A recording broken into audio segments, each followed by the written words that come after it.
My name is Ethan Vance. To the University Administration, I'm student number 778B41, a sophomore majoring in forestry. A field I chose out of a romantic notion that my life's work should be conducted under a canopy of green. To my parents, I am their only son, a source of perpetual, low-grade anxiety, whose latest questionable decision was to spend his fall break backpacking solo through the Appalachian Mountains. To myself, especially at that moment, I was a conqueror, an adventurer standing on the precipice of a wild, untamed world. I was, of course, profoundly naive. The trip had been meticulously planned for months, my dorm room floor often disappearing under a sea of topographical maps and gear lists.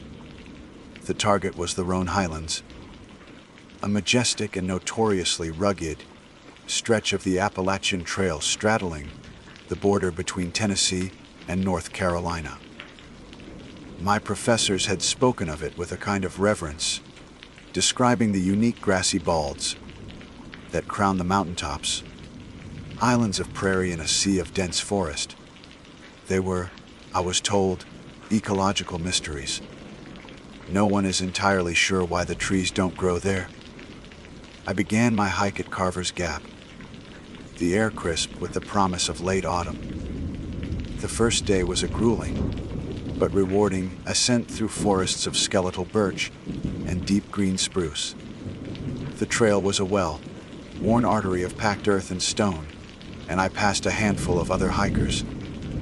Grizzled, sinewy through hikers with thousand-mile stares and weekend warriors like myself, their faces flushed with exertion.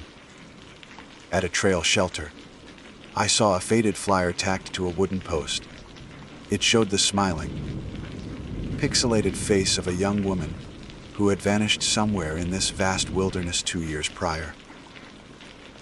The notice was weathered, the ink bleeding from seasons of rain and sun, a quiet, persistent testament to the mountain's indifference.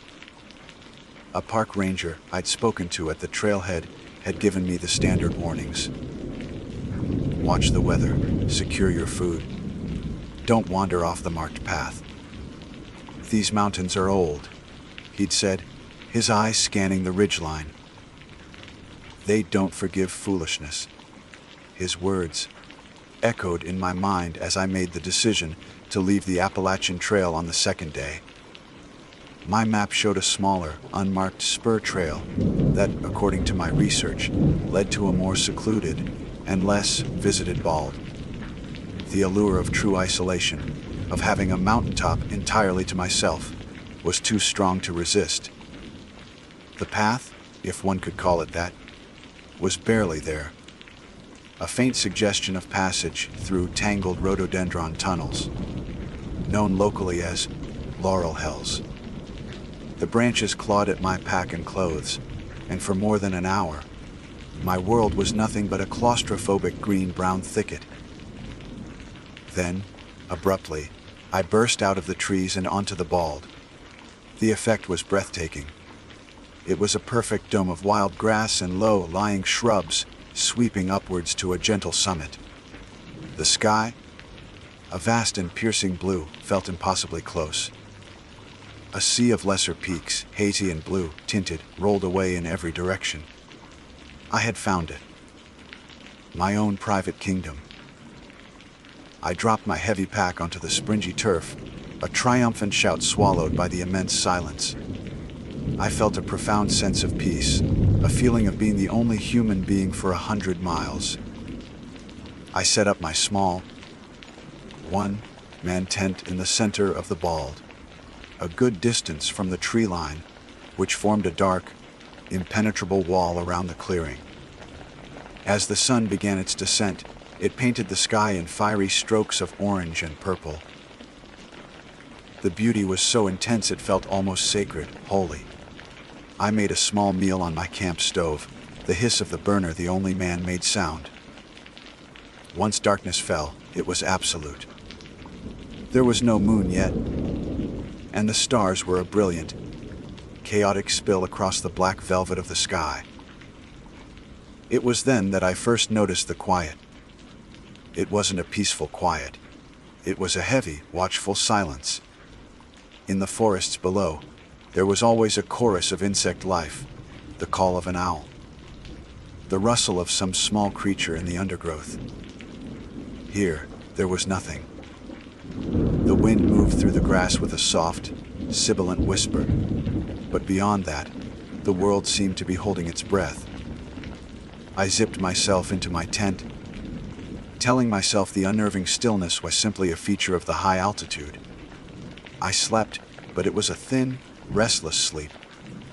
I woke once, convinced I'd heard something, but the silence outside was as profound as ever.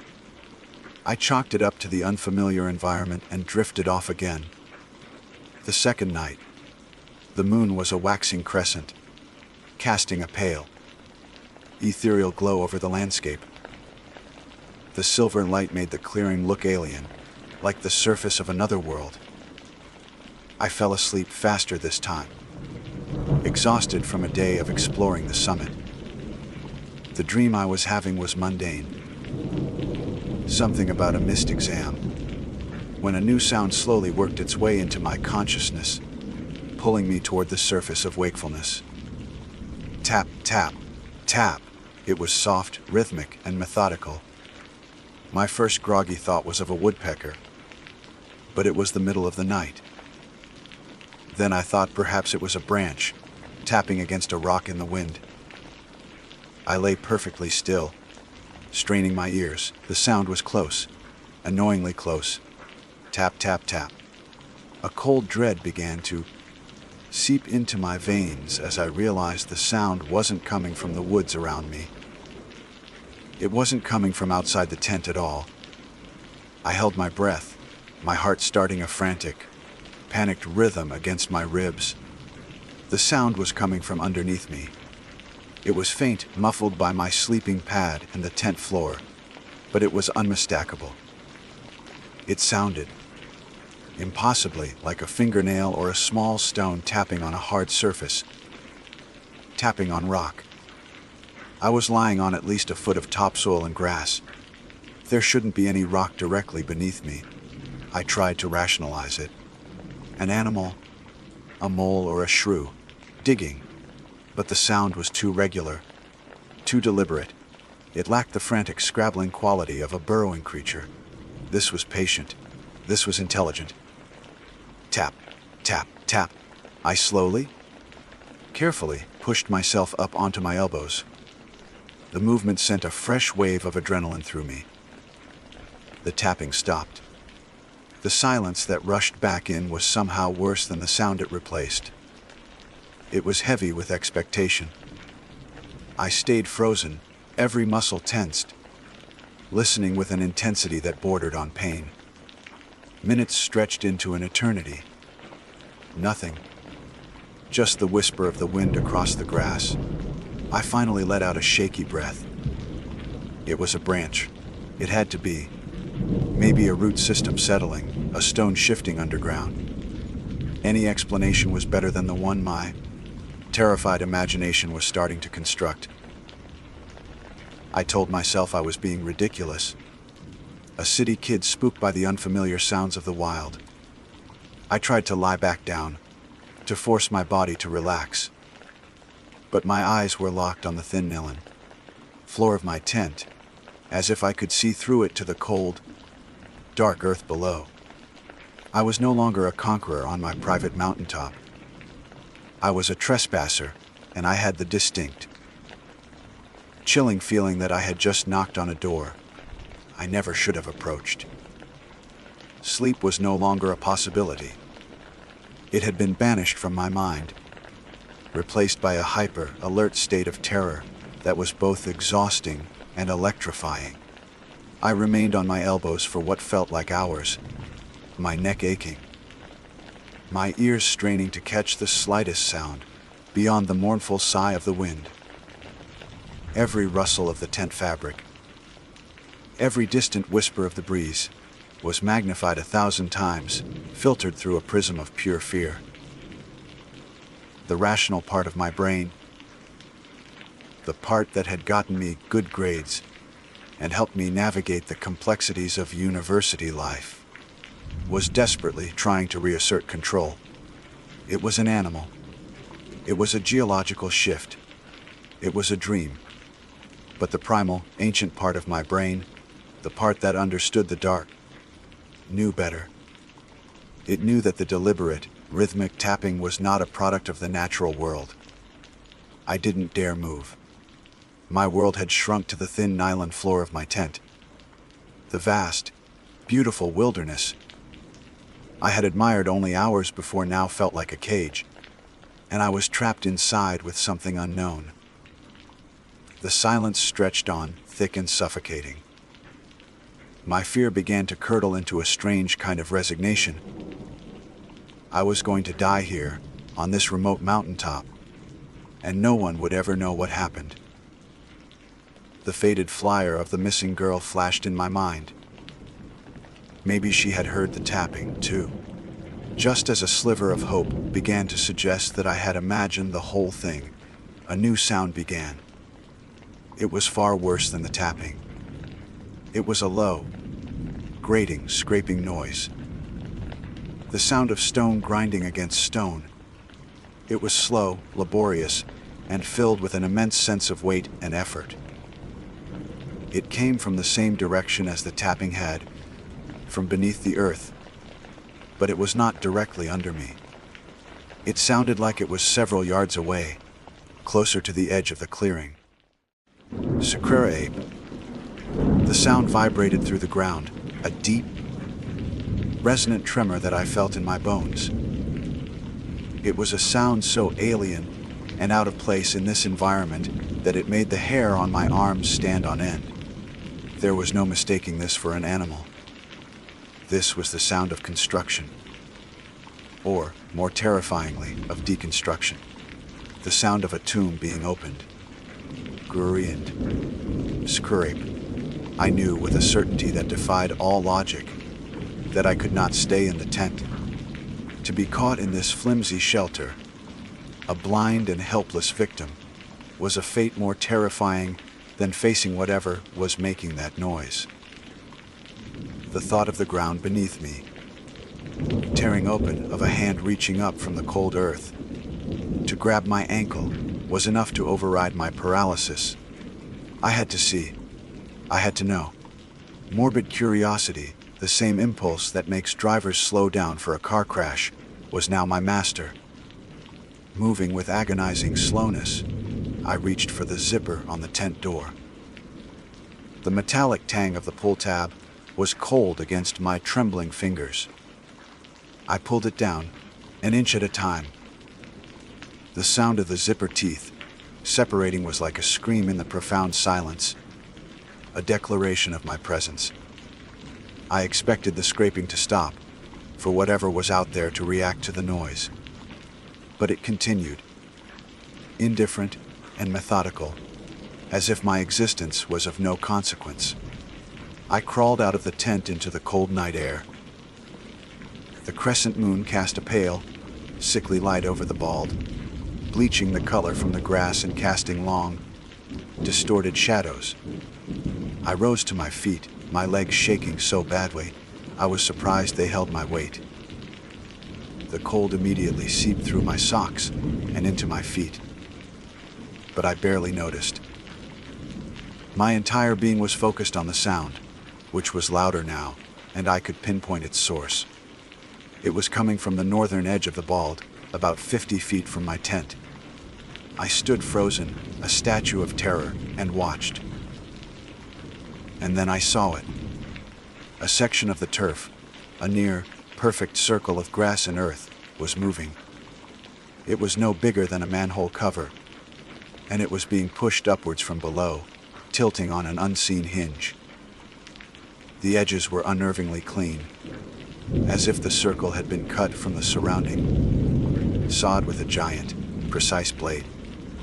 The scraping sound intensified as the slab of earth and stone lifted, grinding against the subterranean opening it had concealed. It came to rest at an angle, revealing a patch of absolute, impenetrable blackness beneath. An entrance. My heart hammered against my ribs, a frantic drumbeat in the vast, silent arena of the mountaintop. I couldn't breathe. I couldn't think. I could only watch the dark, circular hole in the world. Time seemed to stop. Then something emerged. First, a pale shape rose slowly from the darkness. A forehead, slick with grime and moisture. Then a face framed by a thick, matted beard that hung down like tangled roots, caked with soil and bits of grass. The skin was a ghostly, luminous white, a stark contrast to the filth that clung to it. It was the face of a man, but a man who had not seen the sun in 1,000 years.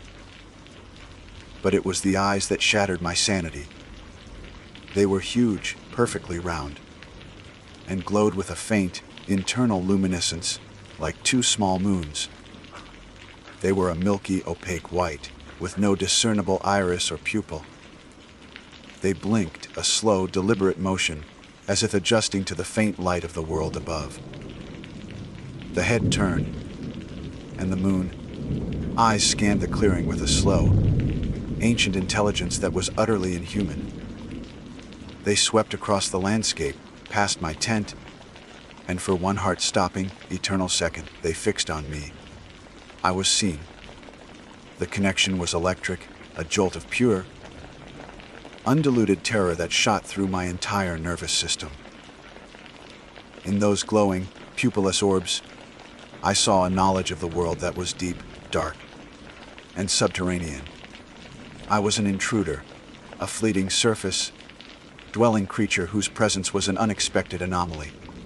The creature's expression, if it could be called that, did not change. There was no anger, no curiosity, just a calm, ancient appraisal. Then, as if startled not by me, but by its own exposure, the head retreated. It dropped back into the darkness with a surprising swiftness.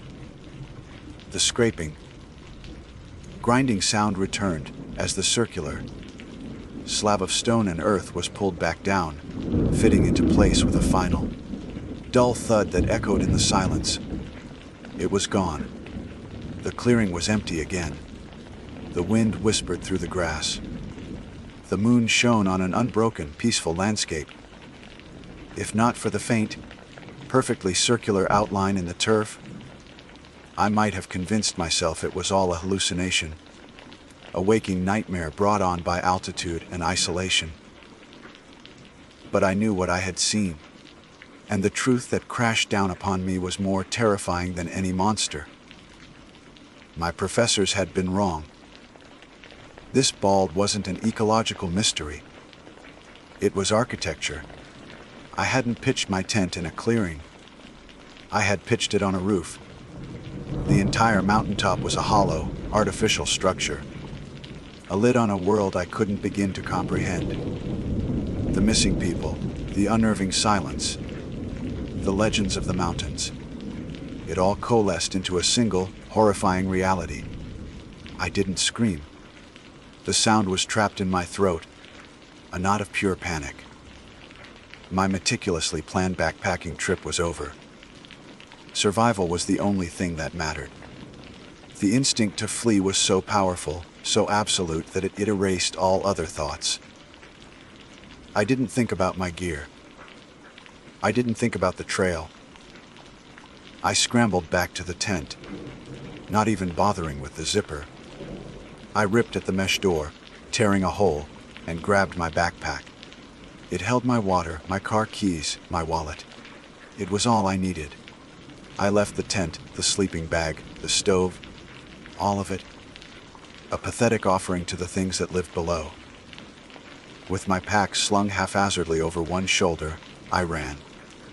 I didn't run toward the faint trail that had led me to this cursed place. I just ran for the opposite side of the clearing, for the dark, formidable wall of the spruce fir forest. I plunged into the trees, the branches whipping at my face and arms, their sharp needles like claws. The darkness of the forest was absolute, a welcome blindness after the terrible clarity of the moonlight on the bald. I ran blindly, stumbling over roots, crashing through undergrowth, driven by a terror so profound it had become my entire world. I did not look back. I would never look back. The forest swallowed me whole. One moment I was on the moonlit bald, the next I was in a suffocating, pitch black labyrinth of wood and leaves. Panic was a physical thing, a wild animal clawing at my throat, propelling me forward. I didn't run with any sense of direction. I simply ran away from the clearing on the roof of the world. Branches that were mere obstacles on my hike, and were now malicious arms that whipped at my face, tore at my clothes, and snagged my pack. The dense spruce fir needles scratched my skin, leaving fiery trails of pain. I stumbled over unseen roots, my ankles twisting, my knees slamming into the hard, unforgiving earth. Each fall sent a fresh jolt of terror through me. The fear of being pinned, of hearing something approaching from behind. I could hear nothing but my own ragged gasps for air and the frantic, percussive beat of my heart. The silence of the bald had been unnerving, but the noise of the forest was now a symphony of terror. Every snap of a twig was a footstep. Every rustle of leaves was a subterranean creature slithering through the undergrowth. The hoot of a distant owl sounded like a signal, a call echoing through the darkness, announcing the presence of the surface dweller. I imagined those luminous, moon-like eyes watching me from the shadows, their pale faces melting into the dappled darkness. Were they following me? Or did they not need to? Perhaps they were already ahead, waiting for me, rising from the earth in my path. My lungs burned, and my legs felt like lead. But I didn't dare stop. To stop was to be caught. I ran until I physically couldn't anymore, until my legs tangled beneath me, and I pitched forward, crashing through a thicket of rhododendron and landing hard on a bed of damp leaves. I lay there, gasping, my body trembling uncontrollably, every muscle screaming in protest. The adrenaline that had fueled my flight began to recede, leaving behind a profound, bone-deep exhaustion and a pain that was starting to register in sharp, specific points all over my body. For a long time, I just lay there, listening. The sounds of the forest slowly resolved back into what they were: the wind, the creak of tree limbs, the scuttling of some small, nocturnal animal. There was no sound of pursuit, no grinding of stone. The immediate threat seemed to have passed, but the knowledge of it remained, a poison that had contaminated the entire landscape. This wasn't a forest anymore. It was a graveyard, and I was trespassing.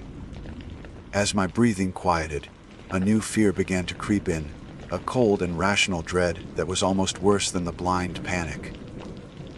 I was lost. I had run without a compass, without a thought trail, deep into a wilderness known for its unforgiving terrain. I had a backpack with a water bottle that was half empty, a wallet, and my car keys. No map. No shelter. I had fled one monster only to run into the arms of another, the slow, indifferent lethality of the mountains themselves. The night seemed endless. I huddled at the base of a massive oak, shivering, though the air wasn't particularly cold. It was a tremor that came from deep within, a physical manifestation of my shattered nerves. I thought about the creature's face, the pale, grimy skin, the root-like beard, and those terrible, glowing eyes. They weren't monsters of myth or legend. They were real. They were a species, a civilization, that lived beneath the ground. The Cherokee legends of the region spoke of the Nunahi, the people who live anywhere. but they also told tales of the Sul Kalu, a slant-eyed giant who lived in the mountains, and of the moon-eyed people, a race that could not see in the daylight and were driven underground. I had dismissed them as folklore, quaint stories to explain strange rock formations or unusual weather. Now I knew they were history, a history that was still very much alive. When the first hints of dawn finally began to filter through the dense canopy, it was like a divine reprieve. The gray light revealed the extent of my ordeal. My clothes were shredded, my arms and face were a crisscross of deep scratches, and a large, dark bruise was blooming on my leg. But the light also brought hope. With the sun, I could find my direction. I knew my car was parked to the west, and by following the sun's slow arc, I could, in theory, find my way back.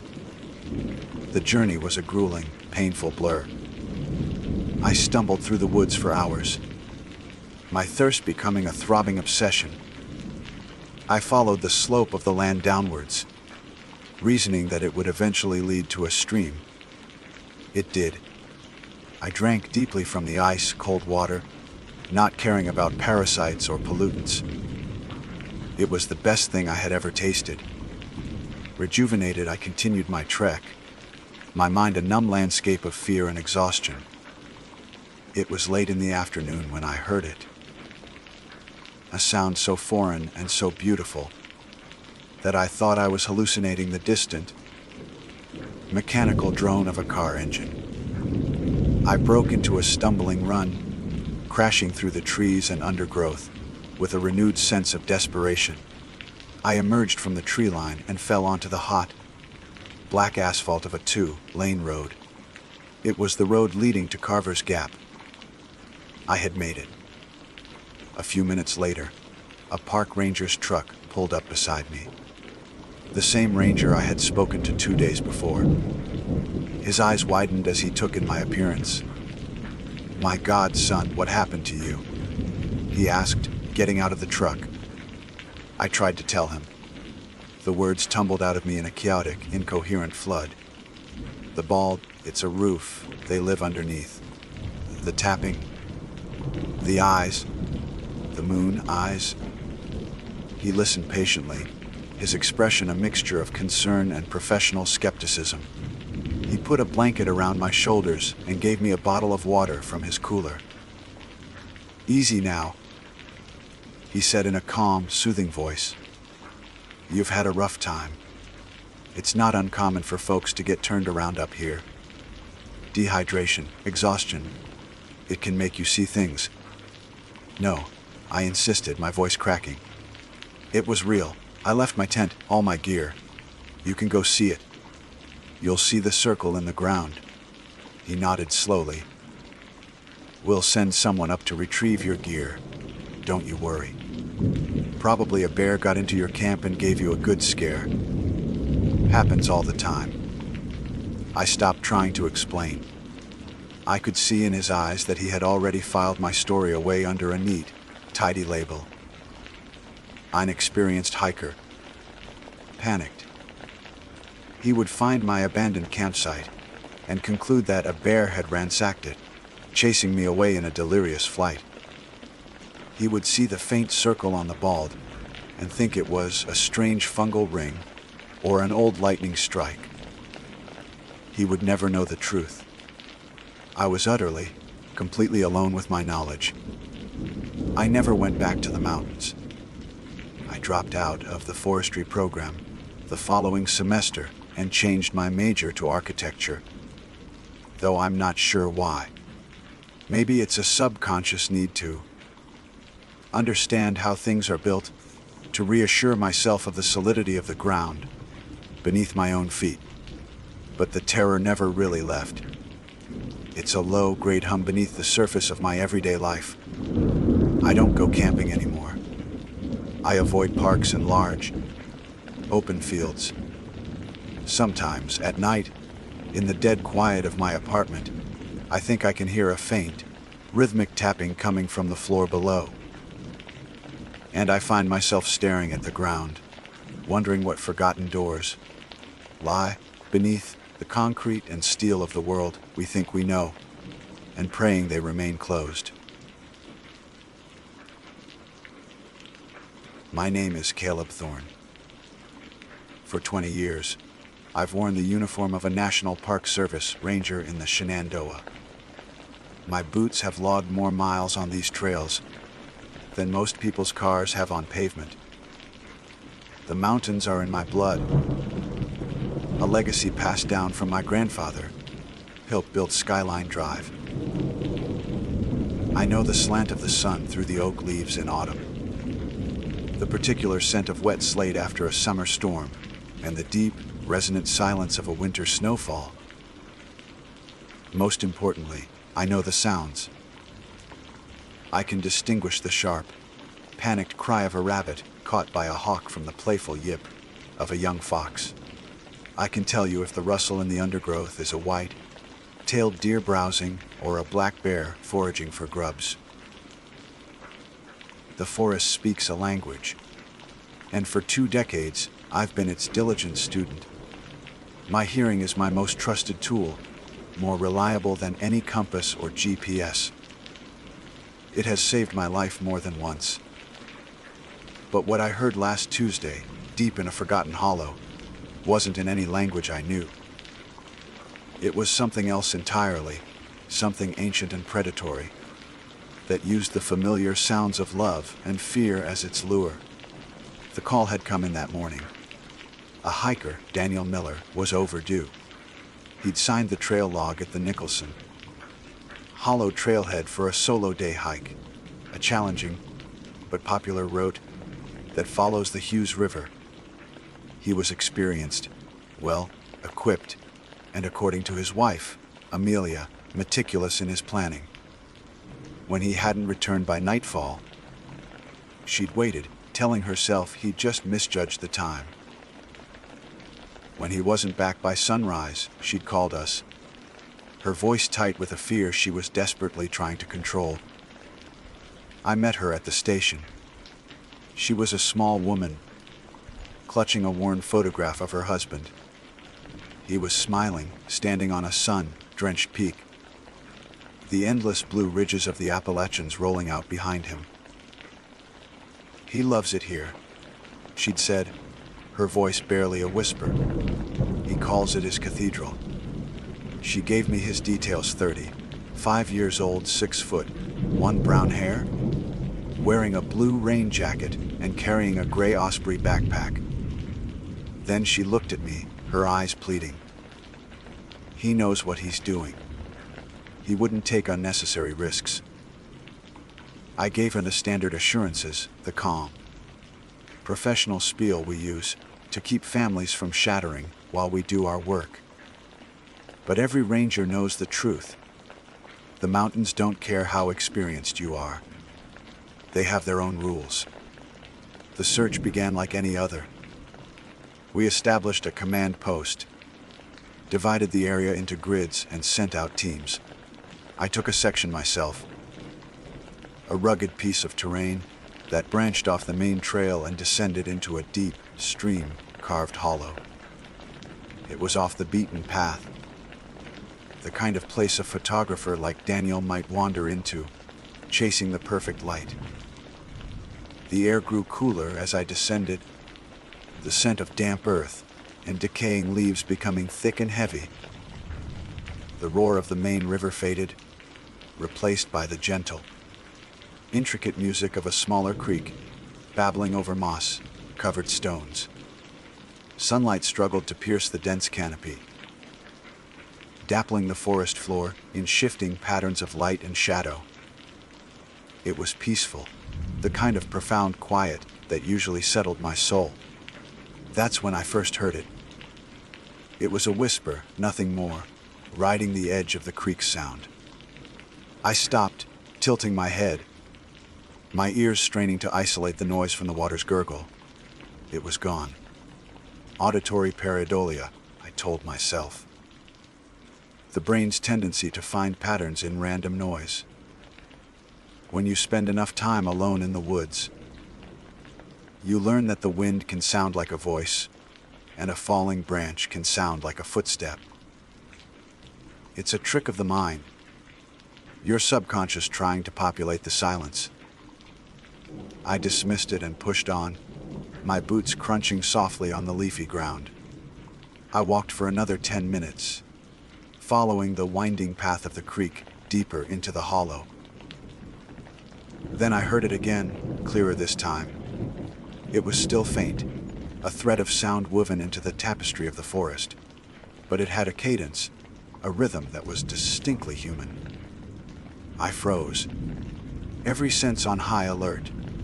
I scanned the dense woods around me, my hand resting on the radio clipped to my shoulder. Nothing. No movement. No flash of color that didn't belong. Just the trees, the rocks, and the endless, patient quiet. I told myself it was another search team. Maybe on the ridge above me, their voices carrying on the wind. But the sound was too close, too intimate. It felt like it was right there, just beyond my line of sight. I keyed my radio. Thorn to command. I'm in grid 7, proceeding southwest along the creek. Anyone else in this sector? The reply came back, crackling with static. Negative, Caleb. Team Bravo is on the upper ridge, at least a mile east of your position. You're solo down there? A cold knot tightened in my stomach. I was alone. I kept moving, slower now, my initial confidence eroding with every step. The whispers continued, intermittent and maddeningly vague. They were like snippets of a conversation through a thick wall, the words just out of reach. I tried to focus on the search, on looking for tracks, a dropped water bottle, a piece of torn fabric, anything to prove Daniel had been here. But the sound was a constant distraction, a persistent itch in my brain. Then it changed. The formless whispers coalesced into a single, recognizable word. Daniel. It was a woman's voice, soft and laced with concern. It was so clear, so perfectly articulated, that I spun around, expecting to see someone standing right behind me. There was no one. The forest was empty. My heart hammered against my ribs. This wasn't the wind. This wasn't a trick of the mind. That was a voice. Hello, I called out, my own voice sounding loud and intrusive in the stillness. Is someone there? This is Park Ranger Thorne. Only the creek answered. The whispering had stopped. The silence that followed was heavier, more profound than before. It felt watchful. I stood there for a long time, straining to hear anything, but the voice was gone. Had I imagined it? Was the stress of the search finally getting to me? I was a 20-year veteran. I didn't imagine things. I dealt with facts, with evidence.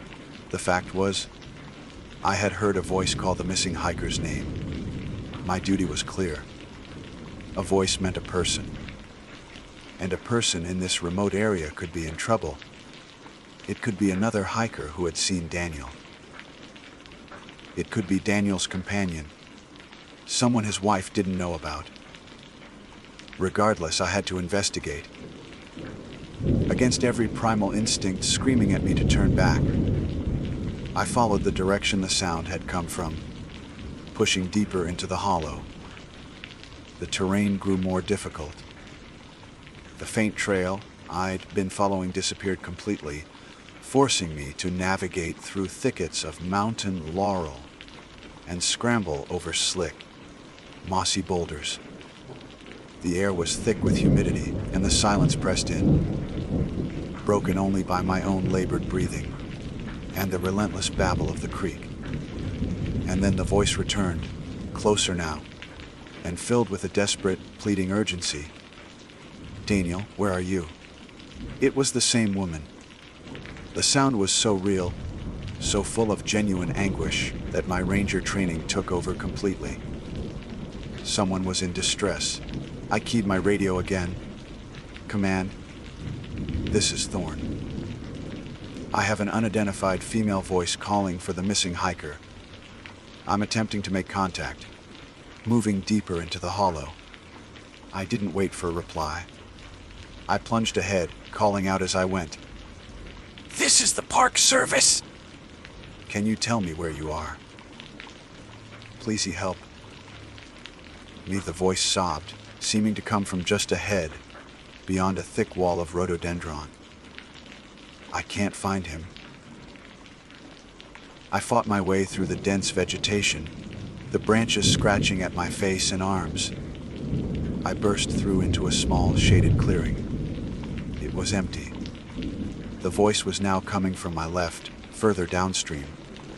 It was toying with me, leading me on. A cold, terrifying thought began to form in my mind. What if the voice didn't need help?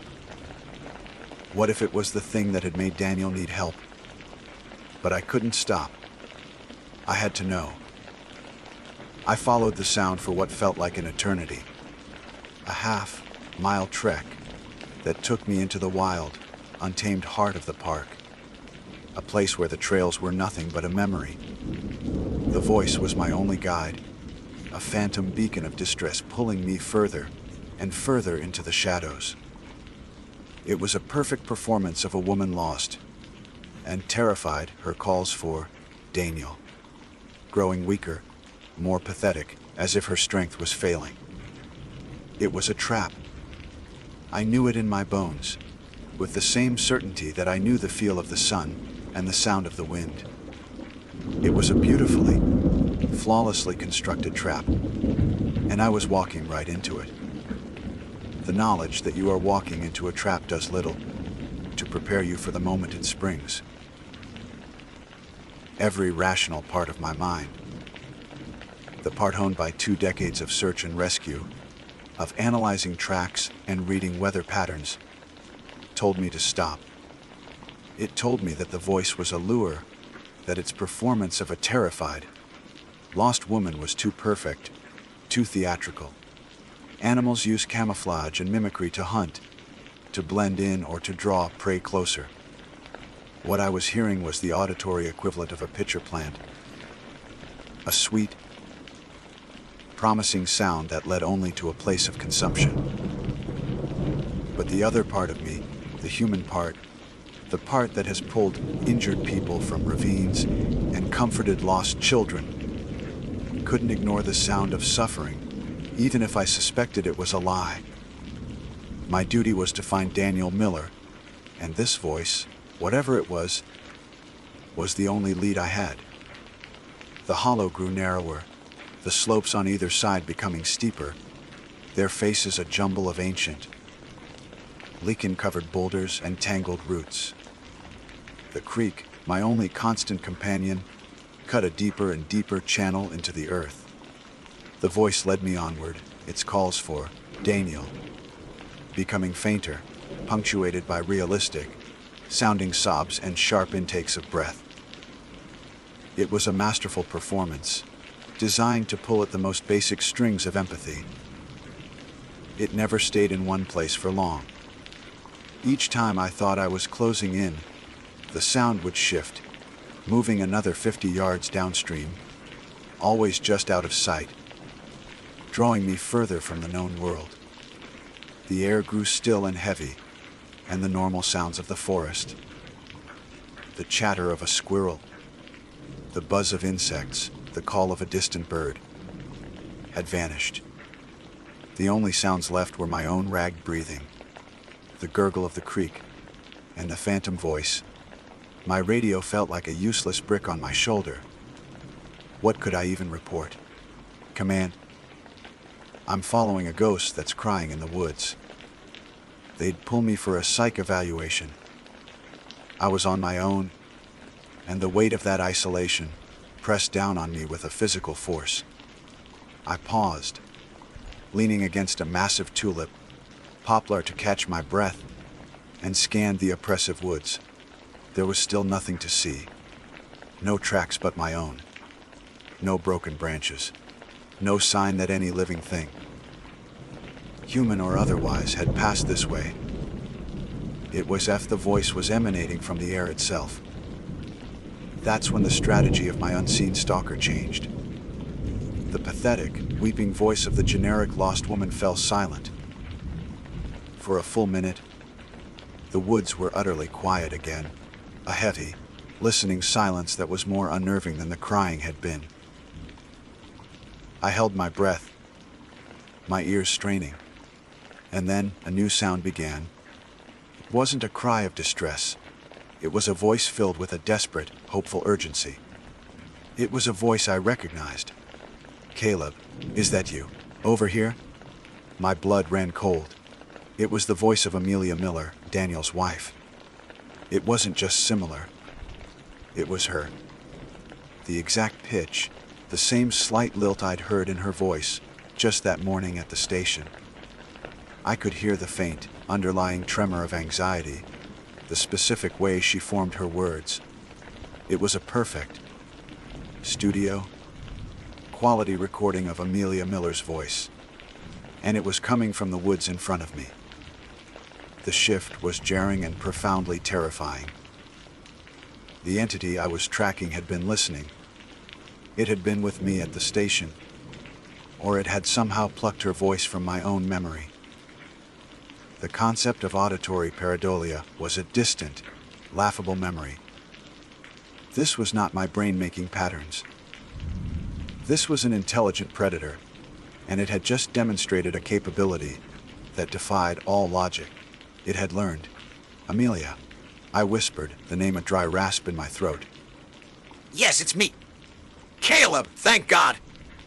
"I thought I was alone," the voice called back, and the sound of my own name, spoken in that perfectly mimicked voice, was a violation. It was a key turning in a lock that should never have been opened. I got his text. He said he was hurt. I came looking for him myself. "I think he's down here." My training, my experience, my sanity, it all screamed at me that this was impossible. Amelia Miller was at the command post, miles away, surrounded by other rangers. I had spoken to her on the radio myself, not 2 hours ago. Yet the sound was flawless. It was a perfect replica, imbued with convincing emotion. The thing in the woods had changed its lure. The generic damsel in distress hadn't been specific enough, so it had tailored the bait just for me. It was using the wife of the man I was searching for, using my own name to draw me in. It knew I was a rescuer. It knew what buttons to push. The voice led me another 100 yards to the edge of a narrow, deep ravine. It was a scar in the earth, a dark fissure where the creek plunged into shadow. The walls were sheer, wet rock, dropping at least 40 feet to a churning, boulder-choked bottom. It was a natural death trap. One slip, one misstep, and recovery would be a body bag operation.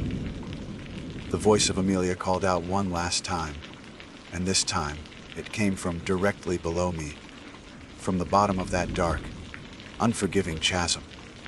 The performance was heart-wrenching, a perfect imitation of a wife finding her fallen husband. "Honey, I'm down here!" "I fell." The words echoed up from the ravine, a chilling blend of pain, fear, and a desperate, urgent plea for help. It was the single most compelling lure I could imagine. It was aimed not at Daniel, but at me, the ranger. It was a scenario I had trained for my entire career. Hiker falls, companion goes for help, or in this case, falls as well. My job was to rappel down there, to render aid, to be the hero. I stood at the edge, my heart a frantic drum against my ribs. I looked down into the shadows, my logical mind at war with the evidence of my own ears. I knew his wife was back at the station. I knew it. But the voice was so real. The raw, unadulterated terror in that perfect imitation of Amelia Miller was a physical thing. A wave of sound that washed over me and demanded action. For a terrifying second, I almost believed it. I took a half step forward, my hand already reaching for the rope in my pack. What stopped me was a single, tiny flaw in the performance, a flicker of something unnatural in the sound. In between the words, "I'm down here," and "I fell," there was a faint, almost imperceptible click. It was the sound of a recording stopping and starting. It was the sound of something mechanical, something that was not born of vocal cords and lungs. It was the tell. It was the predator showing its hand. And in that moment of clarity, the illusion shattered. This wasn't Amelia. This wasn't a person. This was a thing that wore voices like a hunter wears a deer skin. It had lured Daniel here with a sound he would trust, and now it was trying to lure me with a sound I was programmed to help. I didn't run. Running is what prey does. I simply stopped. I took one slow, deliberate step backward, then another. I didn't take my eyes off the ravine, half expecting something to come scrambling up the slick rock walls. But nothing appeared. The voice fell silent. The trap had been laid, the bait presented, but the prey had refused. The silence that returned was different. It was no longer watchful. It was sullen, disappointed. I backed away for 100 feet before I turned my back on that place. I didn't stop walking until I was out of the hollow, back on the main trail, with the familiar roar of the Hughes River filling my ears and the blessed sun on my face. I keyed my radio, my voice shaking despite my best efforts to control it. Thorn to command. "Go ahead, Caleb." Any luck? I hesitated, looking back toward the dark cleft in the mountains where the hollow hid. Negative, command. No sign of the hiker. I took a deep breath. But I'm marking Grid 7, Sector 4, as geographically unstable and unsafe for foot patrols. Effective immediately. There was a pause on the other end. Unstable. What's the issue? Rockslide risk? I thought about the perfect voice. The impossible mimicry, the cold intelligence in the trap. Something like that, I said. Just mark it unsafe. We never found Daniel Miller. His blue rain jacket, his gray osprey pack, none of it ever turned up. It's as if the forest simply swallowed him whole. His wife, the real Amelia, eventually stopped coming to the station. The search was scaled back, then officially called off. He became another statistic, another name on the long list of people who walk into these mountains and never walk out. But I know what happened. He heard a sound he trusted, a sound he loved, a sound that led him to the edge of a ravine, from which there was no return. I don't know what the thing in the hollow is. I don't know what it looks like. But I know what it sounds like. It sounds like everything you want to hear. You don't report a monster. There's no form for it, no protocol. In the world of law enforcement and park management, a world built on facts, evidence, and tangible reality, there is no category for a predator that hunts with sound. So I said nothing. My report on the search for Daniel Miller was a model of professional brevity. It detailed the grid patterns, the hours logged, the terrain covered. It ended with the recommendation that Sector 4 of Grid 7 be closed due to unstable geological formations and potential rockslide hazards. It was a lie. But it was a lie the system could understand. It was a lie that put a red line on a map, a line that, for me, separated the known world from a place of absolute horror. Life after that day was like listening to a familiar song played in a different, discordant key. The forest, which had been my sanctuary for 20 years, now felt like a hostile territory I had to patrol. The language I had spent a lifetime learning was now corrupted. Every sound was suspect. The scream of a fox was no longer just a fox. For a split second, my mind would race, trying to dissect the sound for any hint of mimicry, any trace of the cold, intelligent performance I had witnessed in the hollow. The whisper of wind through the pines would make the hair on my arms stand up, and I'd find myself freezing, listening, waiting for it to form a word, a name. My auditory pareidolia, the harmless trick of the mind I had once so easily dismissed, had become a chronic condition, a form of psychological tinnitus where the ringing in my ears was the ghost of a voice that wasn't there. I became jumpy, irritable. My colleagues noticed the change. "Caleb, you need a vacation," my supervisor, Mark, told me one afternoon, after I'd nearly jumped out of my skin when a tourist dropped a metal water bottle on the visitor center floor. The sharp clang had, for a terrifying instant, sounded like the metallic click I'd heard in the ravine. I just nodded, unable to explain that a vacation wouldn't help. You can't take a vacation from your own mind. The hollow had planted a seed of doubt in me, and it was growing, its roots twisting around my certainty, my confidence, my sanity. Sleep offered little escape. I dreamt of the ravine. I dreamt of voices calling my name from the darkness. The voice of my deceased father, the voice of a childhood friend, all of them perfect replicas, all of them begging me to come closer, to step over the edge. I would wake up in a cold sweat, the phantom sounds still echoing in the silence of my bedroom, my heart pounding a frantic rhythm against the stillness of the night. I avoided Grid 7 like it was radioactive, which in a way it was. Whenever a new ranger was assigned a patrol near its border, I'd find a reason to divert them. Weather's turning nasty up there. I'd lie, or got a report of a territorial bear in that area.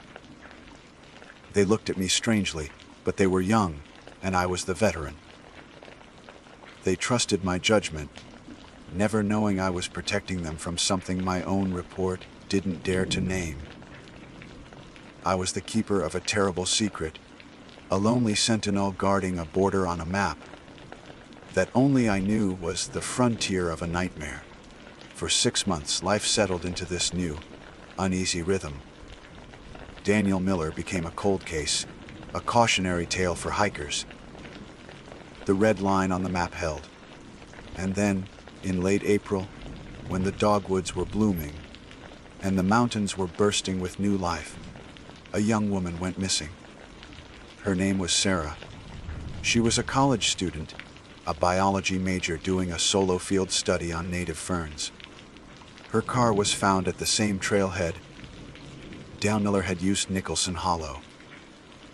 When Mark gave me the news, a cold dread washed over me, so intense it was nauseating.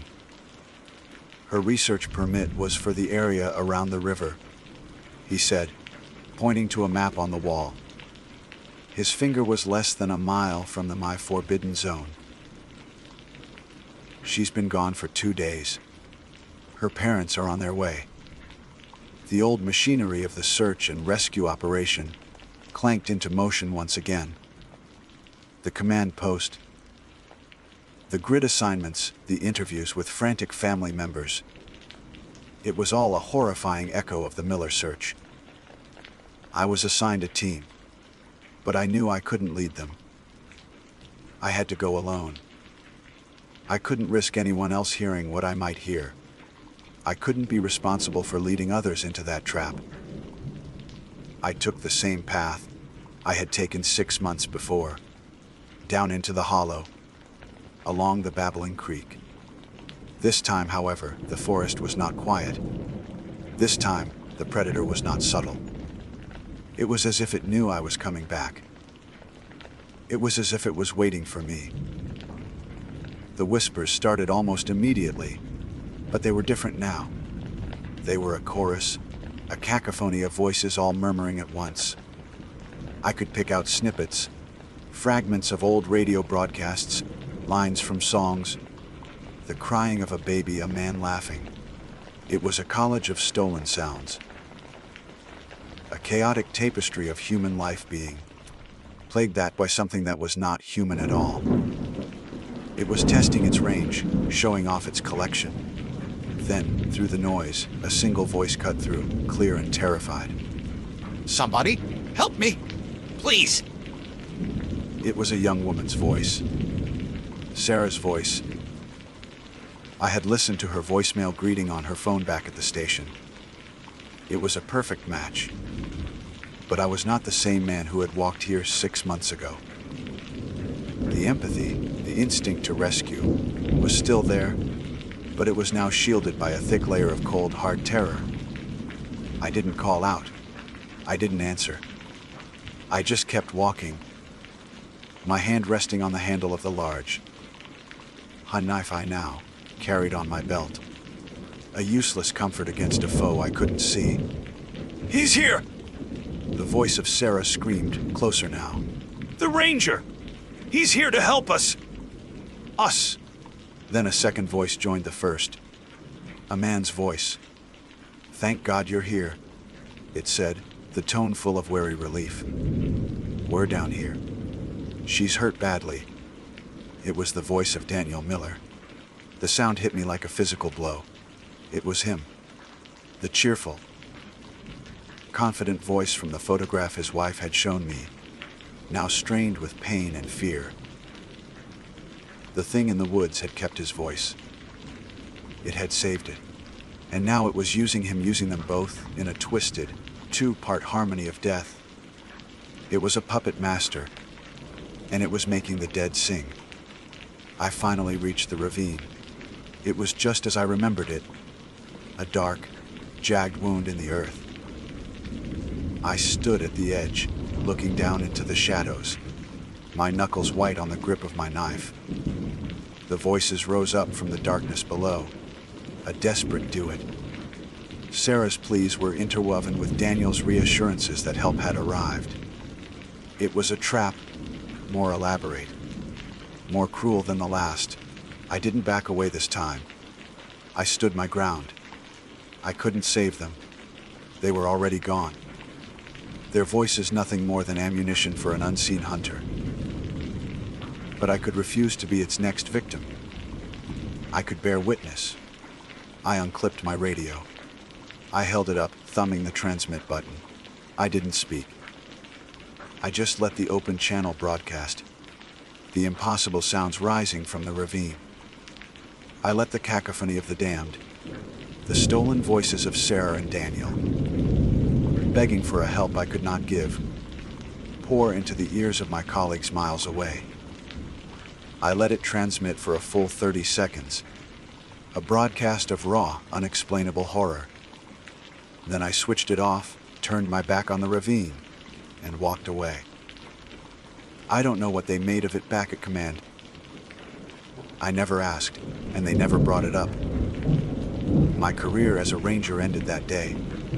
I took an early retirement, citing stress. The official report lists Sarah, like Daniel, as missing, presumed deceased. The red line on the map of Shenandoah is still there. I know what it means. It's a tombstone. I live in a small town now, far from the mountains. But there is no place far enough. I still hear them sometimes, in the static between radio stations, in the murmur of a crowd. The voices. The collection is growing, I'm sure of it. And I know that the thing in the hollow is still there, listening, waiting. It is patient. And it is always hungry for a new voice to add to its song. My name is Maya Chen. It's a name that, until recently, was associated with academic journals, university grants, and the quiet, methodical world of botany. I am, or perhaps was, a graduate student at Virginia Tech, specializing in phytoremediation, the study of how plants can absorb and break down contaminants in soil and groundwater. It's a field of hope, a science dedicated to nature's incredible power to heal the scars left by humanity. My thesis was ambitious: to document the unassisted ecological recovery within one of the most notoriously toxic sites in the Appalachians, the West Virginia Ordnance Works, known locally and ominously as the TNT area. For a botanist, the TNT area is a paradox, a grimly fascinating natural laboratory. Spanning nearly 9,000 acres in Mason County, it was a major munitions manufacturing hub during World War II. For years, it churned out tons of trinitrotoluene, contaminating the land and water with a toxic legacy that has lingered for decades. After the war, it was abandoned. The government sealed the bunkers, erected fences, and essentially left the land to its fate. Nature, in its relentless way, began to reclaim it. Forests swallowed concrete roads, vines choked the life out of chain-link fences, and a strange, resilient ecosystem began to emerge from the poisoned earth. This was the focus of my research, to see what survives, what adapts, and what new life can rise from industrial death. I received the access permits after months of paperwork. The Park Service was hesitant, citing safety concerns that went beyond the chemical hazards. The area is a maze of decaying infrastructure. The most prominent features are the hundreds of concrete munitions bunkers, half buried in the earth like a procession of giant, grass-covered tombs. They call them hugloos, a deceptively quaint name for structures built to withstand catastrophic explosions. Setting up my base camp felt like establishing a colony on a hostile planet. I chose a small clearing, one of the few areas deemed relatively safe by the EPA's ancient survey maps. It was a lonely existence. My small, high-performance tent, my sampling equipment, and a satellite phone for emergencies were my only connections to the outside world. Cell service was a fantasy. The nearest town was a 40-minute drive down a crumbling access road. For the first 2 days, I fell into a rhythm. I'd wake with the sun, brew coffee on my portable stove, and spend the day hiking through the dense, unnervingly quiet woods. I'd navigate by GPS and a tattered map, moving from one bunker to the next, taking soil and plant samples, carefully labeling each one, my mind absorbed by the science. The place had an undeniable aura of dread. It wasn't just the isolation or the knowledge of the toxins seeping through the ground beneath my feet. It was the silence. In a normal forest, there is a constant hum of live birds, insects, the rustle of small animals. Here, the silence was sepulchral. It pressed in on you, heavy and watchful. The only sounds were the wind whispering through the skeletal trees that grew in strange, twisted shapes, and the crunch of my own boots on the gravelly soil. It was on the afternoon of the second day that I first noticed the smell. It was faint at first, a strange note on the breeze that cut through the usual scent of damp earth and decaying leaves. It was acrid and unpleasant, vaguely sulfuric. I dismissed it. The area was a chemical graveyard. Strange smells were to be expected. I imagined a pocket of old contaminants finally leaching to the surface after a heavy rain. I made a note in my logbook. Anomalous sulfur, like odor detected, grid 7B, possible chemical seepage, and thought nothing more of it. That night, sleep didn't come easily. The silence outside my tent felt different, charged. Every snap of a twig, every rustle of leaves, sounded unnaturally loud. I kept imagining the silhouette of a person standing just beyond the reach of my headlamp, a trick of the shadows and an overactive imagination. I told myself it was just the isolation getting to me. I had planned to be out here for 2 weeks, and I couldn't let myself get spooked so early. The third day began like the others, but the feeling of being watched intensified. As I worked, I'd catch flickers of movement at the edge of my vision. When I'd turn, there was nothing but the dense tangle of undergrowth. And then there was the smell. It was stronger now, and it had changed. The sulfuric note was still there, but it was now mingled with something else, something deeply biological and foul. It was the smell of rot, but not plant rot. It was a greasy, heavy stench, like rancid meat left in the sun, combined with the sharp, sickening smell of burning hair. I stopped collecting my sample, my hand hovering over a patch of mutated ferns. The smell was coming from the north, deeper into a section of the park marked on my map as particularly dense with bunkers. My scientific training kicked in, overriding my primal urge to pack up and leave. A new chemical signature, a previously undocumented biohazard. My thesis was about recovery, but documenting ongoing threats was just as important.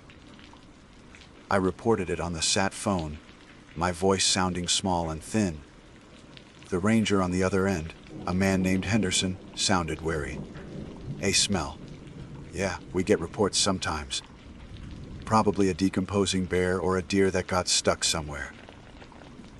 Try to stay upwind, Miss Chen. But this wasn't a dead deer. I've smelled animal decay before. This was different. It was more complex, more industrial. The combination of sulfur and scorch protein was profoundly unnatural. Against my better judgment, I decided to locate the source. My curiosity, the driving force of any scientist, had become a dangerous liability. I followed the smell for nearly an hour, pushing through thickets of thornies that tore at my clothes. The air grew heavier, the stench so thick it was almost a taste at the back of my throat. It led me to a part of the ordnance work I hadn't explored yet, a cluster of larger, more fortified-looking bunkers. They were set further apart, half swallowed by the encroaching hillsides, and one of them was different from the rest. Most of the bunker doors I had seen were massive slabs of steel, rusted shut and sealed with thick welds. They were meant to stay closed forever. But this one was different. It was a colossal steel door, at least 10 feet high, set into a concrete headwall, and it was slightly ajar. A dark vertical slit, no more than a foot wide, broke the rusted seal. A dark, viscous liquid, like old oil, stained the concrete below the gap.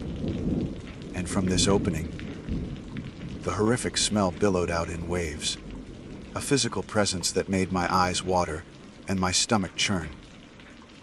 My heart was hammering against my ribs, a frantic drumbeat in the oppressive silence. Every instinct screamed at me to run. Henderson's advice about a dead bear seemed like a child's fairy tale in the face of this. No animal I knew of could produce a smell this vile, this complex, and no animal could have pried open a door forged to contain the apocalypse. Yet, the scientist in me, the foolish, stubborn academic, had to know. I had to see what was inside. Taking a deep, shuddering breath, I crept toward the dark gap in the steel, my boots making no sound on the soft, damp earth. I reached the cold, rusted metal, peered into the suffocating darkness, and my world of logic and reason came to an end. The darkness inside the bunker was not absolute. A faint, sickly green light filtered down from ventilation shafts high above, illuminating a scene straight from a charnel house nightmare. The floor was a carpet of bones. Not just deer or bear, but a horrifying mosaic of animal remains, many of which I couldn't immediately identify.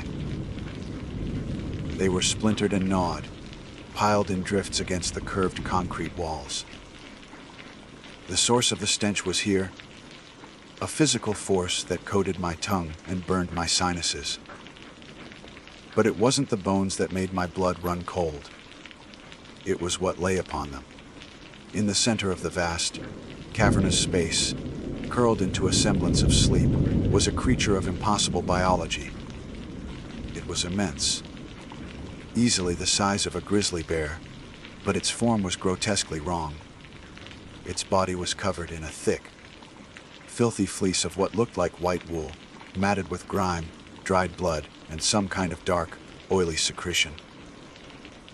Two great, curving horns, like those of a ram but thicker and wickedly sharp, jutted from its skull. Its head was long and vaguely canine, with a powerful jaw that hung slightly slack in slumber, revealing yellowed, tusk-like teeth. Its limbs were long and powerfully muscled, ending not in paws, but in something more like cleven hooves, dark and cracked. It was a monstrous hybrid, a blasphemous fusion of predator and prey. This was the source of the chemical smell. As I watched, paralyzed with a terror that went beyond reason, its massive chest rose and fell with a slow, deep rhythm. With each exhalation, a faint, shimmering puff of yellow, green gas escaped its nostrils, dissipating into the foul air. It was breathing sulfur. The legends I'd dismissed as local folklore, the campfire stories meant to scare tourists, flooded my mind. The sheep squatch, a creature of Appalachian myth, described as a white, woolly beast with horns and a foul temper. I had laughed at the stories. Now, the impossible reality was sleeping on a bed of its victims not 20 feet away from me. My scientific mind, the one that had driven me here, shattered. There was no analysis, no hypothesis, only a single, primal command screaming through my consciousness. Survive. I began to back away, my movements agonizingly slow. I didn't dare take my eyes off the sleeping horror. Every fiber of my being was focused on not making a sound. My foot, clad in a sturdy hiking boot, came down on a loose piece of gravel. The crunch was deafening in the tomb-like silence. The creature's head twitched. A low growl, like the grinding of rocks, rumbled in its chest. One of its eyes, a slit of malevolent, goat-like yellow, opened and fixed on the gap in the door. It fixed on me.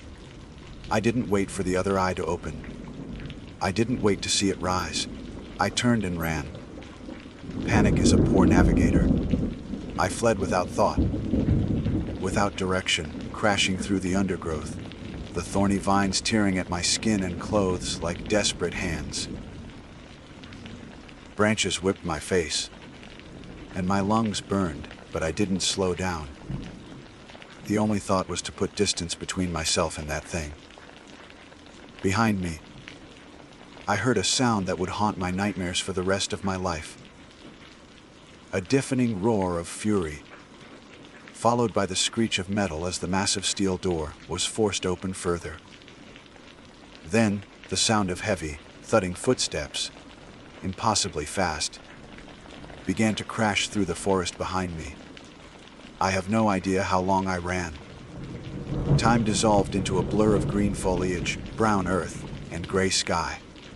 I stumbled, fell, and scrambled back to my feet, driven by pure adrenaline. I crossed streams, scrambled up ravines, and pushed through thickets so dense I had to turn sideways. The sounds of pursuit eventually faded, or perhaps I just outran my own hearing. Finally, my body gave out. I collapsed at a massive oak tree, my chest heaving, my body shaking uncontrollably. As the adrenaline subsided, pain made itself known. My arms and face were crisscrossed with bleeding scratches, my ankle throbbed, and every muscle screamed in protest. It was only then, as I looked around at the unfamiliar woods, that a new kind of fear set in. I was lost.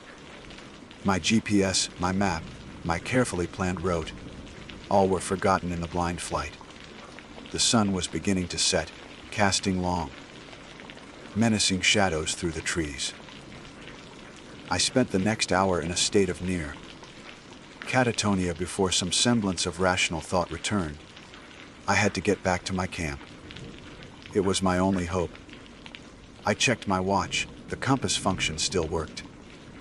My camp was roughly to the southeast. Clinging to that single piece of data, I began to walk, limping heavily on my injured ankle. Every shadow seemed to hold the creature's form. Every gust of wind sounded like its sulfuric breath. The forest was no longer a place of scientific wonder. It was a hunting ground, and I was the prey. It was almost completely dark when I finally stumbled into the clearing. The sight of my small, lonely tent was both a relief and a source of profound dread. It was a flimsy nylon shell, a pathetic defense against the monster that now patrolled these woods. I scrambled inside, zipping it shut, as if that could offer any real protection. My hands shook so violently, I could barely operate my satellite phone. I had to call Henderson. I had to call for help. I dialed the number, my heart pounding with each electronic beep. It rang once, twice, then a click. Henderson. His voice was tired, bored. "It's Maya Chen." I gasped, my voice a ragged whisper. "You have to get me out of here. Now." I saw it. "Whoa, slow down, Miss Chen." What did you see? That bear! No, not a bear! I can't explain it. It's big, white with horns. It was in one of the bunkers. It woke up, it chased me. I knew how I sounded. Hysterical, insane. There was a long pause on the other end. I could hear him sigh. "Listen, son. The TNT area plays tricks on your mind. It's the isolation, maybe some of the chemicals in the soil. You're overtired. Just try to get some sleep. I'll check on you in the morning." No, you don't understand. It's real. The smell, the sulfur smell. It's from the creature. A sulfur smell. For the first time, there was a different note in his voice. Not belief, but something else. Caution. "Where is your campsite, Miss Chen?" I rattled off my coordinates, my voice trembling. "All right," he said, his tone now clipped and professional. "Stay in your tent. Don't make any noise. Don't use any lights. I'll see what I can do. Don't call this number again." The line went dead. The silence that followed was more terrifying than the pursuit. He didn't believe me. Not really. But the mention of the sulfur smell had triggered something. What did he know? As I sat there in the suffocating darkness of my tent, a new horror dawned on me. The smell, the foul, unmistakable stench of burnt hair and rotten eggs, it was back. Faint, distant, but carried on the night air, slowly drifting towards my camp. It was hunting me, and it knew where I was. Time ceases to be a measurable quantity when you are waiting to be eaten. It stretches and compresses, each second an eternity, each minute a fleeting moment of terror. I sat frozen in my tent, a flimsy nylon tomb, with the zipper pulled up to my chin. My breath hitched in my throat, held captive by a fear so profound it felt like a physical weight on my chest. The only light was the dim glow of my watch face, a silent testament to a world of order and reason that no longer existed. Outside, the night was alive with menace. The smell was the harbinger. It grew stronger, no longer a faint note on the wind, but a thick, suffocating blanket that seeped through the tent's fabric. It was the smell of the bunker, the smell of the beast. A nauseating perfume of sulfur, decay, and scorched wool. Then came the sounds, a heavy rhythmic thud scrape, the sound of cloven hooves on the rocky soil, punctuated by a wet, guttural breathing that seemed to vibrate through the ground itself. It was circling my camp, slowly, methodically, a predator assessing its trapped prey. I squeezed my eyes shut, praying to a god I hadn't spoken to in years. Don't let it see me. Don't let it smell me. But it already had. Henderson's words echoed in my mind. Stay in your tent. Don't make any noise. Don't use any lights. It wasn't advice, it was a protocol. A procedure for dealing with this. What did he know? Why did the mention of sulfur flip a switch in his brain from boredom to alarm? A low growl, deeper and more resonant than the one I'd heard in the bunker, rumbled through the clearing. It was close. So close I could almost feel the vibration against the tent wall. I imagined its goat, like yellow eye peering through the darkness, fixing on the fragile structure that was my only shelter. My scientific career, my thesis, my life before this moment.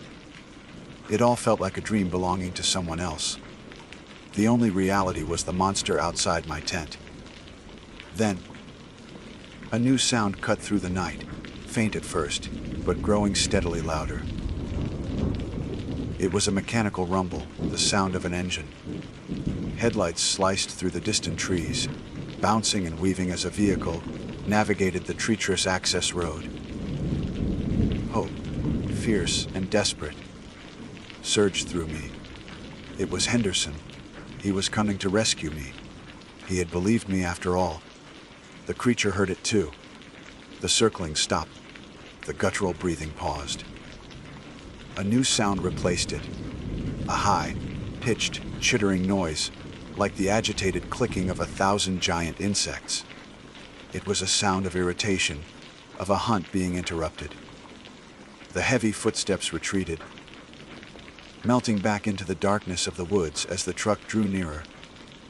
The vehicle, an old, beaten-up Ford pickup truck, painted with the emblem of the National Park Service, pulled into the edge of the clearing.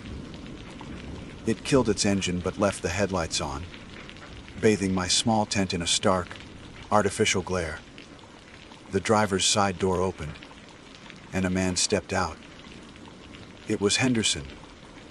He was a silhouette against the bright lights, but I could see he was holding a high, powered rifle, not the standard issue for a park ranger.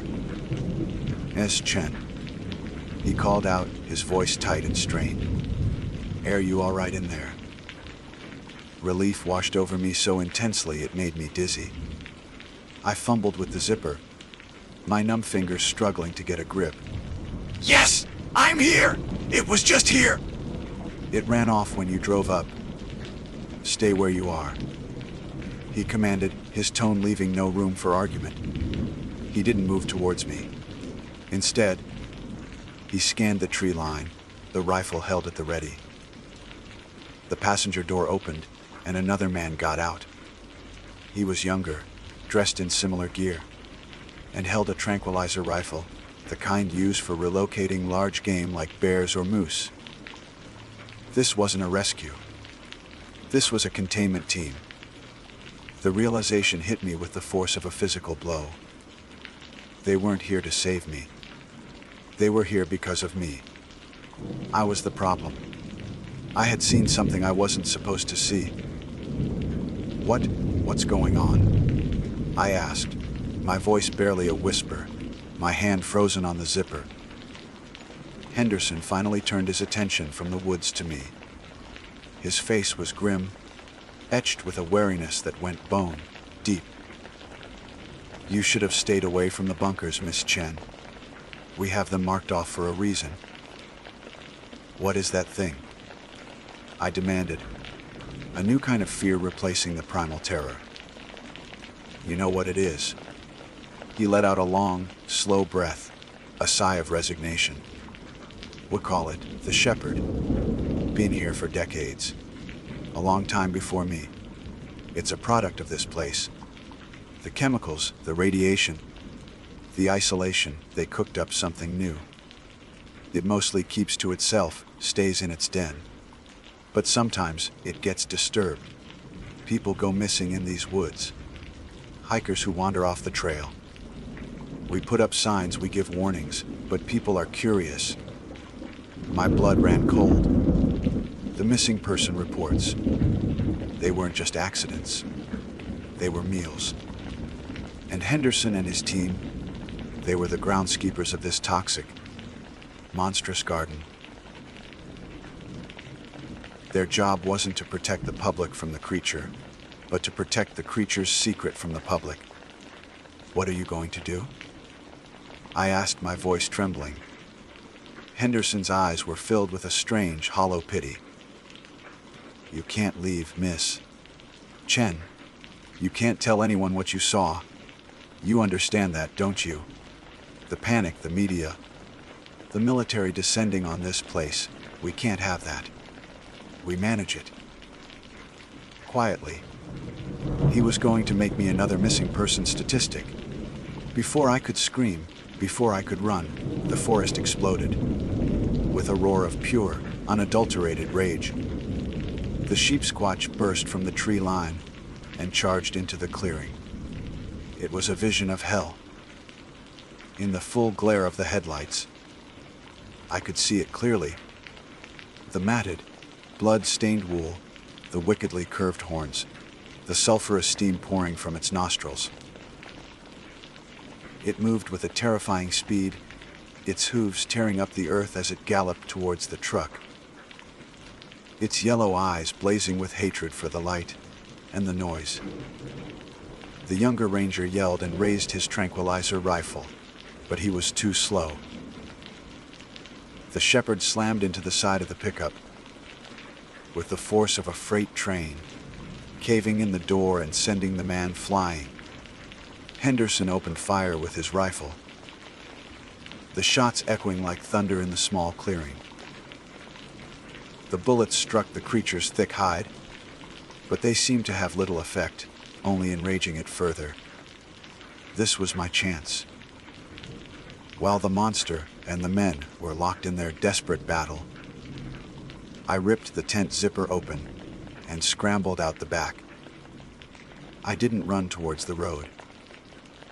I ran back into the woods, into the suffocating darkness that had terrified me moments before. It was my only ally now. Behind me I heard the shriek of twisting metal, a man's scream cut short, and the triumphant, blood-curdling roar of the beast. I didn't look back. I just ran, fueled by a new, more complex terror. I was no longer just fleeing a monster. I was fleeing the men who had become monsters, themselves in their efforts to conceal it. I don't know how I made it out. I ran and walked all night, guided only by instinct and a desperate will to live. At dawn, I stumbled upon a logging road, and hours later, a trucker found me, a wild-eyed, mud-caked woman babbling about monsters and rangers. He thought I was on drugs, but he gave me a ride to the next town. I never went back for my equipment. I never finished my thesis. I reported my car stolen and disappeared. Maya Chen, the promising botany student, became another statistic, another person who went into the TNT area and never came out. I live a different life now, under a different name. I move from town to town, always looking over my shoulder, always sleeping with one eye open. Sometimes, in the dead of night, I wake up smelling sulfur and burning hair, and I know that I will never truly be safe. The world has monsters, but the most dangerous ones are often those who wear a human face, the ones who guard the darkness and bury the truth, one missing person at a time. My name is Frank Miller. For 27 years, I've been a bridge inspector. It's not a glamorous job, not the kind of thing you brag about at parties, but it's an honest one. It's a job of details. of understanding the language of steel and concrete, of listening for the whispers of stress and the groans of fatigue that the average person driving 60 miles an hour over a gorge never hears. I find problems before they become tragedies. I'm a professional, a pragmatist. I believe in physics, in material science, and in the measurable, predictable world. Or at least, I used to. The New River Gorge Bridge isn't just another structure. It's a monument, a steel arch that leaps nearly 900 feet over the river. A defiant slash of human engineering against a backdrop of ancient Appalachian wilderness. When you're on it, you feel the sheer scale of the thing. The wind has a different voice up there, a high, lonely cry that seems to carry stories from the forested hills. When you're under it, suspended on the catwalk that runs its entire length like a metal spine, the world changes. The roar of traffic above becomes a rhythmic, muffled thunder. The gorge below is a dizzying green and brown abyss. You're in a place that feels both man-made and profoundly alien. A cathedral of rust and rivets hanging in the sky. I've walked that catwalk 1,000 times. I know every bolt, every weld, every stain of rust like the lines on my own hand. It's a dangerous place, but it's a familiar one. Last month, we were scheduled for a routine biennial inspection. It's a top-to-bottom affair, a deep dive into the bridge's very bones. My partner for this job was Dave, a good kid, barely 30. Sharp and eager, but still carrying that city-bred nervousness about heights and darkness. We often worked at night. It was easier without the constant vibration of daytime traffic, and the focused beams of our headlamps could catch the glint of a hairline fracture better than the diffuse light of day. The night in question was a typical West Virginia summer night. Heavy, humid, and so dark it felt like you could scoop it up in your hands. The only sounds were the chirping of crickets from the woods far below, the distant rumble of a freight train following the river, and the metallic clank of our boots on the grated steel of the catwalk. We were about a third of the way across, inspecting the massive vertical supports that connected the roadway to the arch. It was slow, meticulous work. Tap, listen, look. Run the ultrasound scanner over a critical joint. Watch the readings. Make a note. The world shrank to the circle of light from our headlamps. Everything outside that bubble was just a vast, black emptiness. Getting some weird feedback on this transducer, Frank, Dave said, his voice tinny over the radio. I clanked my way over to him. Let me see. I took the scanner from his hand. The readings were fluctuating, jumping erratically. Probably just interference. Battery getting low. Should be fine. Put a fresh one in before we started. I tapped the device against my palm. The numbers settled. There, gremlins. Let's keep moving. But a seed of unease had been planted. The bridge had its own sounds, its own rhythm, but tonight felt different.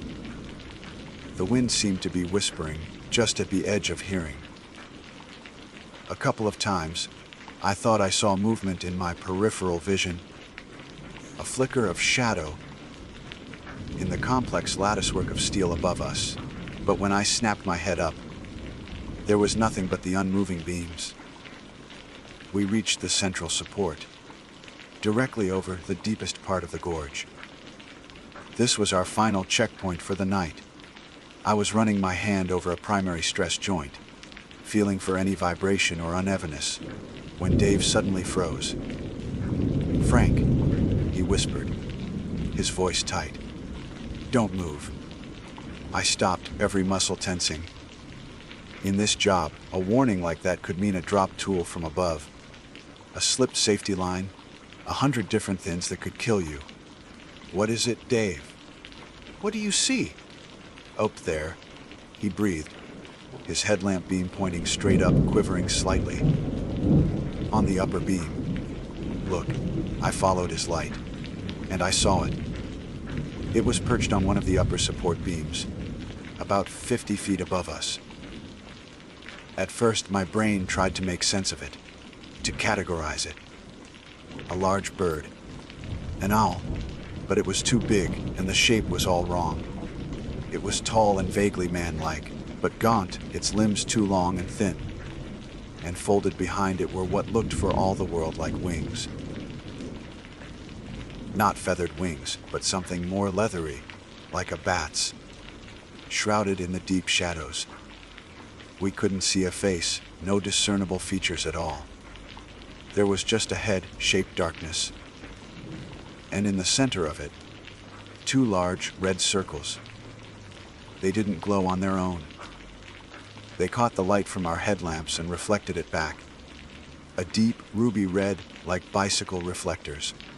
It didn't move. It just sat there, a silent, impossible silhouette against the faint starlight, watching us. The crickets seemed to have gone silent. The wind died down. The only sound was the frantic pounding of my own heart. What in God's name is that? Dave stammered, taking a half step back. I couldn't answer.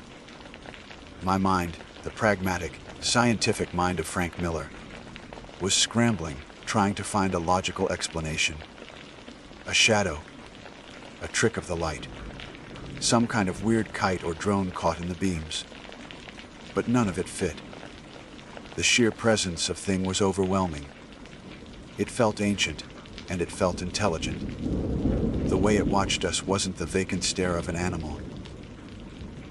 It was an appraisal. We stood there for what felt like an eternity. 2 men frozen on a steel grate, 900 feet in the air, stared down by something that shouldn't exist.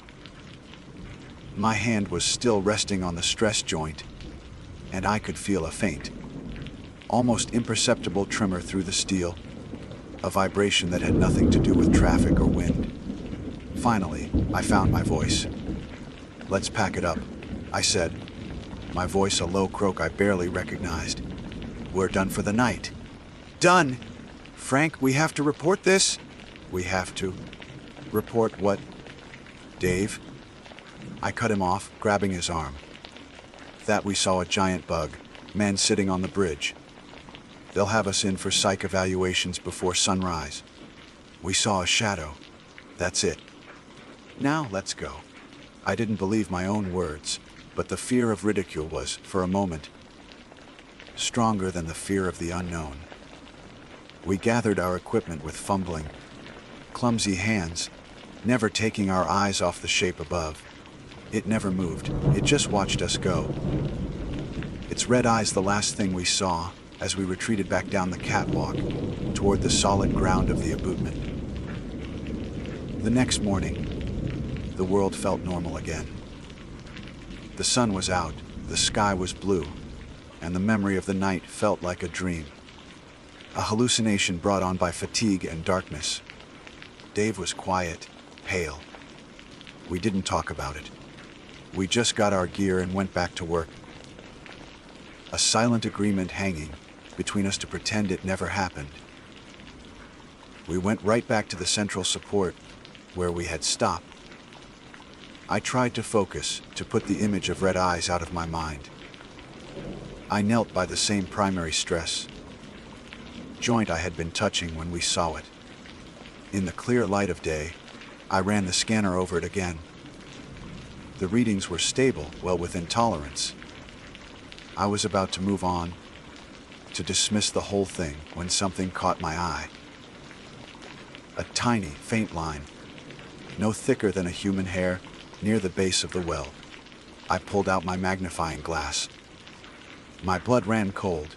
It was a hairline fracture, a clean, sharp crack in a primary stress joint. It was the kind of structural failure that shouldn't have been possible, not on a bridge this meticulously maintained.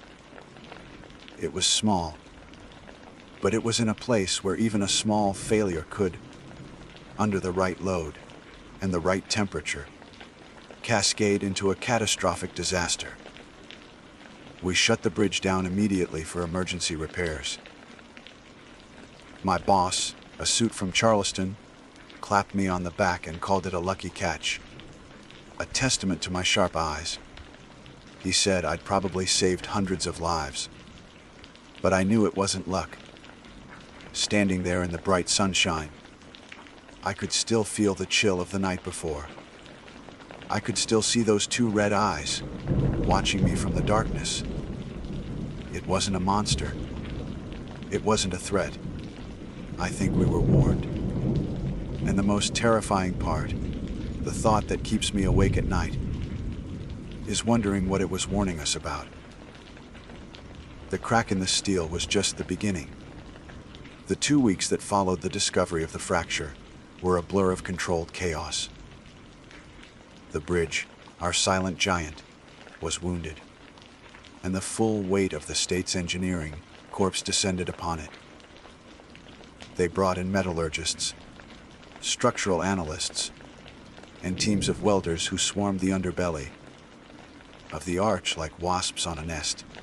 The official story was that it was a premature stress corrosion crack, a 1 in a million fluke, a narrative of random chance, of material imperfection.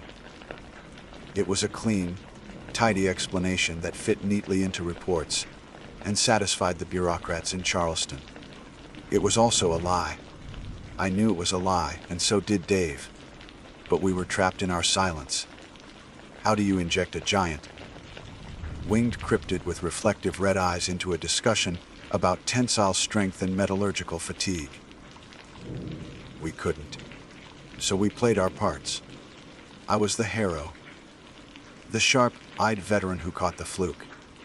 I was interviewed by a local paper, my picture plastered next to a headline that read, "Bridge disaster averted by local inspector." They made me sound like a folk hero. It felt like swallowing ash. Dave didn't fare as well. The kid was haunted. The easy confidence he once had was gone, replaced by a skittish, nervous energy. He'd jump at the sound of a dropped wrench. I'd catch him staring up into the steel latticework during the day, his eyes searching the empty spaces where it had been. We'd work side by side for hours, the silence between us thick with the thing we refused to name. One afternoon, during a break, he finally cracked. "You don't really think that was just a lucky catch, do you, Frank?" he asked, his voice low, his hands trembling as he tried to light a cigarette. I looked away across the gorge. The hills were a deep, hazy green. "We did our job, Dave. We found a weak point. That's all that matters." "No," he shook his head, the unlit cigarette bobbing between his lips. "That thing, it was looking right at us. Right at that spot. You were touching it, Frant. You felt it, didn't you?" The vibration. I didn't answer. Yes, I had felt it. A low, thrumming hum that seemed to resonate in my bones, a feeling that had nothing to do with the bridge itself. "I've been reading," Dave went on, his voice dropping to a whisper. "Local stuff, old newspapers online. This area, it has a history. Strange sightings, weird lights. They call it the Mothman." He said the name as if it were a curse. "They say it shows up before disasters. Point Pleasant, 1967. The Silver Bridge collapse. It was seen for months beforehand. Over 100 sightings. Then, tragedy.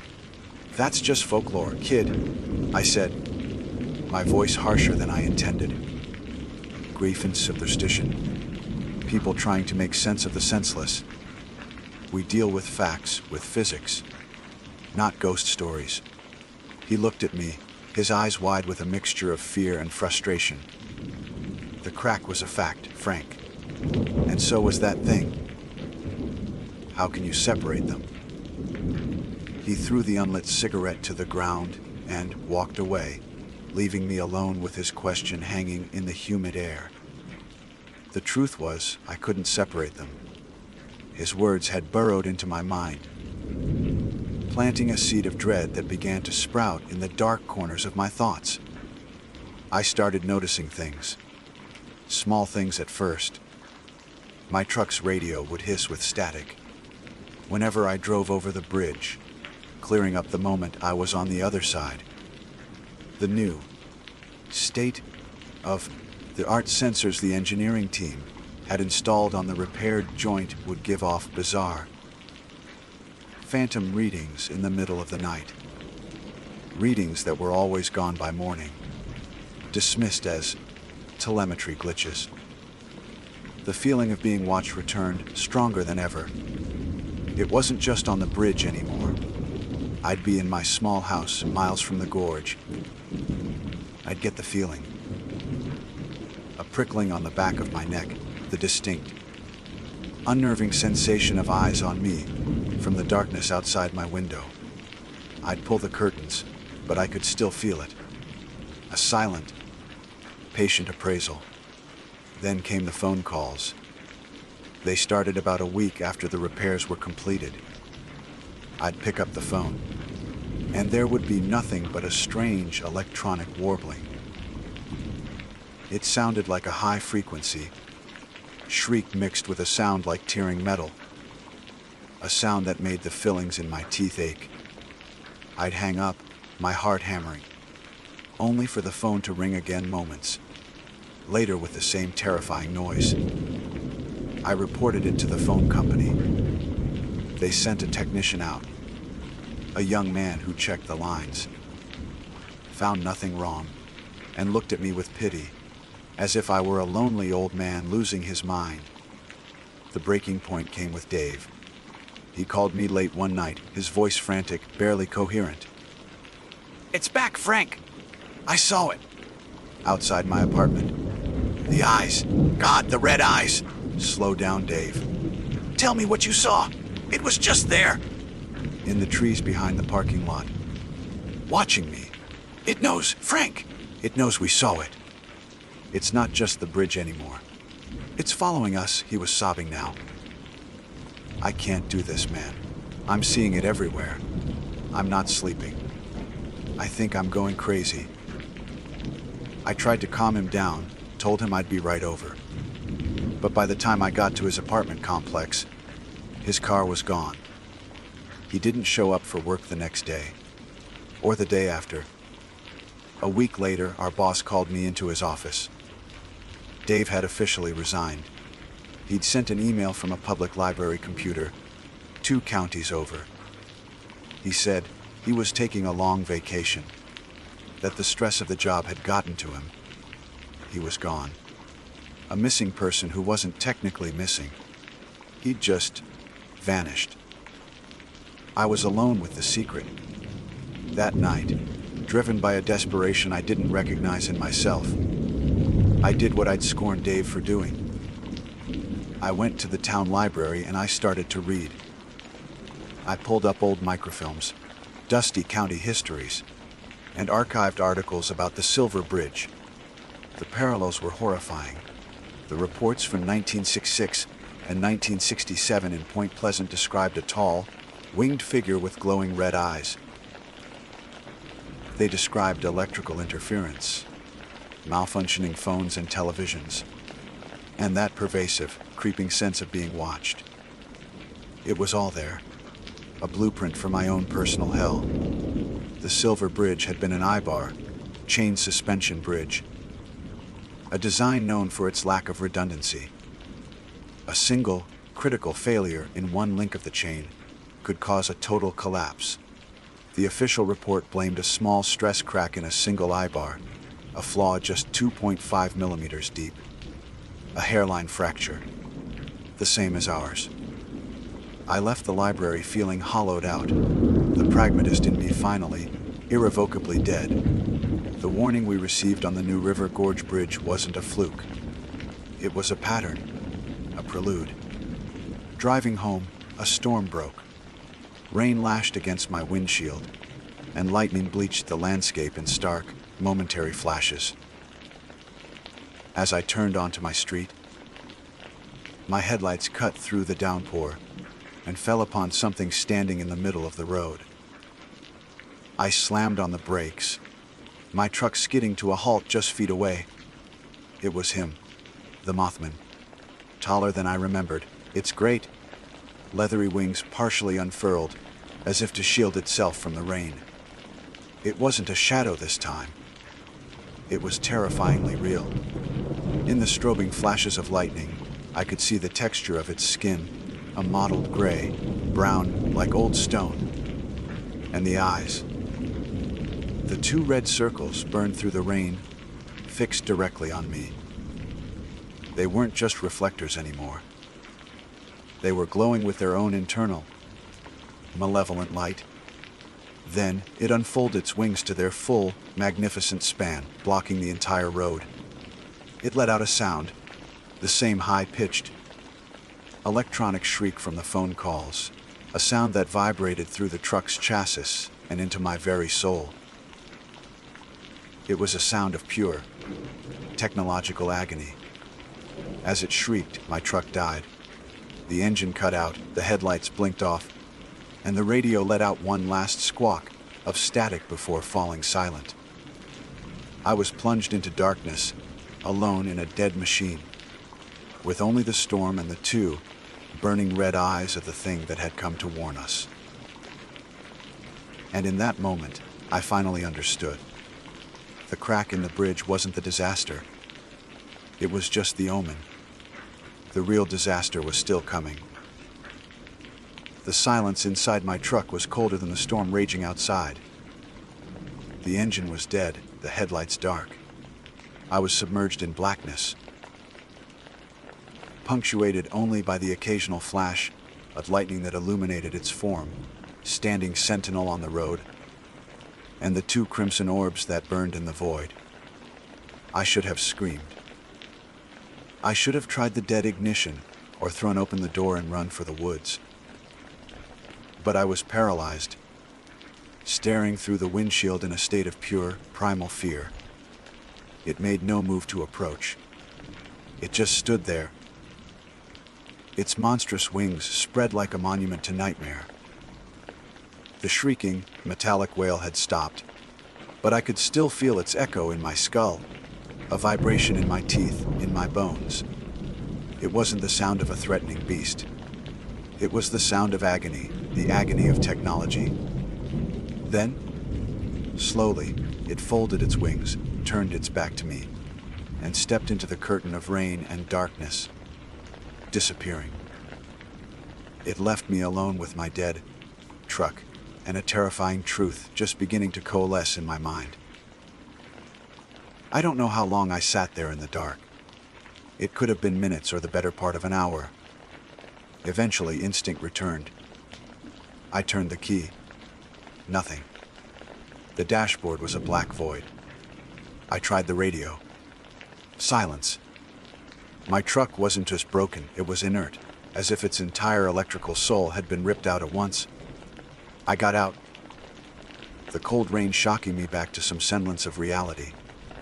I walked around the truck, shining the small flashlight on my keychain, which, miraculously, still worked on the engine. No visible damage, no smoke, no smell of burning. It was as if someone had simply flipped a switch. I walked the short distance to my house, soaked and chilled to the bone. The first thing I did was go to the landline. I picked up the receiver. No dial tone. I tried the television. A black screen. The lights in the house worked. But anything more complex than a simple incandescent bulb was now a useless piece of junk. I didn't sleep that night. I sat in the dark of my living room, listening to the storm and trying to piece it all together. That scream, it was the same sound from the phone calls. My truck radio had hissed with static near the bridge. The new sensors had glitched. Dave said he saw it, that it was following us. No, it wasn't following us. It was following the technology. The folklore said Mothman appeared before a disaster. People assumed it was a harbinger of physical death and destruction, like the collapse of the Silver Bridge. But what if they were wrong? What if the disaster it warned of wasn't the failure of steel, but the collapse of something else entirely? The crack in the bridge wasn't the cause. It was a symptom. A physical side effect of something much larger, something unseen, something energetic. The New River Gorge Bridge is a massive steel structure, a gigantic tuning fork spanning a deep canyon. It could be doing something to the ambient electromagnetic field, something we don't understand, amplifying it, generating it, or perhaps attracting it. And that creature, Mothman, it might not be a messenger of doom. It might be a canary in a coal mine, a being uniquely sensitive to this kind of energy. It didn't come to warn us in a way we could understand. It was simply reacting to the energy building up. Its scream was the sound of its own torment from that energy, and the effect on my electronics was the fallout from its cry. As the first light of dawn filtered through the window, the full, horrifying realization hit me. The real disaster hadn't happened yet. The next day was Bridge Day, the annual festival where they close the bridge to traffic and allow hundreds of people to walk across it, to watch BS jumpers leap from its railings to the river below. A day when hundreds of people, with hundreds of cell phones, cameras, and countless other electronic devices, would be gathered on the massive steel structure that was about to become ground zero for a technological apocalypse. I had to do something. I called the sheriff's department from a neighbor's working phone, trying to explain the potential electromagnetic threat. I talked about the sensor anomalies, the power failures. I carefully avoided the word Mothman, but my voice was tight with panic. They listened politely and said they would look into it, which was code for, "Get lost, you crazy old man." I called the state engineer's office. I invoked my position as the inspector who found the crack. I begged them to cancel Bridge Day, to run a full electrical diagnostic. They told me I'd been working too hard, that I should take a vacation. Nobody believed me. I had become one of those people from Point Pleasant in 1967, trying to warn everyone about what they'd seen, only to be dismissed as a lunatic. I had one last, desperate option. The morning of Bridge Day was cruelly beautiful. The sun glinted off the steel arch. I drove a small rental car. My truck was still a paperweight to one end of the bridge. The crowds were already arriving. Laughing families, teenagers snapping selfies. The atmosphere was festive. To me, it felt like a funeral procession. I made a crude sign from a piece of cardboard at the back seat, scrawling on it with a thick, black marker. Donjar! Hey-G-E-L-E-N-A, feel TROFALLEL-KION-S. I stood by the side of the road holding my sign. People streamed past me. Some gave me curious looks. Some laughed. A teenager pointed at me and said something to his friends. I heard the word, "Freak! Please, listen to me!" I shouted, my voice raw. Something is wrong with this bridge. It's not safe. Turn off your phones. 2 police officers approached me. "All right, Pops? That's enough," the taller one said. "You're making a scene." You don't understand. I pleaded. It's not the structure. It's the energy. "It's going to. Go on home and get some rest, Mr. Miller," the other one said, his tone gentle but firm. "Don't make us take this any further." They escorted me back to my car and watched until I drove away. I was defeated. I drove to a scenic overlook on a hill with a clear view of the entire span. All I could do was watch. By noon, the bridge was teeming with people. hundreds of tiny, moving dots. From a distance, it looked peaceful. And then I saw it. Mothman appeared as if from nowhere. Circling high above the center of the arch, a dark silhouette against the blue sky. No one on the bridge seemed to notice. They were all looking down at the jumpers at the view. And then it screamed. The sound was too far away for me to hear, but I saw its effect. A simultaneous flash of light erupted all across the bridge. Not one flash, but hundreds. Cell phones in people's hands, cameras around their necks, detonating like firecrackers. This was followed by louder bangs as car batteries in the nearby parking lots circuited and caught fire. Panic was instantaneous. People screamed, ran, trampled one another. Plumes of black smoke billowed up from the burning cars. It wasn't a structural collapse. It was worse. It was a technological massacre, taking place nearly 900 feet above the ground. I watched in horror, tears streaming down my face. I had tried to warn them. Amid the smoke and chaos, I saw Mothman circle one. Last time before turning and flying back into the deep valleys and ancient forests of the Appalachian Mountains. Its work was done. The disaster had come to pass. I used to inspect bridges. Now I am a witness, the last survivor of a warning that went unheard. I don't know what that creature was, or where it came from. But I know one thing: it didn't come to predict the future. It came to warn us about the present, about the invisible dangers lurking in the world of steel and wire we have built for ourselves. And now, I am the only one left to remember its scream. My name is David Rourke, and for 27 years I've been a search and rescue officer in the Great Smoky Mountains National Park. I've seen the soul of these mountains, the breathtaking beauty and the unforgiving heart of them. I've pulled survivors from ravines and carried the unfortunate back to their grieving families. In this line of work, you collect ghosts. Not the spectral, chain-rattling kind, but the quiet, heavier kind. The faces you can't forget, the questions that never get an answer. They settle in your bones, a permanent chill that the warmest summer day can't quite thaw. Most cases, you close the book. You find them, one way or another.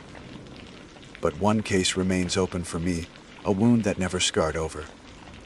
The case that haunts me, the one that still wakes me in the dead of night, is the disappearance of 8-year-old Sarah Becker in the autumn of '98. It was October, the time of year the Park Service calls the leaf peeping season. The mountains had set themselves on fire, a riot of crimson, gold, and blazing orange under a sky so blue it hurt to look at. The air was crisp, smelling of wood smoke and damp earth. It was a perfect day for a hike, and the Becker family, down from Knoxville for the weekend, had chosen the Deep Creek Trail for its gentle grade and scenic waterfalls. They were a postcard family, 2 parents, a 12-year-old son, and little Sarah, a vibrant spark of a girl with bright, curious eyes and hair the color of corn silk, tied back in 2 bouncing pigtails. The call came in just as the sun began to dip below the ridgeline, painting the sky in shades of bruised purple and pink. The voice on the other end was frantic, cracking with a panic I knew all too well. It was Mr. Becker. They had stopped for a water break near Indian Creek Falls. Sarah had been playing a game with another boy from a different hiking group, a little younger than her, maybe 7. The parents had looked away for no more than 5 minutes, talking to the other boy's family. When they turned back, the boy was there, but Sarah was gone. Standard procedure kicked in. We established a perimeter, got a description, and started the clock. In the wilderness, the first 24 hours are everything. We assembled a team at the trailhead, the mood grimly professional. I took the lead in interviewing the parents and, more importantly, the only witness, the little boy, Leo. He was a small, pale child, wrapped in an oversized emergency blanket, his eyes wide with a mixture of fear and confusion. Getting a coherent story from a terrified child is like trying to catch smoke in your hands.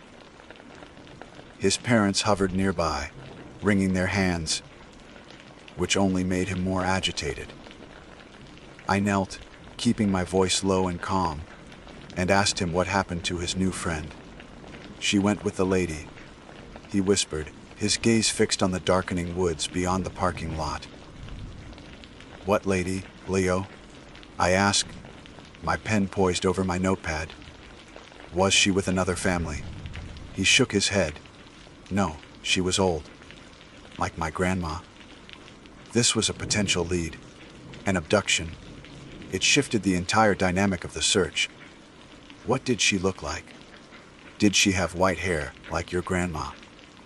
Yes, he said, nodding, and a nice smile. She told Sarah she had candy at her house. The good kind.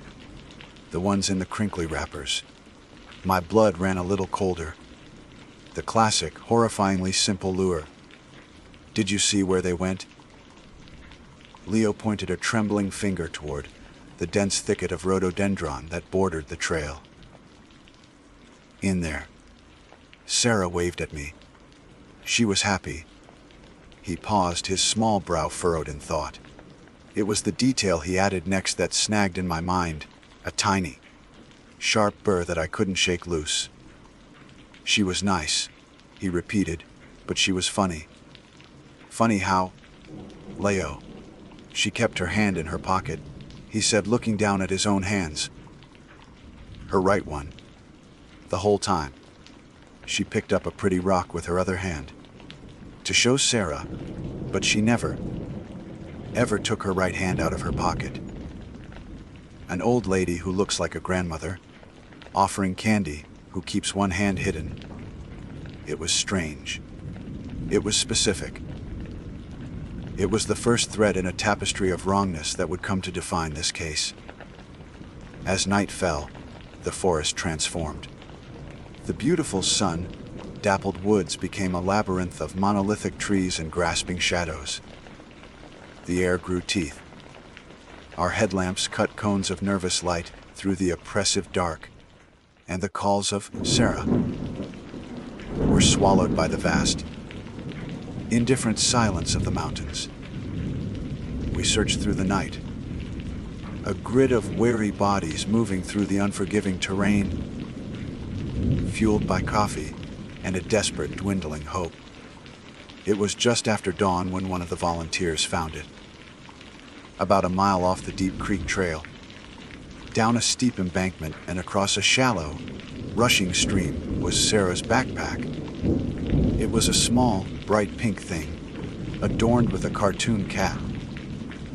It was propped neatly against a massive tulip poplar, almost as if it had been placed there for us to find. It wasn't torn or muddy. Inside, we found her water bottle, still half full, a Ziploc bag with a half-eaten apple, and a child's drawing of her family, all holding hands under a smiling sun. There was no sign of a struggle. It was just there. The discovery of the backpack led us to the second anomaly. Not 50 yards from where it was found, nearly swallowed by the forest, was a faint, almost imperceptible trail. It wasn't a game trail, it was too deliberate. It led us up a small rise to a place that shouldn't have existed. It was a small, unmapped cabin. It wasn't on any of our Park Service maps, old or new. It was built of hand-hewn logs, chinked with mud and moss, with a rusty tin roof and a single stone chimney. It was old, ancient even, but it wasn't a derelict ruin. It was intact. it looked maintained. A cold knot of dread tightened in my stomach. This was it. This had to be the place the nice old lady was talking about. We approached with caution, our senses on high alert. The air around the cabin was still and heavy. No smoke came from the chimney. No light shone from the single, grimy window. My deputy, a young, capable man named Ben, moved to the front door while I scanned the perimeter. And that's when we saw the third thing. The thing that, to this day, I cannot explain. The door was made of thick, solid oak, weathered by 100 years of mountain storms. It was a fortress of a door, and punched directly through the center of it, at about chest height, was a hole. It wasn't a bullet hole. It was too wide and perfectly circular. It wasn't made by a drill. The edges were too smooth on the outside, but violently splintered inward on the cabin's interior. It was a single, deep, perfectly round hole, about an inch in diameter, as if someone had taken a superheated steel spike and driven it through 2 inches of solid oak with a single, impossible blow. We stood there for a long moment, staring at that unnatural aperture. The woods were silent around us. The birds had stopped singing. All the pieces were wrong.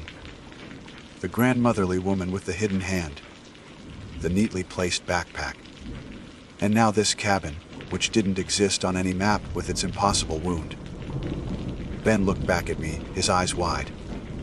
I nodded, my hand resting on the grip of my sidearm. We had to go in. Whatever answers we were going to find, they were on the other side of that violated door. Ben looked at me, his wide eyes reflecting the silent forest behind us. A dozen questions swam in his gaze, but he didn't voice them. He didn't have to. I felt it too. The cold dread coiling in. My gut had nothing the crisp October morning. It was a primal wrongness. An alarm bell honned by years in these woods, screaming that something was fundamentally, terribly amiss. I gave Ben a short nod, a silent confirmation that we had to go in. I unsnapped the holster of my sidearm, but didn't draw it. The gesture was more of a psychological anchor than a practical preparation. The oak door had no knob or lock, just a simple wooden bar on the inside. Ben hit it with his shoulder once. A dull thud, but the door held. He hit it again, harder. And this time there was a splintering crack. With a third, final shove, the bar broke, and the door swung inward, revealing the dim interior. The air that spilled out wasn't the musty, dusty smell I expected from an abandoned place deep in the woods. It was clean, unsettlingly clean, almost sterile with a faint, metallic tang that clung to the back of the throat, like the ghost of old blood scrubbed away. We stepped cautiously over the threshold, the morning light spilling in behind us, illuminating a single, shockingly sparse room. There were no cobwebs, no thick layer of dust that should have blanketed a place like this. The plank floor was swept clean. A narrow cot was pushed against one wall, a gray wool blanket folded neatly at its foot. In the center of the room stood a small wooden table and a single chair. On the table, there was nothing at all, except for the one thing that made my heart seize in my chest. It was a single, brightly colored candy wrapper. The crinkly, glossy kind Leo had described. It lay there, stark and solitary, a silent, damning confirmation of the boy's story. A kind old lady with a sweet promise. The candy was gone. And so was Sarah Becker. My eyes swept the room. No clothes, no dishes, no personal effects to suggest who lived here. It felt more like a stage set than a home. In the corner, a stone fireplace was cold and swept clean of all ash. But it was the objects on the sill of the single, grimy window that drew my attention. It was a row of smooth, gray river stones. They were arranged in a neat line along the length of the sill, each one similar in size and shape, almost like a collection of pale, severed fingers. I walked over and picked one up. It was cool and heavier than it looked, its surface worn smooth, as if tumbled for a century in a rushing creek. I thought of what Leo had said, how the old woman had kept her right hand hidden, her pocket the entire time. A terrible, primitive thought began to form in my mind, so wild and irrational that I tried to shove it away. "Dave, look at this." Ben's voice came from the other side of the room. He was kneeling beside a small wooden chest tucked under the cot. It was an old, plain pine box with a rusted latch. Ben pried it open easily. The contents were not treasure or valuables, but something 100 times more horrifying. It was a collection of sad little trophies. Trophies from children. There was a worn, tattered teddy bear, one of its button eyes missing.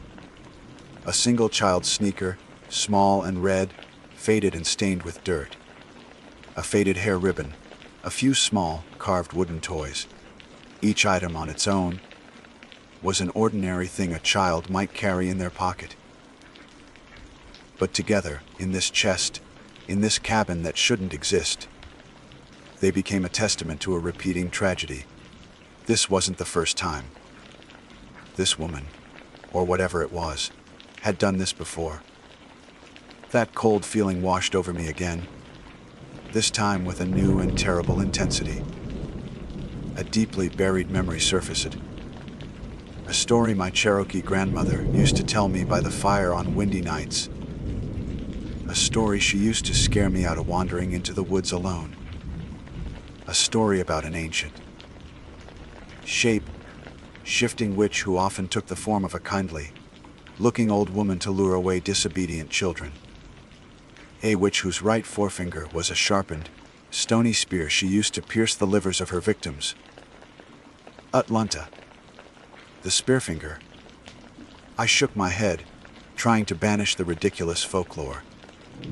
I was a law enforcement officer, not a storyteller. There was a rational explanation for all of this. There had to be.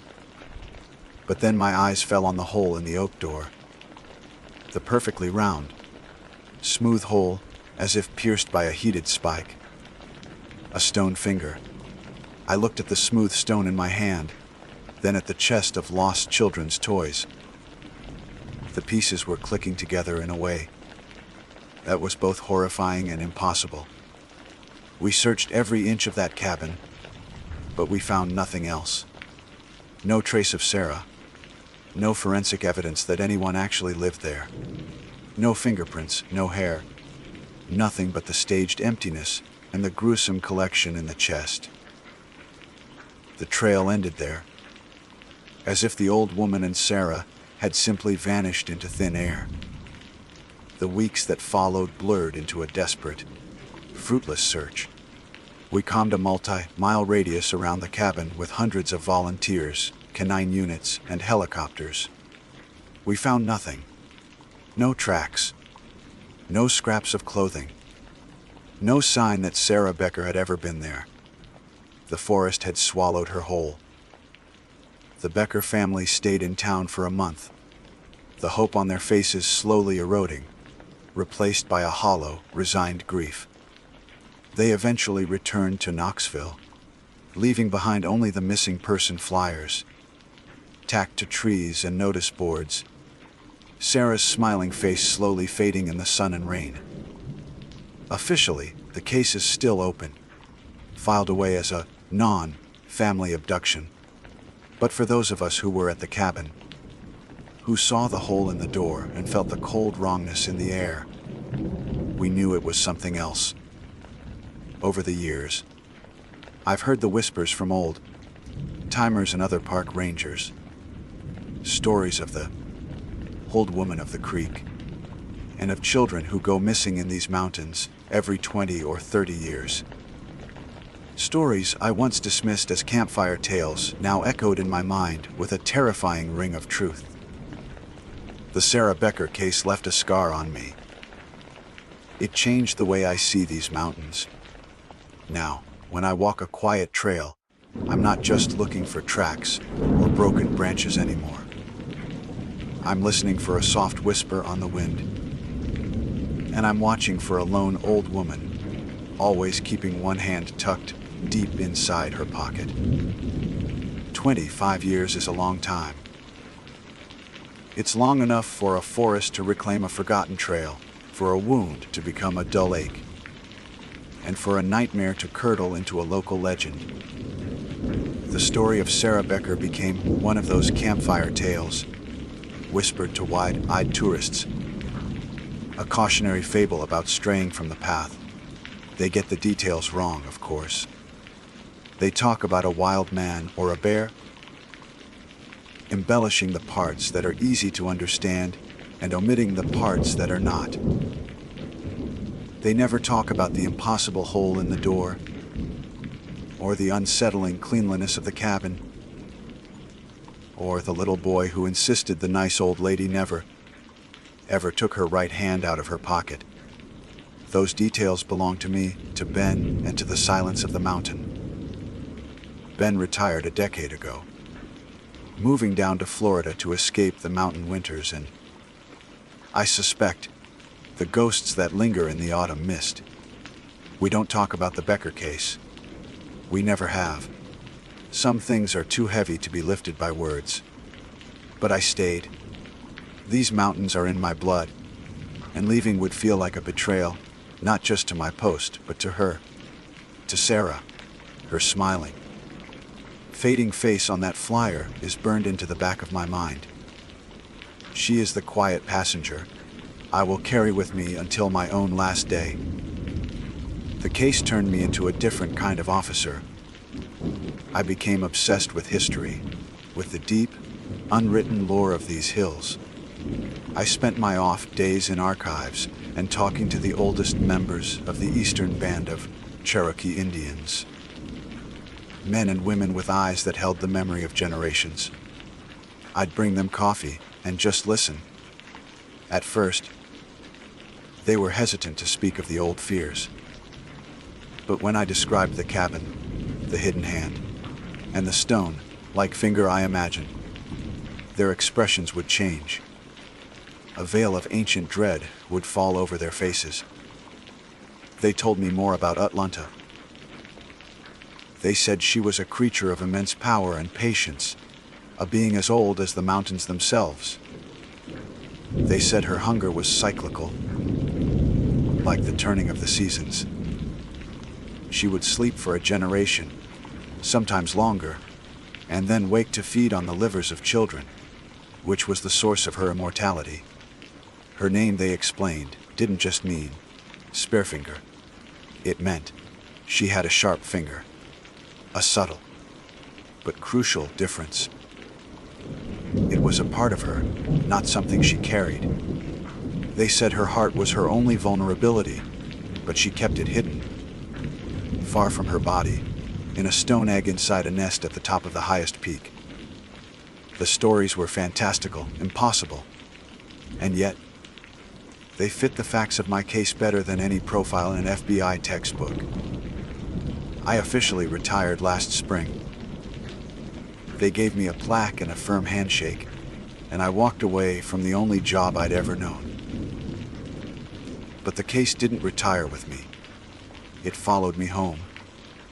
It sits with me in the quiet of the evening as I look out at the blue haze of the ridgeline. 2 weeks ago, the cycle began again. A family was picnicking near the Oconaluftee River, not 10 miles from where the Beckers lost Sarah. Their 6-year-old son, Daniel, vanished. The details were so chillingly familiar they raised the hair on my arms. He was last seen talking to an elderly woman, a tourist. They thought. She was friendly, had a warm smile, and was wearing a long coat, even though the day was mild. The boy's older sister, who was watching from a distance, told the sheriff's deputy, something that made my blood run cold. She said the old woman gestured for Daniel to come with her, using her left hand. Her right hand remained, the entire time, tucked deep inside her coat pocket. The authorities are treating it as a standard abduction. They're looking for a vehicle, a transient. They are looking for a person. I know better. I know they are looking for a story, a myth that has walked out of the mists of time and is hungry again. I couldn't stay away. I'm an old man now, with a hitch in my step and a tremor in my hands, but I know these woods better than I know the back of my own wrinkled hand. I didn't call the Park Service. I didn't tell anyone where I was going. This was a personal pilgrimage, a final reckoning. I packed a small bag, my old service revolver, and drove to the Deep Creek trailhead. The forest felt different this time, heavier. Or maybe it was just me. The trail was the same, but the trees seemed to lean in closer, their branches like grasping fingers. The air was thick with the smell of damp earth and decay. I found the place where Sarah's backpack had been left, the spot marked in my memory like a gravestone. From there I pushed through the rhododendron thicket and scrambled up the rise, my heart pounding with a mixture of terror and grim resolve. I expected the cabin to be gone, rotted back into the earth from which it came. But it was there. It stood in the clearing, exactly as it had 25 years ago, a dark, silent anomaly against the vibrant green of the forest. It looked untouched by time, preserved in its own pocket of wrongness. And the hole was still in the door, a perfect, dark circle, like a single, unblinking eye staring out at the woods. My hand shook as I pushed the door open. The same sterile, metallic smell hit me. The same sparse room. The same cot with its neatly folded blanket. The same chair and table. But this time, there was something new on the table, placed precisely in the center where the candy wrapper had been. It was a small, blue plastic dinosaur. A toy stegosaurus. The kind you get from a vending machine. A new trophy had been added to the collection. I backed out of the cabin slowly, my breath catching in my throat. The woods were deathly quiet. No birds sang. No squirrels chattered. It was the silence of a predator's lair. As I turned to leave, my eyes caught a flicker of movement at the edge of the clearing. Standing half, hidden behind the trunk of a massive oak, was a figure. It was an old woman, her hair a wispy white, her back stooped with age. She wore a long, dark coat. She just stood there, watching me with a look that was not a smile, but a placid, terrifying acknowledgement. Her left hand was visible, resting against the bark of the tree. Her right hand was buried deep in her pocket. We stared at each other across the clearing for a long, frozen moment. It wasn't human curiosity in her eyes. It was an ancient, patient intelligence as cold and hard as the river stones that once sat on her windowsill. I did not reach for my gun. I knew, with a certainty that chilled me to the bone, that it would be useless. A bullet couldn't kill a story. Then, as slowly as she appeared, she stepped back, melting into the deep shadows of the forest until she was gone. I don't know how long I stood there, my feet rooted to the ground. I didn't find Sarah Becker's body that day, and I know they won't find little Daniel's. Atlanta is not a creature of evidence or remains. She is a creature of emptiness and grief. I am an old man, and I have seen the face of the thing that lives in the heart of these mountains. It is not a monster of tooth and claw. It is the quiet, grandmotherly terror that promises you candy. The patient horror that waits for you to wander, just far enough from the path. The case that haunted me is no longer a case. It is a truth I must live, with some things are not meant to be found, and some stories are true. My name is Liam Carter. If I close my eyes, I can still smell the damp earth and wood smoke of that evening. It's a scent that should be comforting, a reminder of simpler times, of escapes from the city's relentless hum. But for me, it's the smell of the beginning of the end. It's the scent of the moment my world tilted on its axis and showed me the grinning, predatory face of what truly hides in the deep, dark woods. My girlfriend, Chloe, was the one who had pushed for the trip. She had a romantic, almost poetic view of nature, fueled by perfectly curated Instagram feeds of misty mountains and golden hour hikes. We need to disconnect. Liam, she'd said, her eyes shining with an earnestness I couldn't refuse. Just us, the trees, and the stars. A real adventure. So, we'd packed my old sedan with a brand new tent, 2 ridiculously expensive sleeping bags, and enough dried food to survive a small apocalypse. Our destination was Pisgah National Forest in North Carolina, a sprawling expanse of the Appalachian Mountains that promised the solitude Chloe craved. I was more of a pragmatist. I loved the idea of the wilderness, but I was also acutely aware of its indifference. Before we left, I spent an hour on 3 different weather apps. The forecast was unanimous clear skies, a gentle breeze, and a low of 55 degrees. Perfect camping weather, no rain. Not a single drop predicted for the next 48 hours. That detail is important. We found our designated campsite late in the afternoon. It was idyllic, almost suspiciously so.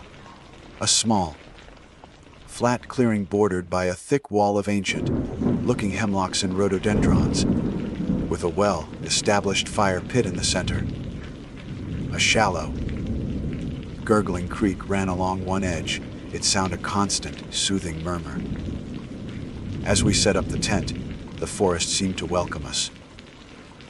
Sunlight filtered through the dense canopy, painting the ground in shifting patterns of light and shadow. A woodpecker hammered a rhythmic beat against a distant tree.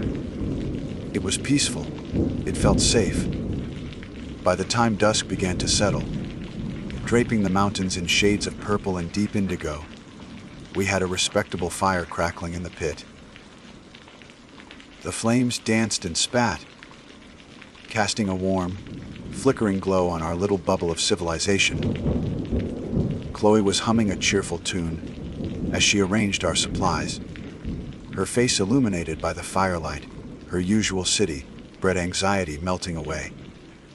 I felt a wave of contentment wash over me. Maybe she was right. Maybe this was exactly what we needed. We'd just gotten the fire going strong, the logs settling into a steady, radiant burn, when he walked out of the woods. He didn't emerge from the direction of the trail or the access road. He simply materialized from the impenetrable blackness, between 2 massive oak trees, stepping into the firelight so silently that it was as if the forest itself had birthed him. He wore a ranger's uniform, the khaki shirt, the dark green trousers, the emblematic Smokey Bear hat. But it looked wrong. It was too clean, too crisp, like a costume fresh out of its packaging. The creases in his trousers were sharp enough to cut paper. There wasn't a speck of dust on his polished boots, or a single pine needle clinging to his shirt. No one who spent their days in the wilderness looked that pristine. Then there was his face. He was older, maybe in his late 50s, with weathered skin that suggested a life spent outdoors, a stark contradiction to his immaculate uniform. But it was his smile that stopped the air in my lungs. It was wide, fixed, and utterly devoid of warmth. It was a smile that didn't reach his eyes, which were small, dark, and still like the eyes of a taxidermied animal. "Evening, folks," he said, his voice a smooth, pleasant baritone that felt jarringly out of place with his unsettling appearance. "Just making my rounds. Name's Ranger Thompson." Chloe, ever trusting of authority, immediately relaxed. Oh, hello, Ranger. She said, her voice bright. "It's a beautiful night, isn't it?" "It is for now," he replied, his grin never faltering. He took a step closer, his gaze sweeping over our campsite, lingering for a moment on the tent, then on Chloe. "But we've had a sudden storm front move in. A nasty one. Wasn't on the forecast. But these mountains, they make their own weather." I felt a prickle of unease. I'd checked 3 different sources. A sudden, unpredicted storm of the magnitude he was implying seemed highly unlikely. He continued, his tone becoming more serious, though the smile remained plastered on his face. "This particular area, right by the creek, is prone to flash floods. The water can rise faster than you can run. It's not safe. I'm evacuating this section of the park for the night." Chloe's face fell. "Oh, no. Really? We just got everything set up." "I know, and I'm sorry for the inconvenience," the ranger said, his voice dripping with synthetic sympathy. "But safety comes first. There's a designated overflow spot up on the ridge. It's higher ground, much safer. It's not as scenic, I'm afraid, but it'll keep you dry and out of harm's way. I can lead you there now." Chloe was already turning towards the tent. "Well, we can't argue with that. Thank you so much for the warning. Ranger, we'll pack up right away." But I didn't move. My feet felt rooted to the ground. Every instinct in my body was screaming that something was fundamentally wrong. The clean uniform, the fixed smile, the phantom storm. It was a puzzle and the pieces didn't fit. "I checked the weather right before we lost service," I said, trying to keep my voice even. "It was supposed to be completely clear all night." Ranger Thompson's gaze shifted to me. The smile didn't change, but his eyes seemed to harden, the stillness within them becoming a flat, cold appraisal. "Like I said, son, the mountains make their own weather. The satellites can't always see what's brewing in these hollers. I've been working these woods for 30 years. I know what I'm talking about." His words were meant to be reassuring, a gentle assertion of experience over technology, but they felt like a threat.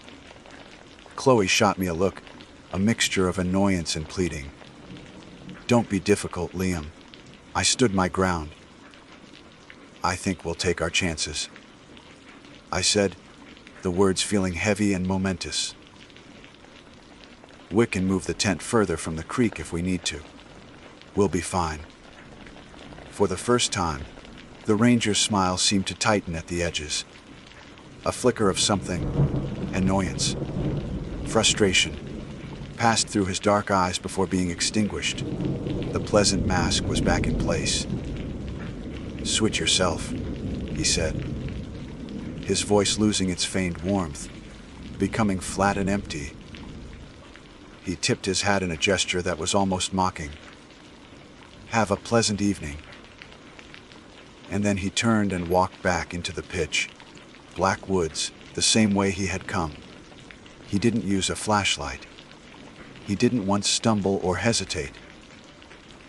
He just stepped out of the firelight and was instantly swallowed by the darkness, as if he had never been there at all. The silence he left behind was profound and terrifying. The friendly sounds of the forest, the gurgling creek, the chirping crickets, now seemed menacing. What the hell was that, Liam? Chloe whispered, her voice trembling. Why did you do that? He's a ranger. He was trying to help us. Something wasn't right, Chloe, I said, my own voice barely a croak. His uniform, the weather, him just walking into the dark like that. It wasn't right. We argued for 10 minutes, our hushed, frantic voices a stark intrusion into the heavy silence. Chloe was scared. I was terrified.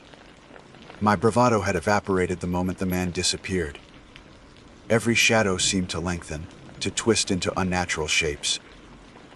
The fire, our only source of light and comfort, now felt like a beacon, advertising our presence to whatever was watching from the oppressive darkness just beyond its reach. Finally, the fear became too much to bear. We didn't pack. We abandoned everything. The new tent, the expensive sleeping bags, the cooler full of food. We scrambled into the car, locking the doors with fumbling, shaking hands. And we waited. That's when we heard the footsteps. They weren't the sounds of a deer or a bear. They were bipedal, deliberate. A slow, steady crunching of leaves and twigs that began at the edge of the campsite and started to circle. Round and round it went, a patient, predatory patrol. Sometimes it would stop for a minute, and the silence would be even worse. Then, the crunching would start again, always just out of sight, a relentless, terrifying promise in the dark. We didn't sleep. We just sat there, huddled together in the cold front seats of my car, until the first, blessed gray light of sunrise broke through the trees, listening to the footsteps that circled our sight all night long. The transition from night to day was agonizingly slow. The oppressive, absolute blackness of the forest canopy bled into a deep, bruised purple, then a hazy, indifferent gray. With the first true rays of sunlight filtering through the windshield, the footsteps stopped. The silence that followed was different from the one before. It wasn't heavy with menace, it was just empty. We had survived the night. Neither of us moved for what felt like an hour. We were frozen, two statues carved from fear, listening to the frantic pounding of our own hearts. My hands were cramped from gripping the steering wheel, my knuckles white. Chloe was curled into a tight ball against the passenger door, her face pale and streaked with silent tears.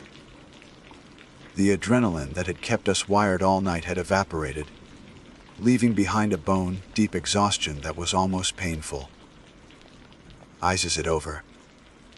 Chloe's voice was a fragile whisper, cracking in the cold morning air. I think so, I managed to say, my own voice hoarse. The sun's up, as if the sunlight were a shield. We finally found the courage to move. Every muscle in my body screamed in protest as I unbuckled my seatbelt and slowly, cautiously, pushed the car door open. The air was crisp and cool, filled with the clean scent of pine and damp earth. The sky above was a brilliant, cloudless blue. There had been no storm. The creek gurgled peacefully, no higher than it had been the evening before. Our campsite was a perfect, undisturbed tableau of our abandoned terror. The tent stood, a silent monument to our interrupted escape. The chairs were still angled toward the fire pit, where a few wisps of smoke curled from the gray ashes. Everything was exactly as we had left it. There were no footprints other than our own, no sign that anyone, real or imagined, had been there at all. For a terrifying second, I questioned my own sanity. Had we imagined it all? A shared delusion brought on by the darkness and the isolation. But then I looked at Chloe's face, at the raw, genuine fear still etched in her eyes, and I knew it was real. The absence of evidence was, in its own way, more terrifying than finding the place torn apart. It spoke of a predator who was careful, methodical, clean. "Leave it," I said, my voice firm. "Leave everything. We're going. Now." There was no argument from Chloe. The romantic allure of the wilderness had been brutally stripped away, revealing the terrifying reality beneath. She just nodded, her eyes wide and fixed on the tree line, as if expecting the man with the fixed grin to step out at any moment.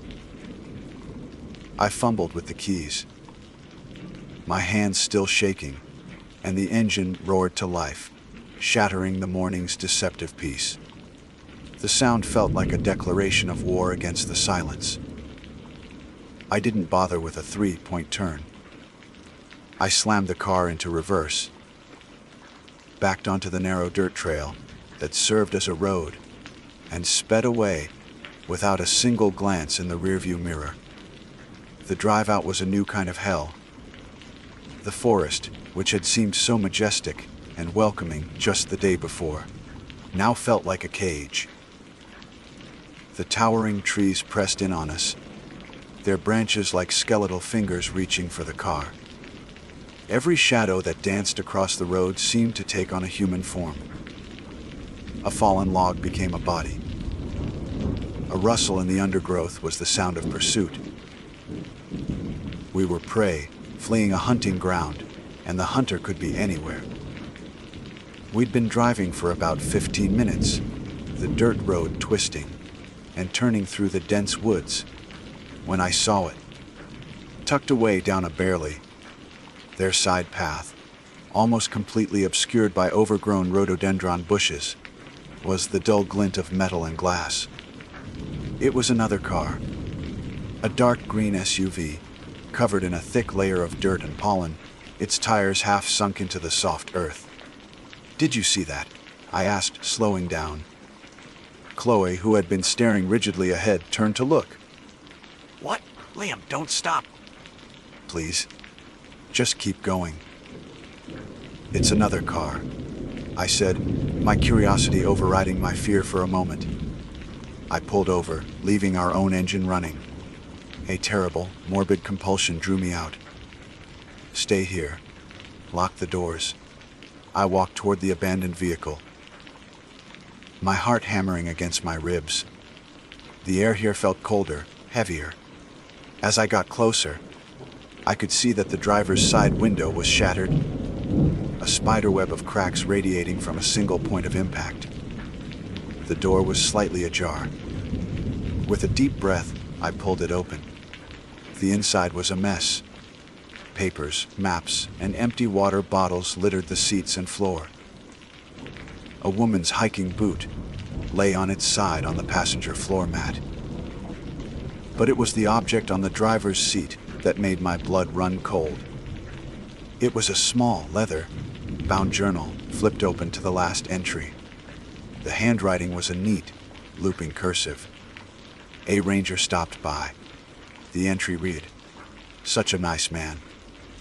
He warned us about a storm coming and said the lower campsites might flood. He's leading us to a safer spot on the ridge.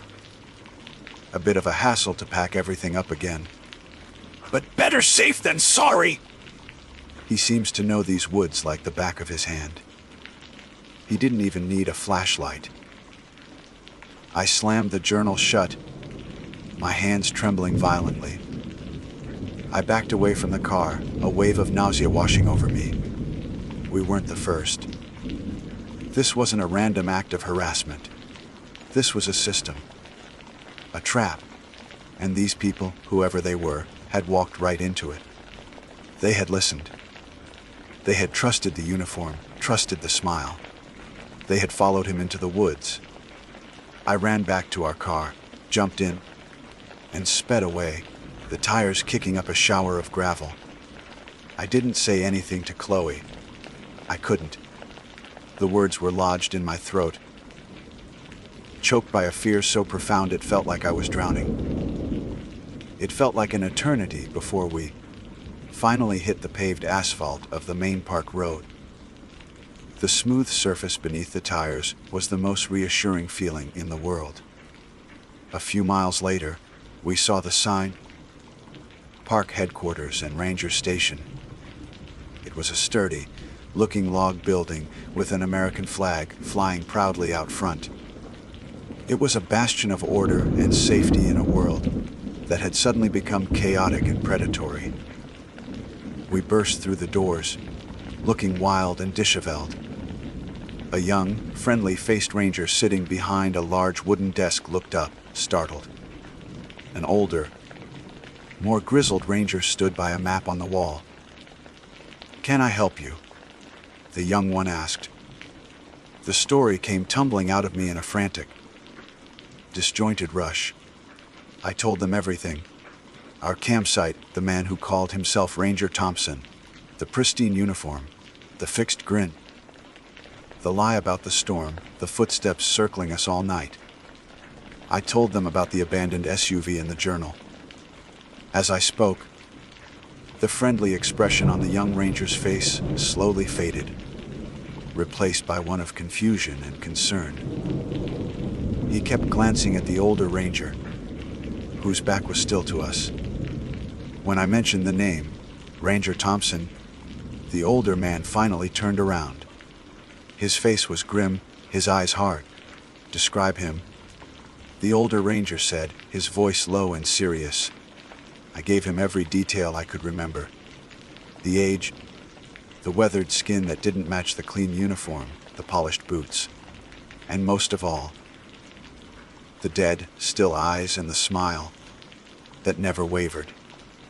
The two rangers exchanged a look. It was a glance that was heavy with a shared, unspoken history. It was the look of men who were having their worst fears confirmed. The older ranger leaned forward, his hands flat on the desk. "Son," he said, and the official, professional tone was gone, replaced by something much graver. "There is no Ranger Thompson working in Pisgah National Forest. There never has been." He paused, letting the weight of his words sink in. The air in the room grew thick and cold. "We've had reports," he continued, his voice dropping even lower.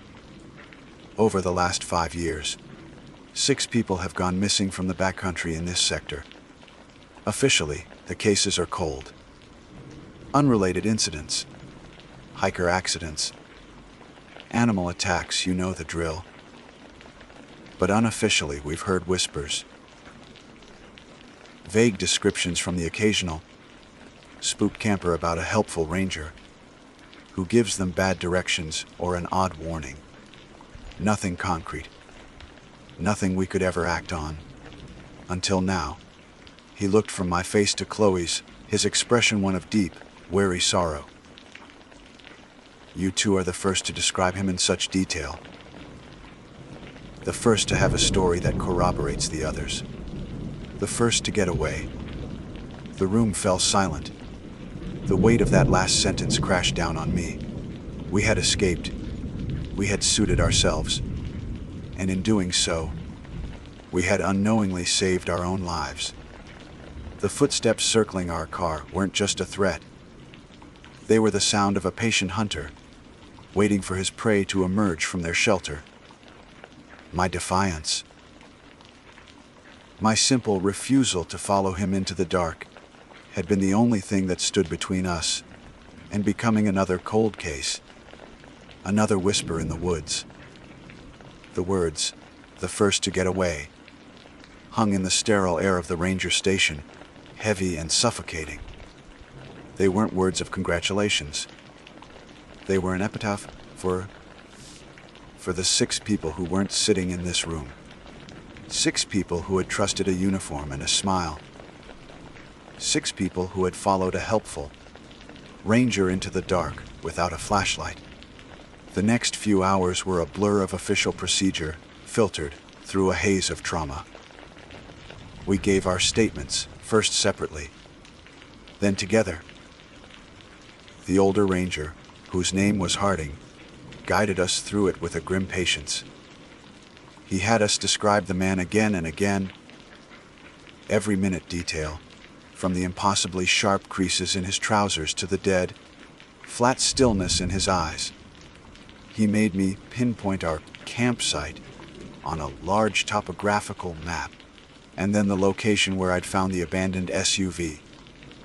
With each detail I provided, the grim set of his jaw tightened. He knew this story. He had just been missing the final chapters. They offered us coffee, which we accepted but didn't drink. The mugs sat on the table between us, growing cold. Chloe was a ghost. She answered questions in a monotone, her eyes fixed on a point on the far wall. The vibrant, adventurous woman who had dragged me into the wilderness was gone, replaced by this hollowed-out shell. I wasn't much better. Every time the door to the station opened, my heart would seize, my body tensing for a fight or flight that had already passed. The predator wasn't here, but his shadow stretched all the way from that dark campsite into this brightly lit room. "We'll send a team out." "Of course," Harding said, his voice laced with a wariness that spoke of years spent dealing with the dark side of the wilderness. "We'll retrieve your belongings and dust the SUV for prints. But I have to be honest with you both."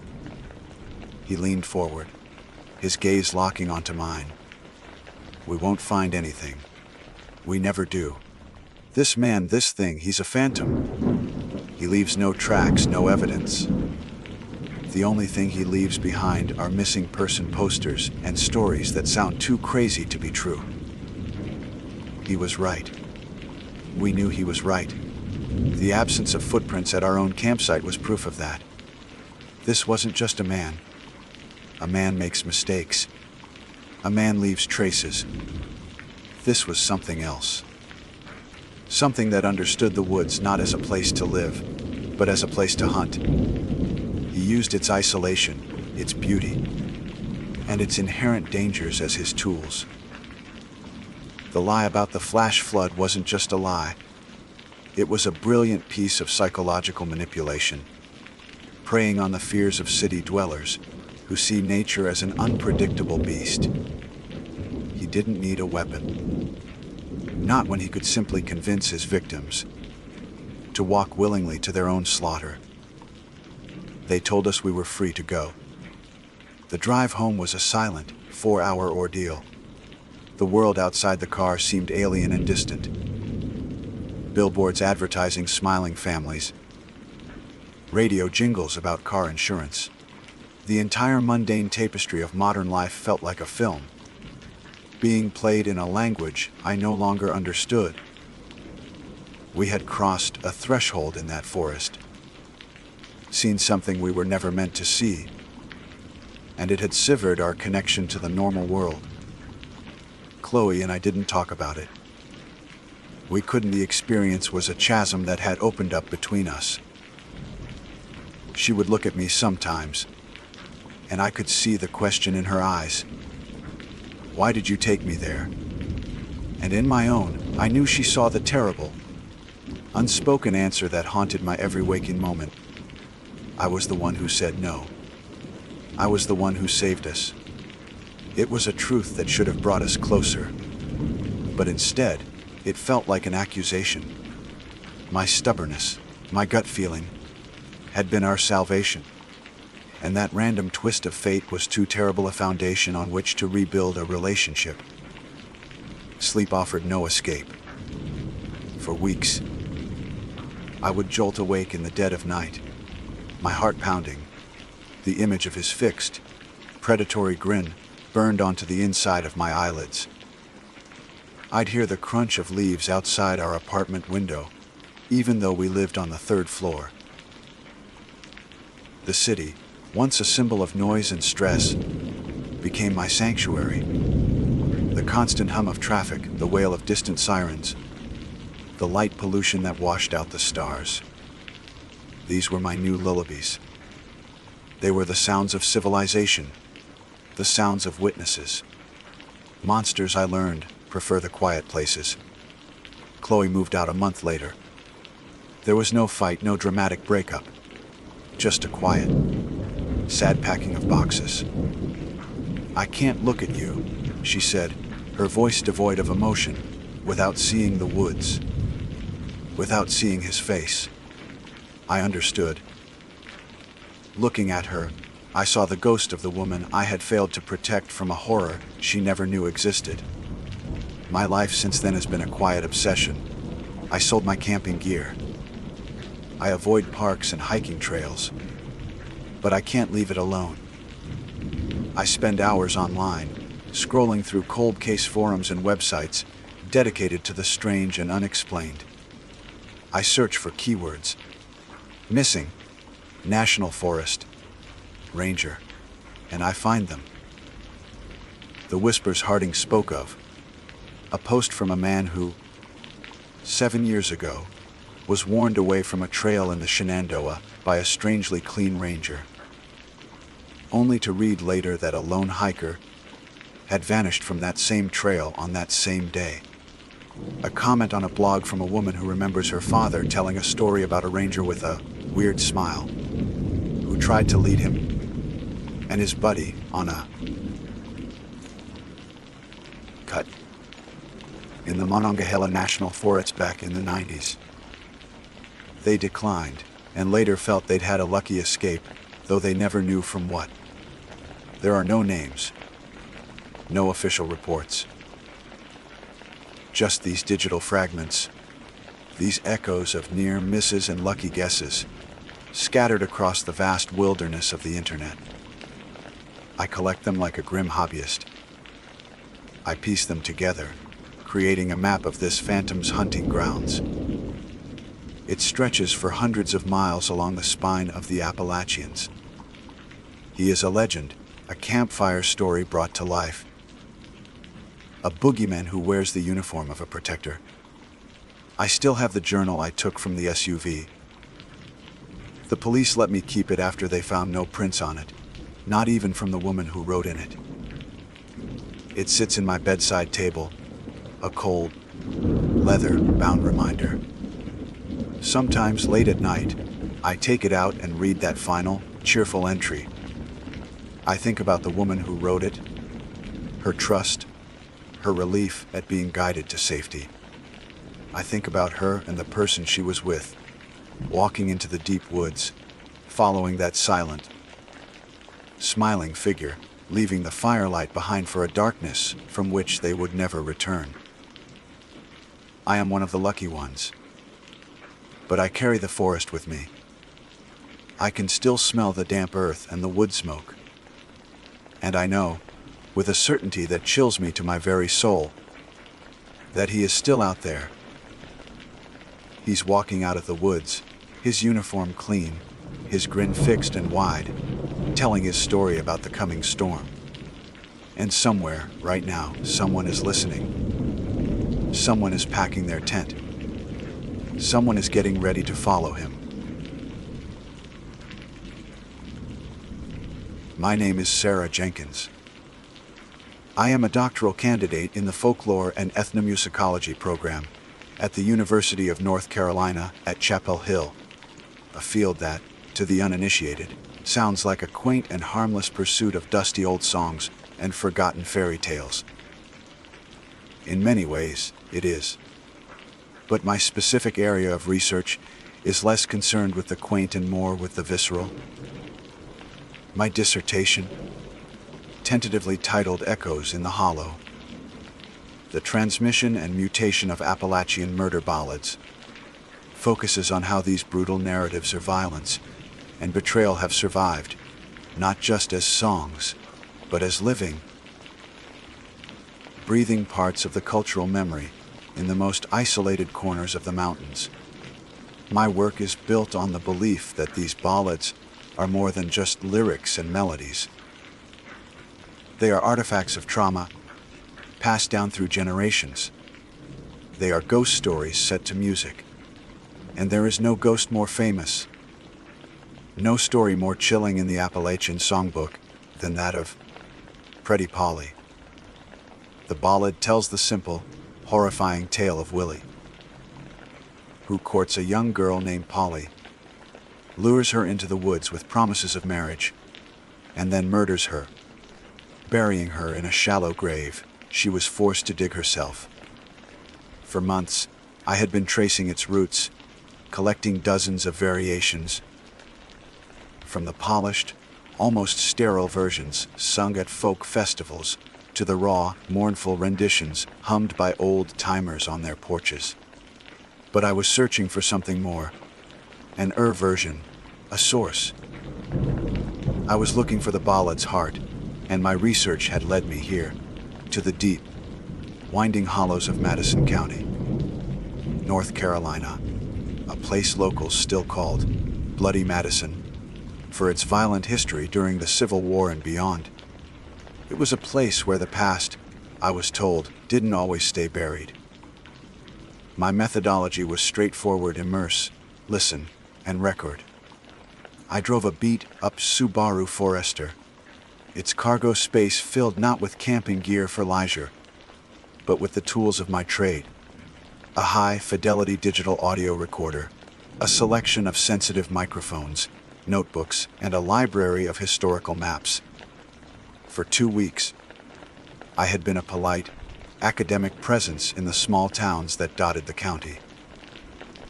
I interviewed local historians, spent afternoons in dusty library archives, and drank lukewarm coffee in church basements, always with my recorder ready.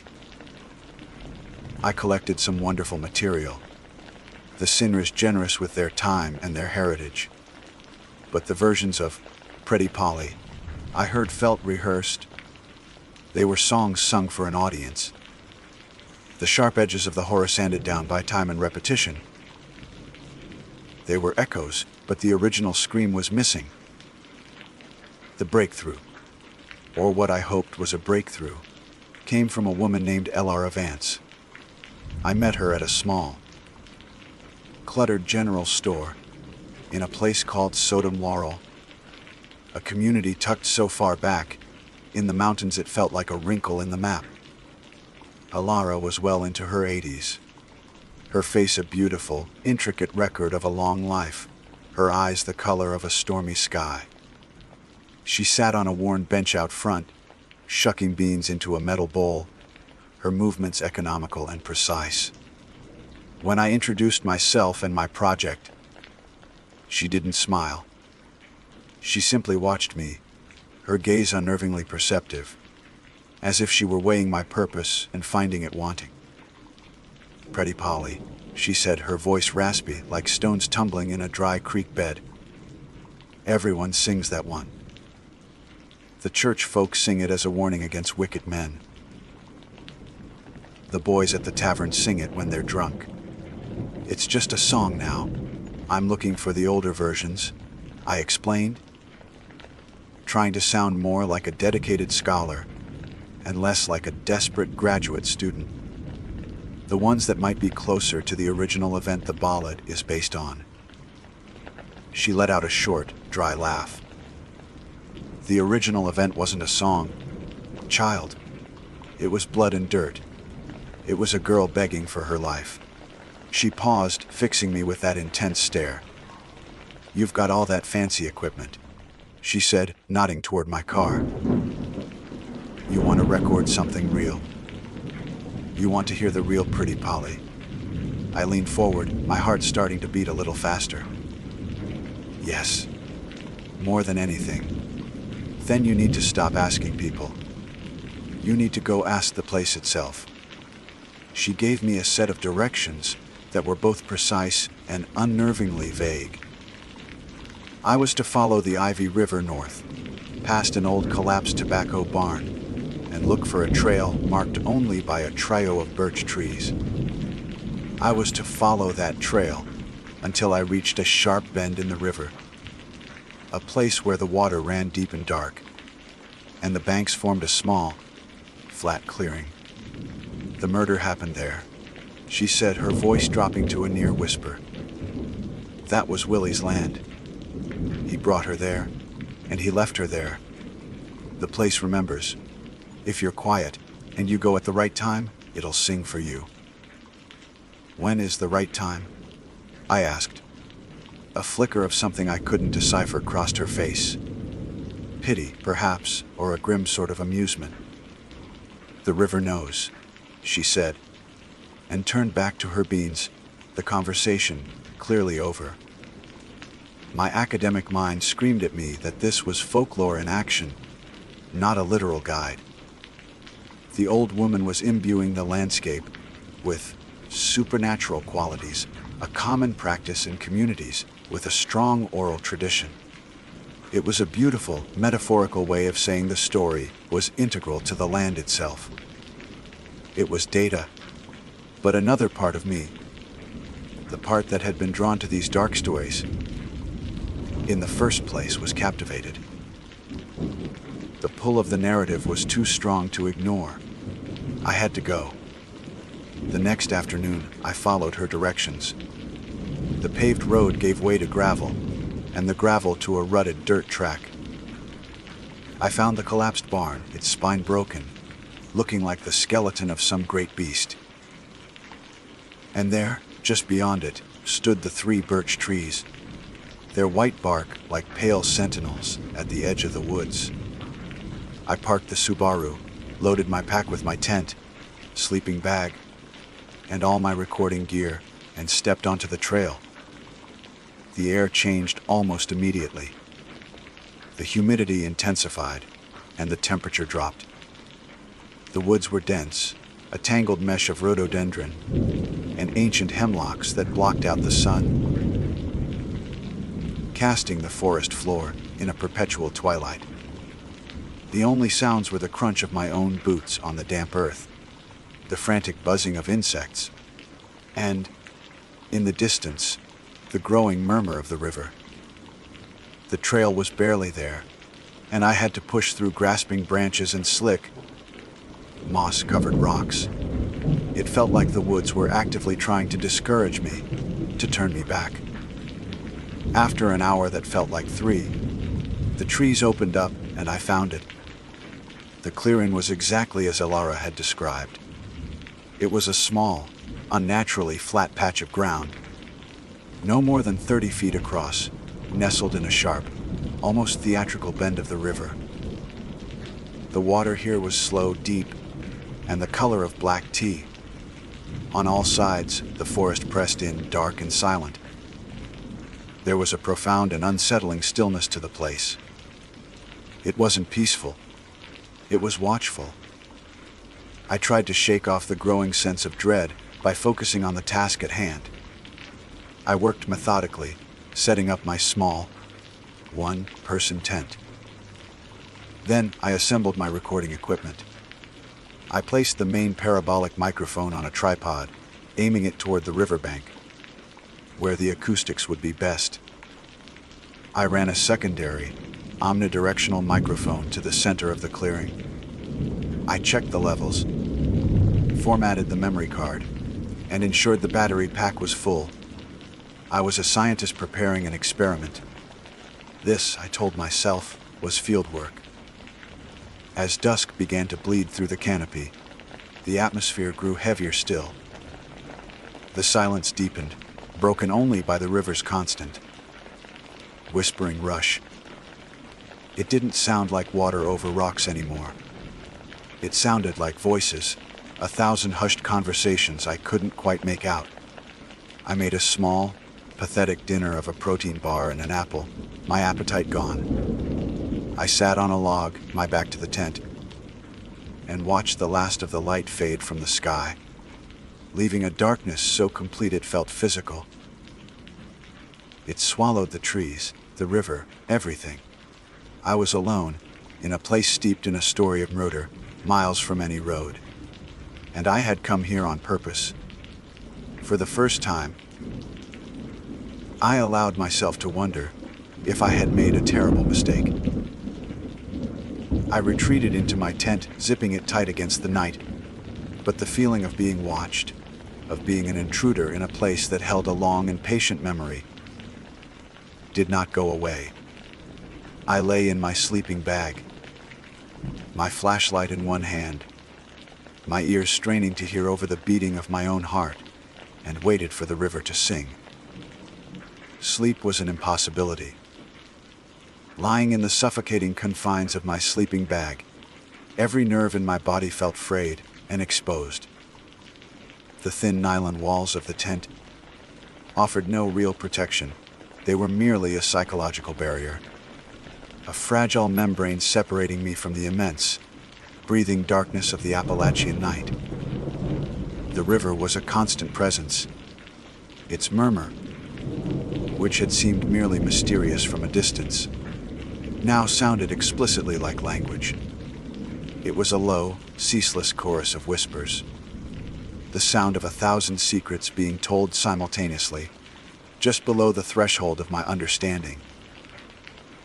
I tried to rationalize it, to attribute it to the psychoacoustics of running water, the way the human brain seeks patterns in random noise. It was my mind, I told myself, primed by folklore and isolation, playing tricks on me. But the feeling of being listened to, of being an unwelcome audience to an ancient conversation, was too powerful to be dismissed by academic theory. Hours crawled by. I watched the glowing hands of my watch move with agonizing slowness. 10 o'clock. 11. The moon, if there was one, was completely obscured by the dense canopy and a thick blanket of clouds, leaving the world outside my tent in a state of absolute, primal blackness. My flashlight, resting by my side, felt like a talisman, its potential to cut through the dark the only comfort I had. I had turned off the recording equipment to conserve the battery, a decision that now seemed foolish. What if the place had already begun to sing and I had missed it? The thought was a cocktail of professional anxiety and a deeper, more unsettling fear. It was just after midnight when the character of the night changed. The indistinct murmur of the river didn't stop, but another sound rose through it, separate and terrifyingly clear. It was a voice, a young woman's voice, thin and laced with a desperate, pleading terror. It wasn't singing, it was begging. The words were fragmented, snatched away by the breeze and the sound of the water, but the emotion was unmistakable. Please, Willie, don't. I froze, my breath catching in my throat. My heart hammered against my ribs, a frantic drumbeat against the sudden, focused silence that seemed to fall around the voice. This wasn't my imagination. This was not the river. It was a human sound, raw and immediate, and it was coming from somewhere outside nearby. Before I could process the sheer impossibility of it, a second voice answered. It was a man's, a low, guttural rumble, devoid of any warmth or compassion. His words were as indistinct as hers. A furious, angry muttering. But the menace in his tone was a physical thing. It felt like a pressure against the thin walls of the tent, a wave of pure, cold malice. A war raged within me. Every instinct for self-preservation screamed at me to stay put, to press myself into the earth, and not make a sound, to wait for the sun. This was a place with a history of violence, and the sounds I was hearing were not of the past. They felt terrifyingly present. Maybe it wasn't a ghost. Maybe it was something worse. A crime being committed, right now, just yards from where I lay hidden. But the folklorist in me, the scholar who had chased this story for months, was screaming just as loudly. This was it. This was what Elara Vance had promised. This was the real Pretty Polly. It wasn't a song. It was blood and dirt.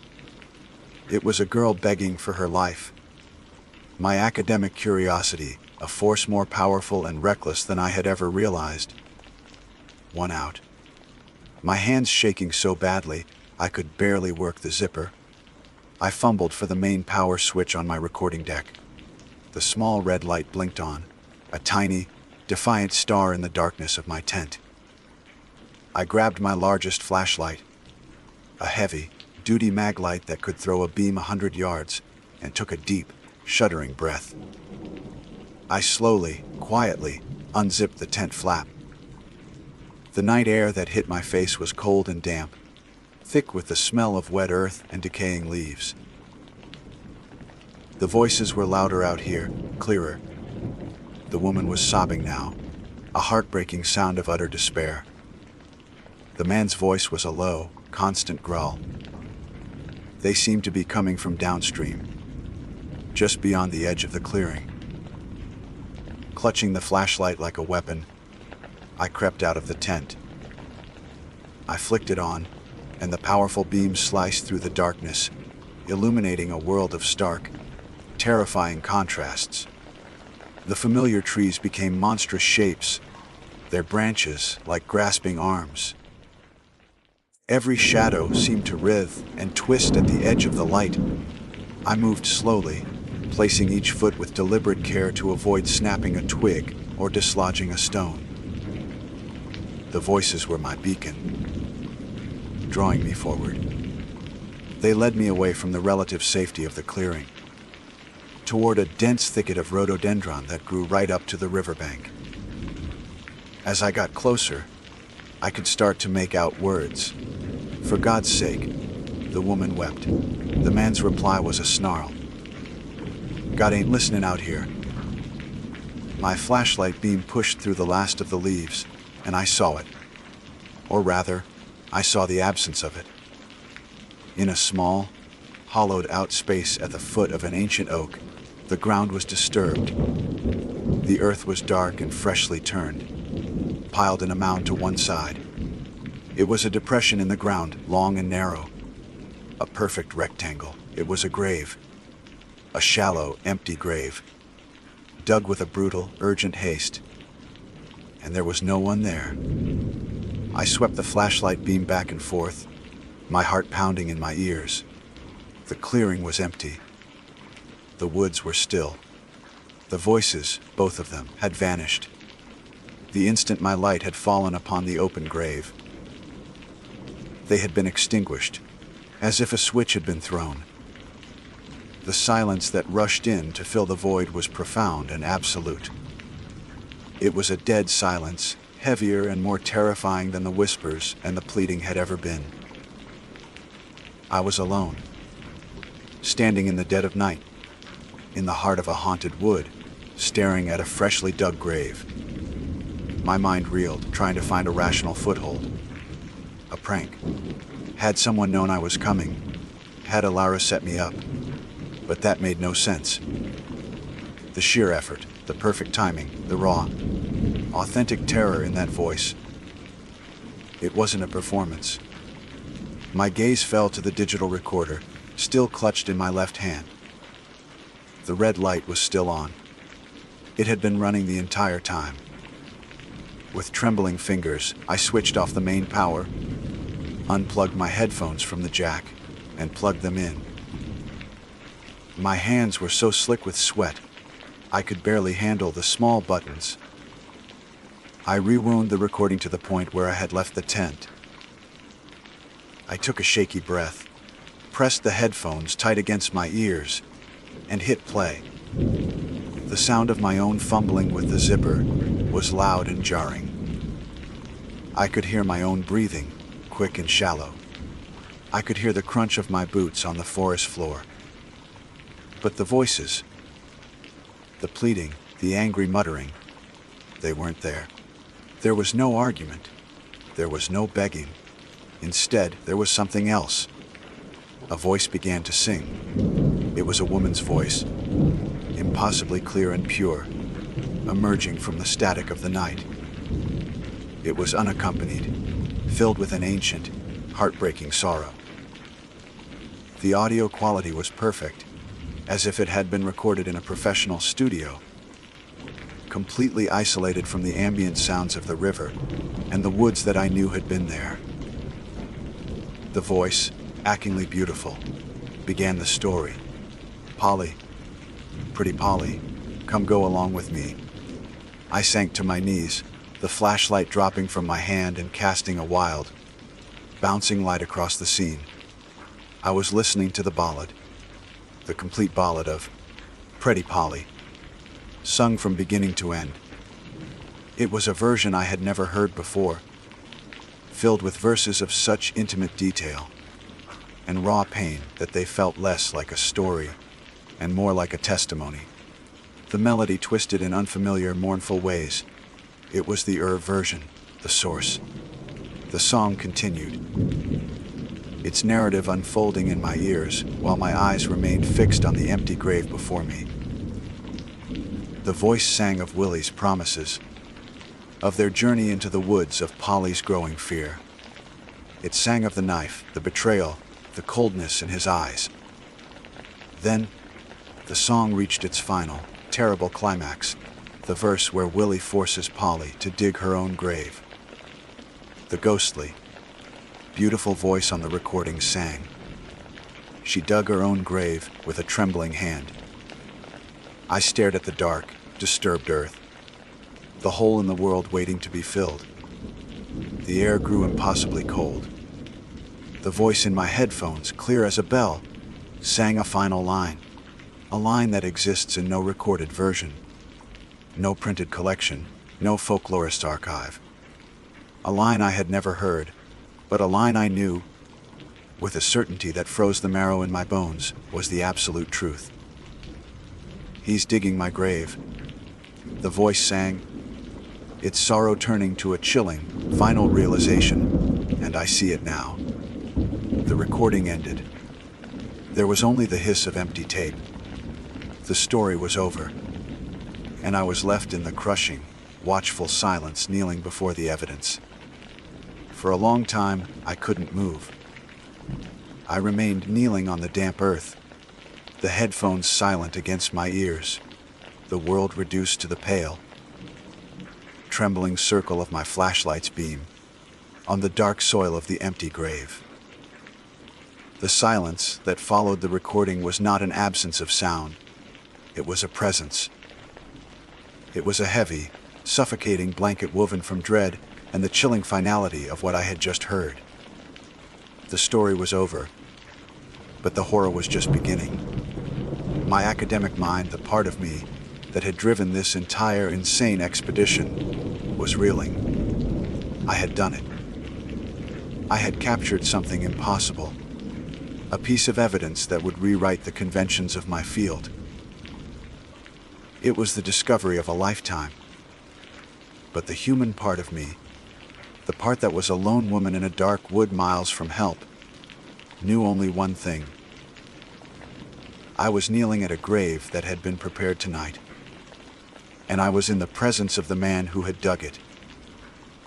A branch snapped in the woods behind me. The sound, so common and natural, was now a gunshot in the dead silence. It jolted me from my paralysis into a state of pure, adrenaline-fueled panic. I didn't look back. I didn't dare. Scrambling backward, I snatched the flashlight, my fingers fumbling over the cold metal. The beam danced wildly, cutting frantic, useless arcs through the oppressive darkness. I felt 1,000 unseen eyes on me from the impenetrable wall of trees. The whispers of the river had returned, but now they sounded different. Mocking, hungry. The place was no longer just watchful, it was waiting. My camp was 100 yards away, but it might as well have been 100 miles. I turned and ran. I crashed through the undergrowth, heedless of the branches that whipped my face and tore at my clothes. My only thought was the fragile sanctuary of my tent and the car beyond it. The sounds of my own frantic flight were deafening. My ragged gasps for air, the pounding of my feet, the frantic thumping of my own heart. But beneath it all, I could hear another sound. A slow, heavy, deliberate tread, keeping pace with me from just beyond the edge of my light. I didn't look back. I knew, with a certainty that was absolute and soul-destroying, that if I turned my head, I would see him. Willie. His face indistinct in the gloom, his hands stained with fresh earth. I burst back into the clearing, a sob of relief escaping my lips as I saw the faint, silvery outline of my tent. I didn't slow down. I ripped through the zipper, threw myself inside, and collapsed onto the floor, my body shaking uncontrollably. My precious recording equipment lay scattered, where I had left it. I began to cram it into its padded cases with clumsy, terrified hands, my only goal to pack and leave. The parabolic microphone, the tripod, the cables. I shoved them all into my pack, not caring if they broke. The recording was the only thing that mattered. The small digital deck was my proof, my trophy, and my curse. I clutched it to my chest like a holy relic. Packing the tent was an ordeal. Every rustle of the nylon, every clink of the poles, sounded like an invitation. The feeling of being watched was so intense, it was a physical pressure on my skin. I kept the flashlight beam sweeping the perimeter of the clearing, half, expecting to see a figure emerge from the trees at any moment. The slow, heavy footfalls had stopped, but the silence was somehow worse. It was the silence of a predator that has cornered its prey and knows it has all the time in the world. Finally, with the tent and sleeping bag, haphazardly stuffed into their sacks, I shouldered my pack and began the long walk back to the car. The trail that had been merely difficult on the way in was now a gauntlet of terror.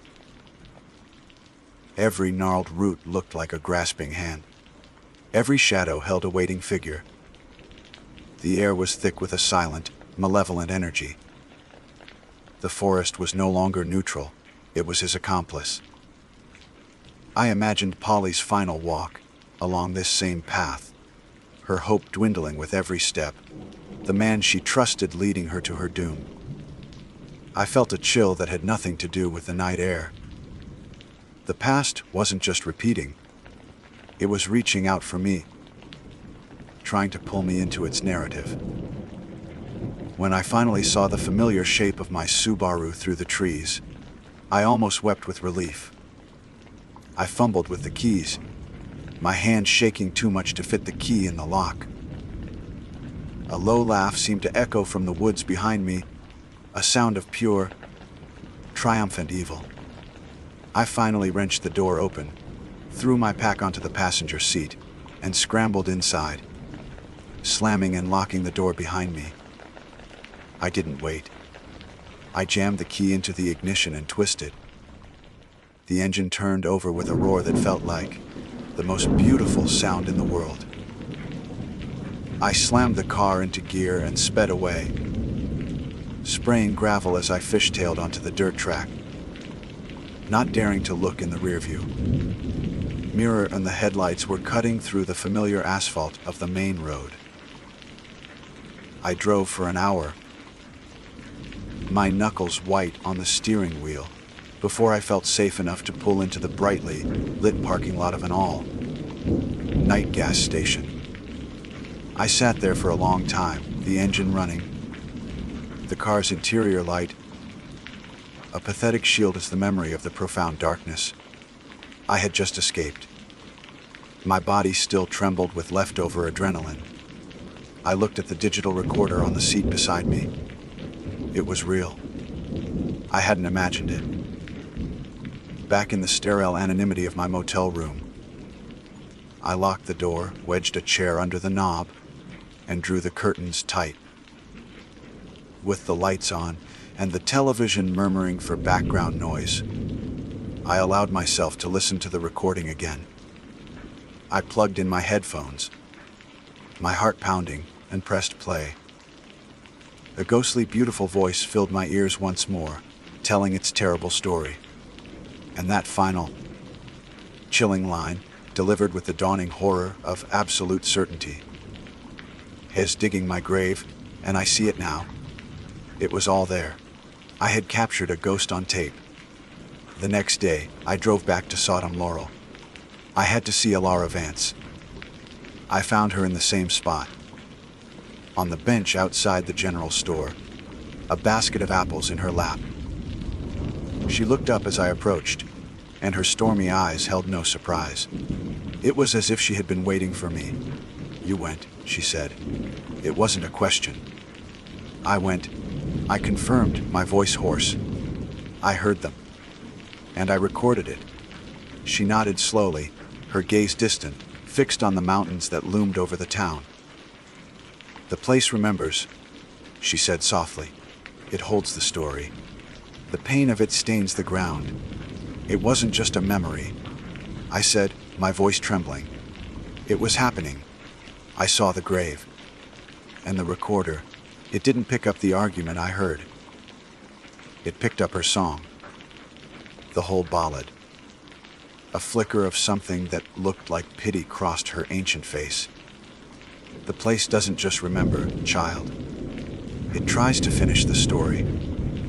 It replays the murder again and again, hoping for a different ending. But Willie's there too. His hate is as strong as her sorrow. He's always there, digging that grave." She finally turned her gaze to meet mine, and her eyes were filled with a terrible, ancient wisdom. "He's not just digging it for her anymore. The place gets hungry. It looks for new players. It sets the stage, hoping someone will walk onto it." A cold dread, colder than anything I had felt in the woods, washed over me. The pleading voice, the angry muttering, the freshly dug grave. It wasn't a residual haunting. It was a trap. I whispered, the realization dawning. It wasn't for her. "No," Alara said, her voice barely a whisper. "It was for you." I left Madison County that day and never went back. My dissertation was a triumph. I titled it The Polyresonance: Acoustic Phenomena and Traumatic Memory in Appalachian Folklore. I never used the word ghost. I didn't have to.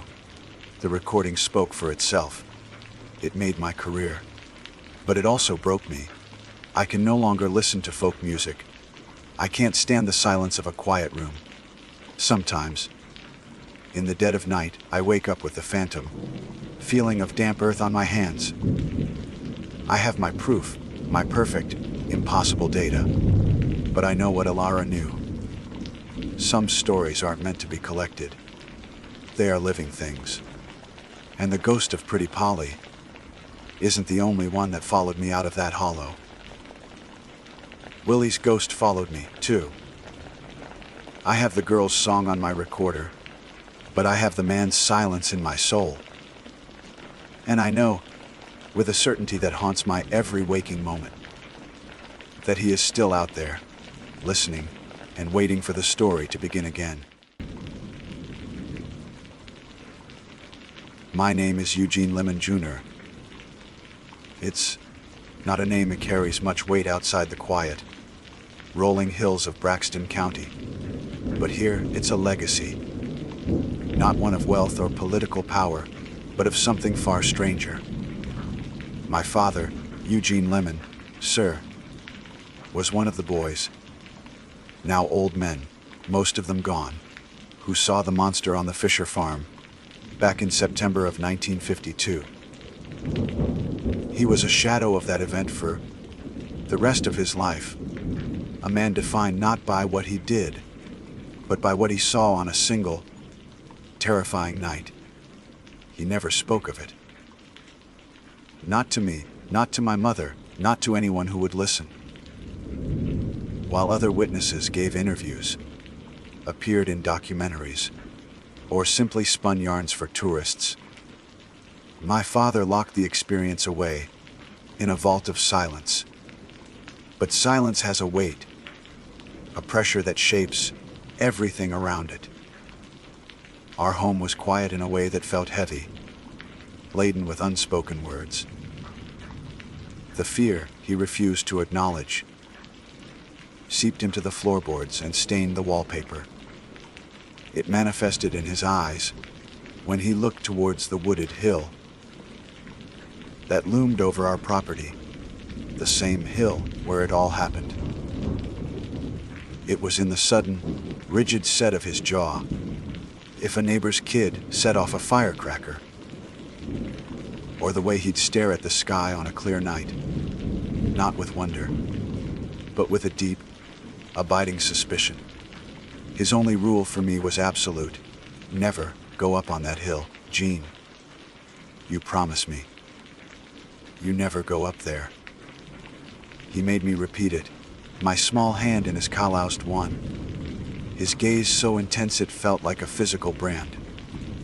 I must have been 6 or 7 years old. I promised, of course.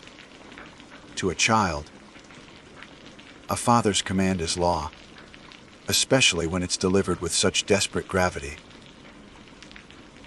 For years, I kept that promise. The hill was a forbidden kingdom, a dark shape on the horizon of my childhood.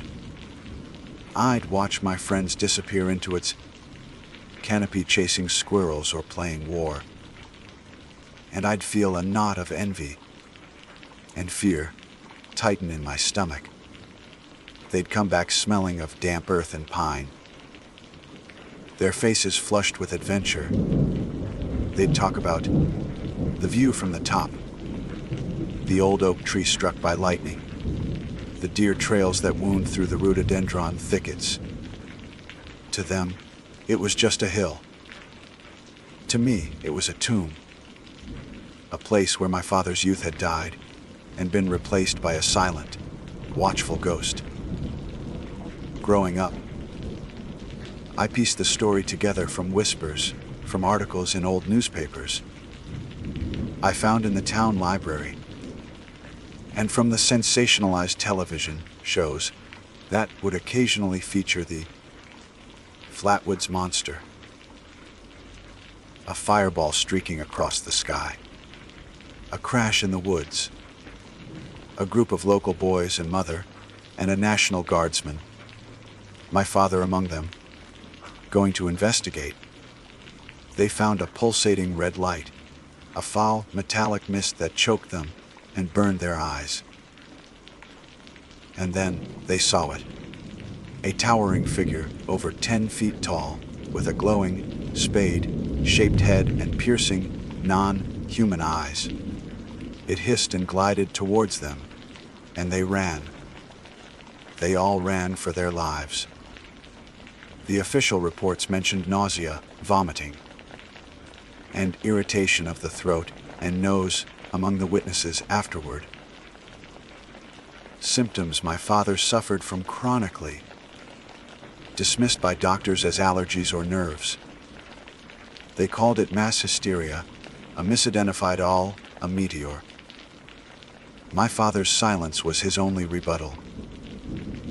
He didn't need to argue. His life was his testimony. He worked his job at the gas station, tended his small garden, and loved my mother with a fierce, protective quietness. But the fear was his constant companion. He checked the locks 3 times every night and never sat with his back to a window. He passed away last spring. A heart attack, swift and sudden. In the sterile quiet of the hospital room, holding his cold, still hand, the promise I made as a child echoed in my mind. It felt different now, no longer a chain, but a key. The man who had forbidden me from seeking answers was gone. All that remained was the question that had shaped my entire existence. What did he see on that hill? The grief was a fog, but through it, a resolve began to harden. I had to know. I had to understand the source of the shadow that had stretched over our family for nearly 70 years. It wasn't just curiosity anymore. It felt like a duty to him, to finally look at the thing he could never face again, and a duty to myself to live a life free from a fear I had inherited but never earned. A year passed. I settled his affairs, sorted through his belongings. A lifetime of simple things, tools, fishing lures, worn-out paperbacks. There was nothing that hinted at the monster, No hidden journal or secret file. There was only the silence he left behind. So last week, on a cool, overcast Tuesday, I broke my promise. I parked my truck at the base of the hill, the same spot where the old Fisher farm once stood. The farmhouse was long gone, reclaimed by time and weather, leaving only a crumbling stone foundation choked with weeds. The woods felt different than I'd imagined. Older. The trees, mostly oak, maple, and hickory, grew so densely that their branches knitted together, forming a canopy that swallowed the daylight, casting the forest floor in a perpetual twilight. The air was still and heavy, the only sound the crunch of my own boots on a thick carpet of dead leaves. There were no birds singing, no squirrels chattering in the branches. It was a profound and unnerving silence, the kind that makes you aware of your own heartbeat, the blood pulsing in your ears. It felt watchful. I didn't have a map, only the vague directions from the old stories. They'd followed the ridgeline to the largest oak. I pushed my way through tangled undergrowth, the branches of mountain laurel scratching at my jacket. The incline grew steeper, and my breath came in ragged clouds in the cool air. The smell of the woods was rich and earthy, a mix of damp soil and decaying leaves. But as I climbed higher, another scent began to creep in at the edges. It was faint at first, easily dismissed. A sharp metallic tang, like burnt wires or ozone after a lightning strike. After what felt like an hour of climbing, I found it. The clearing. It was just as the stories described. A nearly perfect circle, about 50 feet in diameter, nestled near the crest of the hill. And it was utterly barren. While the forest floor around it, it was a riot of life. Ferns, moss, saplings. The ground within the circle was just bare, compacted dirt. Nothing grew here. Not a weed, not a blade of grass. It was as if the very soil had been sterilized, poisoned by an ancient heat. I stepped into the circle, and the feeling of being watched intensified tenfold. The air here was colder, and the metallic smell was stronger, clinging to the back of my throat. I stood in the center, turning slowly, scanning the impenetrable wall of trees that ringed the clearing. It felt like a stage, and I was the only actor, waiting for the audience to reveal itself. I ran my hand over the ground. It was cool and strangely smooth. I dug my fingers in, pulling up a clump of dirt. It smelled of rust and ash. Dusk began to settle, the gray light fading to a deep, bruised purple. The woods darkened, the spaces between the trees filling with impenetrable shadows. I hadn't planned to stay after dark, but I felt rooted to the spot, held there by a mixture of terror and a desperate, gnawing need for resolution. I had to see something, anything, a sign that this wasn't all in my head, that my father's lifelong trauma wasn't born from a trick of the light.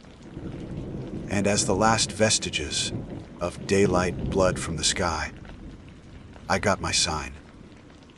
From deep within the trees, on the far side of the clearing, a light began to pulse. It wasn't a flashlight beam or a campfire. It was a deep, visceral red, like the glow of a hot coal. It throbbed with a slow, steady rhythm, like a monstrous heart beating in the darkness. It cast no beam, but simply illuminated the trees around it in a sickening, crimson light. I didn't see a monster. I didn't hear a hiss. I just saw the light, pulsing in the suffocating silence of the woods, and I knew. I knew my father hadn't misidentified an owl. I knew he hadn't been hysterical. He had seen something real. And now, so had I. For a long moment, I was paralyzed.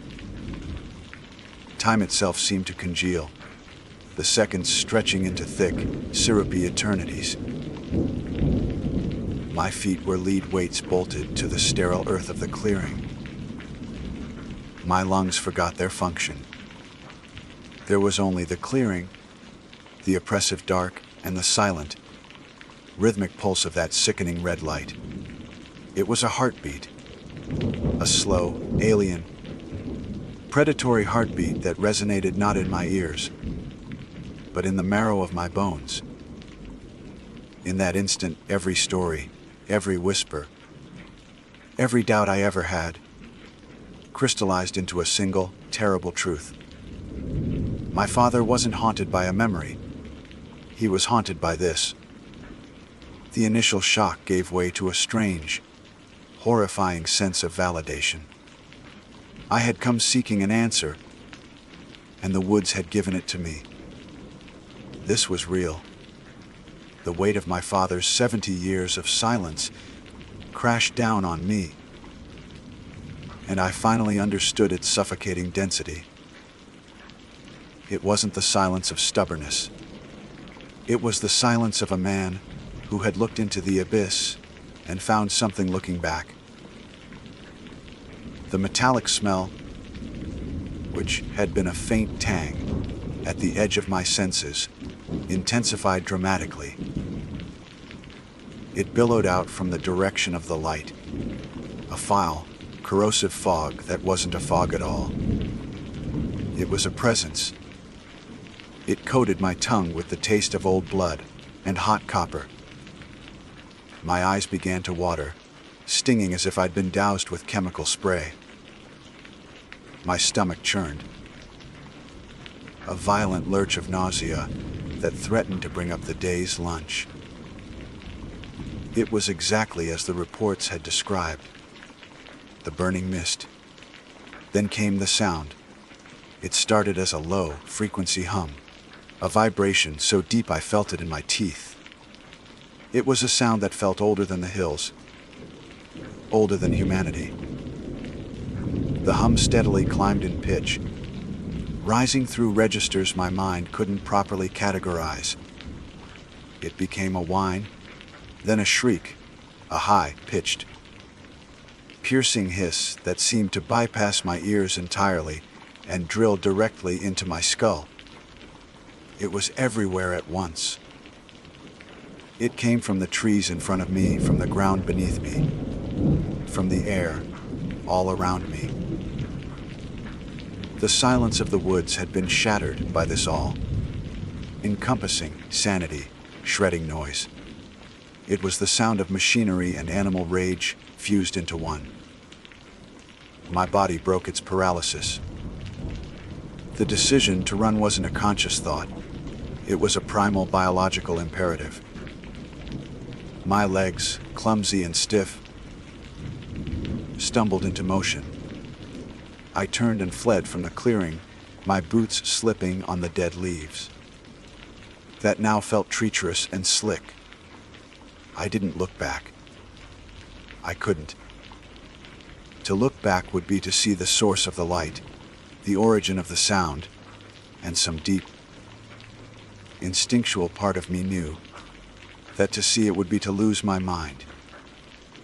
I crashed through the undergrowth, heedless of the branches that whipped at my face and tore at my clothes. The hissing sound seemed to follow, clinging to me, wrapping around me like a physical thing.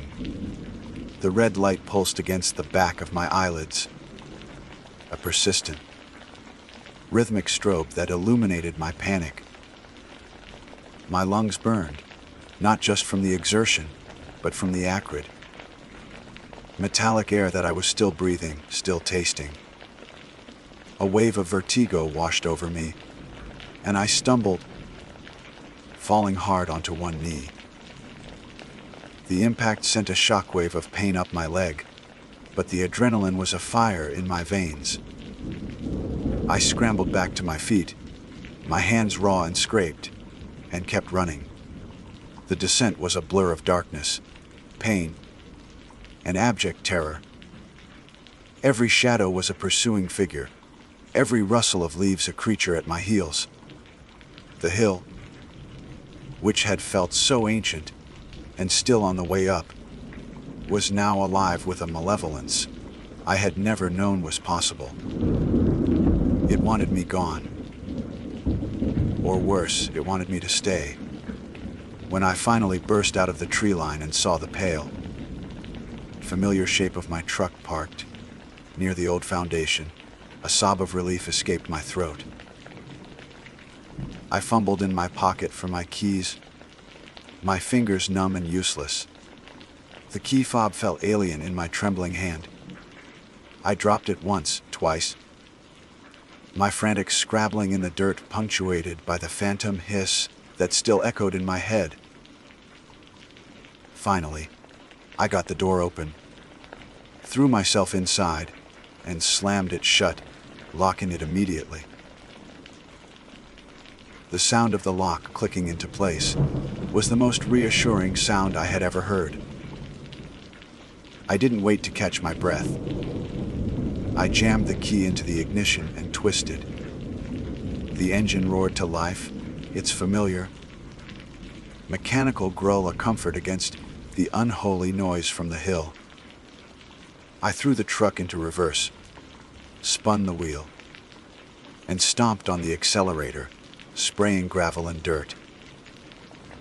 I drove away with a recklessness that bordered on suicidal, my eyes fixed on the road ahead, refusing to even glance in the rearview mirror. I drove for miles, the winding country roads a blur, until the red glow was gone and the hissing had faded to a dull ringing in my ears. I didn't go home, not to my own apartment in town. I drove to my father's house, the house I grew up in, the house that was now empty and mine. I stumbled inside, leaving the door unlocked behind me, and collapsed onto the worn floral sofa in the living room. The house was cold and silent, but it was a different kind of silence than the one on the hill. This was a familiar silence, a safe one. For a long time, I just sat there, shaking, my body racked with tremors I couldn't control. The nausea was still there, a sour knot in my gut. My head throbbed in time, with the pulsating afterimage of the red light. I eventually dragged myself into the bathroom and stared at my reflection in the mirror, above the sink. The face that stared back was a stranger's. It was pale gaunt, the eyes wide with a terror that was bone deep. My pupils were dilated, two black pools of fear. And in that moment, looking at my own wrecked reflection, I saw my father. I saw him as a young man, barely a boy, running down that same hill, his lungs on fire, his mind screaming. I saw the source of his quiet anxieties, the reason he checked the locks, the reason he could never sit with his back to a window. I understood with a clarity that was both devastating and profound, that his silence wasn't a failing. It was a shield. How could you possibly explain this to someone who hadn't been there? How could you put words to a sound that scraped the inside of your skull, to a light that felt like a violation, to a fear so absolute it felt like it had rewritten your genetic code? You couldn't. So you stayed quiet. You locked it away and tried to live with the ghost that now lived inside you. The promise he had extracted from me as a child was not about protecting me from a monster. He was trying to protect me from this feeling.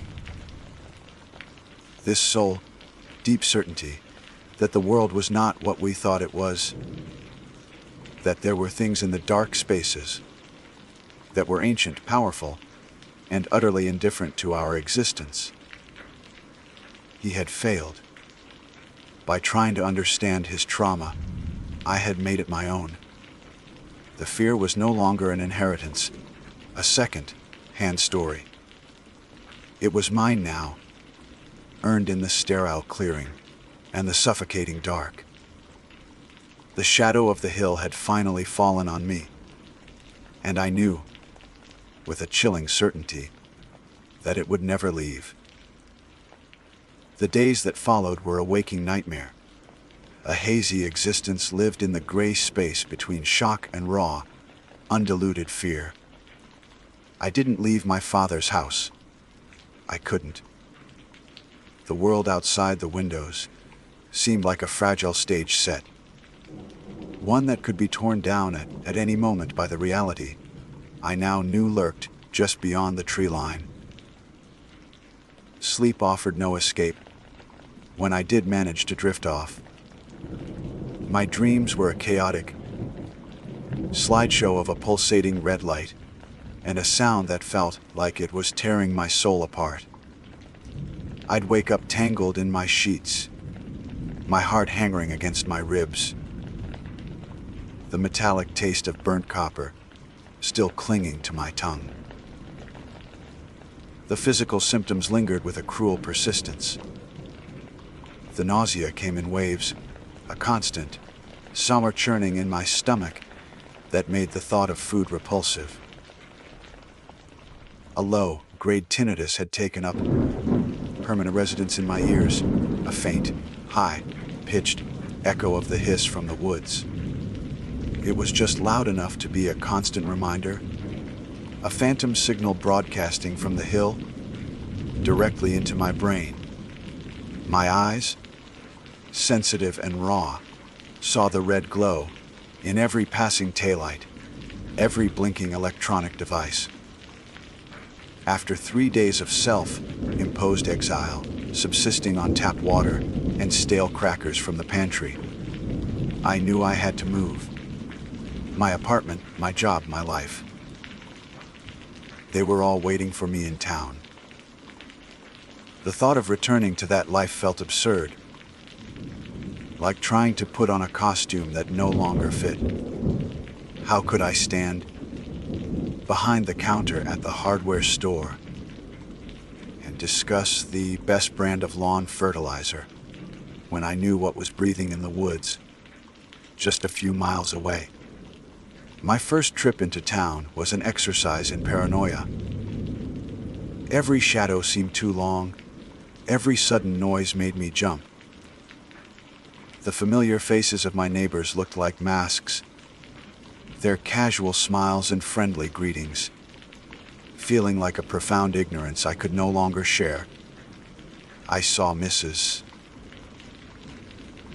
Gable from across the street tending her roses, and wondered what she would do if she knew. Would she still find such simple joy in her garden if she understood that the very ground beneath her feet was just a thin crust over something ancient and alien? I drove past the small library where I'd first read the newspaper clippings about the incident. The words that had once seemed sensational and distant, hissing, gliding, foul metallic odor, were now branded into my memory with the searing heat of personal experience. They weren't just words anymore. They were the vocabulary of my new reality. I found myself thinking about the other witnesses. Kathleen May, the mother who had led the boys up the hill. Neil Nunley. The others. Some had spoken freely for years, becoming minor local celebrities. Others, like my father, had retreated into a shell of silence. I had always judged them, in my own quiet way. The talkers seemed like opportunists, the silent ones like cowards. Now, I understood both reactions perfectly. To speak of it was an attempt to exorcise the demon, to drag it into the light of day, and rob it of its power, even if no one truly believed you. To be silent was to acknowledge that some things are too vast and terrible for words, that to even try to describe them is a kind of madness. My father hadn't been a coward. He had been a pragmatist. He had chosen the silence that allowed him to function, to raise a family, to live a semblance of a normal life. Even if it was a life lived in a cage of his own making. I didn't go back to my apartment. I couldn't bear its thin walls, its proximity to other people who lived in blissful ignorance. I started moving my things, box by box, into my father's house. It was a decision made without conscious thought, a migration driven by a deeper instinct. This house, with its thick walls and familiar creaks, felt like the only defensible position in a world that had suddenly become hostile territory. Its silence was a balm, its isolation a shield. As I settled in, I began to notice the small rituals, the ingrained habits my father had lived by, the way he always drew the curtains at dusk, not just in the living room, but in every room of the house. The extra deadbolt on the back door that I had always thought was redundant. We soon discovered why. The way he had arranged the furniture in the living room so that no chair had its back to the large picture window that faced the direction of the hill. Without meaning to, I started to adopt them. At dusk, I would move through the house, a silent sentinel, drawing each curtain closed, plunging the rooms into a premature darkness. Before bed, I would check the front door, the back door, and then the extra deadbolt, my hand resting on the cool metal for a moment, just as his had. I found myself sitting in his old armchair, the one position to command a view of every entrance. My eyes drifting constantly towards the window, even with the curtains drawn, as if I could see the faint outline of the hill through the fabric. I had broken my promise to him, and my punishment was to become him. The generational trauma I had once read about in psychology books was no longer an abstract concept. It was the air I breathed. It was the tremor in my hands as I drank my morning coffee. It was the cold knot of dread in my stomach that never fully went away. My father had carried this weight for nearly 70 years, and in one foolish, arrogant night, I had taken it from him. The shadow of the hill had not just fallen on me. It had been passed down, a dark and terrible inheritance. My name is Eugene Lemon. Jeaner. It's not a name that carries much weight outside these hills. But here, it is a legacy. It is the name of the man who saw the monster. I don't know what it is, or what it wants. I only know that it is there. It waits in the sterile clearing where nothing grows, in the woods where no birds sing. It waits and it watches. And so do I. I never go up on that hill anymore. I don't need to. I know what's there. My life is now defined by that knowledge, circumscribed by the perimeter of its influence. Some nights, when the air is very still, I think I can smell it. A faint, metallic tang on the wind. And sometimes, If I stare long enough at the dark ridge against the star-dusted sky, I think I can see a light. A faint, rhythmic, pulsing red. Or maybe it's just a reflection in my own terrified eyes. It doesn't really matter. Some things you don't need to see to believe. Not more than once. My name is Emily Rose. I'm 17, and if I'm being honest, the last thing I wanted to do this summer was get dragged into the middle of nowhere with my family. But my dad, in his infinite wisdom, had decided we all needed to unplug and reconnect with nature. His version of this was a rental cabin deep in the winding, ancient hills of Boone County, West Virginia. He'd sold it to us with a glossy brochure smile, calling it a rustic cabin, a phrase that should have been our first red flag. Rustic, I've learned, is just a polite word for old, creaky, and probably full of spiders. The drive itself felt like a journey back in time. The highways narrowed into country roads, which then dissolved into gravel tracks that clawed their way up the mountainside. The last vestiges of civilization. A gas station with a flickering neon sign and a lone, suspicious-looking attendant had vanished an hour ago. My phone had lost its signal bars one by one, like a dying patient's heartbeat, until the screen simply read "no service." My younger brother, Leo, who was 10, had long since given up his Nintendo Switch and was now just staring out the window, his face a mask of profound boredom. Mom was in the passenger seat, trying to stay positive, but I could see the tight line of her smile. She was a city person, through and through.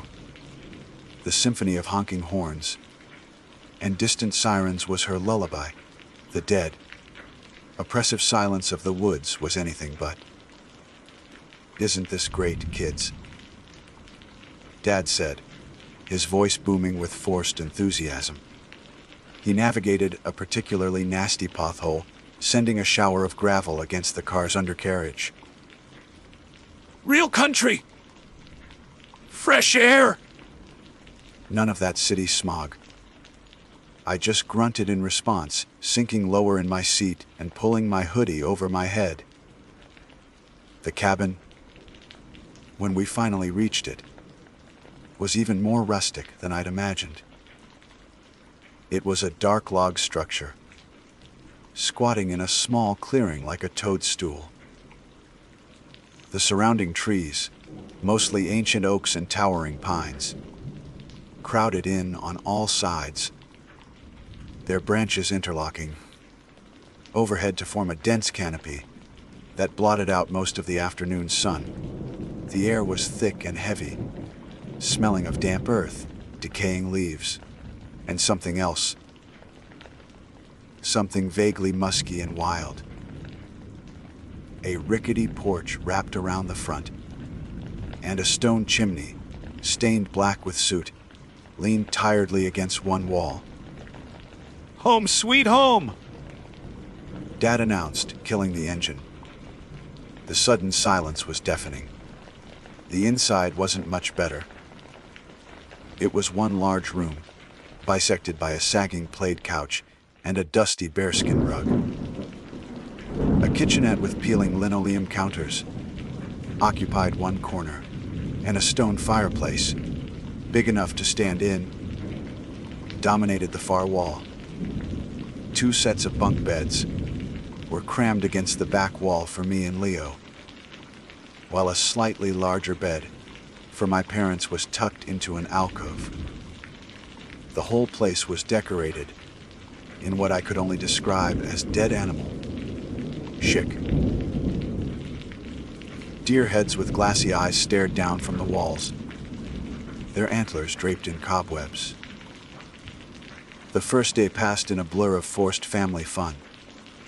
We went on a hike, where Leo complained about his shoes. Dad tried to identify bird calls with an app. That no longer worked. And Mom jumped at every snapped twig.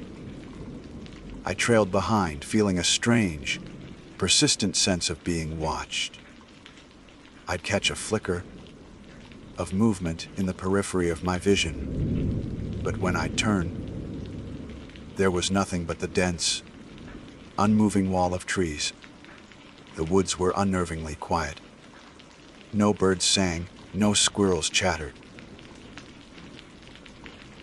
There was only the sound of our own breathing and the crunch of our feet on the forest floor. It felt like the forest was holding its breath, waiting. That night, after a dinner of burnt hot dogs and canned beans, an unsettling feeling began to creep over me. The sun had set, and a darkness unlike any I'd ever known had descended upon the clearing. It was a thick, inky blackness that seemed to swallow the light from our single porch lamp. Every creak of the old cabin, every rustle of leaves outside, was magnified in the profound silence. Dad, trying to lighten the mood, told a series of terrible jokes that fell flat. We played a half-hearted game of Monopoly, but no one's heart was in it. Around 9 o'clock, a low moan echoed from deep within the woods. Just the wind. Dad said quickly, a little too quickly. But it wasn't the wind. The wind whispers and howls. This was a sound of sorrow, a long, drawn-out note of grief that sent a shiver down my spine. We all pretended not to have heard it, but the game ended soon after, and we retreated to our respective beds. I lay awake for hours, listening to the unfamiliar sounds of the night, my heart thudding against my ribs. The second night was when the real terror began. We'd spent the day trying to ignore the oppressive atmosphere, but it clung to us like the damp air. As dusk fell, a thick fog rolled down from the mountains, blanketing the clearing in a shroud of gray. It muffled all sound, creating an eerie, dreamlike world. We ate dinner in near silence, the only sound the clinking of our forks against the plates. It started around 10. At first, it was just a faint, rhythmic crunching, like something heavy walking on the fallen leaves just beyond the edge of the clearing. Dad muted the small, staticky television. We all froze, listening. Crunch, crunch, crunch. It was circling the house, slowly, deliberately. Probably just a deer. Dad whispered, but his voice lacked conviction. The footsteps were too heavy, the gait too measured for a deer. This was something bigger, much bigger. The circling continued for what felt like an eternity. The sound would fade as it moved to the far side of the cabin, then grow louder as it came back around to the front. It was methodical, like a predator, studying its prey, testing the perimeter. Leo had crawled into our parents' bed, his small body trembling. Mom was holding him, her eyes wide and fixed on the front door. Then the sound changed. The slow, deliberate pace quickened. It was a sprint, a powerful, thundering rush of movement that sent a spray of dirt and leaves against the cabin wall. It was impossibly fast. It completed a full circle of the cabin in just a few seconds, a blur of sound and motion in the foggy darkness. My breath hitched in my throat. No bear or deer could move like that. Dad, a man who had never shown fear in his life, got up from the couch. His face was pale in the dim lamplight. He walked over to the corner, where he'd propped his hunting rifle, the one he'd brought, just in case. The metallic click as he checked the chamber was unnaturally loud in the silent room. He moved to the front window, peering through a slit in the dusty curtains.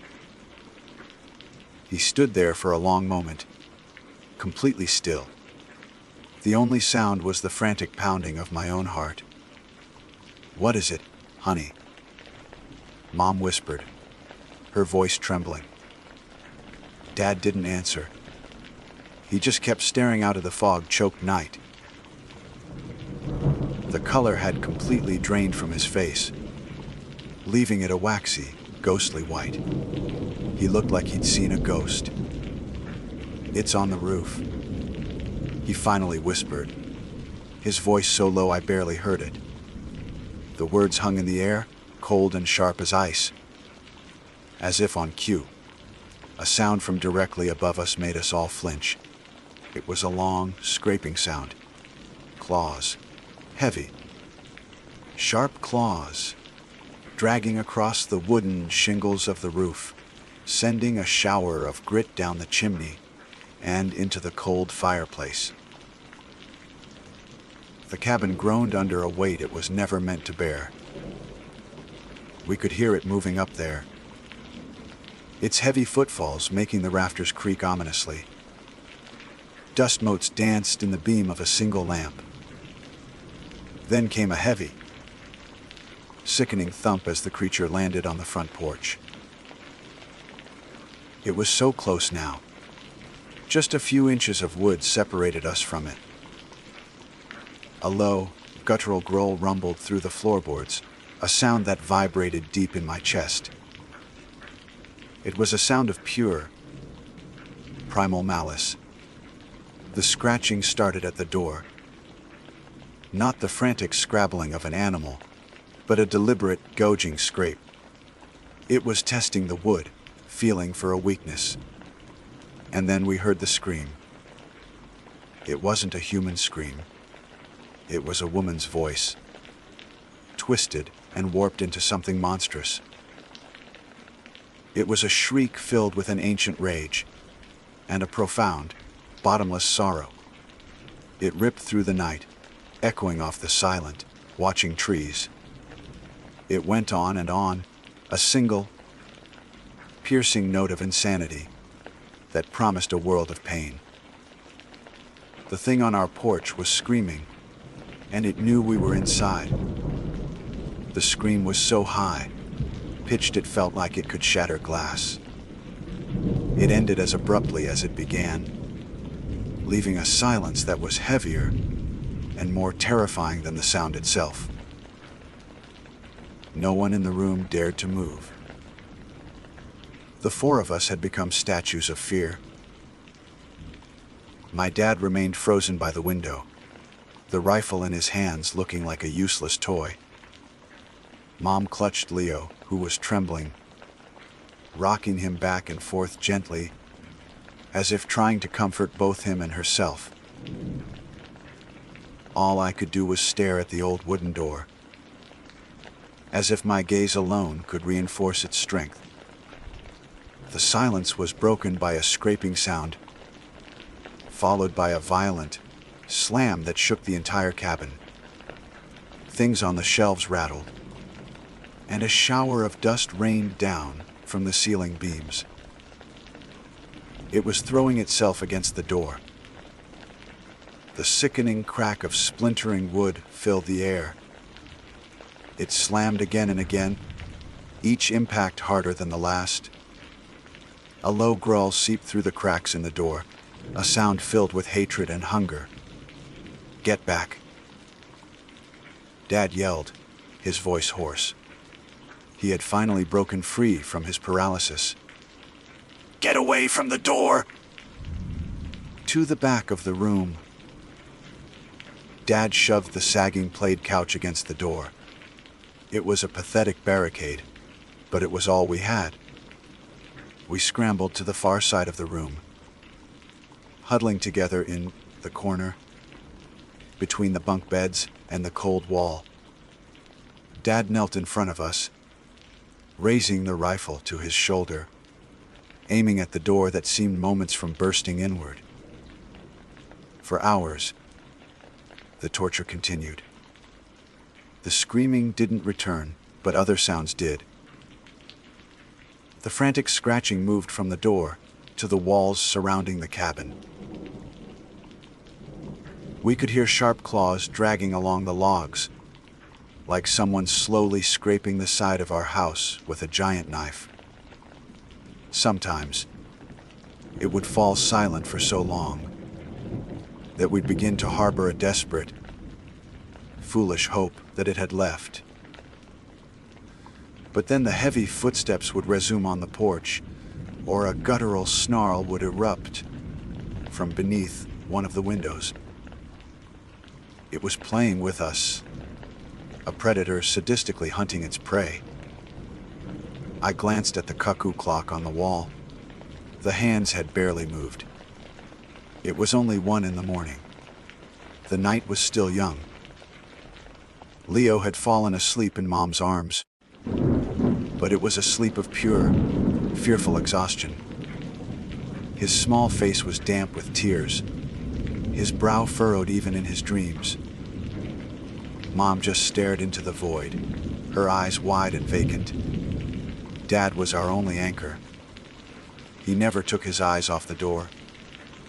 Every muscle in his body tensed. But then I saw something that made my heart plummet. The hands holding the rifle were shaking. My father, the man who had never been afraid of anything, was trembling. Around 3 a.m, the sound stopped completely. This silence was different. It wasn't tense, it was empty. It was as if the entire forest had stopped breathing along with us. We sat like that for nearly half an hour, listening only to the frantic beating of our own hearts. "Is it gone?" Mom whispered, her voice dry and cracked. Dad shook his head slowly. "I don't know." He rose silently, creeping to the side window as quietly as possible. He parted the curtain just a fraction of an inch to peer outside.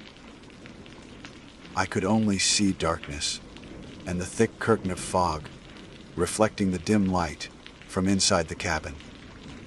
"Can't see a thing," Dad said. "The fog's too thick." While Dad kept watch, I began to look around the room, desperate for a distraction.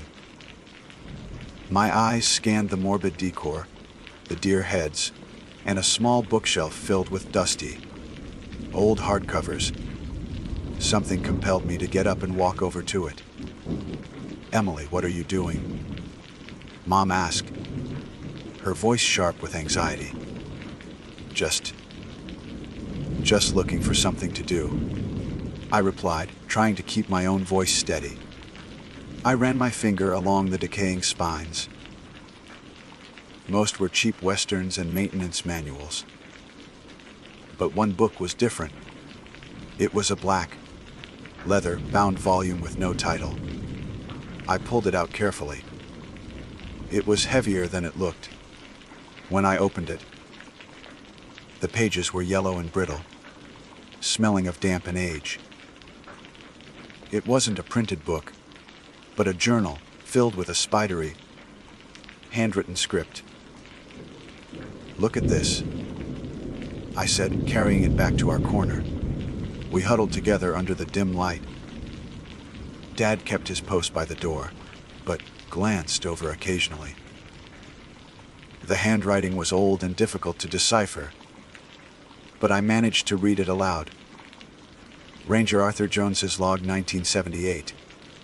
I flipped through the first few pages, which were mostly boring entries about wildlife and weather patterns. Then I came to a page that had been circled in faded red ink. The heading read, "Wampus Cat." "Wampus what?" Mom asked. Wampus cat, I repeated slowly. Local legend. Most dismiss it as a campfire story, but after last night I'm not so sure. My heart began to pound. I read on. The Cherokee tells stories of a malevolent spirit, a woman cursed to take the form of a half-human, half-feline monster. The story goes she disguised herself to spy on a sacred ceremony of the tribe's warriors. She was discovered and cursed to wander these woods for eternity.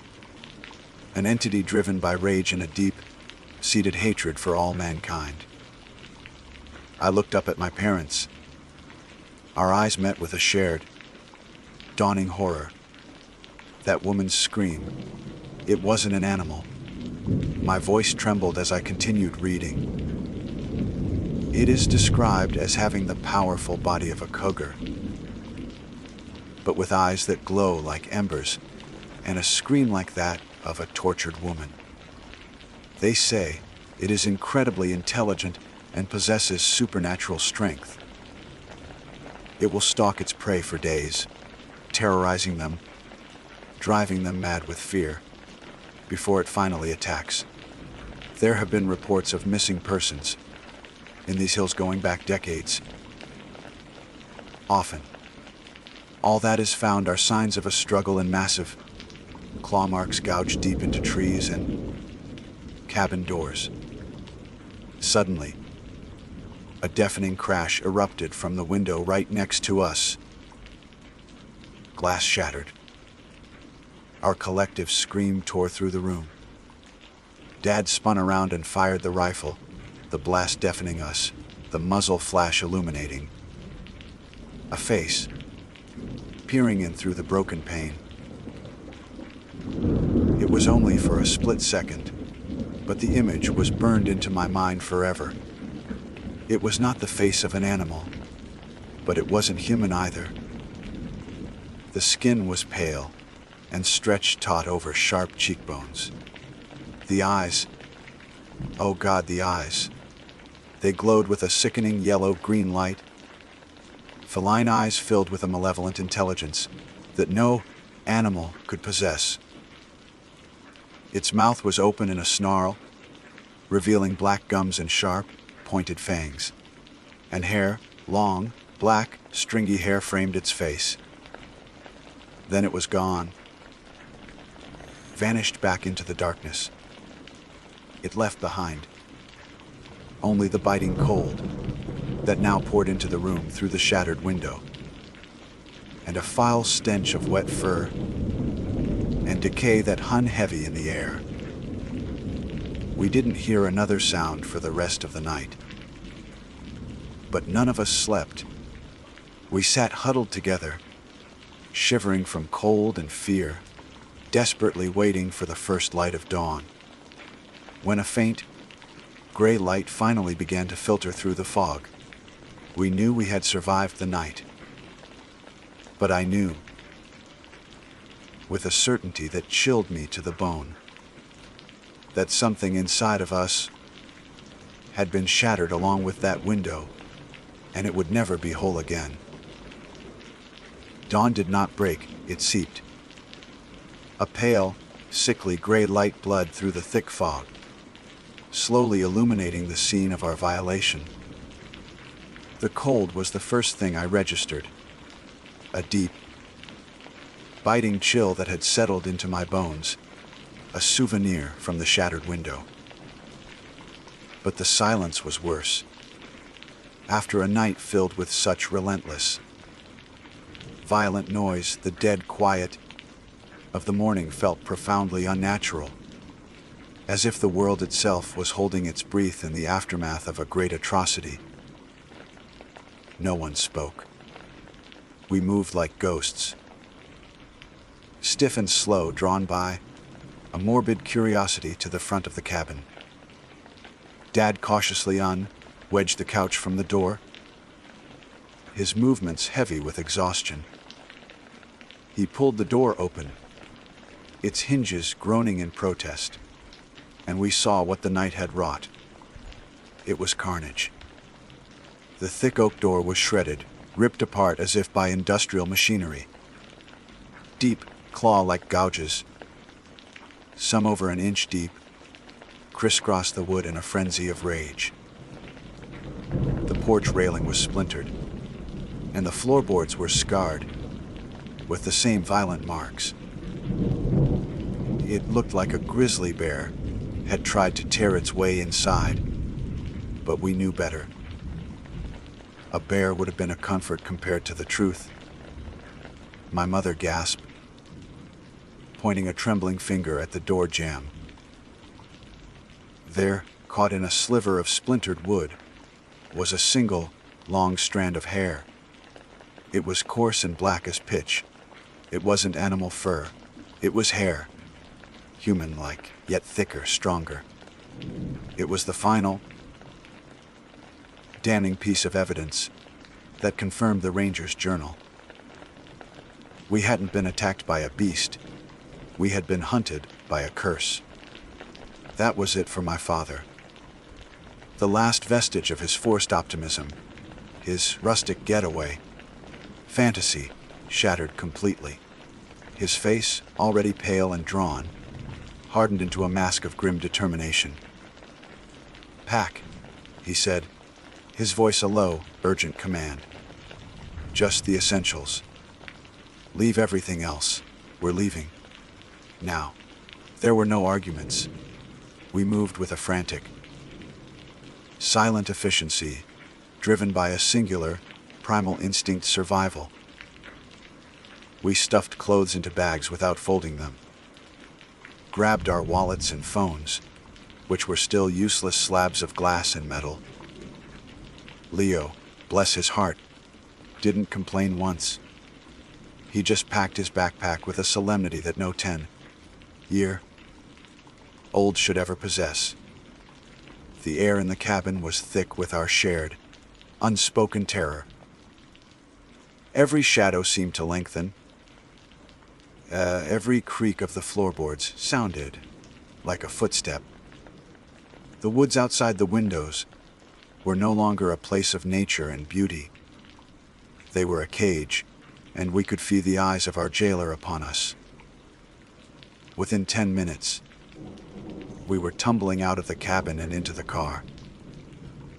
Dad fumbled with the keys, his hands still shaking. The engine turned over once, twice, then mercifully roared to life. He slammed the car into reverse, spinning the tires on the damp earth, and we fishtailed onto the gravel track, leaving the nightmare cabin behind us.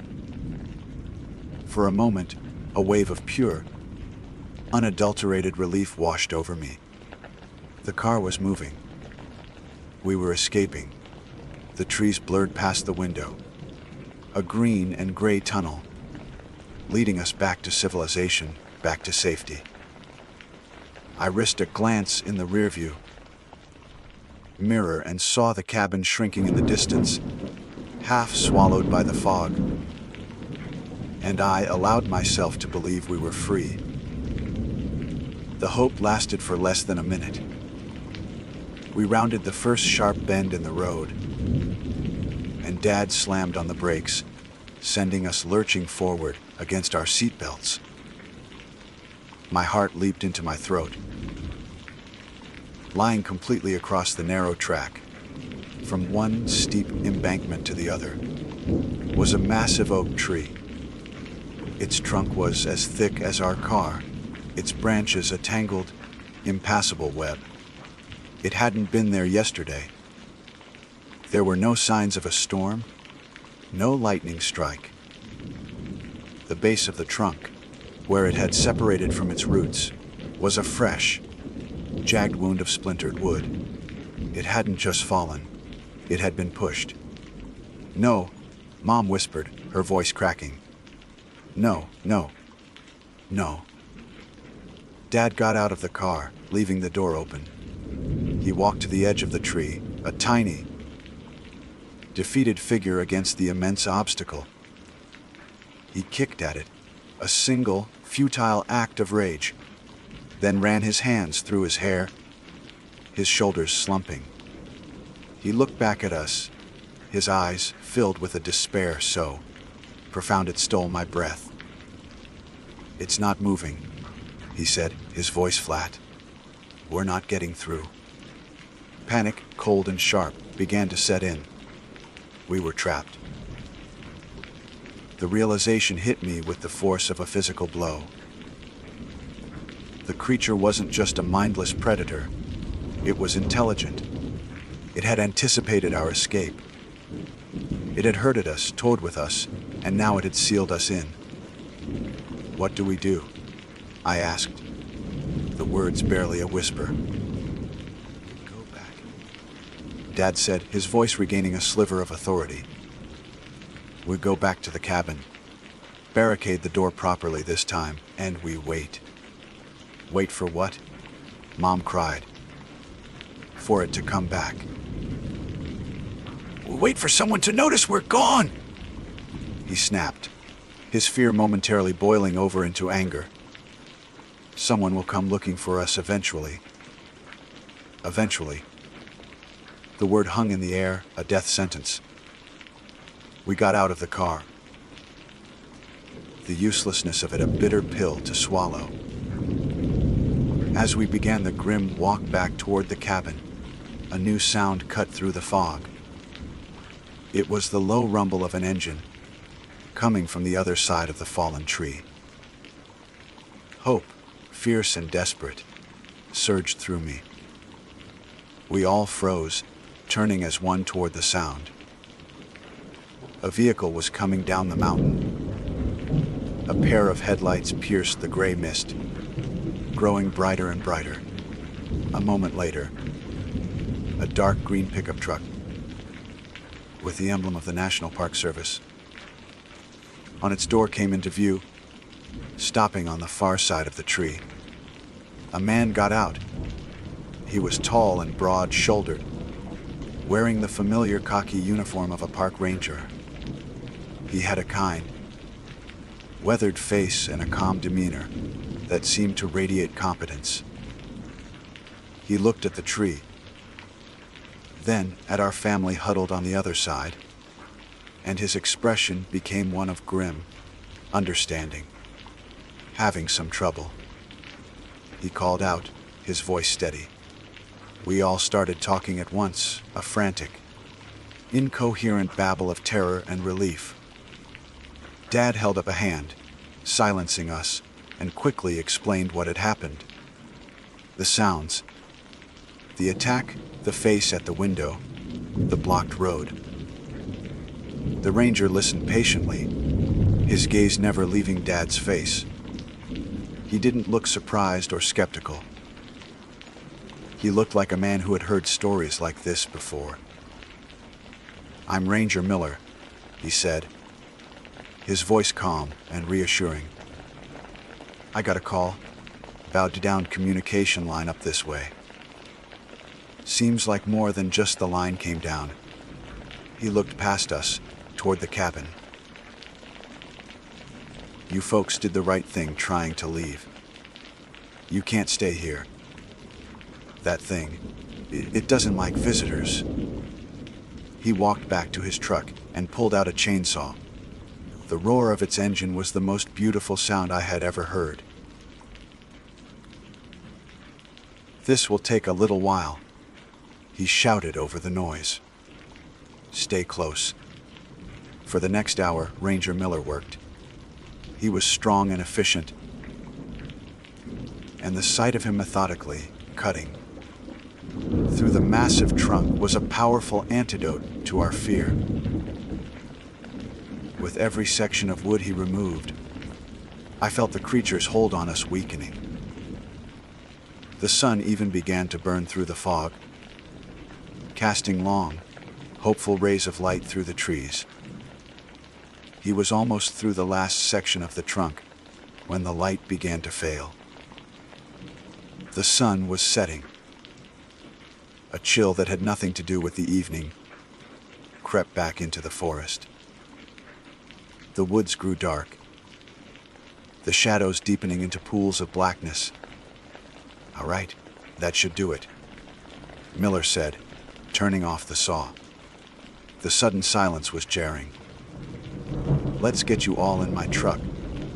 We'll come back for your car tomorrow." We scrambled over the cut logs, our feet clumsy with haste. We were almost to his truck, safety just a few feet away, when we heard it.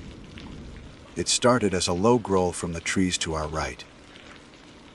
A familiar, guttural sound that vibrated in my bones. Ranger Miller froze, his hand instinctively going to the sidearm on his hip. "Get in the truck," he ordered, his voice low and tight. Now. But we were paralyzed, watching the darkness under the trees. And then it emerged. It didn't creep out. It exploded from the shadows, a blur of pale skin and black hair. It was bigger than I'd thought, impossibly fast and powerful. Its glowing yellow, green eyes were fixed on the Ranger. Ranger Miller was brave. He drew his pistol and fired twice. The shots were deafening, but the creature didn't even flinch. It hit him with the force of a freight train, and the man went down with a cry of pain. It was a chaotic, horrifying tangle of limbs and snarls. We saw claws flashing in the twilight, heard the sickening crunch of bone. The Ranger screamed, a sound that was abruptly cut off. The wampus cat rose, its form silhouetted against the last dying light. It had the Ranger's body in its jaws, clamped down like a dog with a chew toy. With a final, hateful glance at us, it turned and dragged the man's limp form back into the impenetrable darkness of the woods. We stood there, frozen in horror, listening to the sounds of the Ranger being dragged away. Then, there was only silence. The missing person report would be filed. The search parties would find nothing but a blood-stained chainsaw and an abandoned Park Service truck. We were alone again. The path was clear, but the sun was gone. The night was here, and we knew, with a certainty that was colder and sharper than any fear we had felt before, that it was still out there, watching us from the trees. And this time, it knew we had nowhere left to run. My name is Alex Rodriguez. For the better part of a decade, I have professionally navigated the shadowed corners of the world where folklore and fear intersect, as the lead investigator for Echoes of the Abyss, a web series dedicated to the methodical documentation of paranormal phenomena. I've stood in the silence of 100 allegedly haunted locations.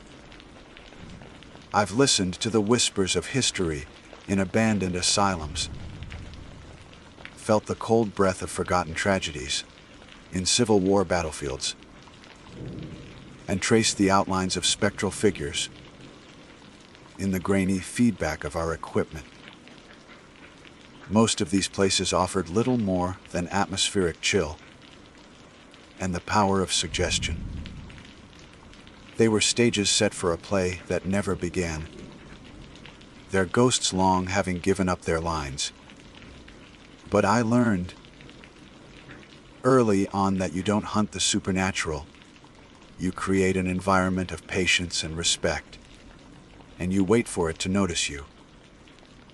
This particular investigation, however, felt different from the moment the name was spoken in our research room.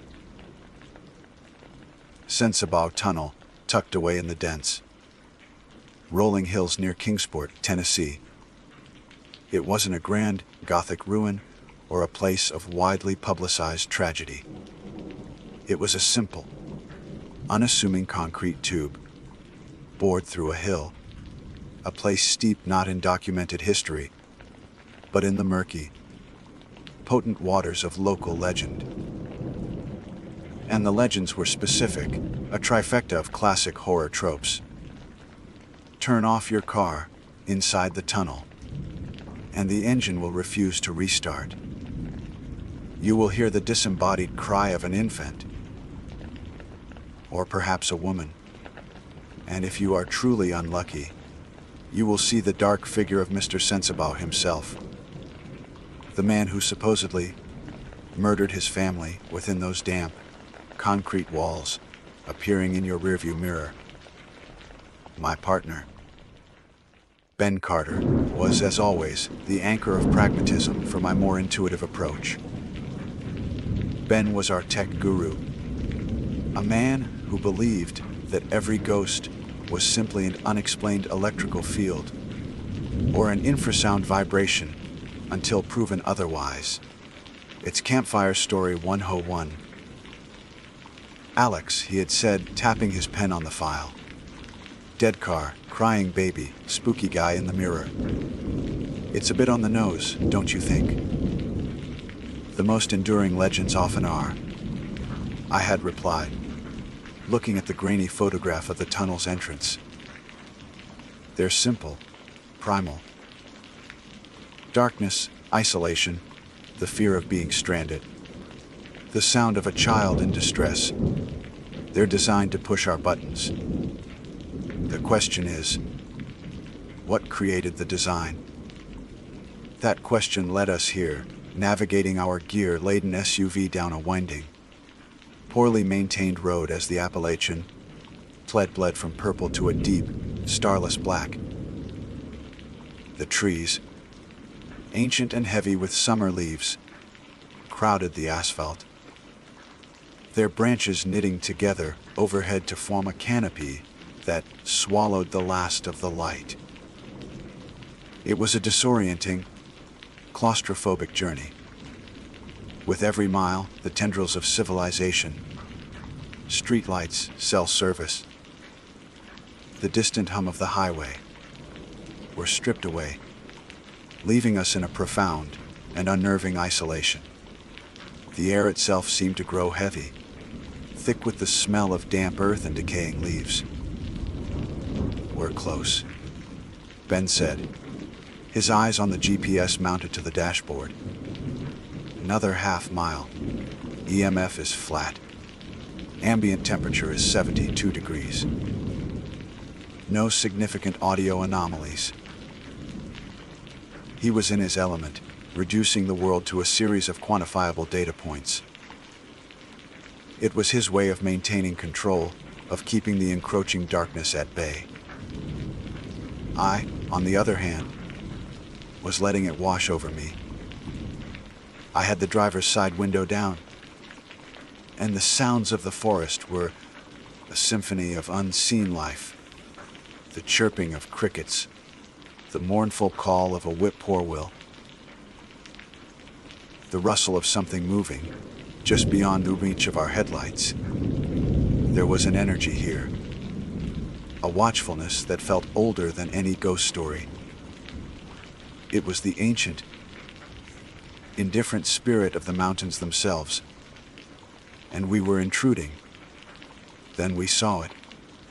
The tunnel entrance was a perfect, black semicircle cut into the hillside, a gaping mouth that seemed to inhale the light from our headlamps.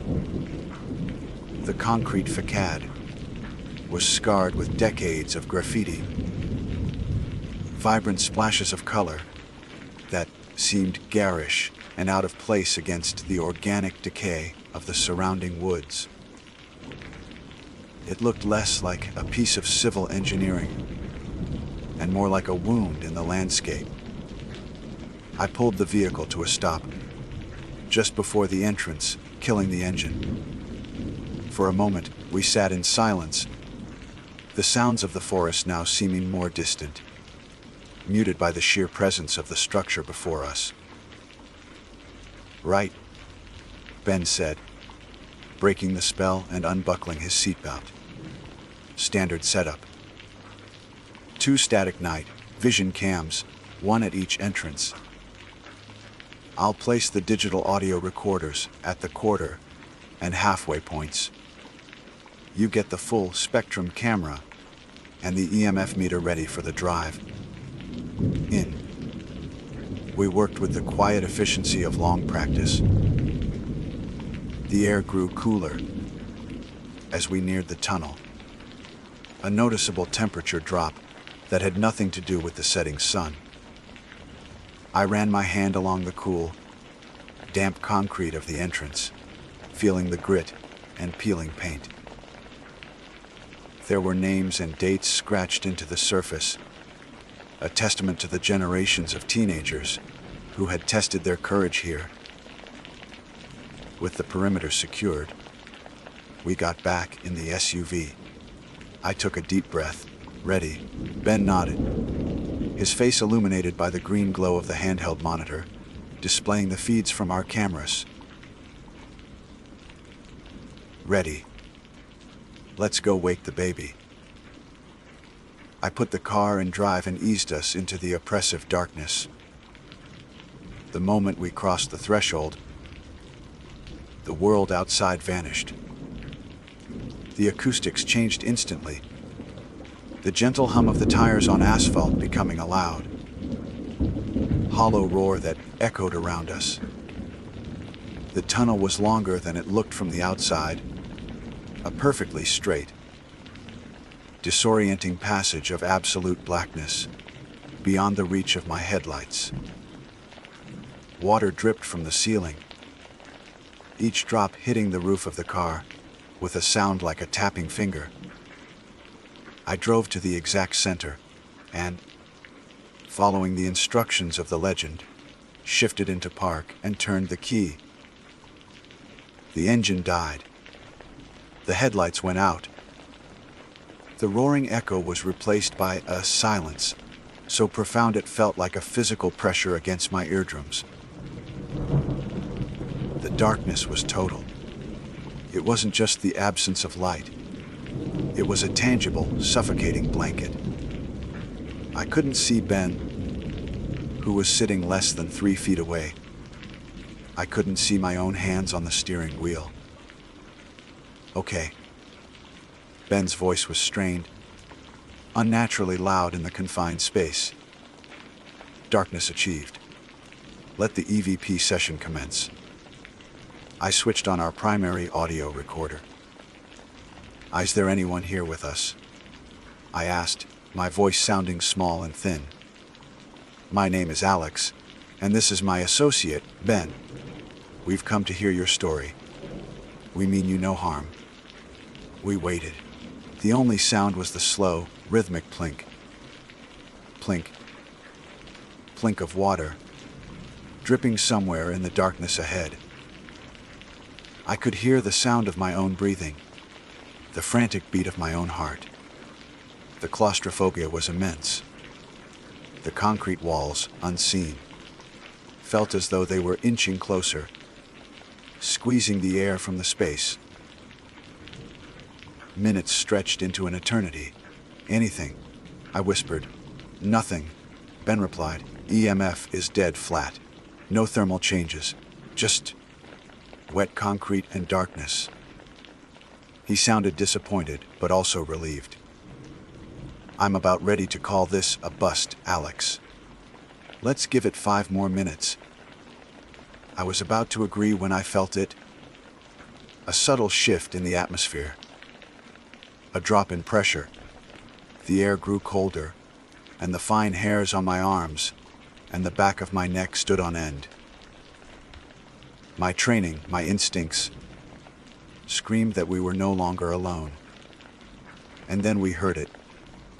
It wasn't a baby's cry.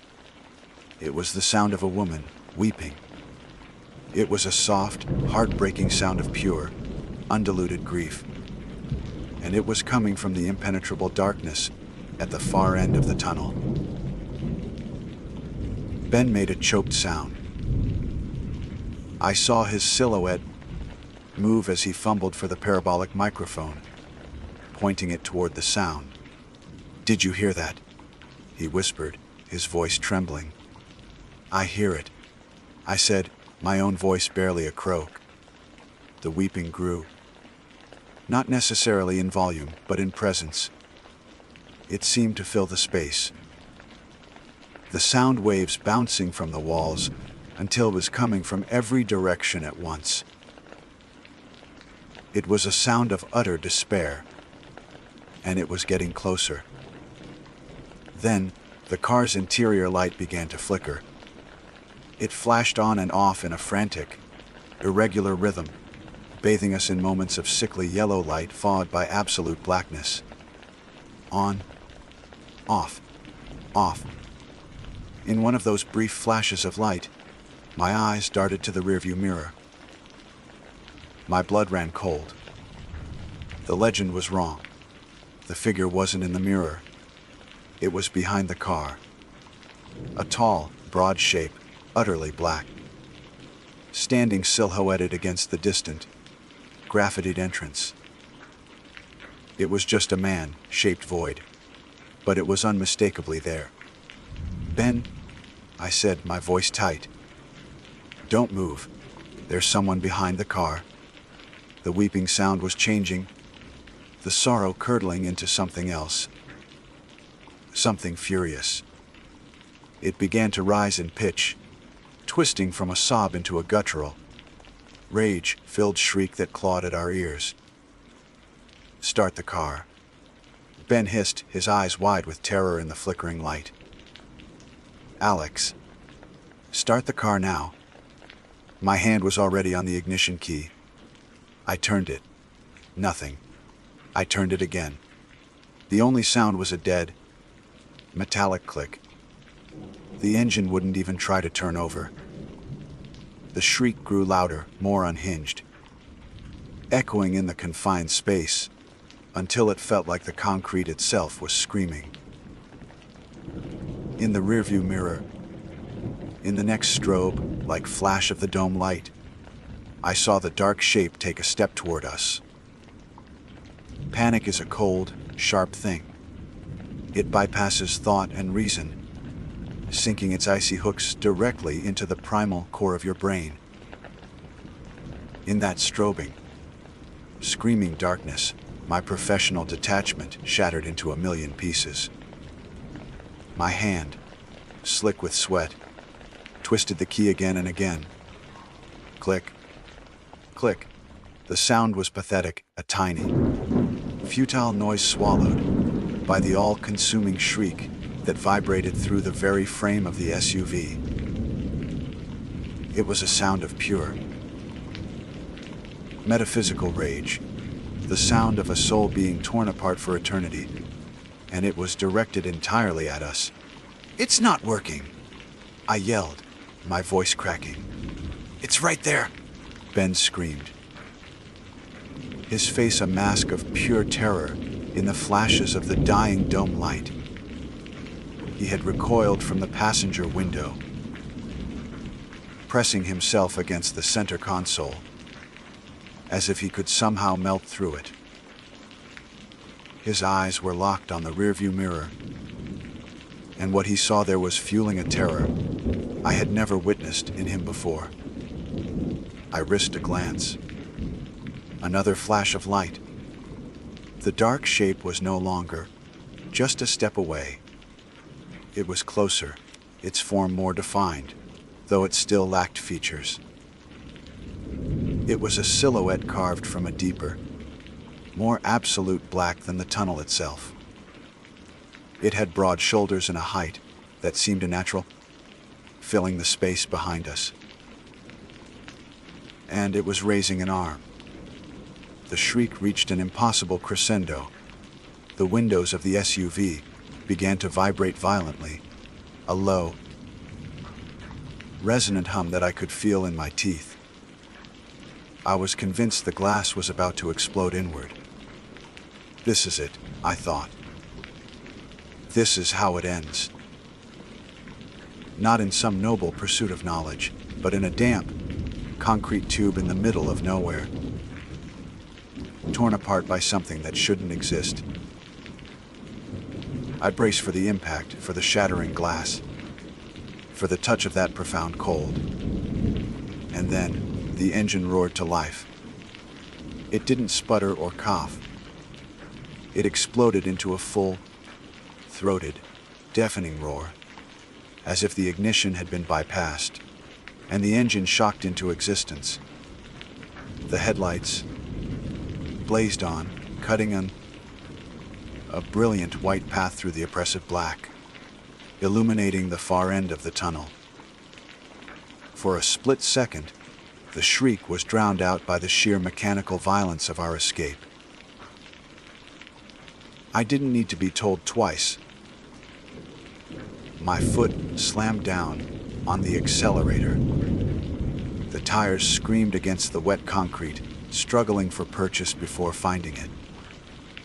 The SUV lurched forward with a force that threw us back against our seats. The tunnel walls became a gray blur. The rhythmic plink of dripping water became a frantic, percussive drumming on the roof. Don't look back! Ben yelled, his voice tight with panic.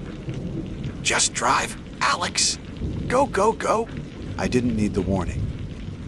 My eyes were fixed on the square of light at the end of the tunnel, the exit that was our salvation. Looking in the mirror was the last thing on my mind. The image of that featureless, approaching shape was already burned onto the inside of my eyelids. We shot out of the tunnel's mouth like a cannonball, bursting from the suffocating concrete womb back into the cool, humid air of the Appalachian night. The sudden transition from the roaring echo to the relative quiet of the forest was jarring. I didn't slow down. I wrenched the wheel, swinging the SUV onto the narrow asphalt road, gravel spitting from under our tires. The winding road that had seemed so claustrophobic on the way in now felt like an open highway. I pushed the vehicle, taking the turns faster than I should have, my knuckles white on the steering wheel. The only sound was the protesting engine and Ben's ragged, gasping breaths beside me. We drove in terrified silence for what felt like an hour, though the dashboard clock later told me it was less than 15 minutes. Every shadow cast by the headlights seemed to take on a menacing form. Every rustle in the trees sounded like a footstep. The profound, watchful silence of the mountains no longer felt indifferent. It felt hungry. It felt like we had stirred a nest, and the swarm was chasing us. Finally, a pinprick of artificial orange light appeared through the trees. A street light. Then another. The blessed sight of a paved, two-lane highway. I guided the SUV onto the smooth asphalt, and only then did I allow my foot to ease off the accelerator. We were back in the world of the living. I pulled into the first pool of light we found, a deserted 24-hour gas station, its fluorescent lights humming and casting a sterile, safe glow over the cracked pavement. I shifted the car into park and killed the engine, this time with a sense of profound relief. I slumped forward, my forehead resting against the steering wheel, my body trembling with the adrenaline crash. For a long moment, neither of us spoke. The only sound was the ticking of the cooling engine and the hum of the station's lights. Did you see it? Ben finally whispered. His voice was a raw, broken thing. When we drove away, I looked back. I couldn't help it. I lifted my head and turned to him. His face was pale, his eyes wide and unfocused. The pragmatist, the skeptic, was gone. In his place was a man who had looked into the abyss and seen it look back. What did you see, Ben? I asked softly, It wasn't a man, he stammered, shaking his head. When the headlights hit it, it wasn't there. The figure was gone. But the woman, Alex, she was standing at the entrance. Just standing there. She wasn't weeping anymore. She was just watching us leave. He shuddered, wrapping his arms around himself. Her face, there was nothing there. Just smooth skin. No eyes. No nose, no mouth. Just a face with nothing on it. A new wave of cold washed over me. Colder than anything I'd felt in the tunnel. The legend spoke of Mr. Sensabaugh, of a baby's cry. But we had heard a woman's grief, a woman's rage. We had seen a man's shape, but Ben had seen a woman's form. The legend was a distorted echo of a more complex and horrifying truth. We need to check the gear, I said, my voice more steady than I felt. We need to see what we captured. It took us another hour to muster the courage to even touch the equipment in the back. We drove to our motel, a cheap, anonymous place on the outskirts of Kingsport, and carried the cases into our room, locking the deadbolt and sliding the chain into place, as if that could offer any real protection. We laid the cameras and audio recorders out on the cheap floral bedspread. This was our ritual, the part of the investigation, where we transitioned from field work to analysis, where fear was supposed to give way to methodical inquiry. Tonight, the fear refused to leave. First, the static cameras from the entrances. We huddled over Ben's laptop as he plugged in the first memory card. The footage showed the tunnel entrance, bathed in the eerie green of the night vision. We watched ourselves set up, get in the car, and drive in. Then nothing. Just the empty, silent entrance. We fast-forwarded. Nothing moved. The entire time we were inside, the entrance remained still and empty. No dark figure, no faceless woman. It's impossible, Ben breathed. I saw her. She was standing right there. The camera doesn't lie, I said, though the words felt hollow. Maybe it was a trick of the light, an illusion. Don't you dare, Ben snapped, his voice sharp. Don't you dare try to rationalize this, Alex. Not after that. We both know what we experienced. He was right. To deny it now would be a greater madness. We checked the second camera. The same result. An empty tunnel. It was as if the entities within the tunnel existed in a layer of reality just adjacent to our own, perceptible to our senses but invisible to our technology. Then, the audio. This, I knew, would be different. The sound had been too real, too physical. Ben plugged the primary recorder into his laptop and pulled on his noise, canceling headphones. I watched his face as he queued up the file. I saw his eyes widen, saw the color drain from his cheeks. Without a word, he passed the headphones to me. I put them on. At first, there was just my voice, asking our pointless, polite questions, followed by the oppressive silence. Then the weeping began, even through the headphones. It was a sound of profound sorrow that made my chest ache. Then came the change. The sorrow curdled into rage, and the shriek erupted. It was 1,000 times worse than I remembered. It was a raw, digital recording of pure hatred, so intense it felt like a physical assault. I ripped the headphones off, my ears ringing. It's there, I said, my voice hoarse.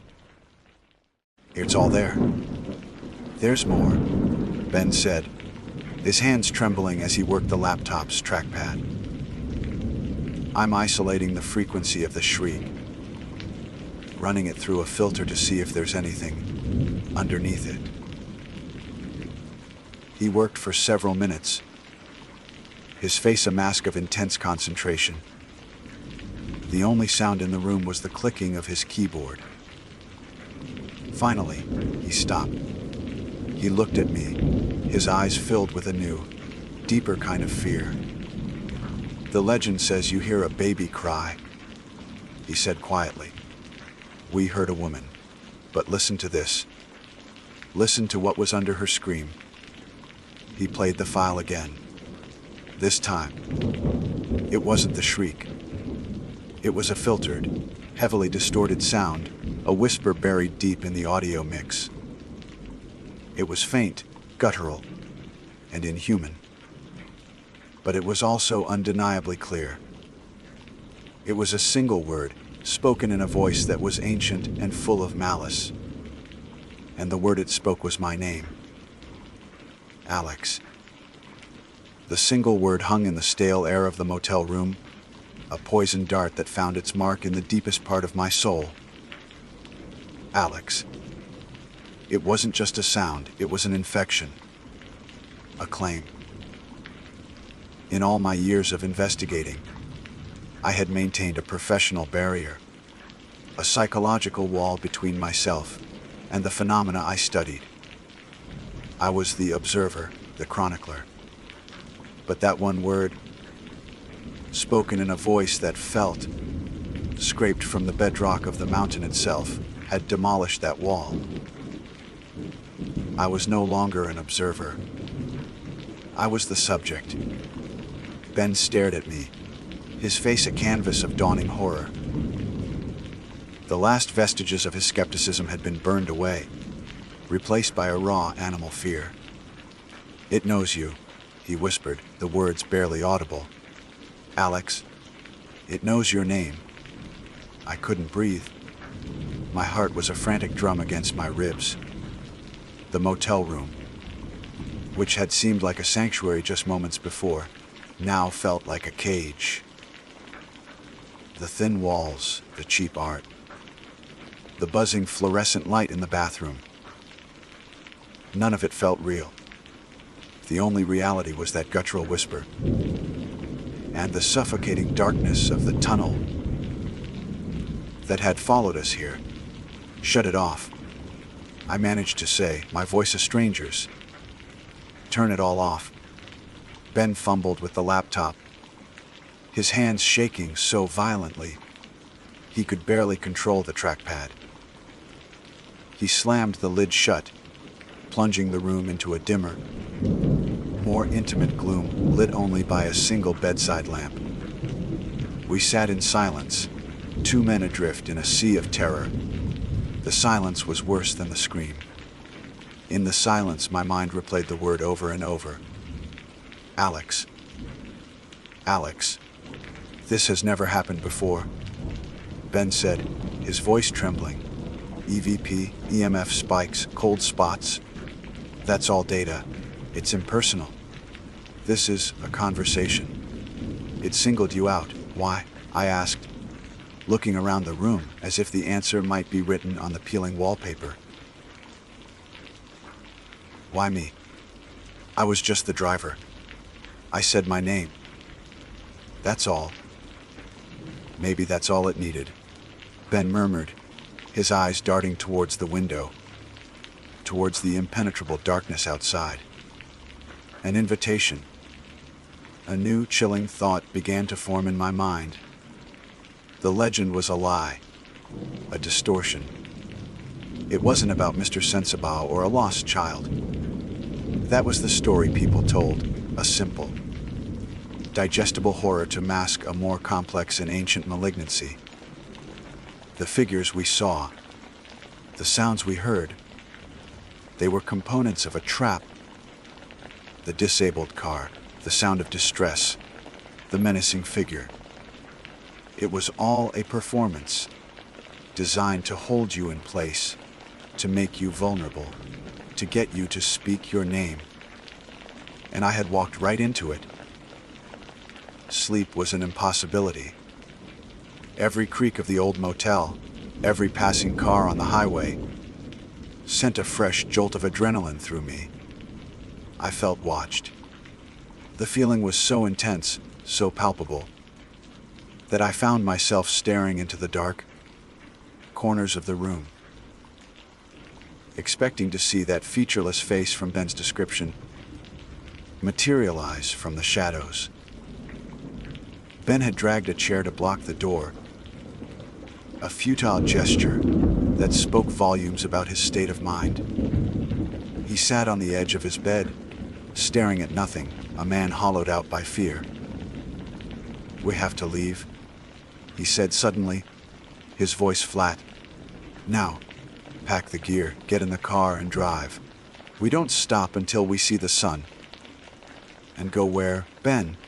I asked, my own fear giving way to a cold, hard knot of dread in my stomach. "It knows my name.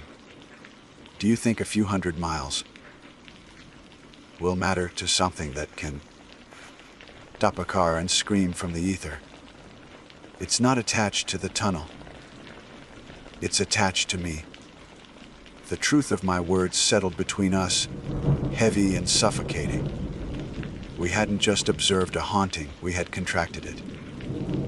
As the first faint gray light of dawn began to seep through the thin curtains, a desperate idea took hold. If the legend was a lie, then the truth had to be buried somewhere. "We're not leaving," I said, my voice filled with a resolve I didn't feel. "We're going to the library, the county historical archives, whatever we can find. We fought this thing on its terms. Now we fight it on ours." Ben looked at me as if I were insane, but a tiny spark of his old self, the methodical researcher, flickered in his eyes. He nodded slowly. "Okay, research. I can do research." The Kingsport Public Library was a quiet, orderly place, a world away from the primal chaos of the night before. The smell of old paper and floor wax was calming. We spent hours poring over microfilm, digital archives, and dusty county records. We searched for any mention of the tunnel, of the Sensabog name, of any unusual deaths or disappearances in that specific area. We found records of the tunnel's construction in the 1920s. We found a dozen different versions of the ghost story in local folklore collections. We found nothing about a Sensabog family murder. The foundation of the legend was sand. It was Ben who found it, tucked away in a digitized newspaper from 1898, long before the tunnel existed. The headline was small, the language archaic. "Local woman, suspected of witchery, vanishes near Kegel's Ridge." My blood ran cold. Kegel's Ridge was the name of the hill. The Sensabog tunnel had been bored through. We read the article with trembling hands. It told the story of a woman named Alara, a recluse who lived in a small cabin on the ridge. She was a healer, an herbalist, but the local populace feared her. They whispered of dark rituals, of pacts made with things that lived in the deep woods. When a child in the nearby settlement fell gravely ill and died, the blame fell on her. A mob formed. They marched to her cabin with torches and righteous fury, but they found it empty. Alara was gone. The article ended with a chilling sentence. Though her body was never found, the townsfolk say, her hateful spirit still clings to the ridge, jealously guarding it, and cursing any who trespass with her name upon their lips. It all clicked into place. The woman's shriek, the faceless visage, the rage, It was never Mr. Sensabaugh. It was Alara. The legend had been twisted over time, sanitized into a more palatable ghost story. The core of it, the most important part, had been forgotten, cursing any who trespass with her name upon their lips. We hadn't just spoken our names. We had offered them. A wave of nausea washed over me. I looked at Ben, and he looked at me. We didn't need to say it. We both knew what we had to do. We couldn't run. We had to go back. The drive back to the tunnel that evening was a journey into the heart of madness. The sun was setting, painting the Appalachian sky in fiery strokes of orange and red. It was beautiful, but it offered no comfort. We weren't investigators anymore. We were exorcists, armed not with faith, but with a terrible, desperate knowledge. We didn't take the gear. We parked the car 100 yards from the entrance, leaving the engine running, the headlights cutting into the encroaching gloom. We got out and stood before that black, gaping mouth. The air was cold, still, and pregnant with malice. "What's the plan?" Ben asked, his voice a whisper. "I don't know," I admitted. "Maybe just taking the invitation back, telling her she's not welcome." It sounded insane, but it was all I had. I took a deep breath and stepped forward, my feet crunching on the gravel. I stood at the very edge of the threshold, the point where the world of the living met the world of the dead. I could feel her presence, a pressure in the air, a profound and ancient hatred focused entirely on me. "Lara," I shouted, my voice echoing in the sudden silence. We know your name. "This is your land, your place. We trespassed. We are leaving now.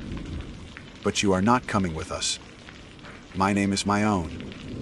You have no claim on me." For a moment, there was nothing. Just the hum of our car's engine and the frantic beating of my heart. Then, from the depths of the tunnel, a sound began. It wasn't the shriek from before.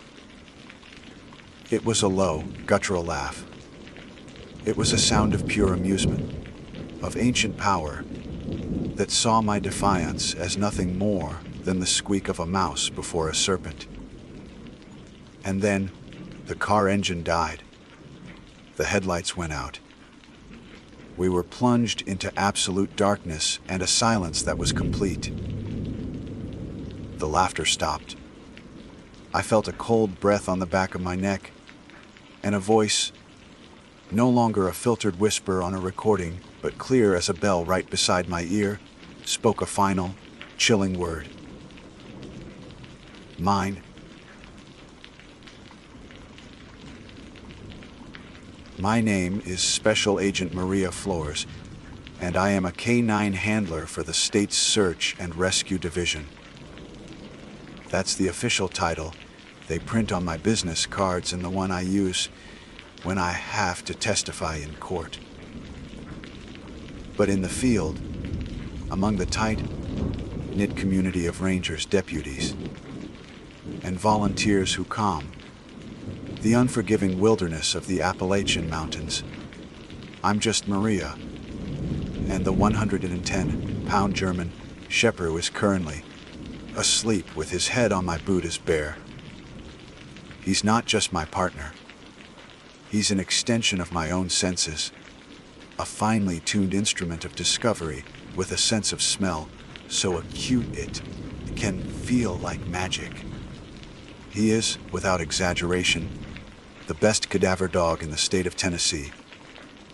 We find the lost. More often than not, we find the dead. Our work is a grim science, a process of elimination and dogged persistence. We deal in tragedy, but it's a tragedy that follows rules. People get disoriented. They fall. They succumb to the elements. They encounter wildlife. There is always a reason, a chain of events, a physical trail of evidence that, with enough time and effort, can be pieced together.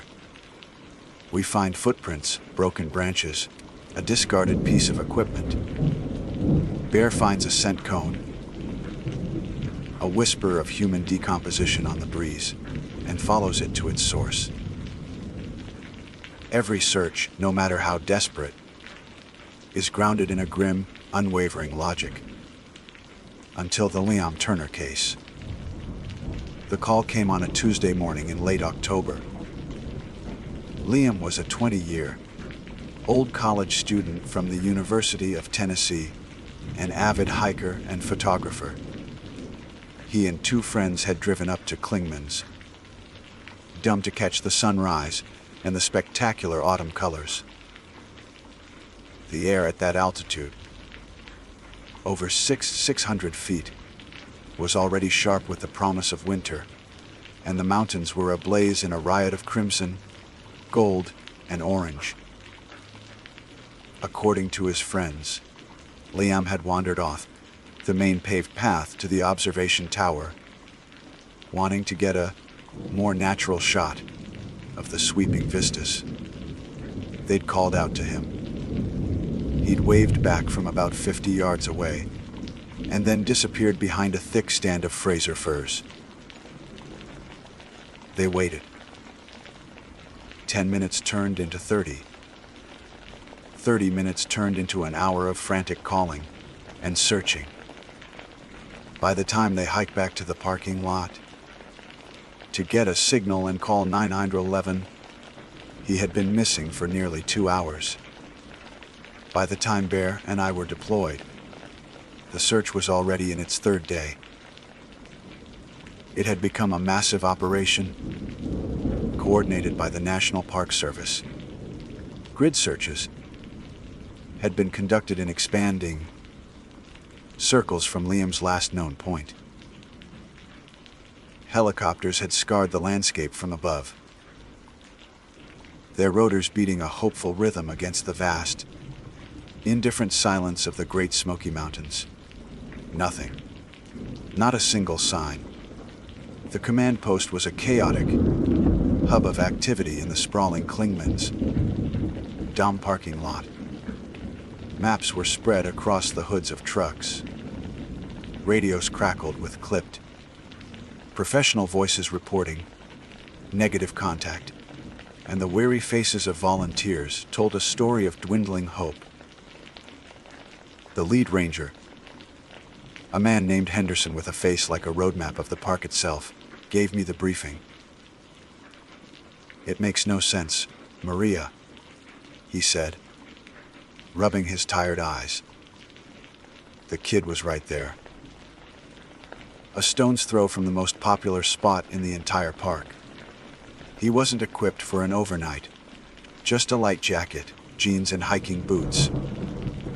No food, minimal water. But the thing is, we haven't found a single track. Not one. That was the part that defied all logic. The ground, softened by recent rains, should have been a perfect canvas for footprints. Yet, the area where Liam was last seen was pristine. It was as if he had been plucked from the air. The official theory was that he had somehow managed to stumble onto one of the many unofficial game trails, become disoriented in the dense, disorienting forest, and was now far from the initial search area. It was a logical assumption, the only one they had, but it felt thin. Bear and I started at the point of last contact. He's not a tracking dog in the traditional sense. He's an air scent dog, trained to detect the specific volatile organic compounds released by human decomposition. In a case this recent, it was a long shot, but sometimes a subject perishes quickly from a fall or sudden medical event. I let him work, casting back and forth, his nose twitching, reading the complex story written on the air currents. We spent hours crisscrossing the area, moving further and further from the paved path, delving into the deep, moss-covered woods where the sunlight struggled to penetrate the dense canopy. The forest here has a weight to it. The trees are ancient, and the ground is a thick carpet of decaying leaves and pine needles that muffles all sound.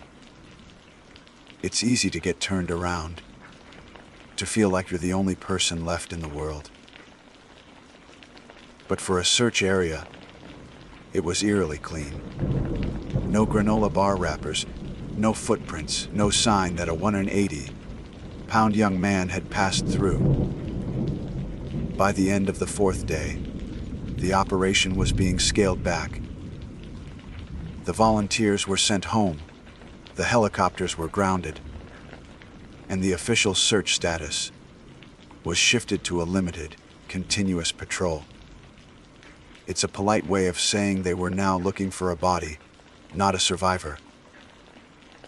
For Bear and me, this was when our real work often began. Henderson gave us the go, ahead for one final, wide sweep of the initial area. A last pass.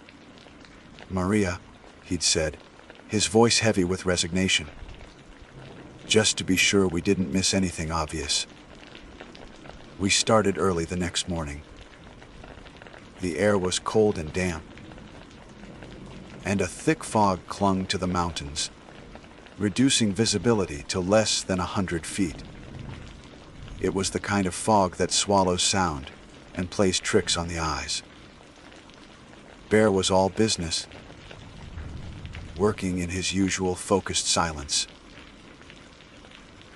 We were about 100 yards from the parking lot in a section of woods bordering a steep, rocky incline that dropped off into a ravine. It was an area they had searched at least a dozen times. I was about to call him back, to move on to the next sector, when his entire demeanor changed. His head snapped up. His ears went flat. A low growl rumbled in his chest, a sound I rarely heard from him unless he was facing a direct threat. He wasn't signaling a find. This was something else. This was agitation, confusion. He took a few stiff, legged steps forward. His nose pointed not to the ground, but towards a sheer rock face that rose up from the forest floor. A solid wall of granite and moss 50 feet high. "What is it, boy?"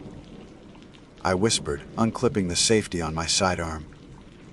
My own senses suddenly on high alert. Bear ignored me. He trotted to the base of the cliff and began to bark. It wasn't his sharp, declarative, alert bark. This was a frantic, almost hysterical sound, full of a desperate urgency that sent a chill down my spine. He was clawing at the base of the rock, whining, then barking again, looking from the cliff face back to me, with wide, wild eyes. "Easy, Bear. Show me," I said, my voice calm, but my heart was hammering against my ribs. I thought he'd found something wedged in a crevice. A piece of clothing, or worse. I knelt down, running my gloved hand over the damp rock and moss, finding nothing. The air was clean, no scent of decay.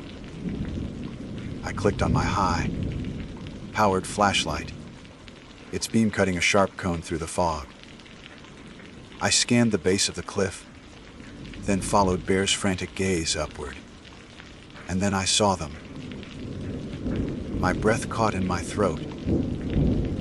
My mind simply refused to process what my eyes were seeing. About 10 feet up the vertical rock wall, pressed into the thick green moss that clung to the stone, was a footprint. It was a perfect impression of a hiking boot's sole. The tread pattern clear as day in the beam of my flashlight. I took a stumbling step back, my light trembling. It had to be a trick of the light, a strange pattern in the moss. But as I moved the beam, another one appeared a few feet above the first, and another above that. A perfect, impossible set of footprints, heading straight up the sheer, vertical face of the cliff. They were spaced like rungs on a ladder, each one perfectly formed, pressed into the moss with what must have been incredible force. They looked as if a man had simply walked up the wall, defying gravity itself. I stood there, frozen, the fog swirling around me, bears frantic barking the only sound in the world. I followed the trail of impossible footprints with my light, up, up the rock face. They went up about 25 or 30 feet, a clear and undeniable path. And then they just stopped. Halfway up the cliff, they vanished. There was no ledge, no cave opening, no handholds, nothing. Just a clear set of prints ascending a vertical wall, leading to a blank expanse of wet, mossy stone. It was as if the person who made them had walked halfway up the cliff and had simply been erased from existence. For a long moment, the world ceased to exist outside the beam of my flashlight and bear's frantic barking. My training, my years of experience, every rational instinct I possessed was screaming that this was impossible. I knelt, forcing myself to breathe, to think. Prank. That was the first logical thought. Some elaborate, cruel joke. But who would do this? And how? I got Bear quieted with a firm command, his body still trembling with a low whine, as he pressed against my leg, refusing to look at the cliff face. I took out my phone, my hands shaking so badly it took 3 attempts to unlock it.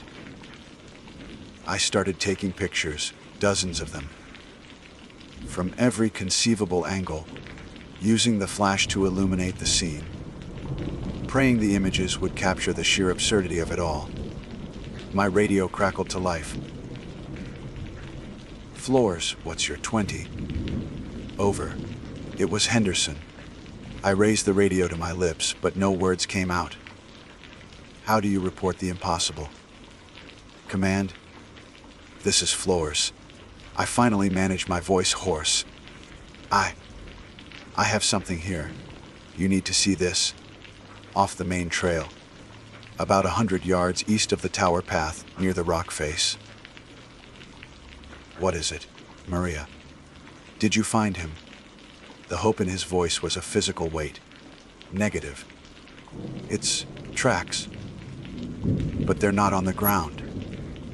The silence on the other end was deafening. Just get here, Henderson. And bring your best climber. It took them 20 minutes to reach my position. Henderson arrived first, followed by 2 younger rangers, their faces a mixture of curiosity and skepticism. When I pointed my flashlight up the cliff, the chatter stopped. They just stared, their mouths slightly agape. Sweet Mother of God, Henderson whispered, taking a step closer. What am I looking at? Footprints, I said, the word sounding inadequate, ridiculous. They go up about 30 feet and then stop. One of the younger rangers, a kid named Peters, scoffed. It's a prank. Gotta be. Someone rappelled down and stamped them on their way. Look closer. Peters, Henderson said, his voice sharp. He had his own high, powered light now, and he was examining the prints with an intensity that bordered on reverence. There are no rope marks. The moss isn't torn or scraped, it's compressed. Perfectly. Like someone just stepped on it. Our climbing specialist, a wiry man named Dave, arrived shortly after. He spent the next hour examining the rock face. He rappelled from the top, inspecting every inch of the stone around the footprints. His conclusion was blunt and unsettling. "There's nothing," he said, coiling his rope on the ground. "No hidden handholds, no python marks, no chalk residue. The rock is sheer and slick with moisture. To climb this section would be world-class, nigh on impossible. To do it in hiking boots, without leaving a single other mark, it's not possible.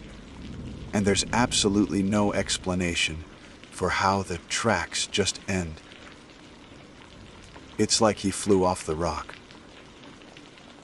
The next few hours were a blur of official procedure, clashing with utter bewilderment. We cordoned off the area. We took casts of the footprints in the moss, a delicate and bizarre process. We compared the tread pattern to the photos of Turner's boots his friends had provided. It was a perfect match. The forensics team arrived, and their findings only deepened the mystery. The pressure indentations were consistent with the weight of a 180-pound man.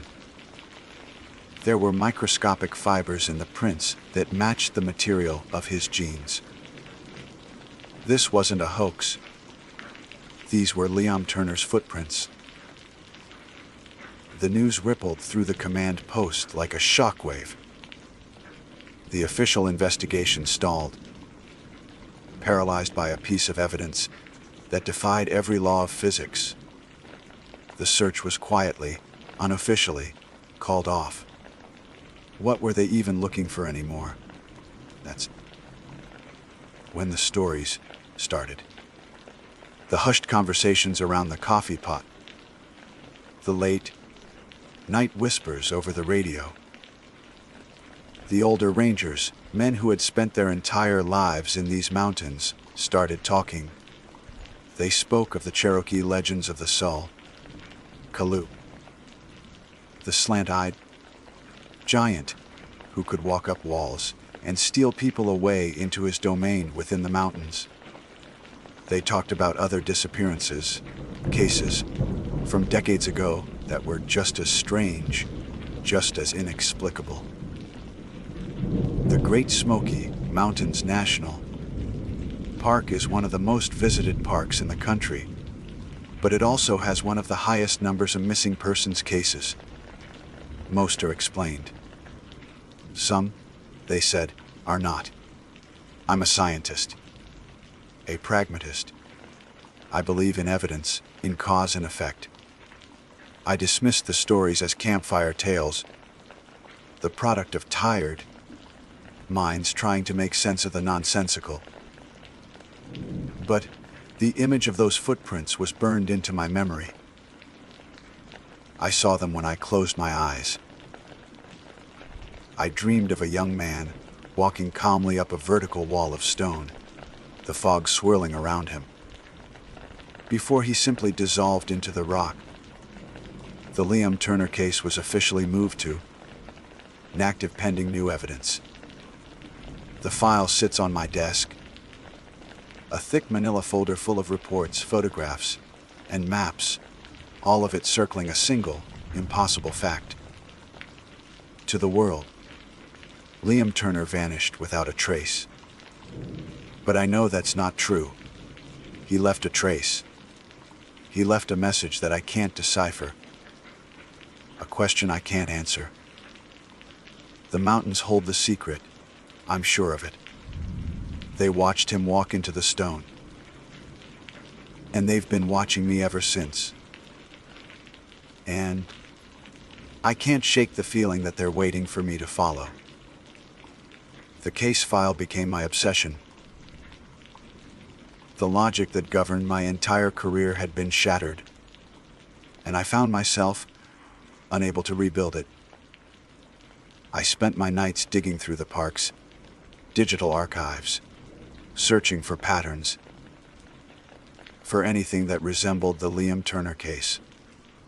I cross-referenced missing persons reports going back 70 years with geological surveys and old topographical maps. Most were dead ends, tragedies with mundane explanations, but a few stood out. 1958. A botanist vanishes from the same ridge. His journal found with a final, panicked entry about path that isn't there. 1982. A young woman disappears while birdwatching. Her binoculars were found at the base of a cliff, perfectly intact. No body was ever recovered in either case. My search led me away from official reports and into the realm of folklore. I drove to Cherokee, North Carolina, and spoke with a tribal elder, a woman named Elora, whose grandfather had been a park guide in the early days. I showed her a photograph of the footprints on the cliff. She didn't seem surprised. She looked at the picture for a long time, her dark eyes filled with a sadness that felt ancient. "This is not the work of Sol Kalu," she said, her voice soft as falling leaves. "The old stories are misunderstood by outsiders. He is a guardian, a keeper of the high places. He does not steal. He invites." "Invites?" I asked. "The mountains are older than your science, Agent Floors. They have places that are not on your maps. Places that are thin. Sometimes a person who is listening can hear the invitation. They are offered a choice, to step off the path you know and onto another. And what happens to them?" I pressed. Elora looked out the window towards the hazy blue peaks. "They are changed. The mountains show them things. Truths. Some never come back. Some do. But they are never the same. They no longer belong to your world. They belong to the trail." Her words were meant to be cryptic, perhaps even comforting in their own way, but they chilled me to the bone. The idea of a choice, of Liam willingly walking up that cliff, was somehow more terrifying than any monster. Winter came to the high country, burying the mountains under a thick blanket of snow and ice. Klingman's Dumb Road was closed for the season. The case was cold, forgotten by everyone but me. Bear could sense my obsession. He would whine softly when he saw me with the file, nudging my hand with his wet nose as if to pull me back from the edge. Still refused to go anywhere near that part of the park, even on our training runs. One night in late January, during a heavy snowstorm, I couldn't take it anymore. The elder's words echoed in my mind. A person who is listening. I felt like I had been listening for months. I needed to go back. I needed to stand where it happened, to see it without the chaos of the investigation. I told myself it was to get closure, but I knew it was something more. It was a compulsion. I left Bear at home, his sad eyes following me as I gathered my winter gear. I drove my truck as far as I could up the closed road, then hiked the remaining miles. The world was silent, white, and beautiful. The snow was falling so heavily that I could barely see 10 feet ahead. It felt like walking in a dream. When I finally reached the clearing, the cliff was transformed. The cliff face was glazed with ice, glittering under the beam of my headlamp. The moss was hidden, the impossible footprints long gone, sealed beneath the winter shell. A profound sense of anticlimax washed over me. It was just a rock face. I had been a fool, chasing ghosts. I stood there for a long time, the snow piling up on my shoulders, my breath pluming in the frigid air. The silence was absolute. And then I heard it, a soft, rhythmic crunch, a sound of footsteps in the snow. My blood ran cold. I drew my weapon, my heart pounding a frantic rhythm against the silence. "Who's there?" I called out, my voice swallowed by the snow. The footsteps stopped. I swept my headlamp across the trees, but saw nothing but the swirling white curtain of the storm. I was about to dismiss it as my imagination, a branch falling under the weight of the snow, when my light caught something at the base of a cliff. It was a footprint, a single, perfect impression of a hiking boot in the fresh snow. It was pointed away from the cliff, leading into the dark woods. The tread pattern was instantly, horribly familiar. It was Liam Turner's boot. My hand trembled, the beam of my light shaking. I forced myself to look up, tracing the path from the footprint back to the cliff face. And there, on the icy surface of the rock, was a new trail. It wasn't pressed into moss, but seemed to be etched into the ice itself, faint and ethereal. A set of footprints, coming down the vertical wall, ending at the exact spot where the single track began in the snow. He hadn't vanished into the stone. He had been returned. I stood frozen, staring at that single footprint leading away from me. It was an invitation, a new trail, starting where the old one had ended. The elder's words came back to me. They belonged to the trail now. I understood. Then that I wasn't searching for a missing person anymore. I was at the beginning of a hunt for something that had once been Liam Turner. Something that had walked out of the heart of mountain and was now wandering in the snow. And as I stared into the darkness, where the track disappeared, a single, terrifying question echoed in the silence of my mind. What happens when the trail you're following doesn't want to be found, but the thing that made it wants to find you? My name is Ben Carter, and I chase ghosts. Not the spectral chain, rattling kind that haunt dilapidated manors, but ghosts of a different sort. I'm a photographer, and my specialty is capturing landscapes of environmental decay. I find a strange, melancholic beauty in the skeletal remains of forests, decimated by blight in the rust, colored rivers poisoned by industrial runoff, and in the crumbling infrastructure of towns, abandoned to the relentless creep of nature.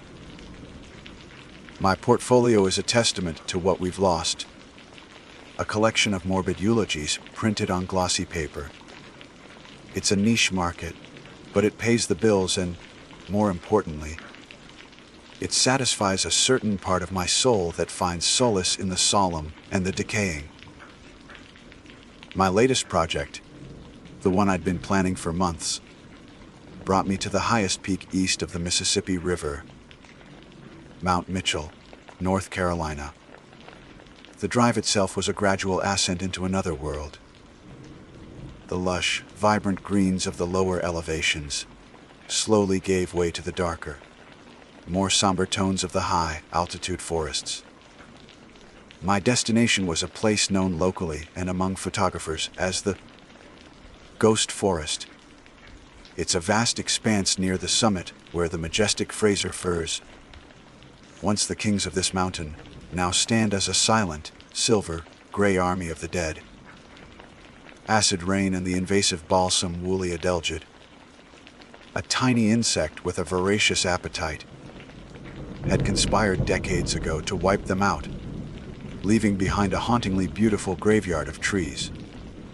I checked in at the park's ranger station at the base of the mountain. A friendly, weathered ranger with a name tag that read Harris gave me a map and the usual warnings about the unpredictable weather. Goes from sunny to a full, blown storm in 20 minutes up there, he said, tapping a thick finger on the summit. You an experienced hiker? Reasonably, I replied, hoisting my heavy camera pack to prove the point. I'm here for the furs. The dead ones. Harris's friendly demeanor flickered for just a second, replaced by a look I couldn't quite decipher. It wasn't pity, or not just pity. It was something older, more wary. Ah, the ghost forest. Gets a lot of photographers. Just be careful where you step. The ground can be unstable around the roots. He paused, then gestured to a corkboard behind him, cluttered with pamphlets and notices. Pinned right in the center was a flyer with the smiling face of a young woman, her name printed in bold letters, Emil Chiang. Below it, the word Messengi. She was a hiker. Harris said, his voice low, anticipating my question. Went up 2 weeks ago. Her car is still in the visitor lot. We've searched everywhere. It's like the mountain just swallowed her. He shook his head, a gesture of both frustration and resignation. Just stick to the main trails, Mr. Carter, especially near dusk. I thanked him for the advice. The image of the smiling woman uncomfortably lodged in my mind. It was a common enough tragedy in national parks, a stark reminder of the wilderness's indifference to human life. But as I drove the final, winding miles to the summit parking area, I couldn't shake the ranger's words.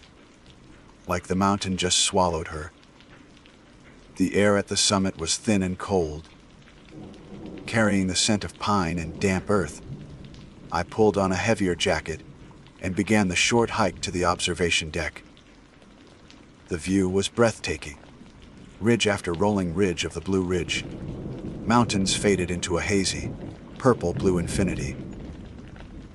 But I turned my back on the panoramic vista.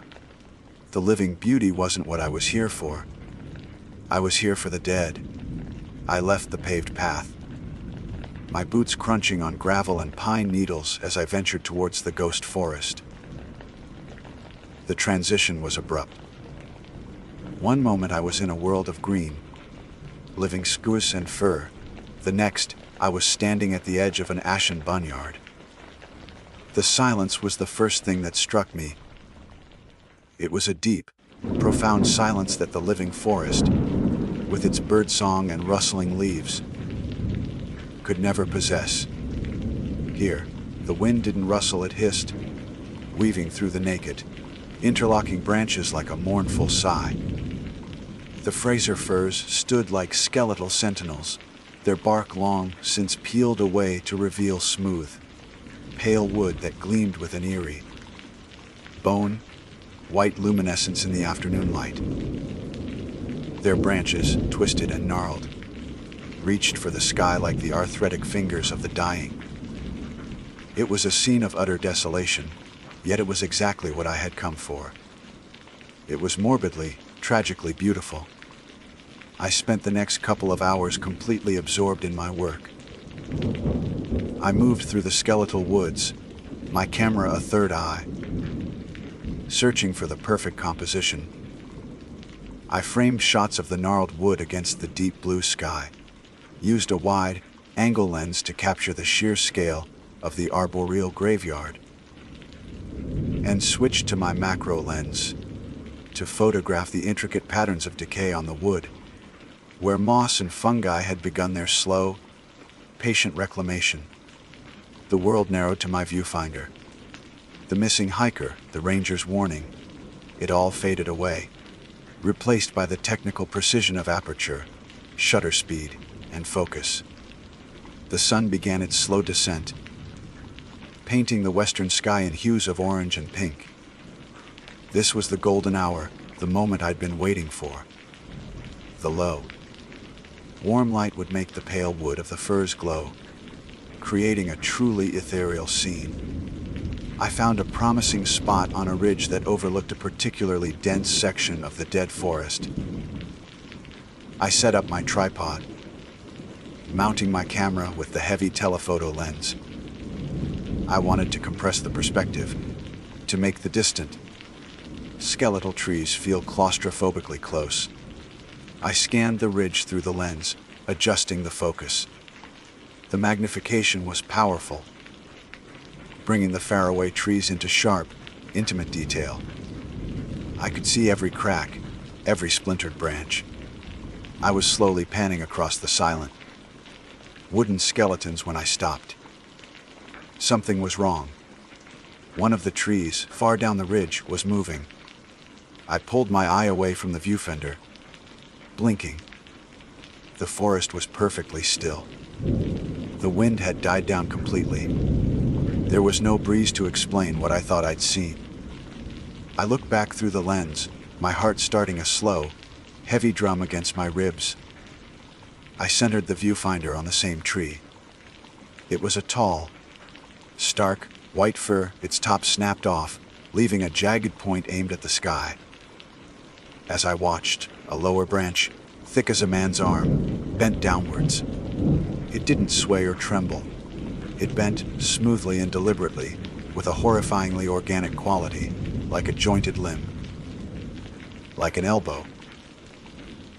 A cold knot tightened in my stomach. It had to be a trick of the light, an optical illusion caused by the heat shimmering off the rocks, or maybe my own fatigue. I kept watching, my breath held tight in my chest, refusing to believe it. Then, a neighboring tree, another pale skeleton, moved. One of its upper branches curled inwards, scraping against its own trunk with a faint, dry scratching sound that I couldn't possibly be hearing from this distance, yet somehow did. Then another moved. And another. It wasn't random. It was a slow, coordinated awakening. All across the distant ridge, the dead firs were stirring. They were contorting themselves into strange, unnatural shapes, their bone, white limbs bending and twisting in ways that defied the nature of wood. They looked like giant, skeletal figures, misshapen and grotesque, slowly unfurling from a long, deep sleep. The graceful, morbid beauty of the forest had vanished, replaced by a creeping, animated horror. The branches were no longer branches, they were limbs. The trunks were no longer trunks, they were torsos, writhing in silent agony or ecstasy. I felt a primal fear, a complete rejection of what my eyes were seeing. This wasn't possible. Trees didn't move like this. Dead trees certainly didn't. I fumbled with my camera, my fingers suddenly clumsy and numb, and managed to snap a few pictures, the loud clack of the shutter sounding like a gunshot in the oppressive silence. I didn't check the images. I didn't dare. The sun touched the horizon, and the last vestiges of its warm light were being swallowed by the mountains. The shadows in the ghost forest deepened, turning from gray to an inky, bottomless black. The contorting figures on the ridge were becoming silhouettes, a legion of writhing stick, men dancing against the dying light. I didn't stay for the sunset. I ripped my camera from the tripod, collapsed the legs with frantic, jerky movements, and shoved everything into my pack. I didn't look back. I scrambled away from the ridge, my professional detachment shattered, leaving only the raw, animal instinct to flee. Every rustle of my own jacket, every snap of a twig under my boots, sounded like one of those skeletal limbs reaching for me in the growing darkness. The ranger's words echoed in my head, no longer a sad anecdote, but a chilling personal threat. like the mountain just swallowed her. The drive down the mountain was a blur of terror. My knuckles were as white as the trees I was fleeing, my hands locked onto the steering wheel. I kept glancing in the rearview mirror, half expecting to see those skeletal figures loping down the asphalt behind me. Every curve in the road hid a new potential horror. Every shadow seemed to wreathe with unnatural life. By the time I reached the main highway, my heart was hammering against my ribs like a trapped bird. I didn't stop driving until I saw the fluorescent glow of a cheap motel sign, its buzzing light a beacon of fragile civilization in the vast, dark wilderness of the Appalachians. I stumbled into the room, the scent of stale cigarette smoke and industrial cleaner a welcome assault on my senses. It was real. It was mundane. It was safe.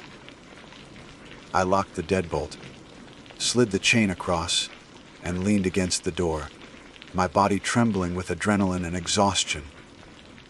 My mind was a chaotic whirlwind of denial and visceral fear. It was a hallucination, altitude sickness, a waking nightmare brought on by the ranger's story and the eerie landscape. It had to be. There was no other rational explanation. For an hour, I just sat on the edge of the lumpy bed, staring at the peeling paint on the wall, trying to force my breathing back to normal. The logical part of my brain, the part that understood f-stops and focal lengths, battled against the primal terror that screamed I had witnessed something ancient and impossible. I needed proof. I needed to know if I was losing my mind. My camera bag sat on the floor, looking like a piece of alien technology I was afraid to touch. It held the answer. With trembling hands, I unzipped it and pulled out my laptop and the camera. I inserted the memory card, the small plastic rectangle feeling impossibly heavy, a vessel of potential madness. The photos loaded onto the screen, a series of thumbnails.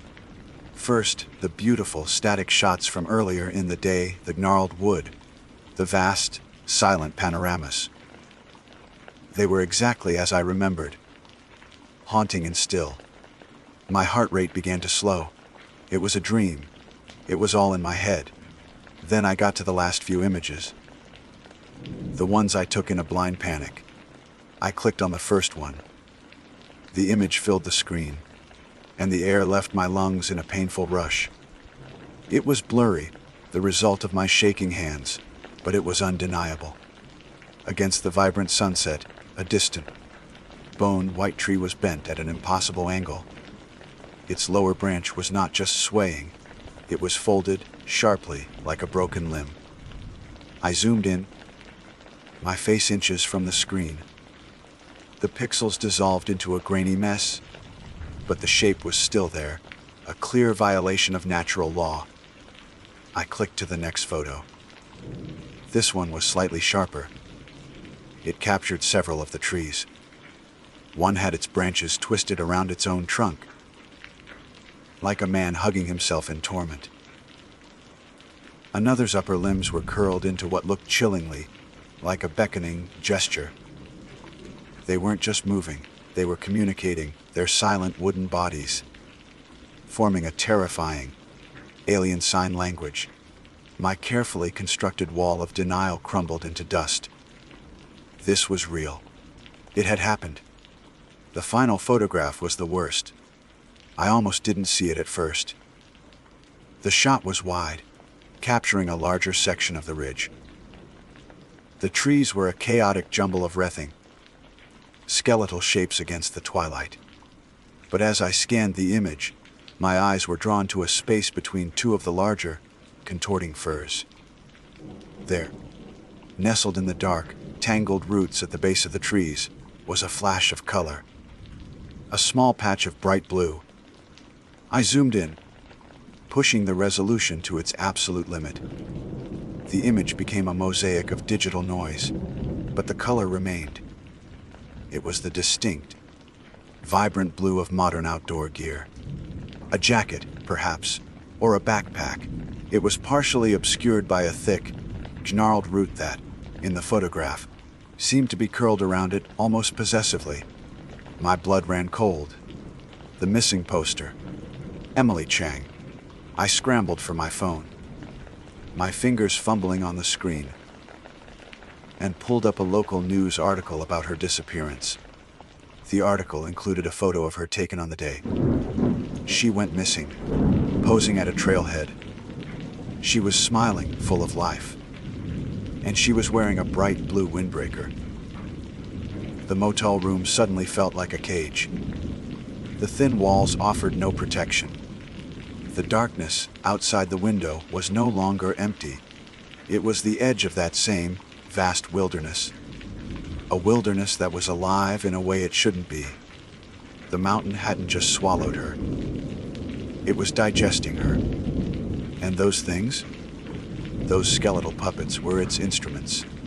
What had I stumbled upon? Some unknown biological phenomenon.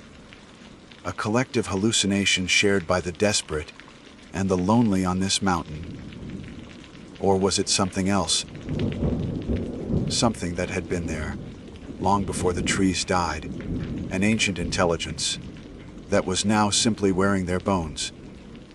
The environmental decay I was so fascinated by wasn't just a passive process of nature reclaiming its own. It was a symptom of a deeper sickness.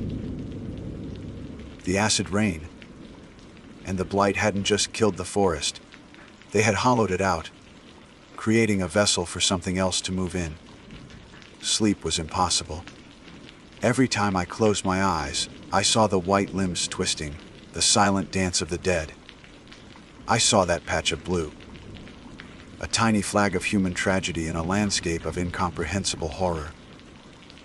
My career was built on looking at decay, at finding the beauty in the end of things. But this was different. This wasn't the slow, patient work of time and nature. This was an active, malevolent, and hungry decay. By dawn, a grim resolve had settled over me. I couldn't run. I couldn't unsee what I had seen, and I couldn't abandon the memory of Emily Chang to that grotesque, writhing forest. A part of me, the photographer, was screaming that this was the most important discovery of my life. Another part, the human part, knew that going back was tantamount to suicide, but they were both drowned out by a single overriding thought. I had proof. I had a location. I had to go back. I had to know what was in that forest. And I had to show someone. The morning light felt thin and weak as I drove back towards the mountain. The fear from the night before hadn't vanished. It had simply cooled, solidifying into a hard, dense knot of purpose in my gut. I wasn't a photographer anymore. I was a witness. I drove straight to the ranger station, my laptop on the passenger seat, like a briefcase containing state secrets. Harris was there, nursing a cup of coffee. He looked up as I entered, and his easygoing expression tightened when he saw my face. "Mr. Carter, you look like you've seen a ghost." "Something like that?" I said, my voice hoarse. I placed the laptop on his counter and opened it, turning it to face him. I didn't waste time with explanations he wouldn't believe. I just showed him the pictures. I started with the blurry shot of the bent tree, then the one with the beckoning limbs, and finally, the wide shot. I pointed a trembling finger at the screen. "There. Zoom in." He leaned forward, squinting. He clicked the trackpad, and the image magnified. The patch of blue became more distinct. He stared at it for a long, silent moment. Then he straightened up and looked not at the screen, but at me. The weary look from the day before was back, deeper this time, etched with something that looked like sorrow. "I've worked on this mountain for 30 years, son," he said, his voice barely a whisper. "People get lost, they fall, The weather turns, but some just vanish. We find a boot, a water bottle. Never enough. He looked back at the photo, at the writhing silhouettes of the trees. There are stories. Old stories. The Cherokee who lived here. They called this peak Atakalakala, the place where the wood leans. They said the trees had a sickness of the spirit, that they remembered how to walk. He closed the laptop. You're telling me you saw them move. And you're telling me that blue thing is Emily Chang's jacket. It wasn't a question. Yes, I said, my heart pounding. We have to go up there. We have to get her. Harris shook his head slowly, his gaze distant. Mr. Carter, I can't authorize a search party based on a blurry photo and a local legend. They'd have me committed. He looked me dead in the eye. And if what you're saying is true, a search party wouldn't be a rescue. It would be a buffet. The crude, terrifying honesty of his words hit me like a physical blow. So you're going to do nothing? I demanded, my voice cracking. I'm going to officially advise you, a civilian, to leave this mountain immediately for your own safety, he said, his tone flat and formal. Then he leaned in closer, his voice dropping. Unofficially, if a man were foolish enough to go back up there, he'd want to go in the brightest part of the day. He'd want to be quick. And he'd want something more than a camera. He reached under the counter and placed a heavy, metal flare gun on the wood between us. Magnesium flare. Burns at 3,000 degrees. Nothing in this world, living or dead, likes that kind of light. I took the flare gun. It was cold and heavy, a grim talisman. I understood. He believed me, but his hands were tied. I was on my own. I drove back up the winding road. The sun high in the sky, but it offered no comfort. The world seemed muted, a pale imitation of the vibrant life I knew just yesterday. I parked and began the hike, the flare gun a heavy weight in my jacket pocket, my camera a useless appendage on my chest. I wasn't here to take pictures. I was here to find a body. The ghost forest was waiting. In the full light of day, it looked almost peaceful, a silent, static boneyard. But I knew better. The stillness was a lie. It was the coiled silence of a predator at rest.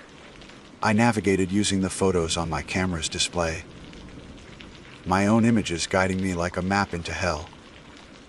I found the ridge, my heart a frantic drum. I looked down at the spot from the photograph. There it was, the patch of blue. I scrambled down the unstable slope, loose rocks skittering under my boots. As I got closer, the true horror of the scene revealed itself. It wasn't just a jacket snagged on a root. The fabric of the blue windbreaker was interwoven with a network of pale wood, like tendrils. They had pierced the tough nylon, threading through it like a needle and thread.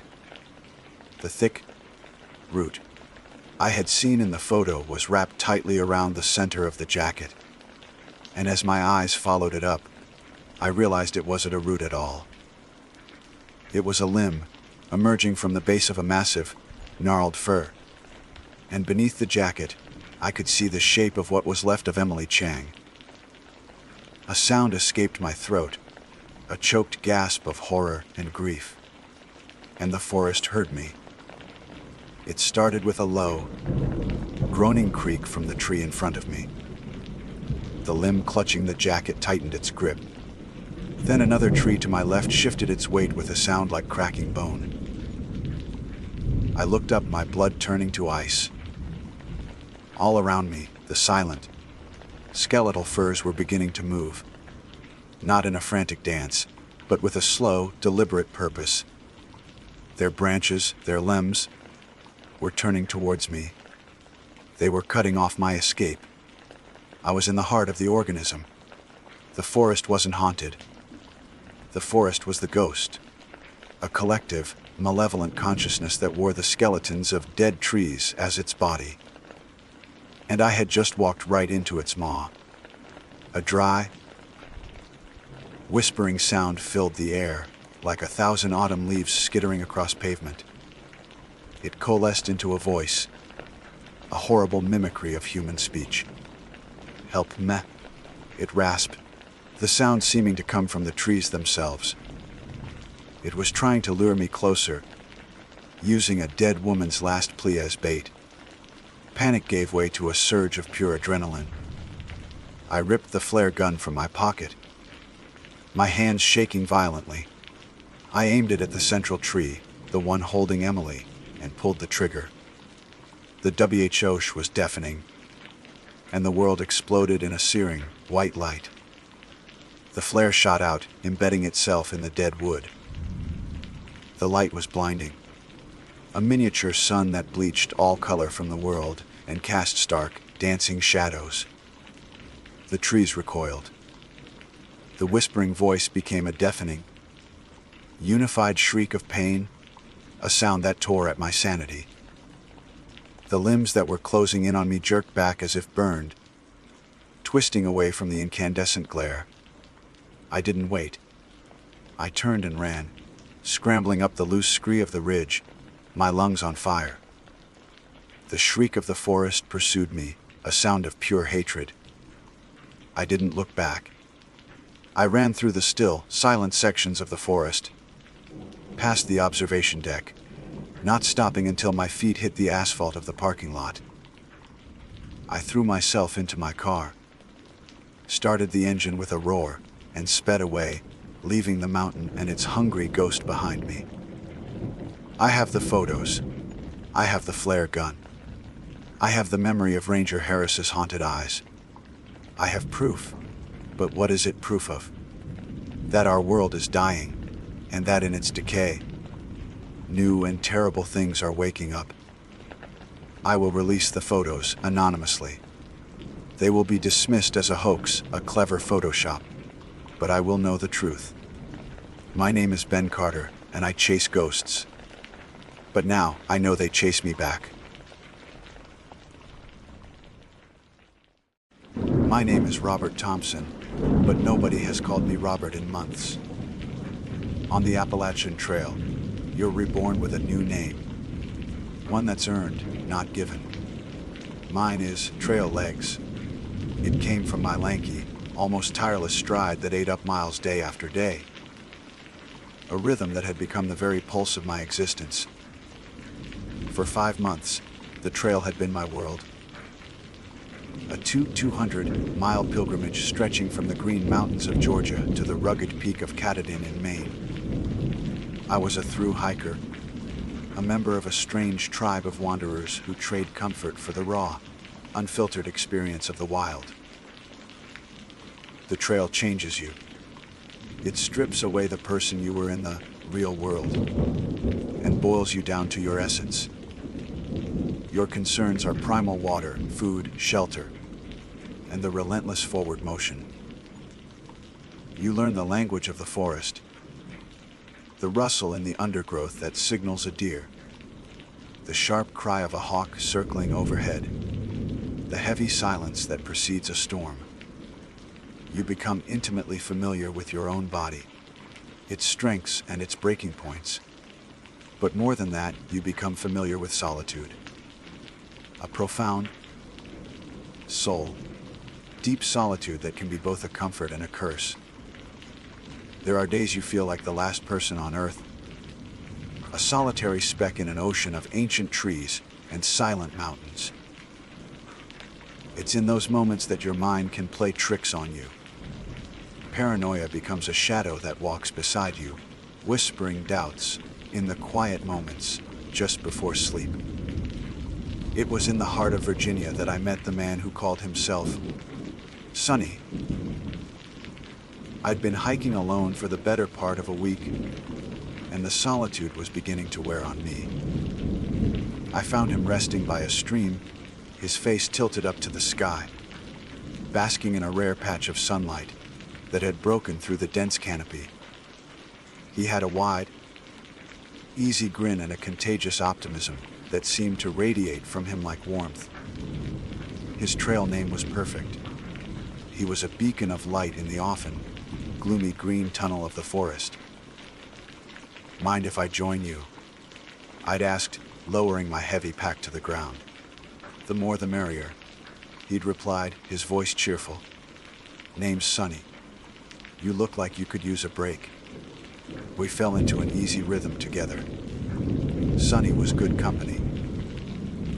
A seasoned hiker who knew the trail's quirks and dangers. He was a storyteller, filling the long miles with tales of his life back home. His reasons for hiking, his dreams for the future. He was a software engineer from Colorado who'd cashed in his savings to chase this wild dream. Just like me, we talked about everything and nothing, the way only strangers who share an intense, fleeting experience can. In the wilderness, trust is a currency you learn to spend wisely, but with Sonny, it felt easy. He was reliable, steady, and his presence was a welcome antidote to the creeping loneliness. For a week, we were a team, sharing meals, navigating tricky terrain, and setting up camp together each night. We were a tramily, a trail family, a bond forged in sweat, dirt, and shared hardship. Our journey led us to the Grayson Highlands, a place of breathtaking and unsettling beauty. The dense forests of Virginia abruptly gave way to vast, treeless balds, rolling landscapes of grass and rock that felt more like the Scottish Highlands than the American South. It was famous for its wild ponies, beautiful shaggy creatures that roamed the hillsides, their presence adding to the mystical, almost otherworldly atmosphere of the place. But the Highlands were also known for their weather, unpredictable and often severe. A thick, disorienting fog could roll in without warning, swallowing the landscape and reducing visibility to mere feet. The locals had stories about the Highlands, whispers of strange disappearances, of hikers who walked into the fog and were never seen again. They were just stories, of course. The kind of campfire tales you tell to spook new hikers. We reached the Thomas Knob shelter, just as the sun was beginning its slow descent, painting the sky in fiery shades of orange and purple. The air was growing cold, and the infamous Grayson fog was beginning to creep up the valleys, its white tendrils clinging to the rocky outcrops. The shelter was a typical AT structure, a 3-sided log cabin with a wooden sleeping platform and a tin roof. It was a welcome sight, a promise of refuge from the wind and the coming night. We were the only two there. We claimed our spots on the platform, unrolling our sleeping bags and pads, our movements practiced and efficient.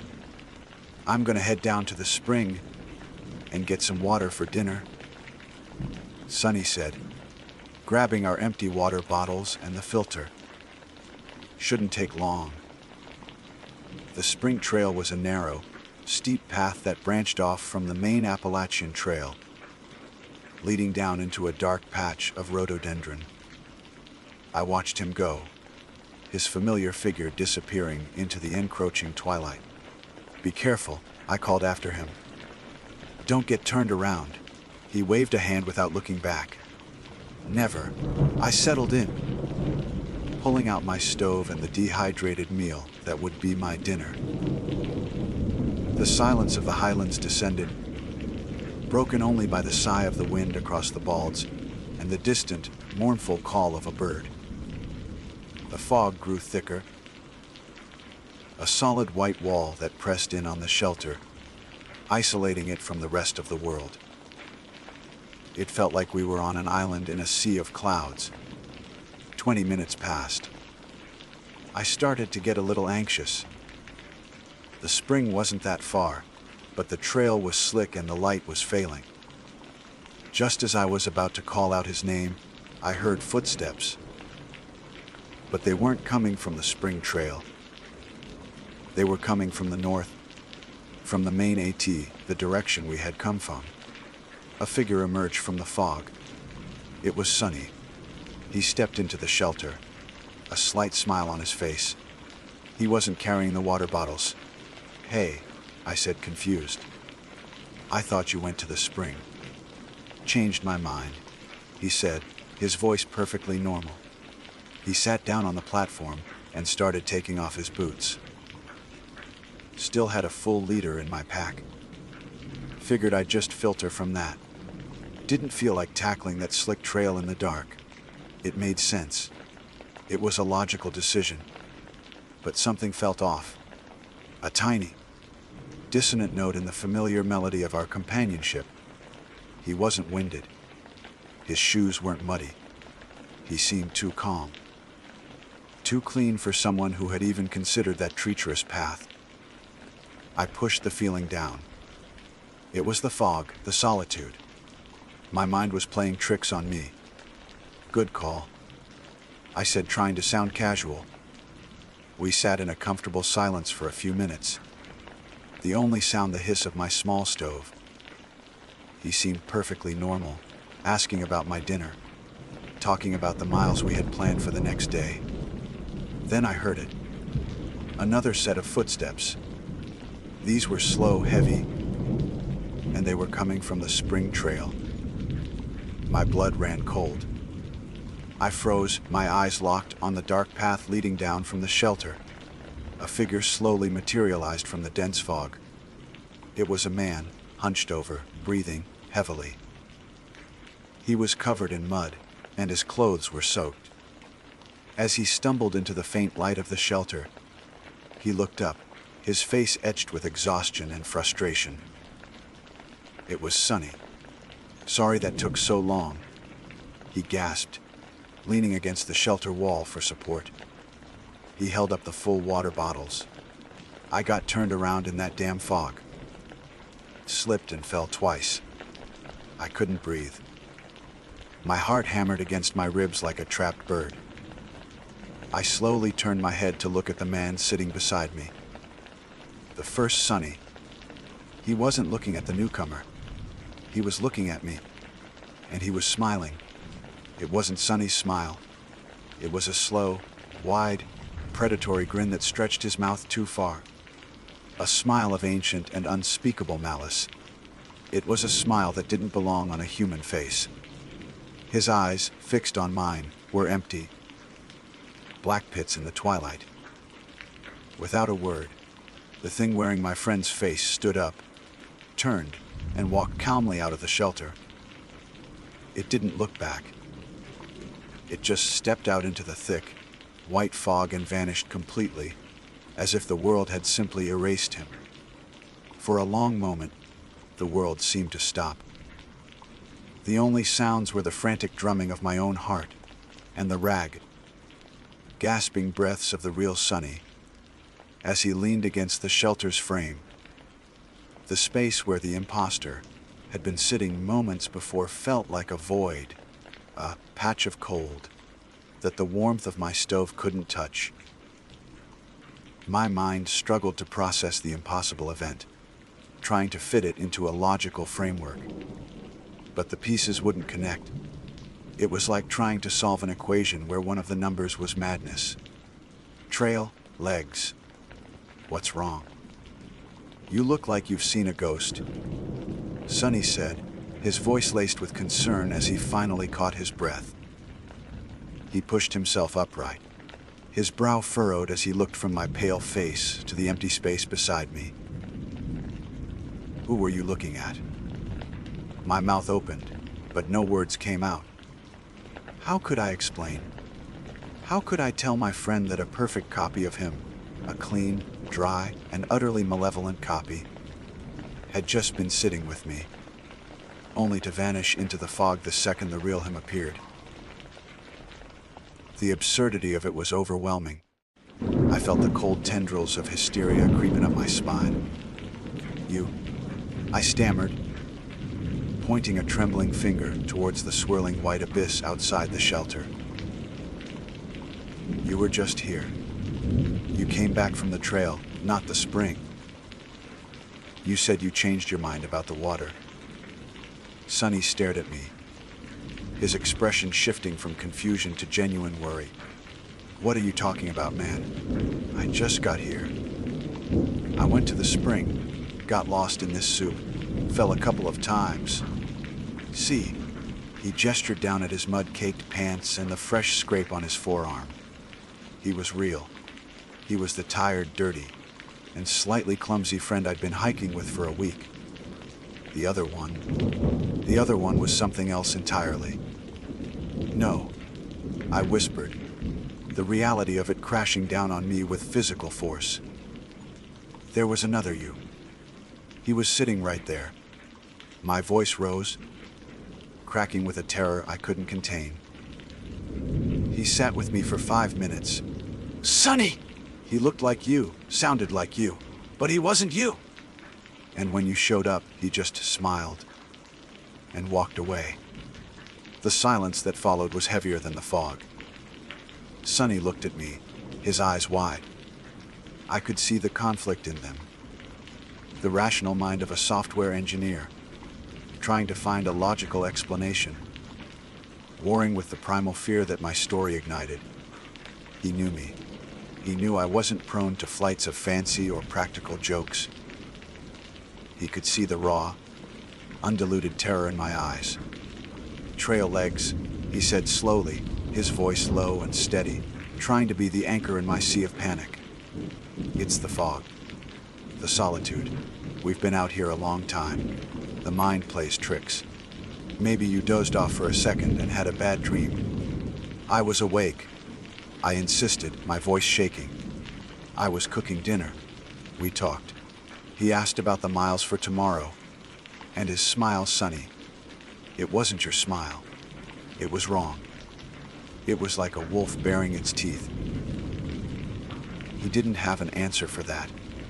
He just stood there, the full water bottle still clutched in his hand, a testament to his version of events. He slowly scanned the interior of the shelter, as if looking for some clue, some evidence that I wasn't losing my mind. Then his gaze fell upon the spot where the impostor had been sitting, on the rough wooden platform. Perfectly dry and untouched by the evening's dampness were two distinct boot-shaped prints of dust. The dust from the trail, not the mud from the spring. Sonny's face went white. He didn't need to say anything. We both knew. My story wasn't a dream. It wasn't a hallucination. It was real. The atmosphere in the shelter changed instantly. The cozy refuge became a cage. The enveloping fog was no longer a beautiful, mystical phenomenon. It was a curtain, hiding something that was now actively hunting us. We were trapped on this bald, isolated mountain, with a creature that could wear the face of a friend. The paranoia I had felt as a distant shadow on the trail was now a suffocating presence, filling every corner of the small shelter. We didn't eat. The thought of food was nauseating.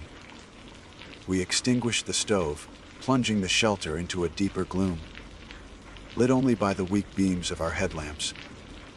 We sat side by side on the sleeping platform, our backs against the cold log wall, facing the open front of the shelter. We were two pairs of eyes staring into a wall of white, listening. Every sound was magnified, distorted by the fog and our own fear. The wind whistling over the tin roof sounded like a low, mournful moan. The rustle of a small animal in the brush nearby made us jump. Was it a pony, a deer, or was it the thing testing the perimeter, waiting for us to let our guard down? We spoke in hushed whispers, as if afraid it might overhear us. What was it? Sonny breathed, his voice barely audible. I don't know, I whispered back. The old-timers talk about things in these mountains.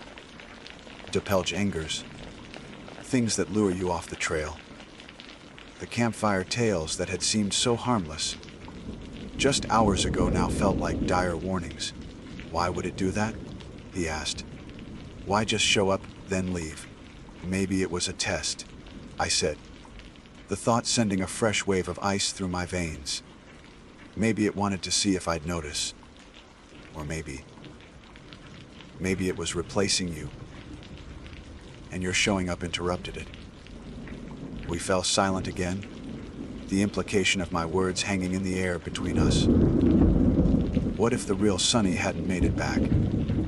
What if I had accepted the impostor's story, gone to sleep, and woken up next to that thing with the predatory smile?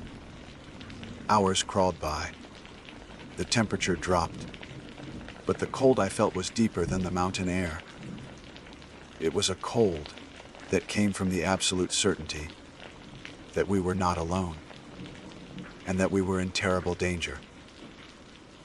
My mind kept replaying the moment the creature smiled at me.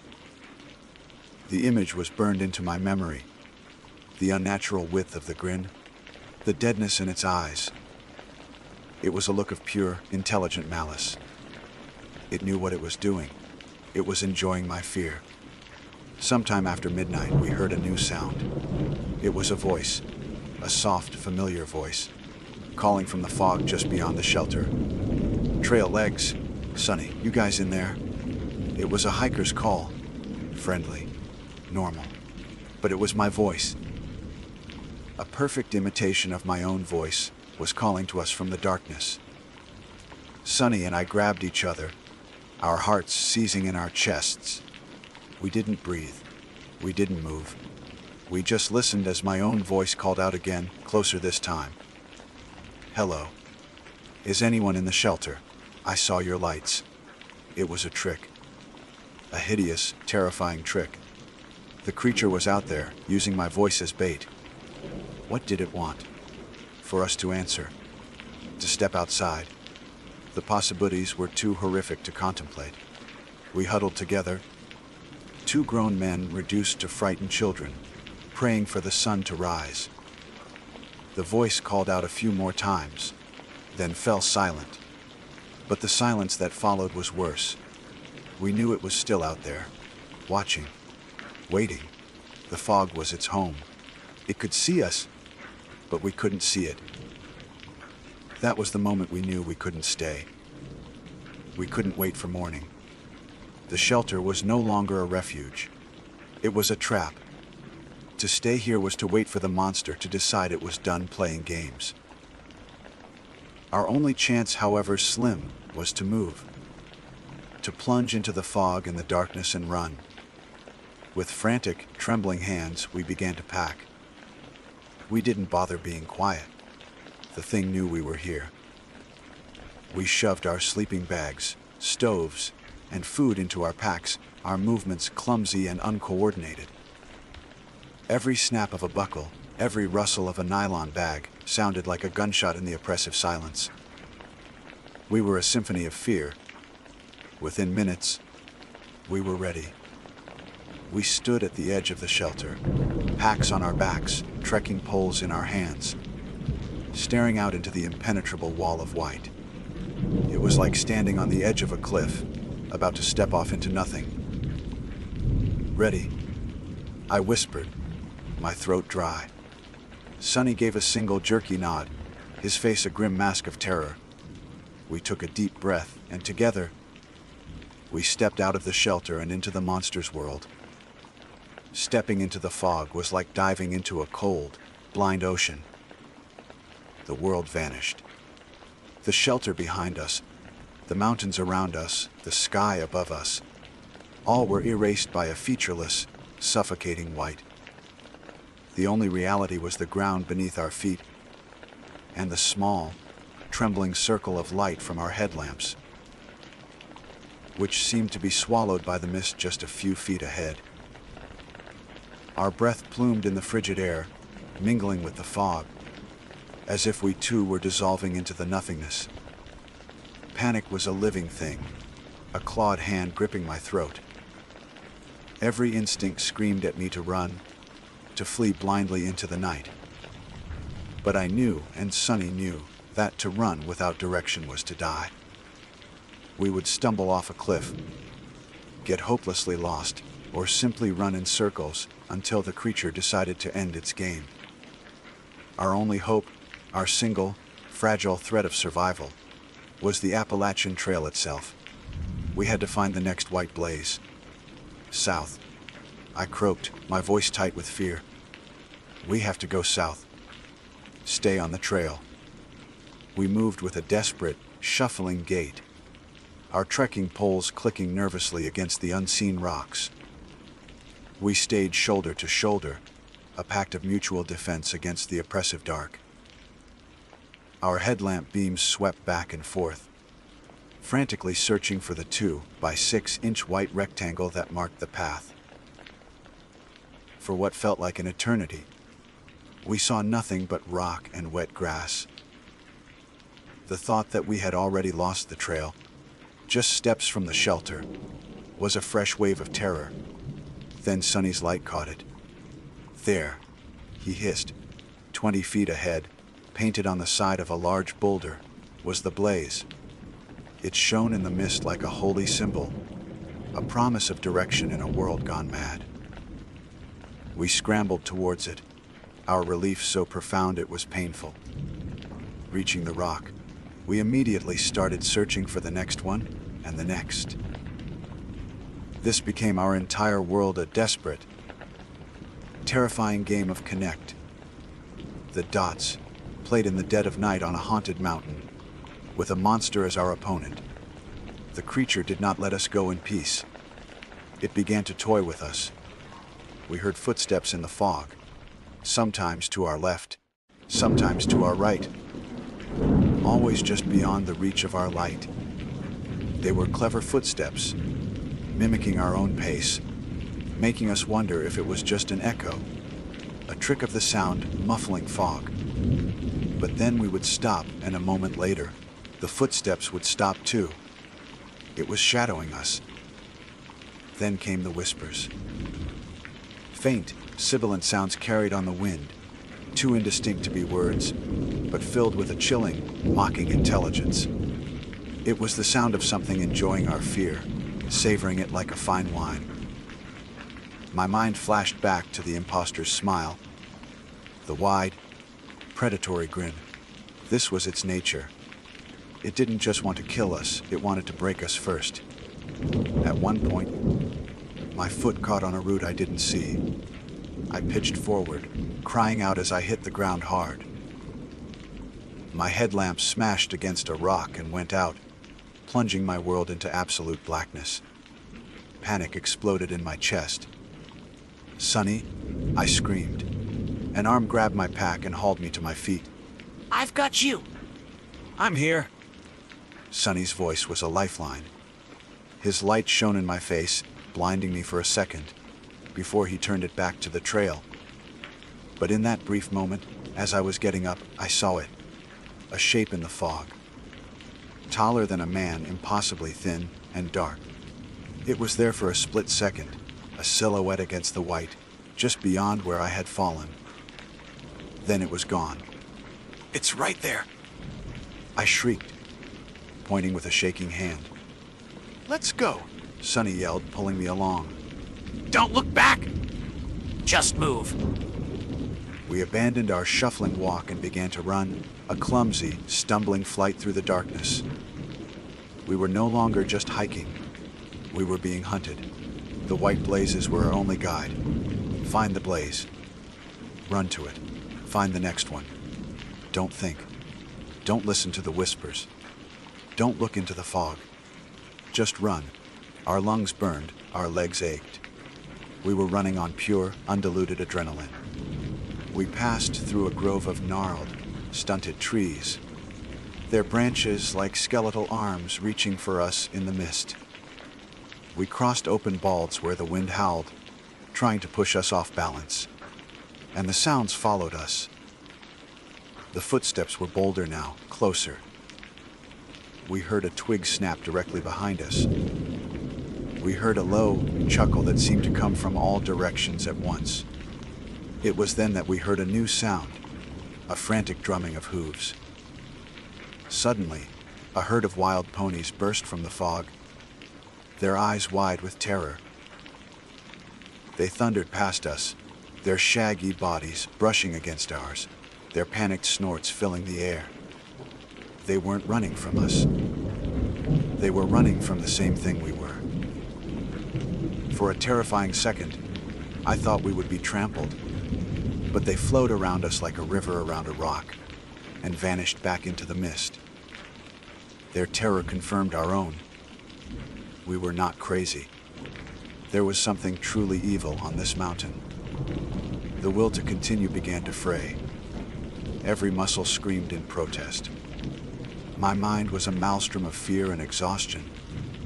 The temptation to just stop, to sit down and give up, was immense.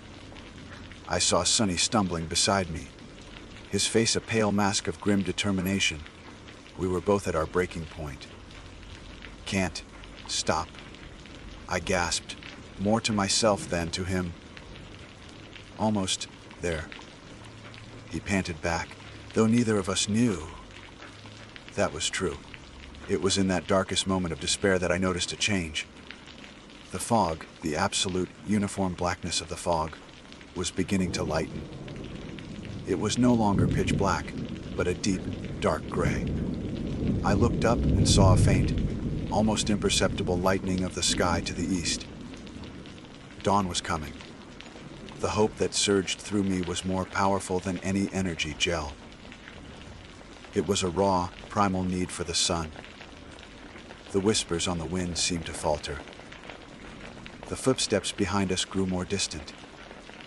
The creature was a thing of shadow and deceit. It thrived in the darkness and the fog. Perhaps, just perhaps, it feared the light. Fueled by this new hope, we pushed on, our pace quickening. The gray turned to a pale lavender, and the shapes of the mountains began to resolve themselves around us. The fog was thinning, retreating down into the valleys like a defeated army. We could see the trail now, a clear, muddy ribbon stretching before us. We could see the world again. We practically flew down the trail, half running, half falling. And then we saw it. A sight more beautiful than any mountain vista. The sharp, angled roof of another shelter, and beyond it, the glint of sunlight on a metal sign. It was a road crossing. It was civilization. It was safety. We burst out of the woods and onto the gravel of a parking area, collapsing to our knees like marathon runners at the finish line. There were cars there. A family was unpacking their trunk for a day hike, their cheerful laughter sounding like music from another world. They stared at us, too mud-caked. Wild-eyed men who had clearly just emerged from some private hell. We didn't say a word. We just knelt there on the solid, safe ground and wept. We never hiked together again after that day. We got a ride into the nearest town and parted ways. There was nothing left to say. We had shared an experience that no one else would ever understand. A trauma that was now a part of us. I went on to finish my through hike, to stand on the summit of Katahdin. But it was a hollow victory. The joy was gone, replaced by a constant, knowing paranoia. I'm a park ranger now, in a quiet forest far from the Appalachian Mountains. But I never go out after dark. I can't stand the fog. And sometimes, when the wind is just right, I hear whispers. And I remember the smile. I know that the thing in the highlands is still out there, walking the trails, wearing a friendly face, and waiting in the fog for a hiker to get turned around. Waiting for someone to be alone. My name is Dr. Eris Thorne. My credentials designate me as a senior field geologist with the United States Geological Survey, a title I have held for 17 of my 25 years of service.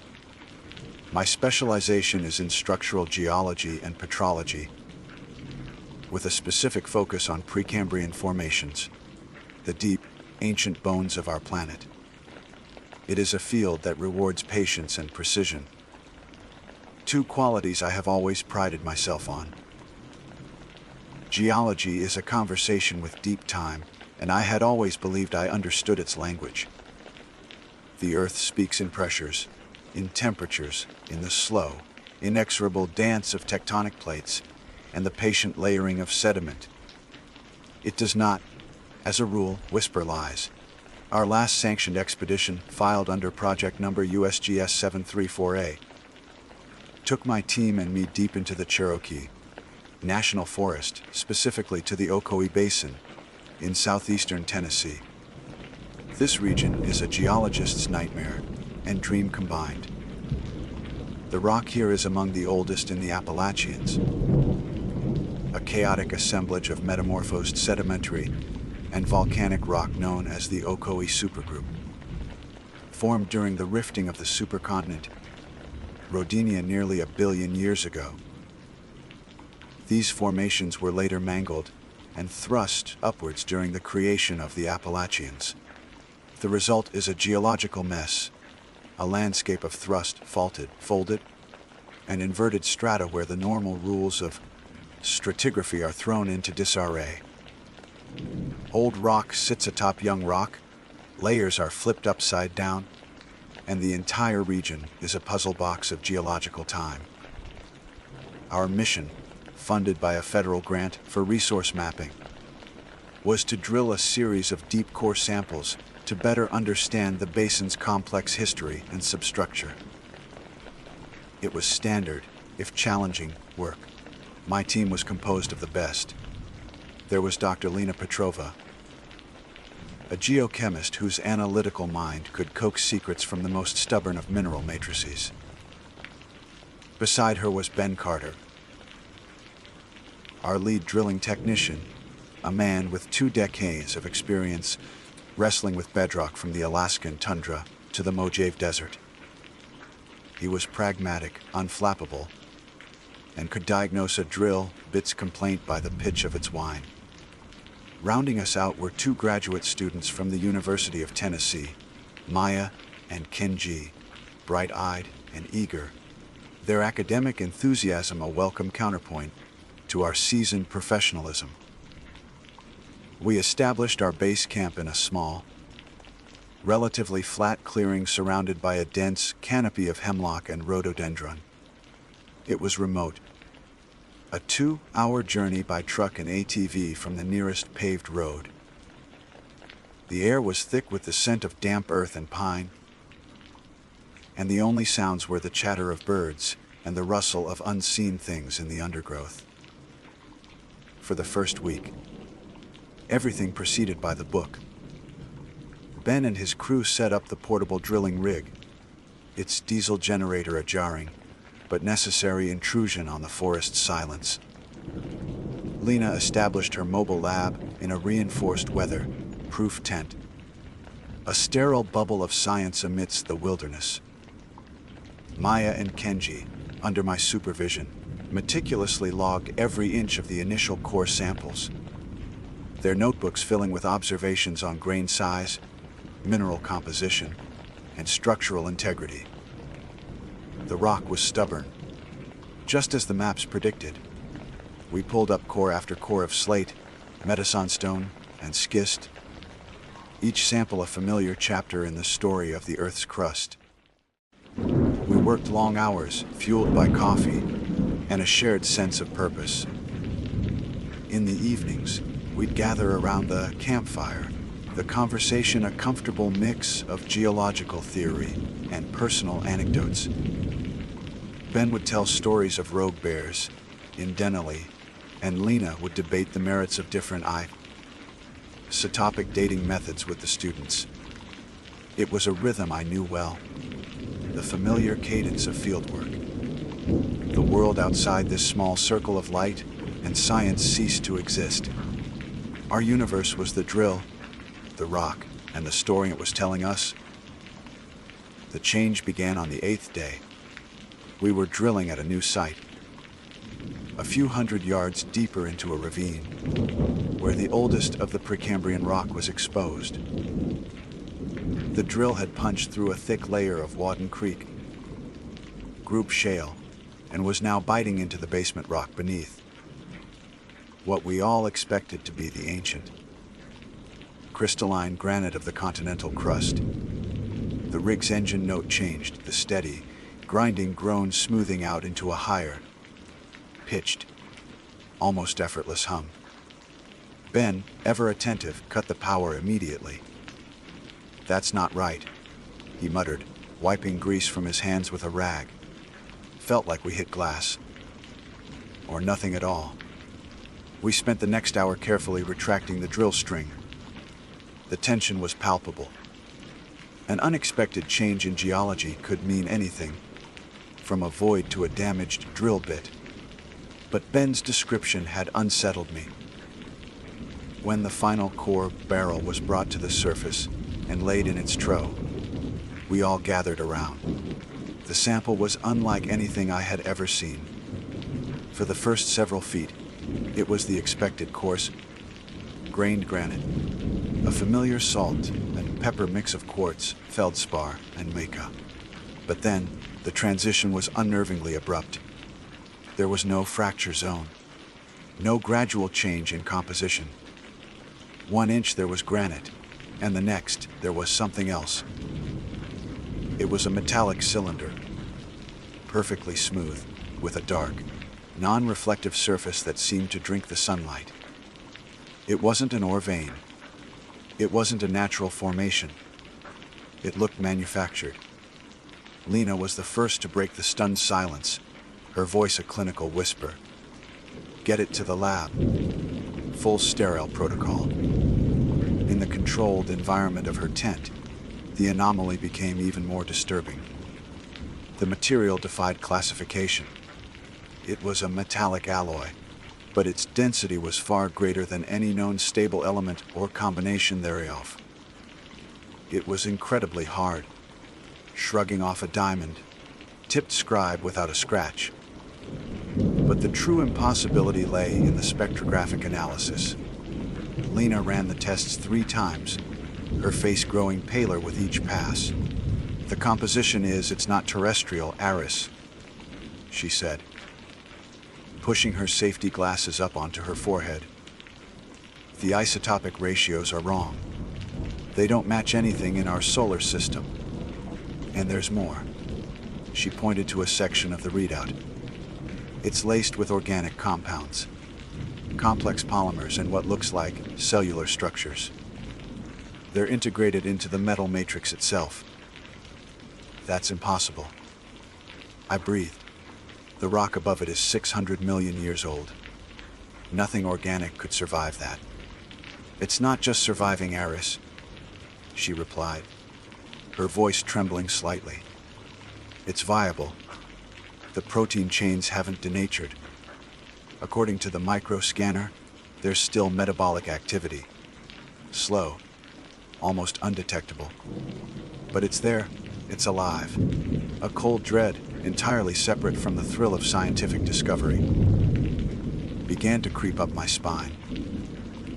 We were holding a piece of something that was not of this earth. Something that had been sleeping under a mountain for a third of the history of complex life on this planet, and it was waking up. We said nothing to the students. There was no framework to explain what we had found without sounding like madmen. That night, the forest lost its comforting familiarity. Every snap of a twig, every hoot of a distant owl, seemed freighted with a new and menacing significance. As I lay in my tent, trying to force my racing mind into stillness, I felt it for the first time, a low, rhythmic hum. It wasn't a sound in the conventional sense, not something my ears were picking up. It was a vibration, a thrumming that seemed to travel up from the ground itself, through the legs of my cot, and into my bones. It was a deep, resonant bass note, like a colossal engine idling far beneath the earth. I unzipped my tent. The campfire had burned down to embers, casting a faint orange glow on the silent camp. I could see Ben's silhouette, standing motionless by the dead fire, looking out into the darkness. He felt it too. I walked over to the rock outcropping at the edge of our clearing. The same familiar schist I had rested my hand on a dozen times before. I placed my palm against its cool, rough surface. It wasn't cool anymore. It was warm, radiating a gentle but distinct heat, as if it were basking in a sun that wasn't there. The humming seemed stronger here, a palpable pulse in the stone itself. The ground beneath my feet was vibrating. The living land. The next morning, no one spoke of it directly, but the fear was a tangible thing, a sixth member of our party. Ben's face was grim. Lena's hands shook as she poured her coffee. Even Maya and Kenji were subdued, casting nervous glances at the silent, brooding trees. I made the decision. Pack it up, I announced, my voice sounding harsher than I intended. Pack everything. We're abandoning the site. There were no arguments.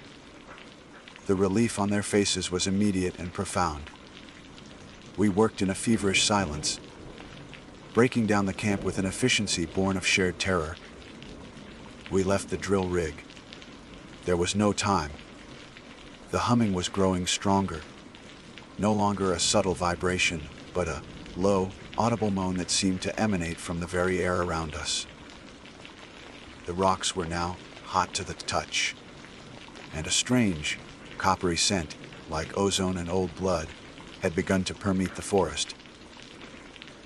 As we loaded the last of the gear into the trucks, I took the core sample. It was an irrational, dangerous act, but I could not leave it. It was the only proof. Back in the USGS office in Knoxville, I filed my report. I detailed a series of cascading equipment failures, citing unusual electromagnetic interference from deep, level iron deposits.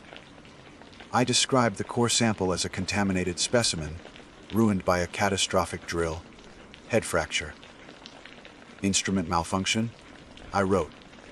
It was a clean, professional, and complete fabrication.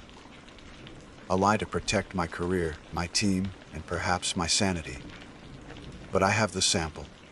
It sits in a lead, lined case in my personal safe, and sometimes, late at night, I think I can still feel it.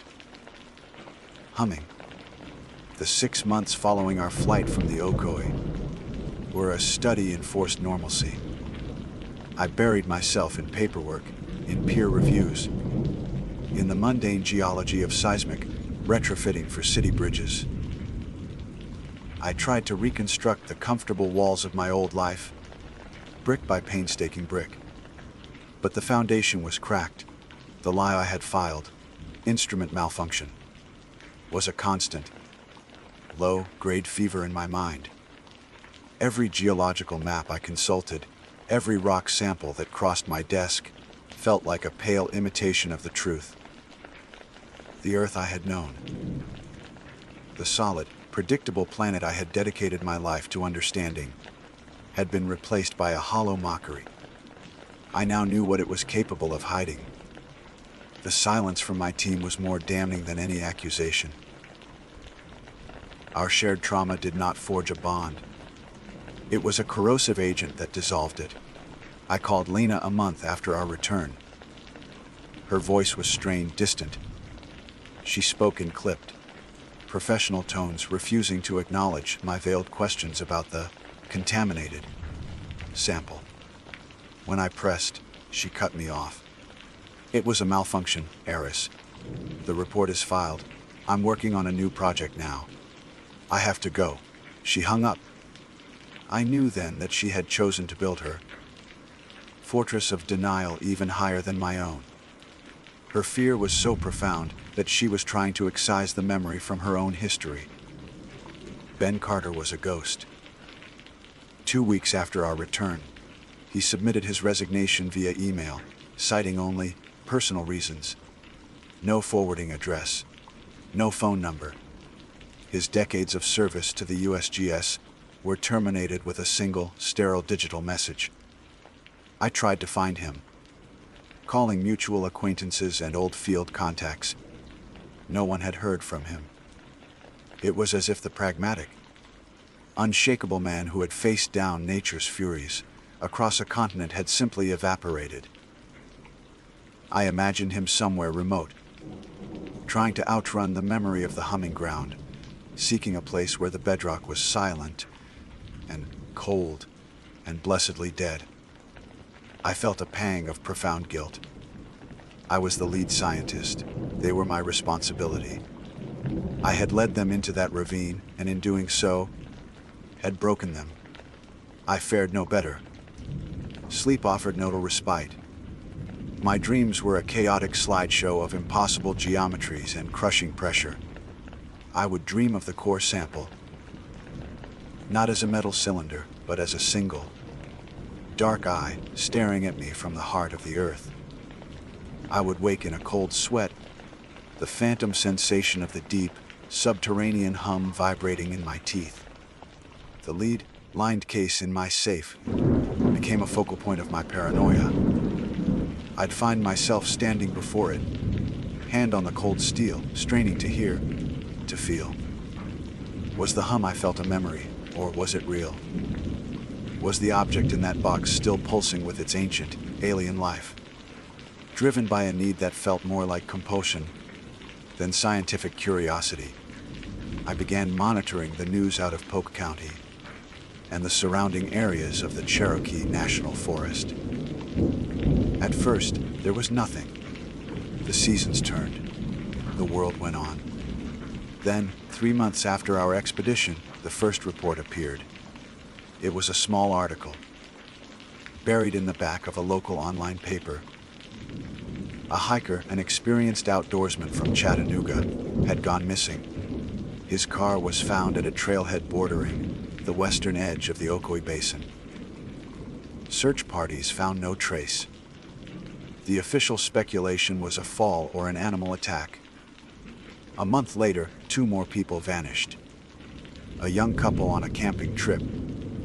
Their tent was found abandoned, supplies neatly arranged, sleeping bags still rolled.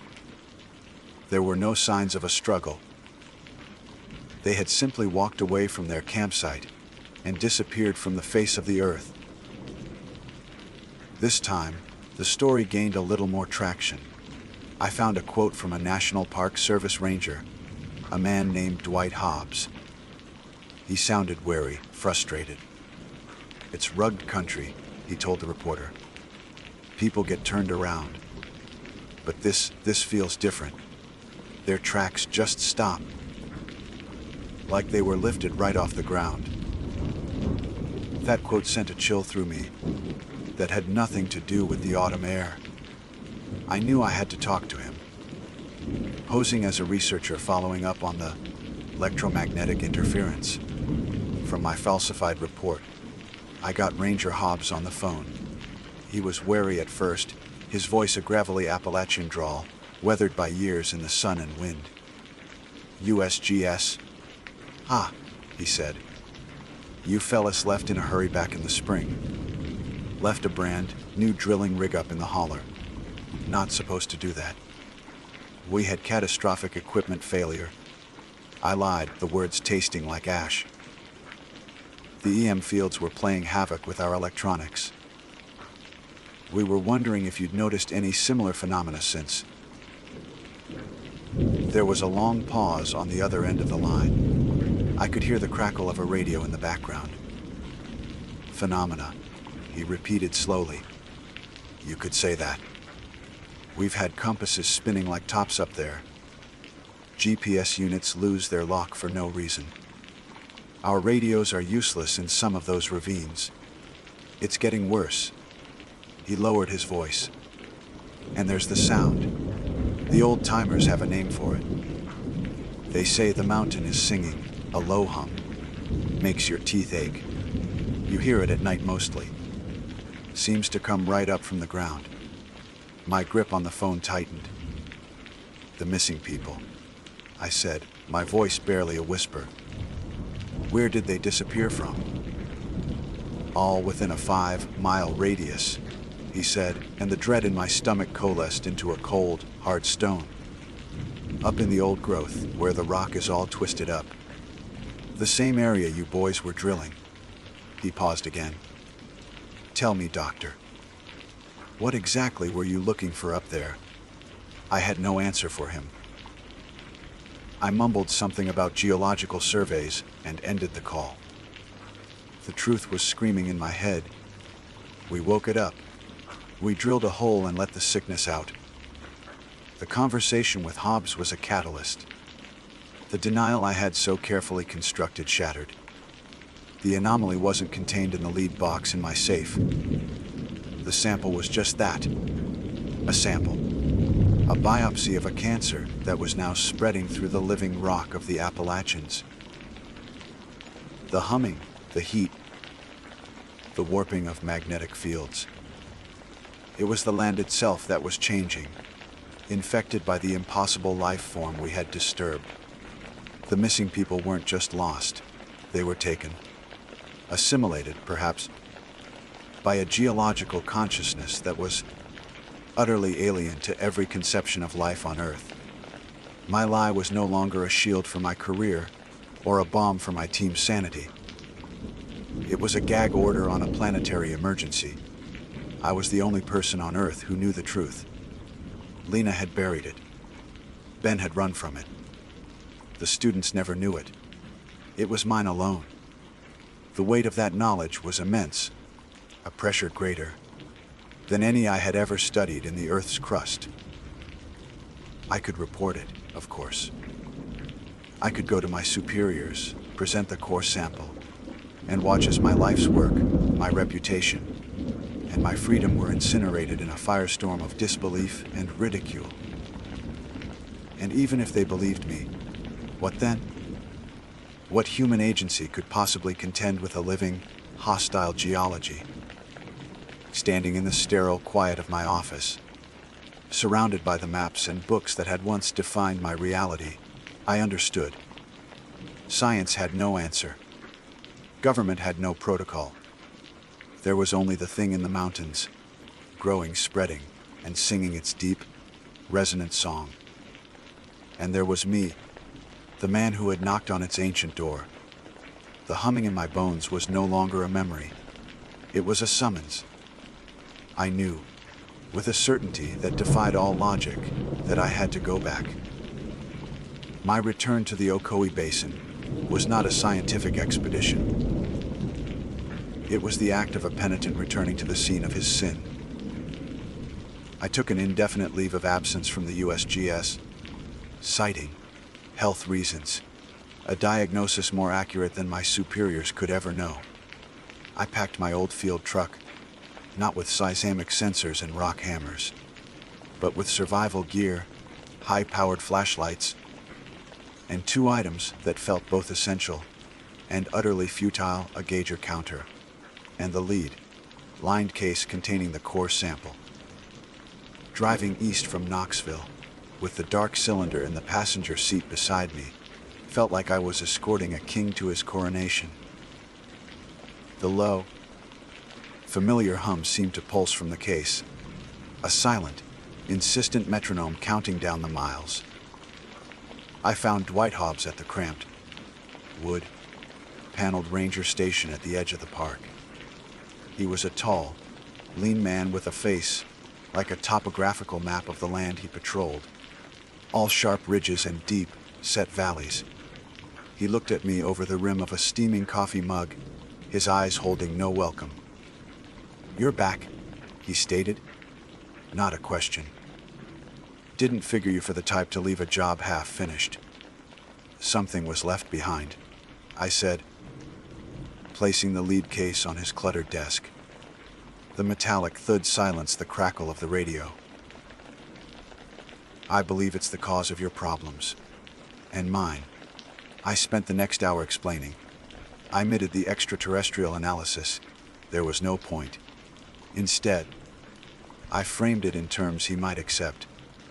I spoke of a newly discovered extremophile, a form of biological life that existed in a symbiotic state with the rock itself. I told him our drilling had disturbed its iones, long hibernation, and that it was now expanding. I described its properties: the heat, the electromagnetic disruption, the bioacoustic resonance, the hum. I didn't have to convince him about the hum. He lived with it. He stared at the case, then at me. "You're telling me the mountain's alive, and it's eating people." "I'm telling you it's reacting to a disruption," I corrected, though his summary was terrifyingly accurate. "It's assimilating, integrating. The people who disappeared, I don't think they died. I think they became part of the process, part of the land." He was silent for a long time, his gaze lost in the dense green wall of trees outside his window. "Another hiker went missing 3 days ago," he said, his voice flat. "A kid, 19. His mother calls this station every 2 hours."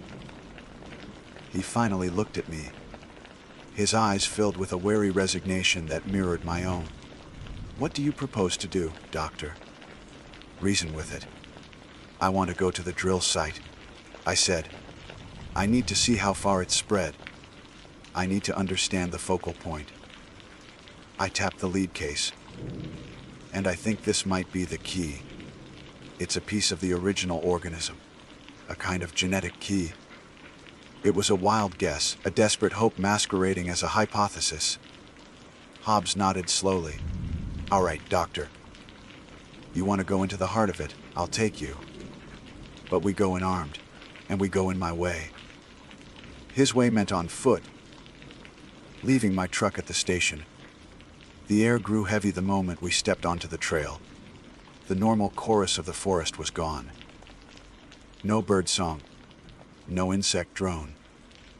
The silence was absolute, broken only by the crunch of our boots on the trail and the ever-present hum, which was no longer a subtle vibration, but an audible, gut-wrenching thrum.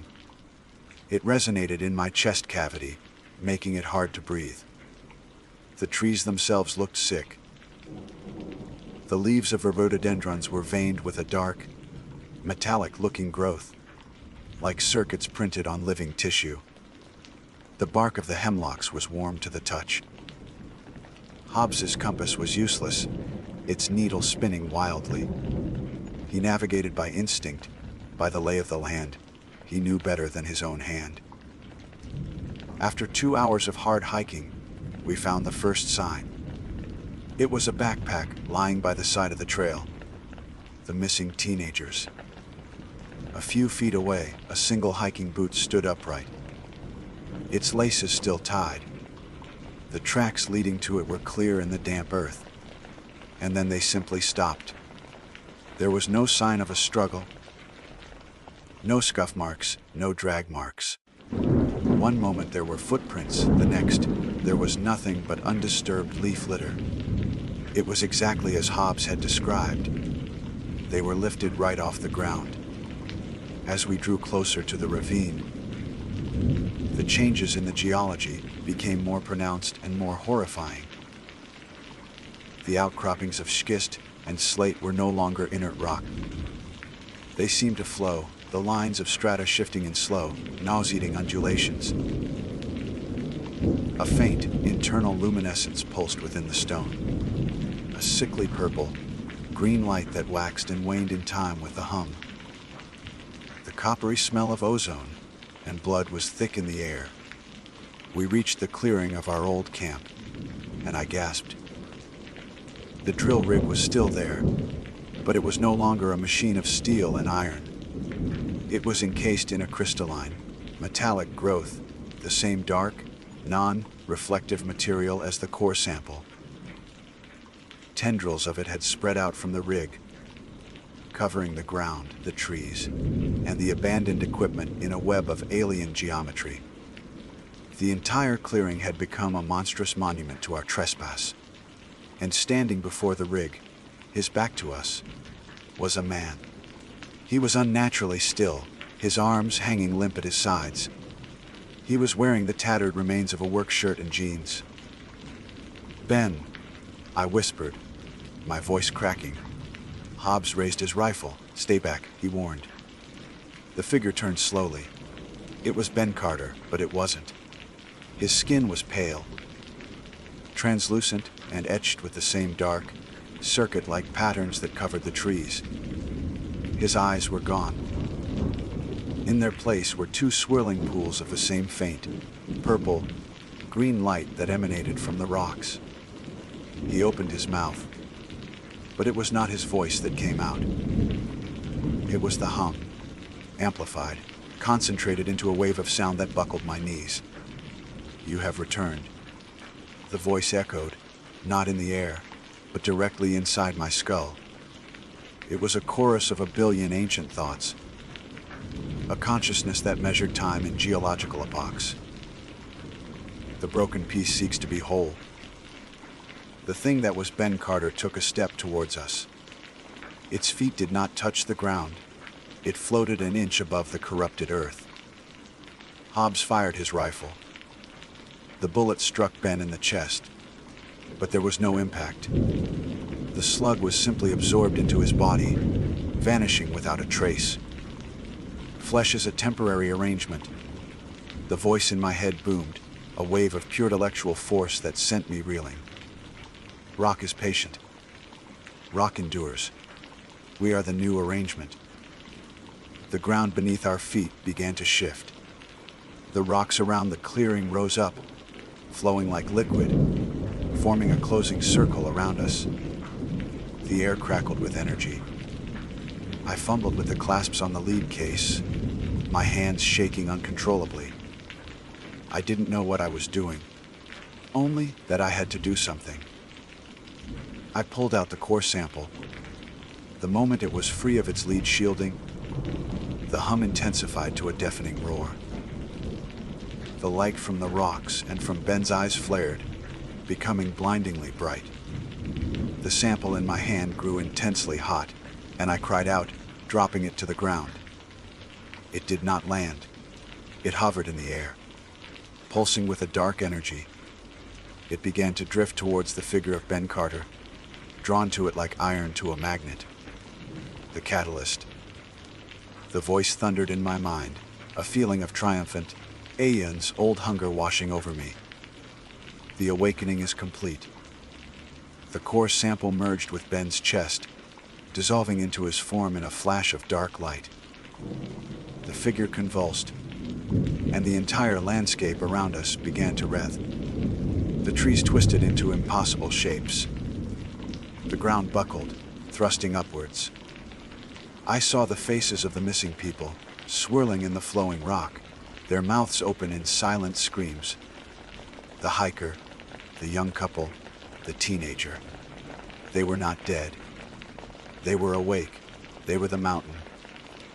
Hobbs grabbed my arm, dragging me back as a fissure opened at our feet. "We'll have to go!"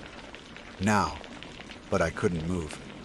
I was a geologist, a man of science, and I was staring at the birth of a new geology, a living, breathing, thinking world that was consuming my own. My name is Dr. Eris Thorne, and I am a witness to the end of everything I ever knew. My name is Joshua Warren. To the people in the small towns nestled in the crooks and hollows of these Blue Ridge Mountains, I am the local historian.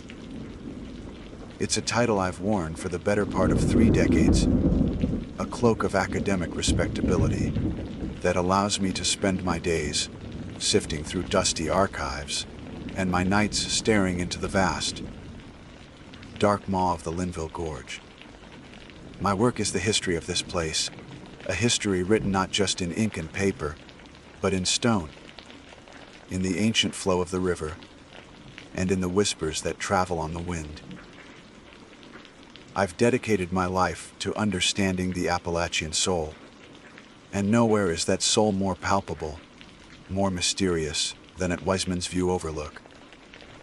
From this stone precipice, you can witness one of the great, enduring enigmas of North America, the Brown Mountain Lights. I've been watching the Brown Mountain Lights my whole life. I've seen them all. The distant train lights from the Clinchfield line, the bobbing headlights of ATVs grinding up the Forest Service roads, the ethereal glow of swamp gas rising from the boggy lowlands. I have debunked more true sightings than I can count, offering patient, logical explanations to wide-eyed tourists and stubborn locals alike. I was a man of facts, a curator of folklore, but not a believer. Until the night it happened. The night I saw a true one. It was late autumn. The air sharp with the promise of frost. The tourist season had bled out, leaving the mountains to reclaim their solemn quiet. I was alone at the overlook, a rare and cherished solitude. The moon was a sliver, and the stars were a brilliant, cold spray against the velvet black. Below me, the gorge was an abyss, a place of profound and absolute darkness. It wasn't a distant orb. Not this time. It didn't flicker on the ridge across the valley. It came from below. A single, silent, white light floated up from the gorge. A slow and deliberate ascension that defied all logic. The wind was blowing east, a steady, sighing breeze that rustled the dry leaves around me. The light moved against it, a steady drift west, as if the air itself held no power over it. It drifted right up to the overlook, a silent, weightless entity, and hovered just beyond the stone wall that separated me from a 1,000-foot drop. It was the size of a basketball, and it pulsed with a cold, soft light, a luminescence that seemed to absorb sound rather than create it. There was no heat, no hum, no crackle of energy. But I could feel it. A strange, prickling static electricity raised the hairs on my arms and the back of my neck. My teeth ached with it. It was a pressure, an unseen force that made the very air feel thick and heavy. It just hung there for what felt like an eternity, but was likely no more than a minute, as if it were looking at me, as if it were studying me. There was an intelligence in its stillness, a terrifying purpose in its silent observation. And then, as silently as it appeared, it winked out of existence. It didn't fade, it didn't fly away. It was simply there, and then it was not. In that moment of sudden, crushing darkness, a thought crystallized in my mind with horrifying clarity. It wasn't a light. It was an eye. That night changed everything. My academic curiosity curdled into a kind of obsessive dread. The folklore I had once curated with detached interest now felt like a collection of poorly heeded warnings. The Cherokee legends of restless spirits from a great battle. The ghost stories of heartbroken mothers searching for their lost children. They were no longer just stories. They were eyewitness accounts, fragmented and embellished over time, of the same thing I had seen. The eye. I abandoned my more conventional research and delved into the darker corners of local history, the unsolved disappearances. For generations, people have vanished in the Linville Gorge wilderness. The official reports are a litany of tragic but plausible accidents. Hikers who strayed from the path, campers who fell from a ridge, hunters who succumbed to the elements. The park rangers, competent and professional, would lead their searches, find a boot or a backpack, and eventually, the case would go cold. Another sad statistic swallowed by the unforgiving terrain. But as I cross-referenced the dates and locations, a pattern began to emerge. The disappearances often clustered, happening in spurts every decade or so. And many of them were centered around the very heart of the gorge, the same area from which the eye had ascended. I found old, forgotten newspaper clippings from the 1950s, a handwritten journal from a 19th century surveyor, and even a letter from a Civil War soldier to his wife. All of them spoke of the same thing. Strange lights, a feeling of being watched. And then someone from their party would simply be gone. vanished without a trace between one moment and the next. It was a history of predation, hidden in plain sight. This thing, this eye, it wasn't just observing, it was hunting. Then, last week, it happened again. A young woman, a college student from Charlotte named Amelia Vance, went missing. She was an experienced hiker, well-equipped, on a popular trail. She sent her parents a photo from Hawksbill Mountain in the early afternoon. It was the last anyone heard from her. The news reports were filled with the usual phrases. Massive search effort. Foul play not suspected. Challenging terrain. I saw a press conference with the lead forest ranger, a man named Marcus Thorne. He had a stern, cable face tanned by the sun, his expression a mask of professional concern. He spoke of grid searches and scent dogs, of helicopter flyovers and volunteer teams. He was doing his job, and he was doing it well. But he was looking for a lost person. I knew with a certainty that chilled me to the bone that he was looking for the wrong thing entirely. Amelia Vance wasn't lost. She was taken. For days I have been paralyzed by this knowledge. What could I possibly do? Walk into the ranger station and tell them a ghost light ate a hiker. They would thank me for my concern and have me quietly escorted out. I would be dismissed as a crackpot, the eccentric historian who finally spent too much time alone in the mountains.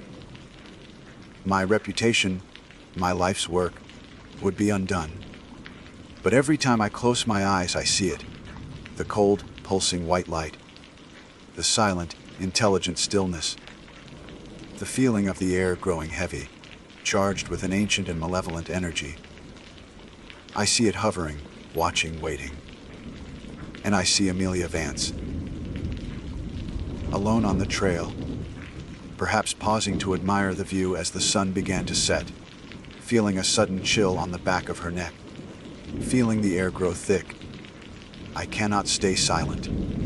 I cannot let them file her away as another tragic accident. My fear of ridicule is nothing compared to the terror of what I know to be true. The eye is open again, and it is hungry. Tomorrow morning, I will go to the National Park headquarters. I will gather my research, the old maps, the faded articles, my own frantic notes. I will find Ranger Marcus Thorne, and I will make him listen. I have to. Because I looked into the eye of the thing that haunts these mountains, and I know that if we don't start fighting back, it will never close. The drive to the national park headquarters was a journey through a world that no longer felt real. The morning sun slanted through the autumn-colored leaves, painting the landscape in brilliant strokes of gold and crimson. It was beautiful, a postcard of Appalachian splendor, but the beauty felt like a lie. A thin, fragile veneer stretched over a darkness that I now knew was churning just beneath the surface.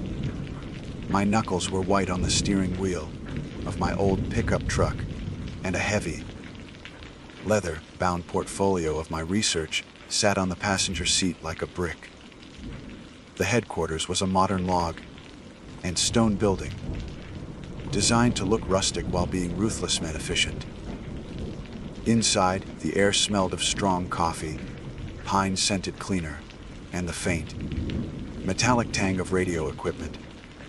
Uniformed rangers moved with a quiet, focused energy, their faces etched with the fatigue and concentration of an active search.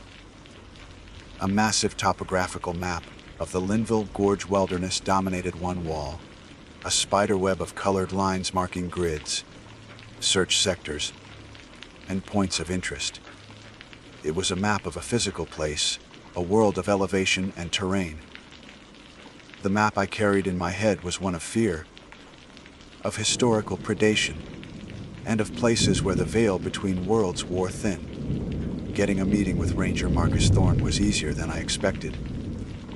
The name, Joshua Warren, still carried some weight here. I was the historian who helped then design the interpretive plaques, the man who could identify the maker of a 200-year-old stone wall by the chisel marks. They saw me as a resource, a part of the landscape. They didn't see the frantic terror behind my eyes. Thorne received me in his small, utilitarian office. He was exactly as he had appeared on television. Lean, weathered, with eyes the color of a winter sky that seemed to miss nothing. He shook my hand firmly. "Mr. Warren, thanks for coming in. I assume this is about Amelia Vance." "It is," I said, my voice steadier than I felt. "But not in the way you might think. I'm not here with a tip about a suspicious vehicle or a person I saw on the trail." He gestured for me to sit, taking his own seat behind a metal desk cluttered with maps and files. "All right, what have you got for me?" His tone was patient, but there was an edge to it, the wariness of a man who had spent days chasing dead ends. I took a deep breath and opened my portfolio on his desk. I decided to start with the tangible, the historical, the things a man like Thorne could process. "Ranger, I've been studying the history of disappearances in the gorge for 30 years. Officially, they're all unrelated tragedies. But they're not." I pushed a timeline I had meticulously drafted across the desk. "Look, this is every documented missing person case in the Linville Gorge Wilderness since the park was established. See the clusters: 1958, 1971, 1983, 1995, 2009. And now, it's a cycle roughly every 10 to 14 years. A series of disappearances in a short span of time, followed by a long period of relative quiet." Thorne leaned forward, his gaze sharpening slightly. He traced the dates with his finger. "I see the dates, Mr. Warren. But this is one of the most rugged wilderness areas on the East Coast. People get in trouble here all the time. A statistical cluster isn't proof of anything. It's not just when they disappear." I pressed on, my heart hammering. "It's where." I laid out an old surveyor's map next to the modern one. On it, I had marked the locations of the disappearances with red ink. They formed a distinct pattern, a loose constellation around the deepest, most inaccessible part of the gorge. They're all taken from this central area, the same area the Cherokee legends warn about. The same area where a surveyor in 1888 wrote in his journal about his guide vanishing after seeing a floating spirit light. I showed him the photocopied journal entry, the faded newspaper clipping from the 50s about a trio of lost campers, the transcription of the Civil War letter. I laid out my life's work, the secret history of the mountain, on his government issue desk. "This isn't about accidents, Ranger. This is a hunting ground." Thorne leaned back in his chair, folding his arms across his chest. The initial flicker of interest in his eyes had been replaced by a carefully neutral mask of professionalism. "Mr. Warren, this is fascinating folklore. And I appreciate the historical perspective. But I have a team of 50 people out there right now, burning daylight, looking for a flesh and blood young woman. These are stories. I need facts." This was it. The moment of truth. My throat was dry. The fact, Ranger Thorne, is that I saw it. The thing that takes them. His expression didn't change, but I felt the atmosphere in the room shift. The air grew colder, heavier. "You saw what?" "A week before Amelia Vance disappeared, I was at Wiseman's View. Alone, I saw one of the lights. But it wasn't a train or swamp gas. It came up out of the gorge. It was silent, the size of a basketball, and it moved against the wind." I leaned forward, my voice dropping to a near whisper. "It came right up to the overlook. It just hovered there, watching me. There was no heat, no sound, but I could feel it. A kind of pressure, an intelligence. It wasn't a light ranger. It was an eye. And then it was just gone. I watched his face, praying for a flicker of recognition, of understanding. Instead, I saw the final curtain of skepticism fall. His expression softened into one of pity. "Mr. Warren, Joshua," he said, his voice gentle. The kind of voice you use with a frightened child or a senile old man. You've lived with these stories your whole life. The mountains can play tricks on you. The mind can play tricks on you, especially when you're alone at night. You know about autokinesis, the Muller, liar illusion. This was not an illusion. I cut him off, my voice louder than I intended. This was real. It's the same spirit light from the Surveyor's Journal. It's the unholy star the Cherokee warned of.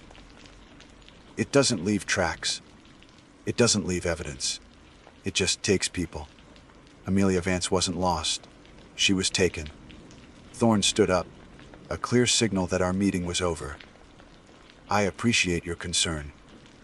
Truly. You're a respected member of this community. But my job is to coordinate a search based on evidence. We have a last known position from her cell phone ping. We have a photograph she sent. That's our reality. I can't divert resources to chase ghost lights. He walked to the door and opened it. The sounds of the busy station rushed back in. Maybe you should go home and get some rest, Mr. Warren. This business has everyone on edge. Defeat washed over me, cold and absolute. I slowly gathered my papers, my precious, useless evidence. He saw a collection of stories. I saw a charge sheet against a monster. As I walked past him, I made one last, desperate attempt. You're looking for a body, Ranger. You're searching the ground. You need to be looking up. You need to be looking for the light. He just gave me a sad, tight, lipped smile and a nod. Thank you for your time. I stumbled out of the headquarters into the bright, indifferent sunlight. The door closed behind me, shutting me out of the world of logic and reason, and sealing me into my own private nightmare. They would never believe me. The search teams would comb the woods for another week, find nothing. And Amelia Vance would become another file in a cabinet, another red pin on my secret map. I stood in the parking lot, leaning against the hood of my truck, and stared up at the jagged silhouette of the mountains. They looked different now. Not majestic, but menacing. Not a place of beauty, but a lair. The authorities were blind. The world of men, their maps and their radios was useless. I was alone. But I was the only one who knew the truth. I was the only one who had looked into the eye. A cold resolve settled over me, displacing the despair. If no one else would go after her, then I would. I didn't have a search team or a helicopter, but I had my knowledge, and I knew what I was looking for. I wasn't going to search for Amelia Vance. I was going to hunt the thing that took her. I didn't go home to rest. Rest was a luxury afforded to those who lived in a world governed by reason, a world I no longer inhabited. My small house, usually a sanctuary filled with the comforting scent of old books and wood smoke, felt like a temporary outpost on the edge of a war zone. The dismissal from Ranger Thorne hadn't extinguished my resolve. It had forged it into something harder, sharper. If the world of men would not face the monster, then I would. My preparation was a strange ritual, a blend of scholarly research and primal readiness. I didn't pack like a hiker preparing for a trek. I packed like an exorcist preparing for a siege. On my large oak dining table, I spread out my most detailed topographical maps of the gorge. Next to them, I laid out the historical accounts, the surveyor's journal, the soldier's letter, the Cherokee tales of the soul, Kalu, the slant-eyed giant who ruled the high places. These were not folklore anymore. They were my intelligence reports, my enemy profiles. My gear was equally unorthodox. A powerful LED headlamp and a backup flashlight, of course. A compass, a knife, and a length of sturdy rope. But alongside these practical items were others that would have earned me a psychiatric evaluation from Ranger Thorne. A small pouch of salt, a traditional barrier against spirits in many cultures, an old railroad spike made of cold iron, something the legends claimed otherworldly creatures could not abide. I even brought a small, silver, framed mirror. An old mountain tale claimed that some spirits could not bear to see their own reflection, that it revealed their true, horrifying nature. It felt absurd, the desperate grasping of a drowning man. But I was drowning, and these were my straws. I didn't go to the main trailheads, where the search teams were staging their fruitless efforts. I knew from my research that the entity hunted in the deep, inaccessible heart of the gorge, far from the well-trodden paths. I drove my truck up a winding, forgotten login road on the western rim, the tires crunching over gravel and fallen leaves.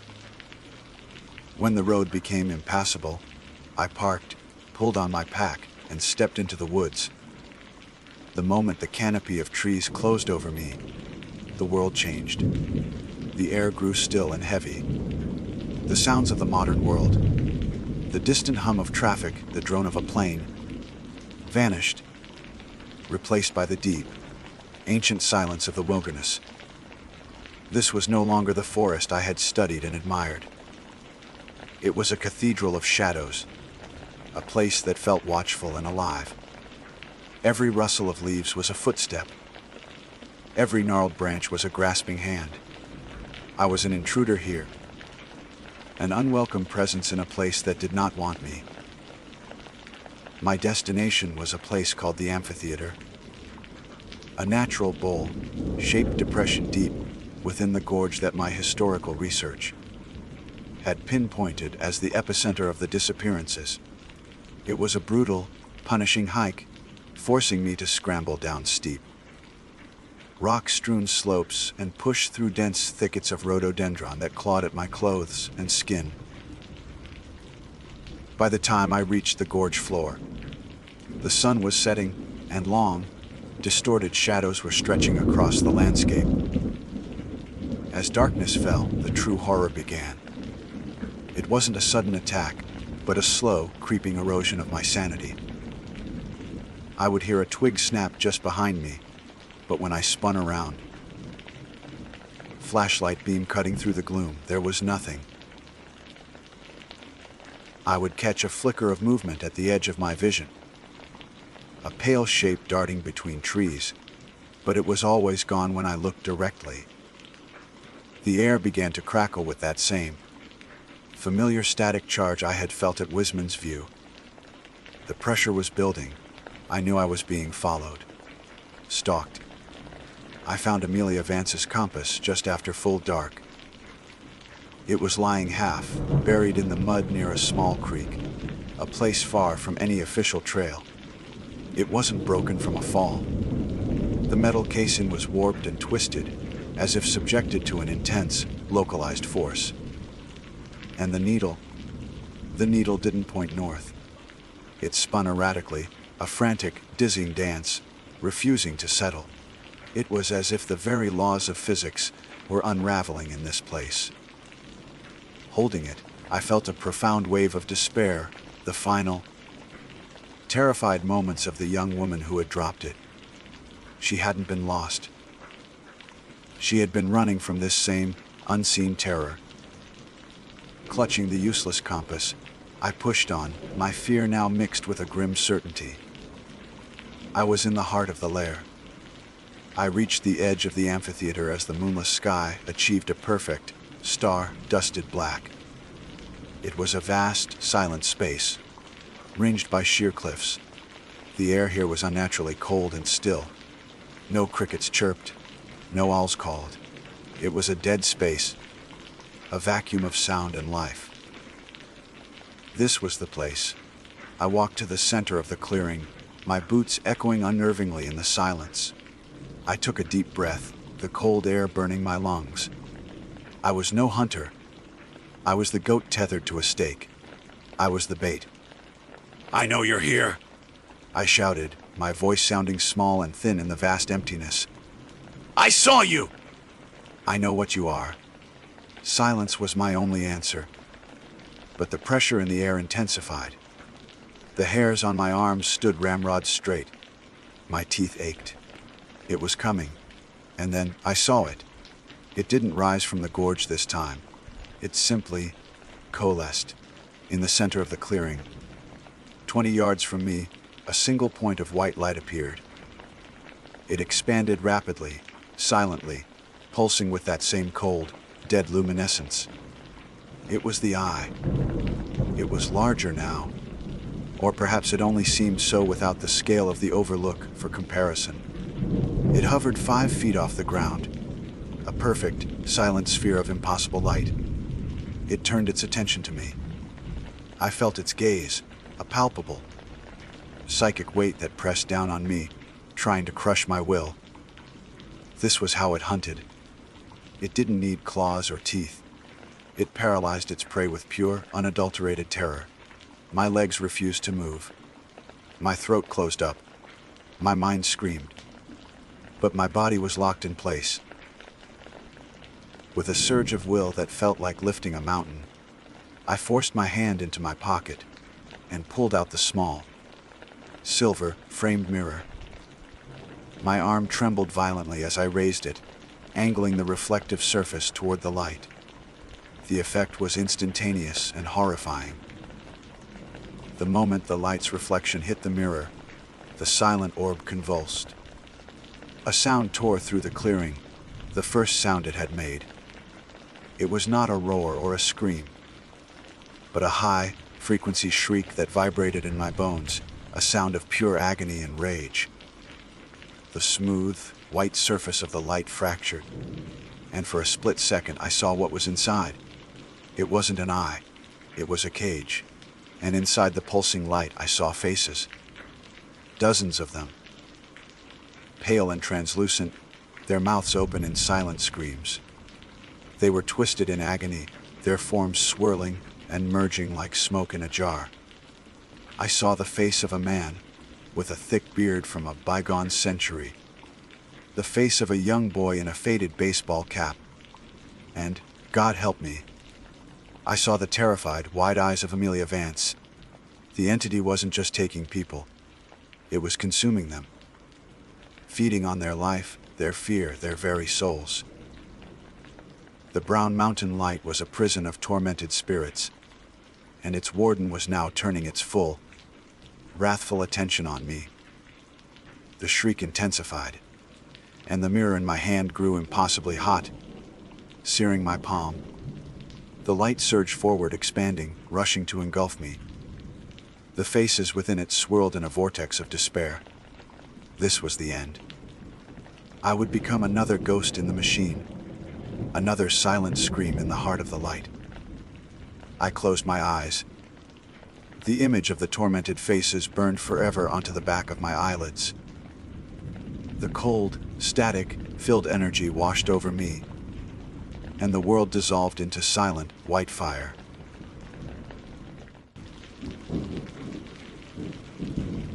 My name is Alwilda Hale, but the only person who uses that name is the government official who signs my paychecks. To everyone else, the seasoned rangers with leathered skin and the weekend hikers with brand new boots, I'm Willa. This was my first season flying solo in the Pisgah National Forest, a sprawling tapestry of ancient mountains and deep, shadowed valleys.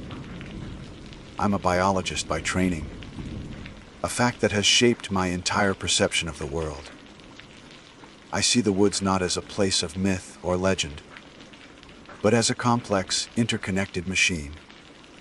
It operates on the principles of biology and physics, a grand equation of ecosystems, species distribution, and geological time. I trust my instruments, my training, and the empirical data I collect.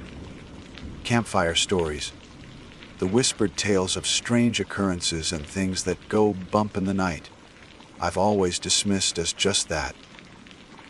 Stories. They are products of isolation, overactive imaginations, and perhaps a little too much whiskey shared under the stars. At least, that's what I used to believe. The season was turning, bleeding from the vibrant greens of late summer into the fiery palette of autumn.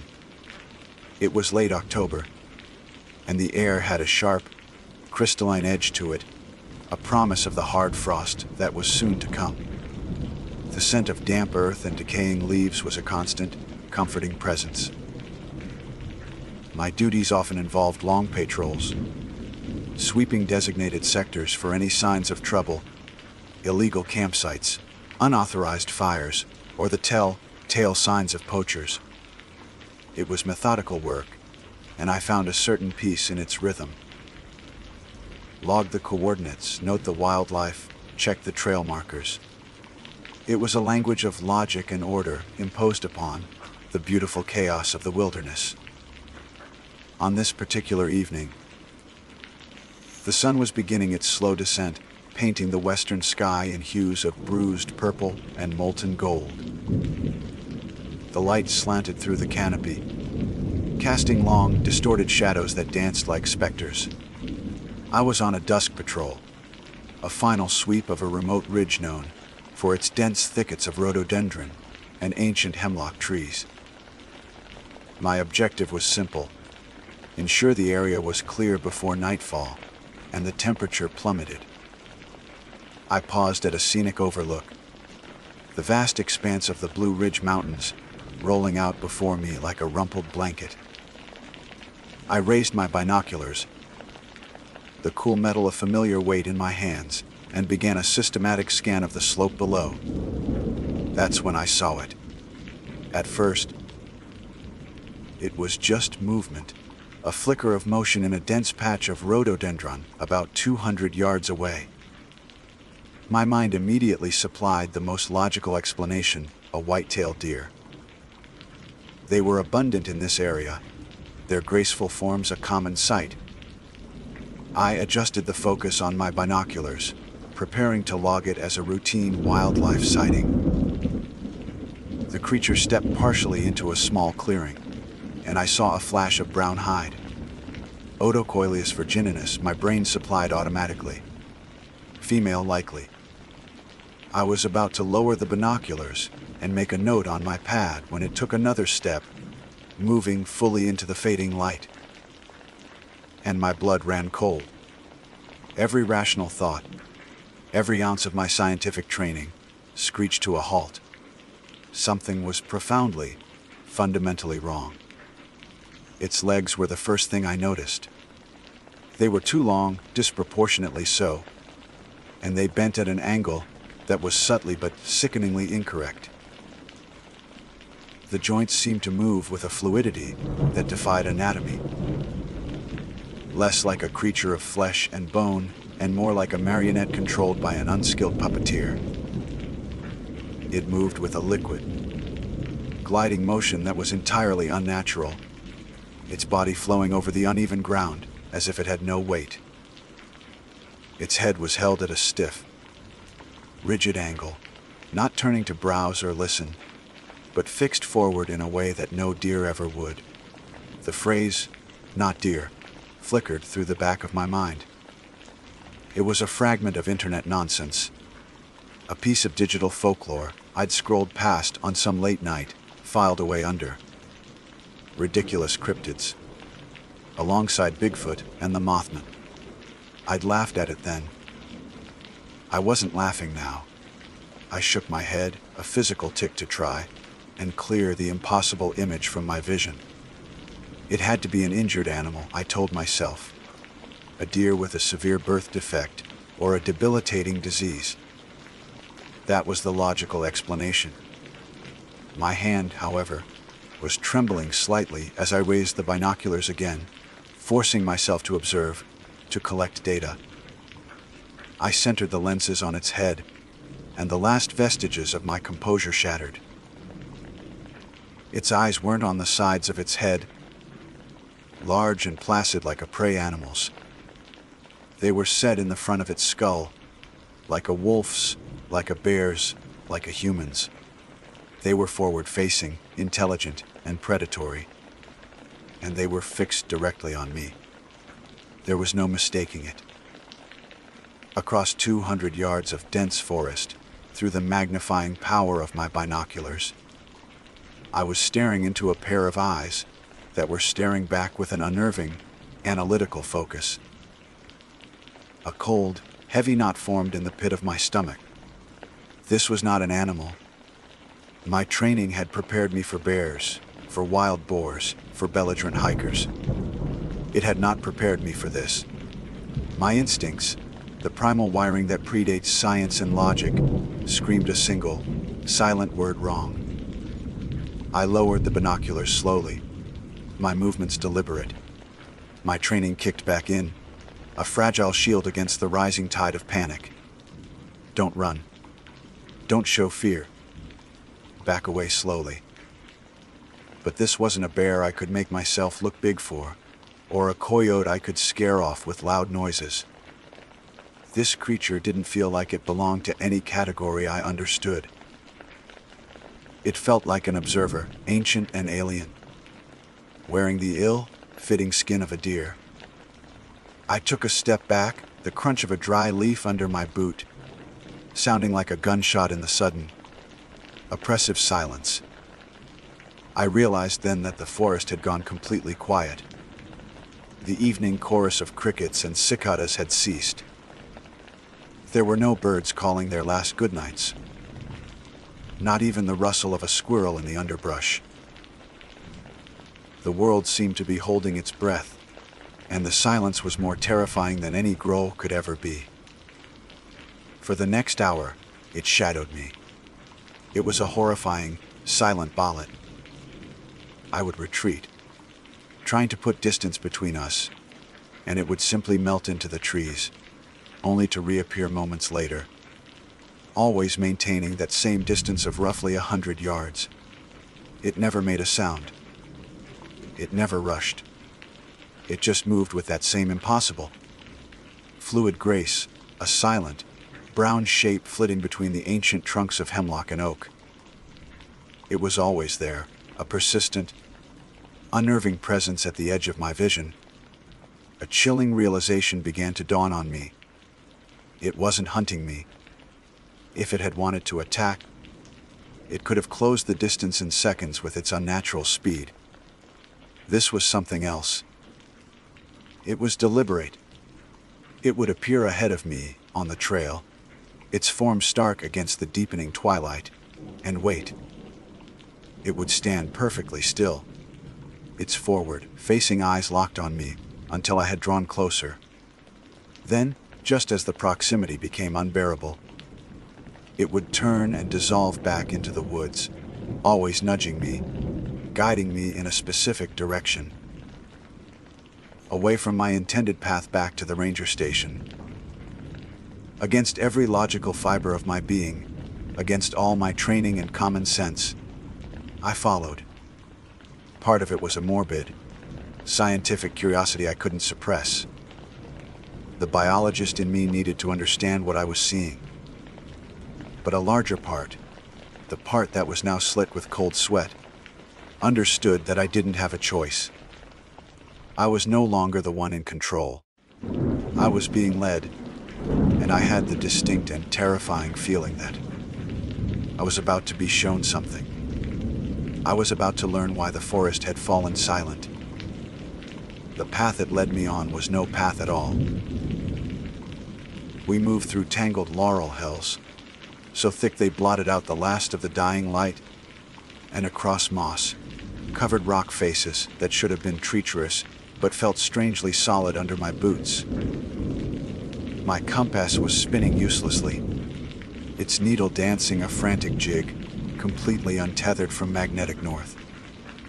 My GPS had gone dark minutes ago, the screen a blank, dead slate. I was utterly lost, a fact that should have sent me into a full-blown panic. But the fear was a cold, hard stone in my gut now, too dense for panic. It had settled into a grim resolve. I had to see where this ended. The forest grew older around me. The familiar oak and maple gave way to colossal, gnarled hemlocks and poplars that must have been ancient when the first settlers arrived. The air grew heavy and still, thick with the scent of pine and something else, something metallic and vaguely sweet, like ozone after a lightning strike. The silence persisted, an absolute void of sound that pressed in on my eardrums. It felt as if we had stepped out of the living world and into a photograph of it. I was walking through a memory of a forest, a place that operated by rules I couldn't begin to comprehend. My guide, the not deer, remained my silent, unnerving companion. It would flow through the undergrowth with that impossible, boundless grace, its predator's eyes occasionally glinting in the gloom. It was a constant, silent pressure, urging me forward. There was an intelligence to its guidance that was the most terrifying part of all. It wasn't random, it was purposeful. It was taking me to a specific destination. My mind, desperate for a foothold of rationality, tried to formulate theories. Was this some undiscovered species with advanced mimicry? A fungal infection affecting a deer's brain and motor functions? Each hypothesis felt flimsy, a paper shield against a tidal wave. Finally, after what felt like an eternity, the creature paused. It stood at the edge of a small, bowl-shaped clearing, nearly invisible in the deep twilight. It turned its head, its gaze meeting mine one last time, before it seemed to simply dissolve, its form becoming one with the shadows of the trees. It didn't run. It just ceased to be there. I was alone, but I knew I had arrived. I took a hesitant step into the clearing, my hand resting on the canister of bear spray on my belt, though I knew it would be useless. The air here was thick with the smell of pine, but also something else. The cloying scent of stale beer, cheap plastic, and something acrid, like spent gunpowder. The remains of a camp were scattered about. A cheap, two-person tent, its nylon fabric ripped and flapping in a non-existent breeze. A large plastic cooler, lit askew, its contents spilling onto the pine needles. And everywhere, empty ammo boxes. Dozens of them. Cardboard cartons for rifle and shotgun shells, a testament to a staggering amount of gunfire. This was a poacher's den, no doubt about it. A place of profound disrespect. And in the center of the clearing, propped against a large, moss-covered boulder, as if he were merely resting, was the poacher. He was a big man dressed in camouflage from head to toe. His face was turned towards the sky, his mouth open in a silent scream. His eyes were wide, white, and staring, reflecting the sliver of a moon that had risen above the treetops. They were filled with a terror so absolute, so profound, that it had been frozen onto his features by death. A high-powered rifle lay across his lap, its polished wood and blued steel looking absurdly mundane in the face of the horror around it. My training told me to check for a pulse, to look for signs of a struggle, for wounds. But I couldn't move, because there wasn't a mark on him. No blood, no sign of an animal attack, no injury of any kind. But he was not unharmed. Growing from his chest, from the very center of his torso, was a sapling. My breath caught in my throat, a ragged, choking sound. It was a young maple, perhaps 2 or 3 feet tall, its bark smooth and pale in the moonlight. Its leaves, a vibrant, impossible crimson, were perfectly formed. It was a picture of health, a symbol of new life, and its roots, thick and dark and fibrous, were woven through the fabric of his hunting jacket and the flesh beneath. They disappeared into his chest cavity, as if he were nothing more than a bag of fertile soil, a planter for this obscene arboretum. The base of the sapling was flush with his sternum, the wood and flesh fused in a seamless, grotesque union. A single, perfect red leaf trembled slightly, and I felt a wave of nausea wash over me. I stumbled back, my boot catching on a root, and fell hard onto the damp ground. The impact jarred me, but I barely felt it. My eyes were locked on the dead man and the impossible tree that claimed him. This was the reason for the silence. This was the lesson I was meant to learn. This was the forest's response to the violation represented by the empty ammo boxes. I finally understood. The creature, the not deer, wasn't a predator in the way I understood it. It wasn't a hunter. It was a warden. A shepherd. A thing that maintained a balance I had never known existed. It hadn't killed this man.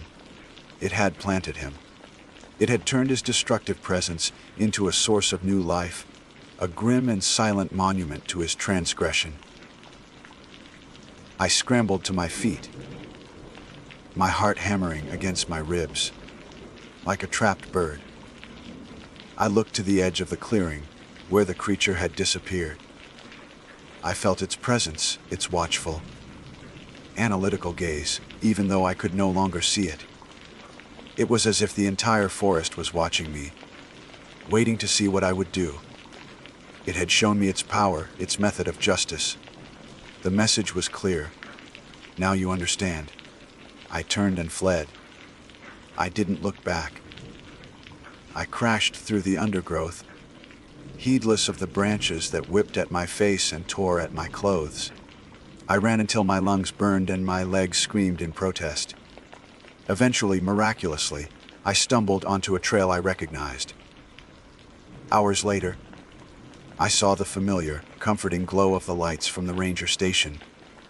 I never filed a full report. How could I? Subject found deceased, apparently impaled by a tree that grew through him overnight. They would have sent me for a psychiatric evaluation, and I would have lost the job that had been my entire life. I just radioed in a DOA. An anonymous tip, I said. Cause of death unknown. Pending coroner's report. But I knew. I had been shown the price of disrespect in these ancient woods. The forest has its own wardens, and they don't move the way you think they should. They don't follow the laws of biology I hold so dear. And sometimes they plant things. The weeks that followed were a blur of sleepless nights and caffeine-fueled days. The image of the poacher and his gruesome symbiosis with the maple sapling was burned onto the inside of my eyelids. Every time I closed my eyes, I saw those wide, terrified eyes staring at nothing, the vibrant red leaves trembling against his chest. Sleep, when it came, was shallow and dreamless, offering no respite. During the day, I threw myself into my work with a frantic energy, hoping to exhaust my body so my mind would have no choice but to shut down. But the forest, once my sanctuary of logic and order, had become a place of profound unease. Every rustle in the undergrowth made me jump. Every shadow seemed to coalesce into an unnaturally long, limbed shape. I found myself scanning the trees, not for birds or squirrels, but for a pair of forward-facing eyes. The silence of the deep woods, once a comfort, now felt heavy with unspoken observation. The world of empirical data and scientific certainty had been fractured, and I was left adrift in a sea of terrifying new possibilities. The official investigation into the poacher's death was a brief and baffling affair.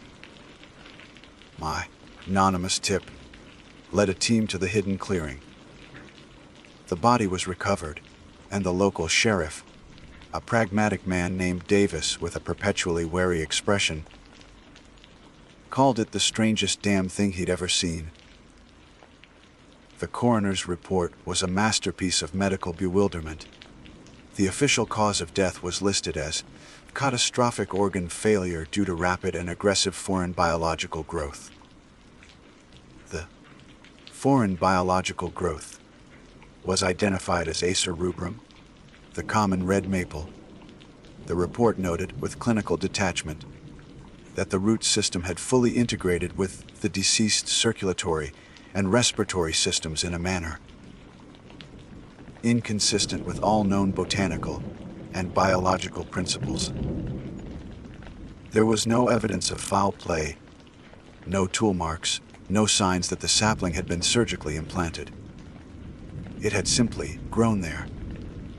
The case was quietly closed, filed away under unexplained death, another piece of strange Appalachian lore for the locals to whisper about.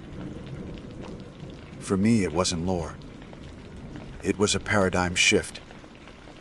The biologist in me, the woman who had built her life on the foundation of observable facts, was at war with the woman who had been led through a silent forest by an impossible creature. I spent hours in my small cabin, poring over mycology textbooks and articles on rare plant-animal interactions, searching for a rational explanation. Could it be a cordyceps fungus, like the ones that infect insects, but on a massive mammalian scale? Could some unknown chemical in the soil have caused a accelerated, cancerous growth? Each theory was a desperate attempt to patch the gaping hole in my understanding of the world. But none of them fit. None of them could explain the liquid grace of the knot deer, its clear intelligence, or the poetic, horrifying justice of the poacher's fate. Slowly, reluctantly, I began to accept that there was no scientific explanation. I had been shown a truth that existed outside the pages of my textbooks. The forest was not a machine. It was an entity. It had a consciousness, ancient and vast, and a will of its own. My relationship with my work began to change. My patrols were no longer about imposing human order on the wilderness. They became acts of observation, of listening. I started to notice things I had previously overlooked. The way the wind whispered through the pines seemed to carry a cadence, a language I couldn't understand but could begin to feel. I'd find game trails that seemed to subtly shift, guiding me away from areas of recent rockfall. Once, while tracking a bear that had been raiding campsites, I found myself hopelessly turned around, only for a blue jay to land on a branch ahead of me, squawking insistently. It led me, branch by branch, directly to the bear's hidden den. I reported the location, and the bear was safely relocated. I didn't mention my avian guide in my report. I never saw the knot deer again, not in its full, terrifying form, but I felt it. I would catch glimpses of movement at the edge of my vision. A shape that was too fluid for a deer, a shadow that lingered a moment too long. It was no longer a source of fear. It was a reminder, a confirmation that I was being watched, not with malice, but with a kind of detached acknowledgement. I was the park ranger, the human warden, but I was a guest here, and I was being tolerated because I had learned to be respectful. I had been shown the consequences of disrespect, and I had not tried to explain it away or expose it. I had accepted it. I still log what I see. I still trust my instruments. But I also trust the silence now. I trust the feeling on the back of my neck that tells me when I am not alone. I am still a biologist, but my definition of biology has expanded. It now includes things that defy classification, things that operate on principles far older than humanity.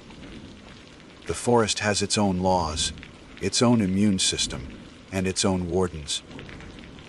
They don't wear uniforms or carry radios.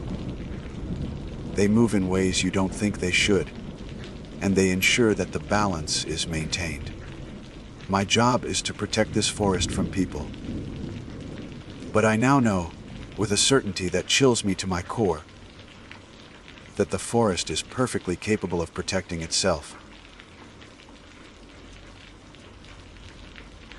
My name is Dempsey Ogle, and for the last 25 years I've served as a search and rescue officer in the sprawling, ancient heart of the Cherokee National Forest.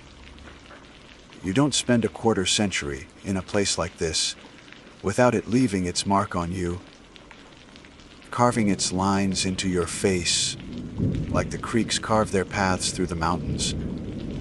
I've seen things that would make a city dweller's blood run cold, and then some. I've rappelled down sheer rock faces to retrieve hikers who thought a selfie was worth more than their life, their faces frozen in a final, foolish grin.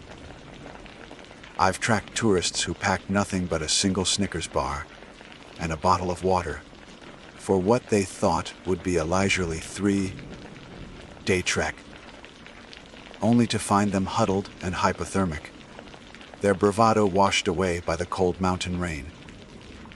I've spent days following the faintest of signs left by hunters, men who knew these woods, who got turned around by a sudden fog and wandered in circles until their minds started playing tricks on them.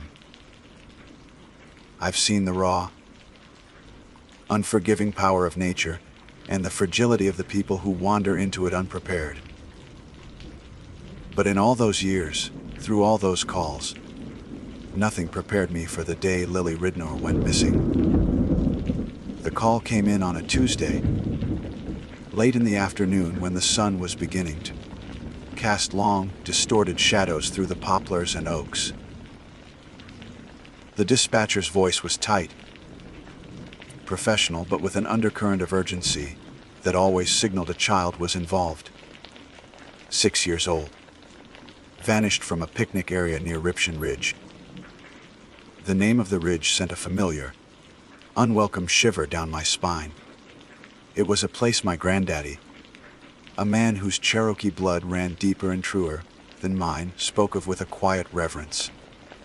He used to say it was old country, a place where the veil between worlds was thin, steeped in stories that predated any map or deed. He'd tell me tales of the Yungwe Sunsdi, the little people, and other, darker things that walked the hidden paths when the moon was new.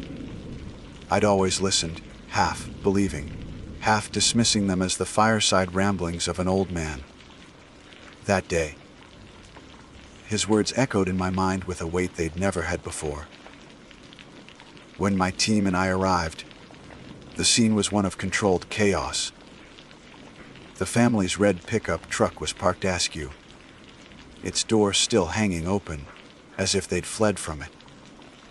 A half-eaten sandwich sat on a checkered blanket, a heartbreakingly normal artifact in a situation that was anything but. The mother was being comforted by a local deputy, her sobs ragged and raw. The father was pacing, a frantic, caged energy about him, his eyes scanning the dense, unmoving wall of trees that bordered the clearing. He kept repeating the same thing over and over. She was just here. I turned my back for a second, just 1 second. That's how it always happens. A blink of an eye. A moment's distraction. The woods don't need much of an invitation. We started the search by the book. Standard procedure is standard for a reason. It works. We established a command post, unfurling maps on the hood of my truck.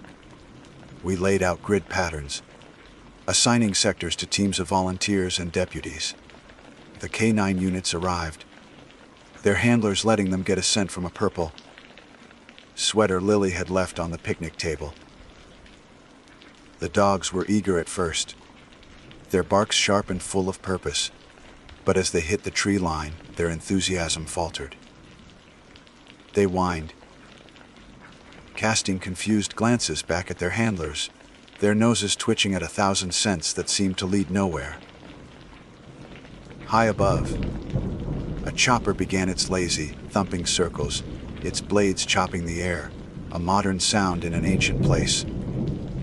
For hours, we found nothing. It was more than just a lack of evidence, it was an absence of it. No tracks, no drop toy, not a single thread from her bright pink jacket caught on a thorny bush. It was as if the forest floor had been swept clean, as if the very ground had conspired to erase any sign that a little girl had ever passed this way. The sun dipped lower, painting the sky in hues of orange and blood. Red, and a cold dread began to settle over the search party. The woods were swallowing the light, and with it, our hope. It felt like the woods had just opened its great green mouth and swallowed her whole. That's when I found the first track. I'd broken away from the main grid, following a gut feeling that pulled me toward a shallow, gurgling creek. The ground there was soft, a rich, dark earth that held impressions like a mold. And there it was. It was a feline print, no doubt about it. But the size of it made the hair on my arms stand up and my breath catch in my throat. I've seen my share of bobcat and mountain lion tracks. A big tall mountain lion might leave a print 4 inches across, maybe a little more. This was wider than my outstretched hand. The pads were deep, the claw marks absent, indicating they were retracted, but the sheer scale of it was impossible. It spoke of a weight and power that didn't belong to any recognized creature in these mountains. The old-timers, men like my granddaddy, had a name for a creature like that. They called it a painter, a colloquialism for a panther that had long been declared extinct in this part of the country.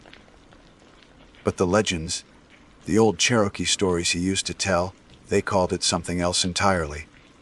The wampus cat. Not just an animal, but a spirit. A woman. A sorceress who was cursed for hiding and spying on a sacred ceremony. She was transformed into a creature that was half woman, half cat. A terrifying, powerful guardian of the mountains. A shiver traced its way down my spine as I stared at the print. It was a story, a piece of folklore. But the evidence was right there, pressed into the mud, a silent testament to something that shouldn't exist. I took a photo, my hands shaking slightly, and radioed it in. The response was a mix of disbelief and nervous jokes, but no one had an explanation. As I stood there, the first rumble of thunder echoed from the west, a low growl that seemed to answer the mystery at my feet. The storm was coming, and the woods were getting darker. The thunder wasn't just a rumble anymore, it was a declaration of war. The sky, which had been a bruised purple, tore open. Rain didn't just fall, it cascaded, a solid, blinding sheet of water that turned the world into a gray, roaring chaos. The temperature plummeted. Within minutes, the creek beside me was swelling, its gentle gurgle turning into an angry roar. The rich earth that held the impossible track dissolved into a torrent of mud. Any other signs, any hope of a trail, were being obliterated with every passing second. The wind howled through the trees, not like a whistle, but like a freight train, and the mighty oaks and hickories groaned under the strain. The chopper had already peeled off, forced back to base. The search grid, so meticulously planned, fell apart as volunteers scrambled for better footing, their flashlights cutting uselessly into the deluge. Over the radio, the call was made to pull back. It was the right call, the only call. Continuing the search in these conditions wasn't just pointless, it was suicidal. You can't find a lost child if you become a victim yourself. Reluctantly, I began to make my way back toward the command post, the rain plastering my hair to my skull and finding its way down the collar of my jacket. But something held me back. The image of that track was burned into my mind. It was a piece of the puzzle that didn't fit, and it pointed to something beyond standard procedure. A small group of us, myself, my second in command, a grizzled old tracker named Silas, and two of the most experienced deputies, convened under the flimsy shelter of a dripping pine. We were the core of the team, men who knew the ridges and hollows like the backs of our hands. We all had the same look in our eyes, a grim understanding that if Lily was out here in this, her time was running out. We made an unspoken agreement. The main team would pull back, but we would stay. We'd push on, just a little longer, following the direction the impossible track had been pointing toward a deep, treacherous gorge carved into the side of the ridge. As true night fell, the storm settled into a relentless, violent rhythm. The world was reduced to the small, wavering circles of our headlamps. That's when we heard it for the first time. It cut through the roar of the wind and rain, a sound so unnatural it froze the breath in our lungs. It started as a high, thin squall, a sound that horribly mimicked the shriek of a terrified woman. But just as you processed that, it twisted, dropping into a guttural, chest-rattling snarl that could only come from the throat of a massive feline. It echoed through the hollows, seeming to come from everywhere at once. Silas's two search dogs, seasoned animals who had faced down bears without flinching, let out a series of terrified yelps and flattened themselves to the muddy ground, their bodies trembling. They refused to get up, their eyes wide with a primal fear I had never seen in them before. Silas tried to coax them, but they just whined, digging their claws into the earth, refusing to move another inch toward that sound. We were alone. Through the rain and the impenetrable dark, we felt it. It wasn't just a sound anymore, it was a presence. Something huge and utterly silent was moving with us. It was a feeling more than a sight, a subtle shift in the darkness at the edge of our vision, the faintest crunch of a leaf under a weight that shouldn't be able to move so quietly. It was circling us, a predator assessing its prey. Yet, its behavior was bizarre. We were trying to push deeper, our goal being the mouth of that dark gorge. But every time we tried to advance along the path that led into it, something would happen to block our way. A branch, thick as my thigh, would suddenly snap from a tree high above and crash down onto the path. Just ahead of us, the sound of the break impossibly loud, like a rifle shot. We'd try another approach, and a shower of rocks would clatter down a nearby embankment, dislodged by something we couldn't see. And all the while, that terrible woman screamed, cat, snarl would echo, always seeming to come from the very direction we were trying to go. A clear and terrifying warning. It wasn't attacking us. It was containing us. It was herding us away, keeping us out of that gorge with an intelligence that was far more frightening than simple aggression. My granddaddy's words came back to me then, clear as the rain on my face. Some things in these mountains are best left to their own business. My gut, an instinct honed by 25 years of walking these trails, was screaming at me to listen. This wasn't a monster we were dealing with. This was a guardian. I held up a hand, my heart pounding against my ribs. Hold up, I yelled over the wind. "We're not going in there. Not tonight." The others looked at me, their faces a mixture of confusion and relief. "It doesn't want us in there," I said, gesturing with my head toward the Black Motha Gorge. "We're being kept out for a reason." There were arguments, of course. Every minute we waited was a minute Lily was in danger. But they had all felt it too. The unnatural presence, the calculated warnings. They trusted my judgment. We found a shallow rock overhang, barely enough to keep the worst of the rain off us, and huddled together. We were cold, soaked and on edge, but we waited. All through that long, miserable night we felt it. The presence never left. It was a silent, massive sentinel in the storm, moving around our position, a constant, unnerving reminder that we were not alone on that ridge, and that we were there only by its permission. The night broke as slowly and grudgingly as an old man getting out of bed. The rain finally tapered off to a persistent drizzle, and a pale, watery light began to filter through the canopy. The air was clean and cold, smelling of wet earth and pine.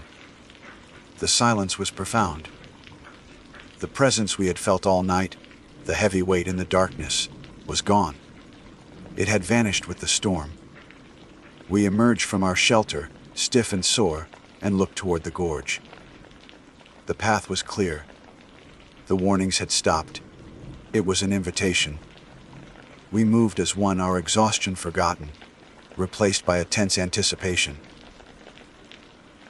The entrance to the gorge was narrow, flanked by sheer, moss-covered rock walls that dripped with the night's rain.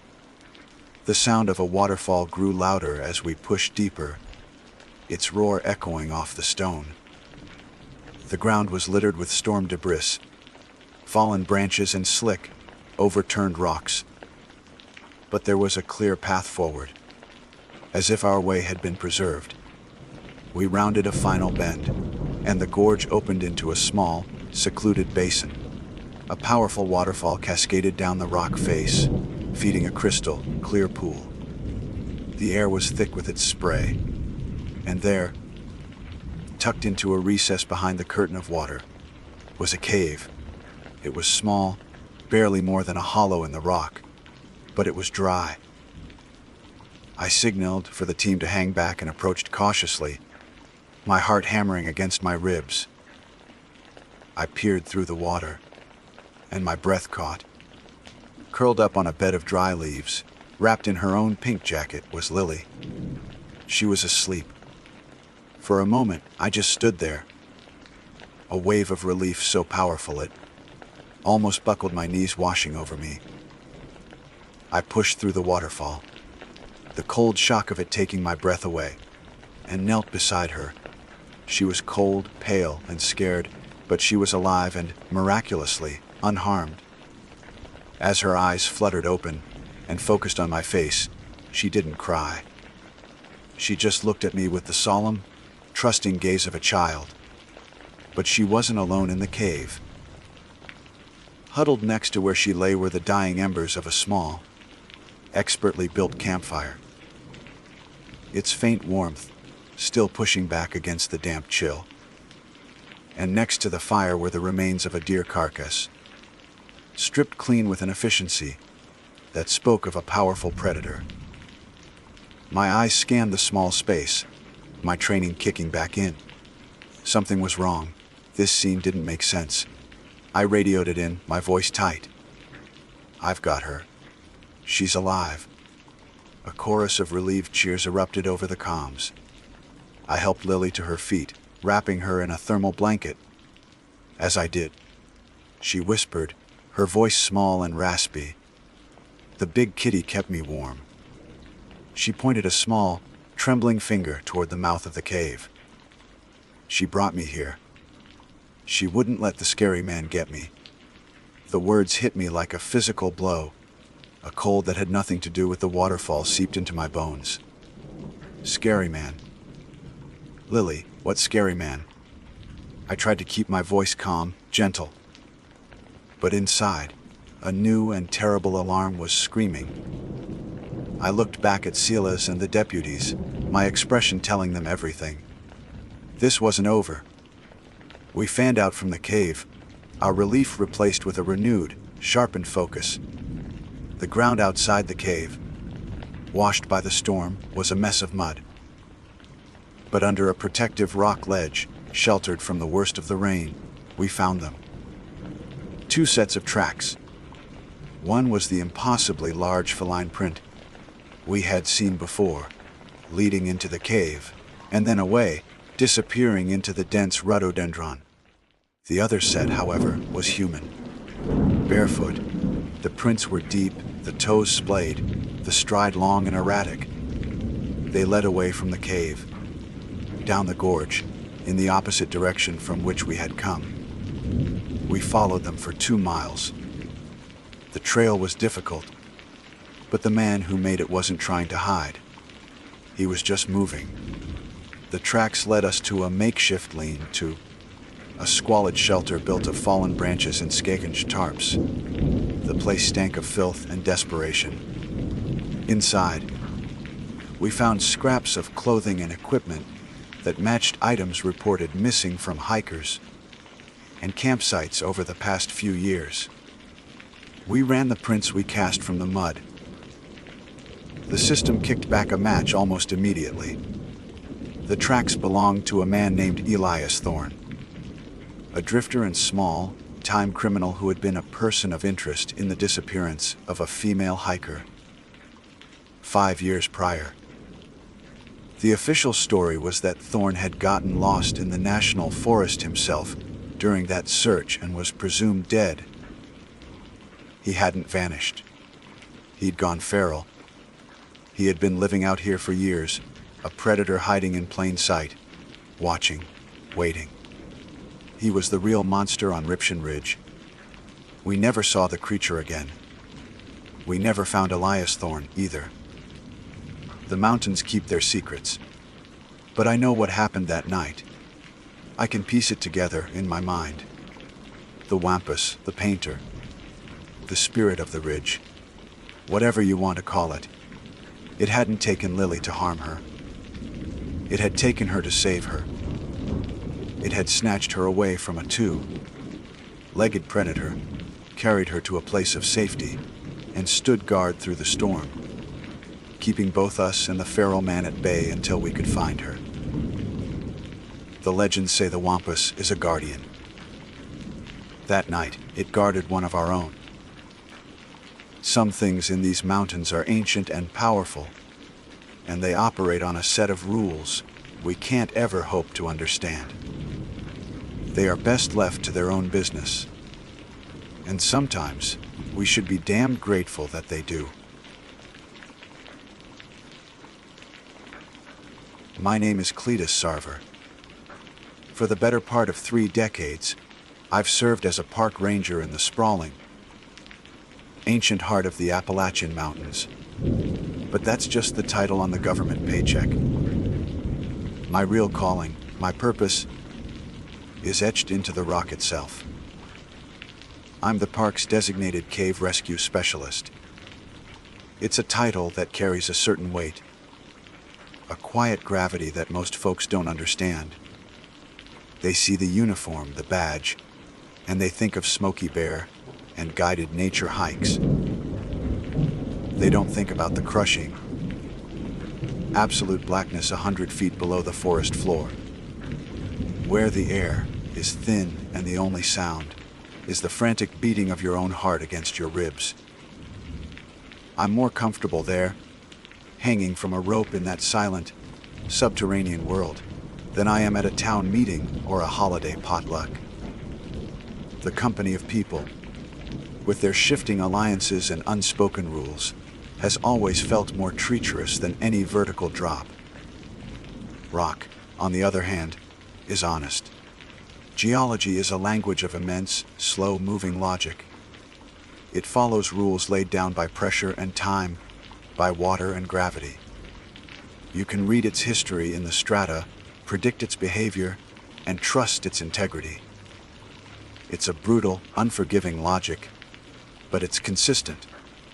At least, I used to think so. I used to believe that the earth beneath our feet was the one thing that couldn't lie. That was before the call from Fort Mountain. The call came in on a Tuesday, cutting through the mundane drone of paperwork that perpetually threatened to bury my desk. It was dispatch, their voice a familiar, crackling presence over the radio. A significant sinkhole had opened up near the park's main attraction. That ancient, zigzagging stone wall that snakes its way over the ridge. Tourists love it. They ask 1,000 questions. Was it a fortress? A celestial calendar? Was it built by Welsh explorers, or Prince Madoc, or some forgotten tribe? The Cherokee have their own stories, of course, tales of a strange, fair-skinned people who lived here before them. We usually just smile and say its origin is a mystery. It's better for business that way. This sinkhole was different. It wasn't the usual shallow depression caused by a bit of limestone giving way. This was a proper void, a wound in the earth. My job was straightforward, at least on paper. Rappel down, assess the structural stability of the surrounding rock, document the depth and dimensions, and determine if it connected to any known cave systems. It was a geological survey, a task I'd performed a dozen times before. But from the moment I arrived on site, something felt wrong. The air was heavy, charged with an energy that made the hairs on my arms stand up. The usual chorus of the forest, the birds, the insects, the rustle of unseen things in the undergrowth, was muted, as if holding its breath. The sinkhole itself was a perfect circle, about 30 feet in diameter, a black maw punched cleanly into the forest floor. It didn't look like a collapse, it looked like a puncture. I began my preparations, the familiar ritual effort against the growing unease. I anchored my lines to a pair of thick, old-growth oaks. Their roots delving deep into the same earth had just given way. I went through my gear checklist, my hands moving with the practiced economy of long experience. Harness buckled, descender locked, helmet secured, headlamp tested. Each click of a carabiner, each pull of a strap, was a small act of faith, a reaffirmation of the rules of physics and engineering that I trusted with my life. Swinging out over the edge, I began my descent. The world of sunlight and green leaves receded, replaced by a column of deepening shadow. The temperature dropped sharply. The air grew still and thick, carrying a scent I couldn't quite place.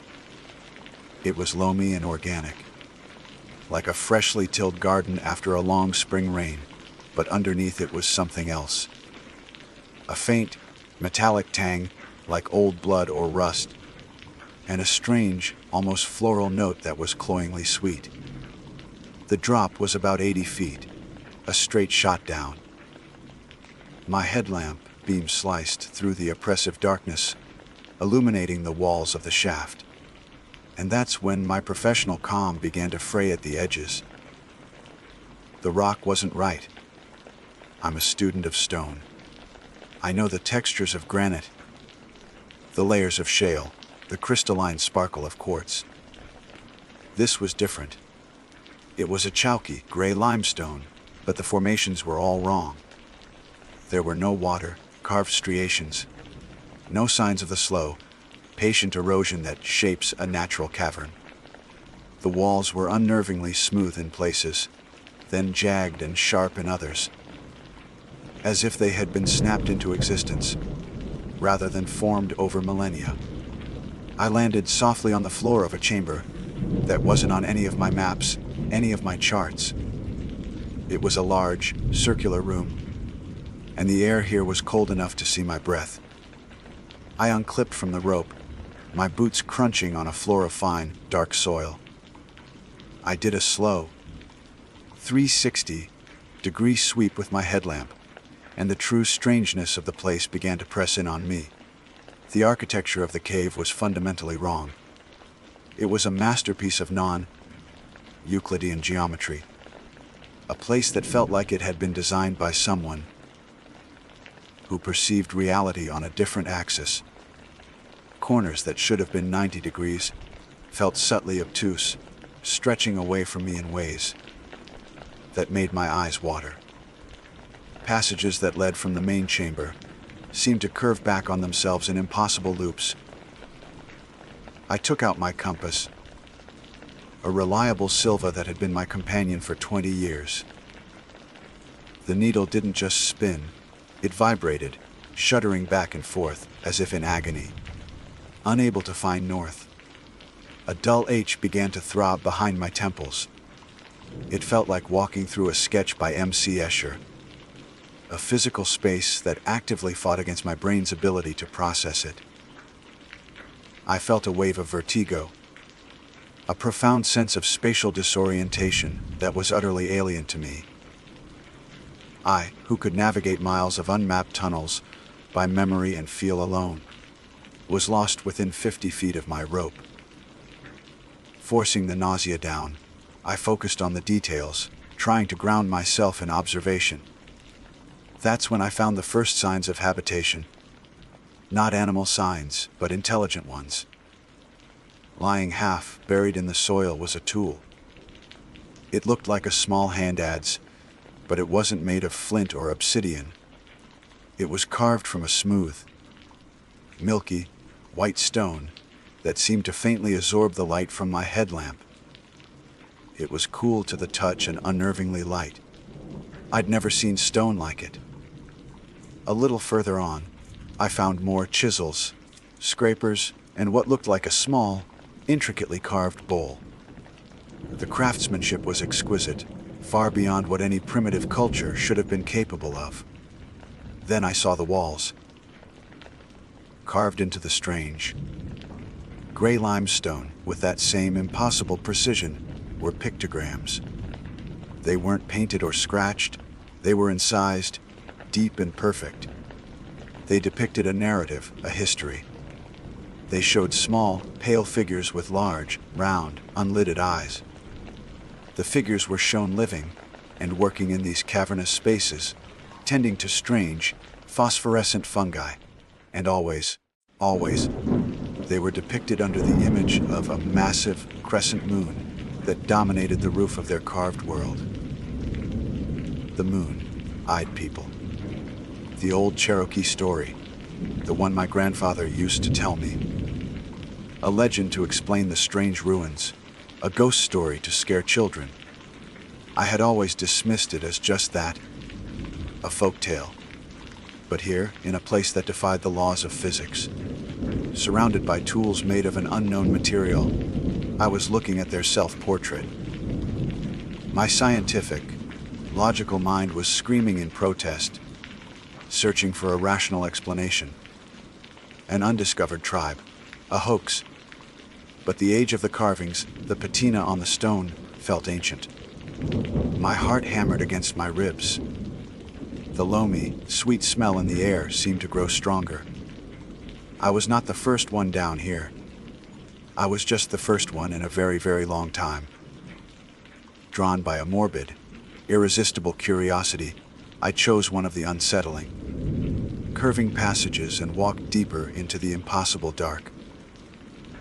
Every instinct, every year of training, screamed at me to turn back, to climb my rope back to the world of sunshine and predictable physics, to report a geological anomaly, and let this place be swallowed by the official record. But curiosity is a powerful, treacherous thing. It's the voice that whispers, "What if?" right before you step off a ledge. I was a man who had dedicated his life to understanding what lay beneath the surface. And I couldn't turn back now. I couldn't unsee the pictograms or the impossible tools.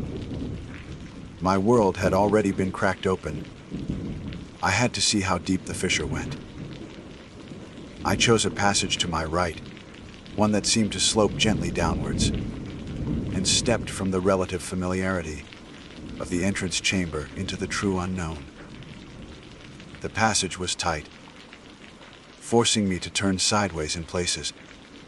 The non-Euclidean nature of the architecture became even more pronounced. The floor felt level, yet I had the distinct sensation of descending. The walls, cool and unnervingly smooth against my jacket, seemed to press in, breathing with a rhythm that was just out of sync with my own. The air grew colder, and the sweet, floral scent I'd noticed earlier intensified, becoming thick and cloying, like funeral wreaths in a closed room.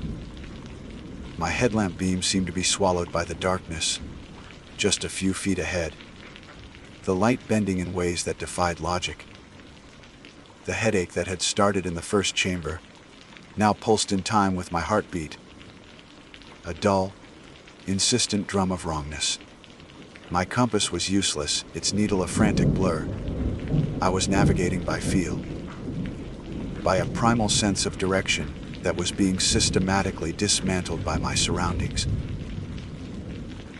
After what felt like an hour of disorienting travel, though my watch insisted it had been less than 10 minutes, the narrow passage suddenly opened up. I stumbled forward, my eyes struggling to adjust as I stepped into a cavern of breathtaking, impossible scale. It was immense, so vast that the beam of my headlamp couldn't find the ceiling or the far walls. It was a subterranean world unto itself, and it was not dark. The entire cavern was bathed in a soft, ethereal, blue-green glow. The source was everywhere. Great clusters of phosphorescent fungi clung to the walls and grew in strange, spiraling gardens on the cavern floor. They pulsed with a gentle, living light, casting long, shifting shadows that danced in the silent air. Strange, pale flora, resembling ferns and mosses made of spun glass, grew in the fungal glow. A low mist clung to the ground, swirling around my boots. The scale of it was humbling, terrifying. It was a secret, self-contained ecosystem that had likely existed, untouched and unseen, for aeons. And then I saw them, across the cavern. Nestled amongst a dense grove of the glowing fungi was a settlement. It was a collection of low, domed structures built from that same milky, white stone as the tools I'd found, and moving between them were figures. A small group of them, maybe a dozen or so, were gathered in the center of the settlement. At first, my brain refused to process what I was seeing. Then, the details sharpened, and the Cherokee legends slammed into me with the force of a physical blow. They were short, none of them more than 4 feet tall, with slender limbs and a delicate, almost fragile build. Their skin was a pale, nearly translucent white, shot through with faint blue veins, like fine porcelain. They were clad in simple tunics, woven from some kind of pale fiber. Most of the adults had wispy, snow-white beards that reached their chests. But it was their eyes that held me captive. They were huge, perfectly round, and the color of a twilight sky, a deep, luminous blue, without any visible pupil. They blinked rapidly, a slow, deliberate motion like the shutter of an old camera. My presence had not gone unnoticed. The moment my headlamp beam swept across their settlement, they froze. A collective gasp, a sound like dry leaves skittering across stone, echoed in the vast chamber. They didn't reach for weapons. They didn't scream. They simply huddled together, their large, blue eyes fixed on me, on the harsh, invasive spear of my artificial light. The light was clearly causing them pain. They shielded their faces with long, delicate, 4-fingered hands, their bodies trembling. They weren't hostile. They were terrified. I immediately killed my headlamp, plunging myself into the soft, blue green twilight of the cavern felt like a surrender. My own eyes took a moment to adjust, and as they did, the world resolved itself into shades of cerulean and shadow. One of them, who appeared to be an elder, his beard longer and whiter than the others, took a hesitant step forward. He leaned heavily on a staff of the same white, light-absorbing stone. He didn't speak, but he raised a trembling hand and pointed, not at me, but to the cavern wall to his left. I followed his gesture, my boots making the only sound in the cavern as I crossed the soft, damp soil. The wall he indicated was covered in the same kind of precise, incised pictograms I had seen in the entrance chamber. But this was not just a few symbols, this was a library. A sprawling, epic history carved in stone. The elder and the others watched me, their huge, unreadable eyes following my every move. The carvings told a story of peace and isolation. They showed the moon, eyed people, as the Cherokee had named them, living in this subterranean paradise for centuries, perhaps millennia. They tended their fungal gardens, built their strange, beautiful cities, and lived in harmony with the deep earth. Their art was filled with images of geology and astronomy, of complex patterns that suggested a deep understanding of mathematics and the world above, which they knew only through the celestial body that dominated their art, the crescent moon. It was a symbol of their creator, their god, or perhaps just their only connection to the world of light. But as my eyes moved along the wall, the style of the carvings changed. The elegant, precise lines gave way to something else. New images had been carved over the old ones, and these were crude, violent, and filled with a palpable sense of panic. They were scratched into the rock with a frantic energy, a stark contrast to the patient artistry of the original pictograms. These new carvings depicted a different kind of being. They were tall and spindly, with limbs that bent at too many angles, as if their bones had too many joints.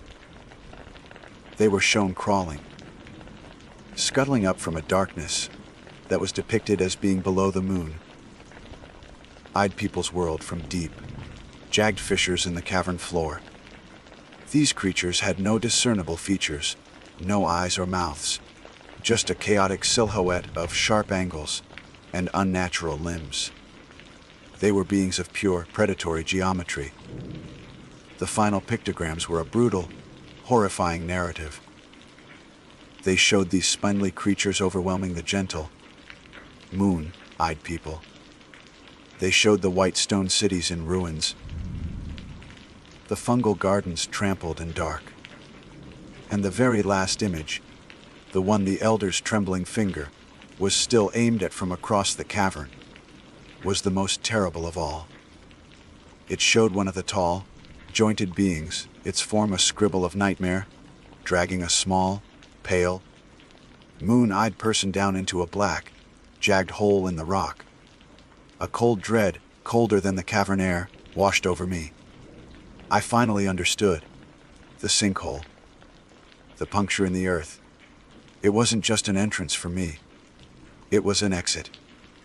An escape route for something far older, far hungrier, and far more terrible than the gentle people who had hidden from the sun for untold centuries. They weren't looking at me as a threat. They weren't looking at me as a monster from the world of light. They were looking at me as a witness to their extinction. The terror in their luminous blue eyes wasn't for me. It was for the things that were now using my world as a hunting ground. The silence of the cavern pressed in, no longer peaceful, but filled with the weight of a silent, desperate plea. The silence in the vast cavern was a living thing. It was heavier than rock, deeper than the darkness from which the spindly creatures had come. I stood before the carved wall, a Rosetta Stone of a forgotten genocide, and felt the immense weight of the elder's gaze. He had not moved. He and his small, terrified flock remained huddled in the blue, green glow of their dying world, their luminous eyes fixed on me. They had shown me their history, their terror and their fate. The silent plea I felt radiating from them was not for rescue. It was for understanding. They knew they were doomed. They just didn't want to die alone and unseen. My mind, the logical, geological mind that I had always trusted, was a maelstrom of horror and disbelief. The rules had been shattered. The earth was not just rock and pressure. It was a layered world of heavens and hells, and I had stumbled into the war between them. For a moment, a wild, insane thought seized me. I could help them. I could bring supplies, weapons, try to fight back against the things from below. But the thought died as quickly as it was born. What could I do? Bring a shotgun against nightmares that defied geometry? What would the world of sunlight and science make of my story? I would be a madman, a laughingstock. They would sedate me, institutionalize me, and the sinkhole would remain open. The gateway would remain. And that was the crux of it. The gateway. The pictograms were clear. The creatures came from below, from a deeper, blacker darkness. But the sinkhole, the breach I had just descended, was their path up. Into my world. The terror in the moon, eyed people's eyes, was not just for themselves. It was a warning. They were the first line of defense. The canaries in a cosmic coal mine, and they were already dead. The hunger that had consumed their civilization would not be sated. It would crawl out of this hole and into the forests of Fort Mountain, into the towns, into the unsuspecting world of light. How long before people started disappearing from campsites? How long before strange, jointed silhouettes were seen flitting at the edges of lonely highways at dusk? A profound, soul-crushing sickness filled me. I was faced with a choice that no man should ever have to make. On one hand, the last remnants of an ancient, intelligent, and peaceful race. On the other, the safety of my own world, a wart had no idea what was clawing its way up. From the foundations of the earth. To save the moon, eyed people was impossible. To leave the gateway open was unthinkable. There was only one terrible, monstrous solution. I looked at the Elder one last time. I raised my hand, not in a wave, but with an open palm. A gesture I hoped could convey some small measure of sorrow, of apology. I don't know if he understood. His huge, blue eyes simply blinked, slow and sad. There were no more gestures, no more pleas. There was only a shared, silent understanding of the inevitable. I was not their savior. I was their executioner. And I was the executioner of my own conscience. Turning my back on them was the hardest thing I have ever done. Each step I took away from their glowing settlement and back toward the narrow, winding passage felt like a betrayal. The soft, blue, green light faded behind me, and I was once again plunged into the disorienting, oppressive darkness, armed only with my headlamp. The journey back was a blur of self-loathing. The non-Euclidean angles of the passage no longer felt like a geological curiosity. They felt like the architecture of my own personal hell, a maze built to contain my guilt.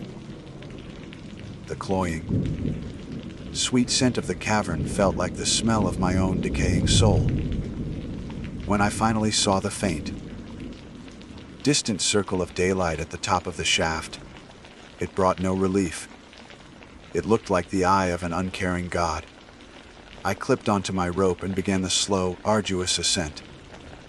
My limbs felt heavy, my movements sluggish, as if the weight of my decision was physically pulling me back down. when I hauled myself over the edge, back onto the solid ground of my own world. The sunlight felt like an accusation. The familiar sounds of the forest rushed back in, but they sounded hollow fake. It was all a facade. A thin green blanket thrown over a pit of horrors. My supervisor was waiting for me by the truck, a thermos of coffee in his hand. "Well," he asked, his voice jarringly normal. "What's the verdict, Cletus? Anything down there?" My mind raced, searching for the right lie. The lie that would be big enough, strong enough to seal a tomb. "It's bad," I said, my voice raspy. "Geologically a mess. The whole area is riddled with fractures. It's not connected to any known system, but it's dangerously unstable. The whole chamber could collapse at any moment. Take half this ridge with it." I poured every ounce of my authority, every year of my reputation, into those words. I was the expert. My word was law when it came to the underground. He nodded, his brow furrowed with concern. "That bad, huh? What's the recommendation?" "Fill it," I said, the words tasting like ash in my mouth. "Fill it now. We need to get a convoy of concrete trucks up here immediately. Pump it full until it won't take any more. Seal it. Permanently." He agreed without question. My recommendation was all the justification he needed. I stayed and watched. I had to. It was my penance. The first concrete truck arrived within hours, its engine a monstrous roar that defiled the silence of the forest. They maneuvered the chute to the edge of the sinkhole, and with a great, groaning hydraulic hiss, the first wave of thick, gray sludge poured into the darkness. It was a slow, viscous waterfall, a river of liquid stone plunging down to entomb a world. I felt a profound sickness in my stomach, a physical revulsion so strong I had to turn away and gag. I was sealing them in. I was trapping the last of a lost, ancient race in the absolute dark, with the very things they had been hiding from for millennia. I was giving the spindly horrors a final, captive meal before sealing the door. With every truckload of concrete that poured into that void, I felt the weight in my soul grow heavier. The rock below my feet no longer felt logical. It no longer felt honest. It felt like the lid on a coffin I had just nailed shut. I still work as a park ranger. I still walk the trails and answer the tourists' questions about the old stone wall. But I don't go near that part of the ridge anymore. Sometimes, at night when the moon is a thin, perfect crescent in the sky, I think I can feel a faint vibration through the soles of my boots. A deep, slow tremor of something that is not geological. And I wonder what's happening in the silent, concrete-filled darkness below. I wonder if the things with too many joints have finished their feast. And I wonder if they're getting hungry again. My name is Faye Compton. Officially, my title is Interpretive Park Ranger, Grade GS7, a designation that sounds far more bureaucratic than the reality of my work. In simpler terms, I'm the human face of the Appalachian wilderness for the thousands of visitors who pass through these mountains each year. I lead the wide-eyed school groups on nature walks, pointing out the difference between a hemlock and a fir. I'm the one at the visitor center, patiently explaining to meaning tourists for the 10th time that day why feeding marshmallows to a 400-pound black bear is a catastrophically bad idea for both them and the bear. My world is one of facts, of science, the predictable cycles of ecology, the clear-cut truths of geology, the observable behaviors of fauna. I love these mountains with a fervor that feels etched into my DNA. but my love is for their tangible reality, not their folklore. This is why I've always been the resident skeptic. While some of my colleagues might entertain the ghost stories and local legends that cling to these hollows like morning mist, I prefer to deal in what can be proven. And the most persistent, most beloved legend of all was the one I most enjoyed debunking, the wood booger. That's the local name for Bigfoot, a creature said to roam the deepest, most inaccessible parts of this range. To me, it was a charming piece of mountain culture, nothing more. A story whispered around campfires, fueled by moonshine and shadows. Every time a hiker would come in, pale, faced and trembling, talking about a huge, hairy beast they'd glimpsed, I had a ready-made checklist of logical explanations. It was likely a bear standing on its hind legs. They can look surprisingly humanoid, I'd say with a reassuring smile. Or perhaps the light was playing tricks on you. The mind can be a powerful thing in a place this vast. Overactive imagination, I'd conclude. Case closed. Last spring, however, my well-ordered world of scientific certainty began to fracture. I was assigned a solo scouting mission for a potential new loop trail in the park's Section 12, a sprawling, untamed tract of land in the far northwestern quadrant. Section 12 was essentially a blank spot on our modern maps. Budget cuts and shifting priorities meant it hadn't been properly surveyed in over 15 years. It was considered too remote, too rugged for the average hiker, and so it had been left to its own devices. A pocket of true, primordial wilderness. The plan was for me to spend a day hiking in, assessing the terrain for trail viability, taking soil and water samples, and marking potential routes with my GPS. The morning I set out was crisp and clear, a perfect late April day. The first few miles were on established, albeit seldom used, game trails. The air was filled with the familiar symphony of the forest. The chatter of squirrels, the melodic call of a wood thrush, the gentle rustle of the breeze through the new leaves.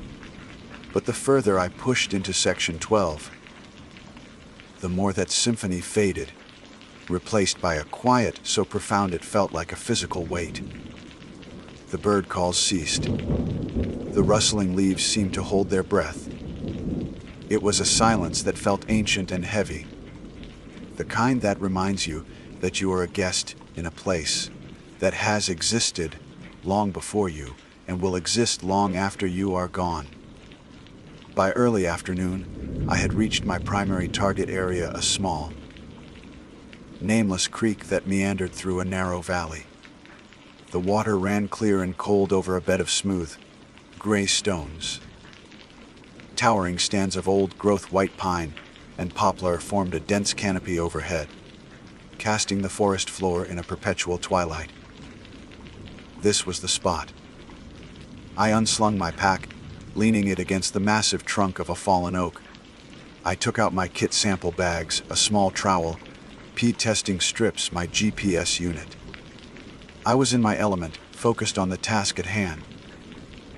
I knelt by the creek bank, the damp, loamy smell of the earth filling my senses. I scraped away the top layer of leaf litter and began to dig the trowel into the rich, dark soil. That's when I felt it. It wasn't a sound. It wasn't a sight. It was a primal, instinctual sensation that bypassed all my rational filters. It was the feeling you get when you're alone in a dark house and suddenly become convinced you aren't. A cold spike of adrenaline shot through me, and the tiny hairs on the back of my neck and along my arms stood on end. It was the unmistakable, undeniable feeling of being watched. My hand froze, the trowel hovering over the soil. My breath caught in my throat. Slowly, deliberately, I exhaled and tried to quell the surge of panic. It's a deer, I told myself, the thought a desperate mantra. Or a bobcat. They're curious. I stayed kneeling for another moment, straining my ears, listening for the snap of a twig or the crunch of a footstep that would betray a familiar animal presence. Nothing. The silence was absolute, heavier than before. It felt expectant. Slowly, I pushed myself to my feet, my movements stiff and cautious. I let my eyes scan the dense tree line across the creek, then methodically sweep the woods on my side of the water. I saw nothing but a mosaic of green and brown, of tree trunks and shadows and ferns. The forest was still, impassive. A wave of relief, tinged with embarrassment, washed over me. I was letting the isolation get to me, creating phantoms out of the silence. I was a seasoned ranger, not a jumpy tourist. Shaking my head at my own foolishness, I took a step back toward my pack, ready to dismiss the feeling and get back to work. And then I saw it. It wasn't a trick of the light. It wasn't a misidentified bear.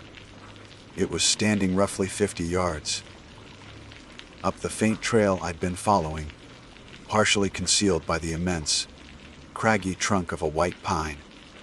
My first thought was a jumbled, nonsensical scramble to categorize what I was seeing. The sheer scale was wrong.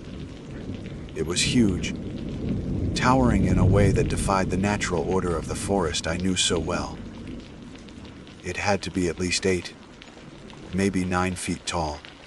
It was covered from head to foot in thick, dark brown hair. Not fur, but hair, that hung in matted, tangled clumps, like ancient Spanish moss. It stood on 2 powerful legs, its shoulders impossibly broad, wider than any bear's. It wasn't animalistic in its posture. It was humanoid, but built on a scale that shattered my understanding of biology. My mind, the skeptical, scientific mind, simply refused to process the image before me. It was like looking at a photograph of something that shouldn't exist, a living, breathing paradox. It just stood there, motionless, its form a pillar of dark, impossible life against the backdrop of the ancient woods. And it was watching me.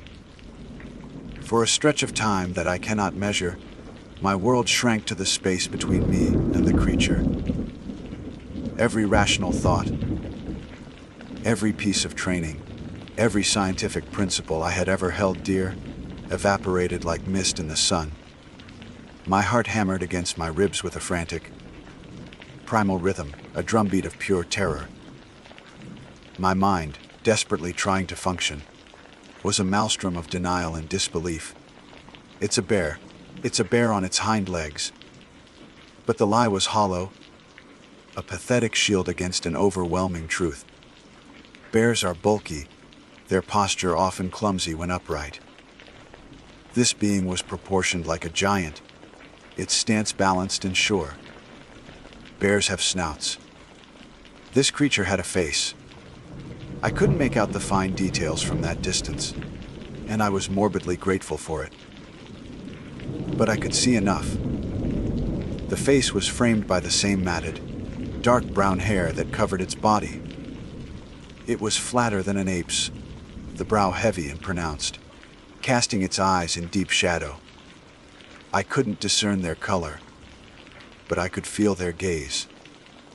An intense, unnervingly intelligent focus that stripped me bare. It wasn't the predatory glare of a bear or cougar. It was something far more unsettling. It was the calm, appraising look of a thinking being. There was a weight of consciousness behind those eyes, a sense of ages that made my own brief existence feel flickering and insignificant. My ranger training screamed a dozen contradictory commands in my head. Don't show fear. Don't run. Make yourself look bigger. Speak in a calm, low voice. Back away slowly. But my body was locked in place, my feet seemingly fused to the forest floor. My hand, which had been hovering over my pack, twitched with the aborted instinct to reach for the canister of bear spray on my belt. The thought died as soon as it formed. The idea of using bear spray on this entity was so laughably, suicidally inadequate that it bordered on insane. It would be like trying to stop a tidal wave with a teacup. We stood there in a tableau of impossible silence. The only sound in the entire world was the frantic thumping in my chest and the rush of blood in my ears. I didn't know if seconds or minutes passed. It felt as though the ancient forest itself was holding its breath, waiting to see what would happen. There was no aggression in its posture, no bared teeth or threatening posture. It just stood there, its presence an immense, undeniable fact that was systematically dismantling my reality. Then it moved. It took a single step forward, out from behind the partial cover of the white pine. The movement was fluid, deliberate, and impossibly powerful. Its foot, huge and dark, landed on the soft earth of the trail. The sound was not the sharp crack of a breaking twig, but a dull, heavy thud that seemed to resonate up through the soles of my hiking boots. I felt the vibration in my bones, a physical testament to the creature's immense weight. It was a sound of such profound mass that it seemed to shake the very ground I stood on. The sheer power required for such a quiet, controlled step was terrifying. My heart leaped into my throat, and a gasp of fear escaped my lips. I took an involuntary step back, my heel catching on a root. I stumbled, catching myself just before I fell. The creature stopped, its head tilting slightly, as if in curiosity. And then it did something that froze the terror in my veins and replaced it with a deep, chilling confusion. It raised its right arm. The limb was long and thick, corded with a muscle that was visible even beneath the shaggy hair. Its hand was enormous, the fingers thick and powerful. But it wasn't raised in threat. It didn't clench into a fist. It pointed. Its index finger, surprisingly long and distinct, was aimed directly down the trail past me, into the narrow valley where the creek flowed. The very valley I had been about to enter to continue my survey. The gesture was clear, precise, and utterly human in its intent. It wasn't pointing at me, it was indicating a direction, a location. As if to punctuate the gesture, it let out a sound. It wasn't a roar, a howl, or any animal cry I had ever heard or read about. It was a low, guttural rumble that started deep in its massive chest.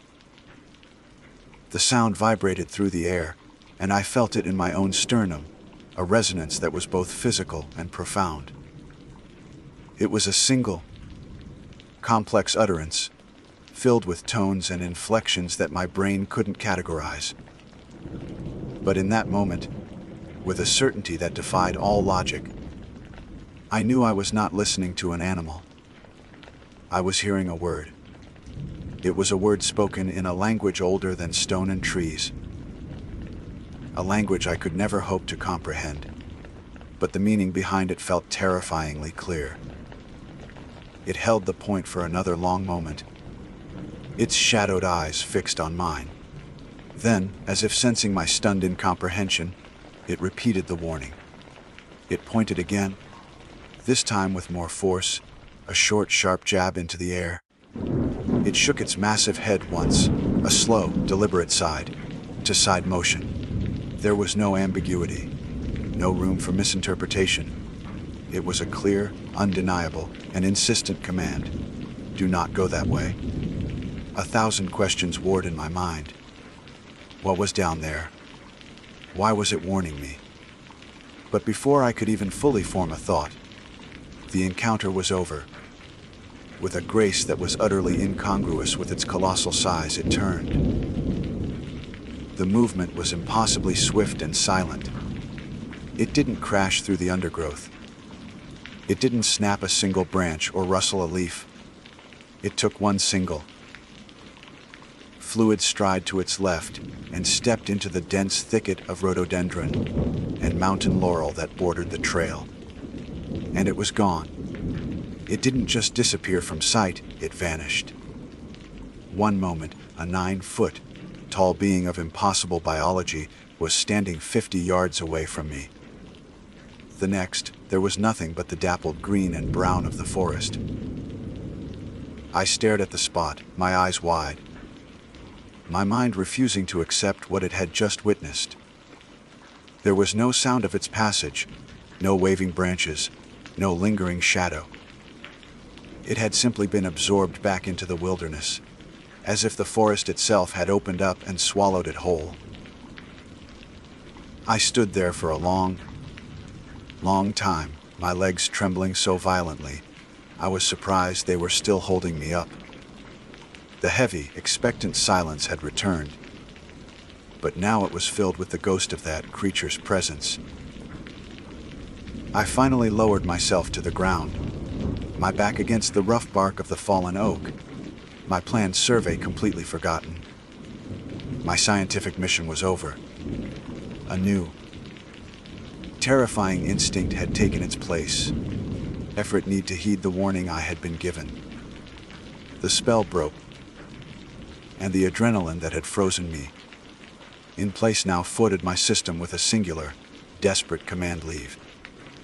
I scrambled to my feet, my movements clumsy and frantic. My scientific equipment, the soil sample bags, the pH strips, the small trowel, lay scattered by the creek bed where I had dropped them. For a fleeting second, the tidy, methodical part of my brain insisted I collect them. It was park property, after all. But the instinct to obey the creature's warning was a far more powerful primal force. I left it all there.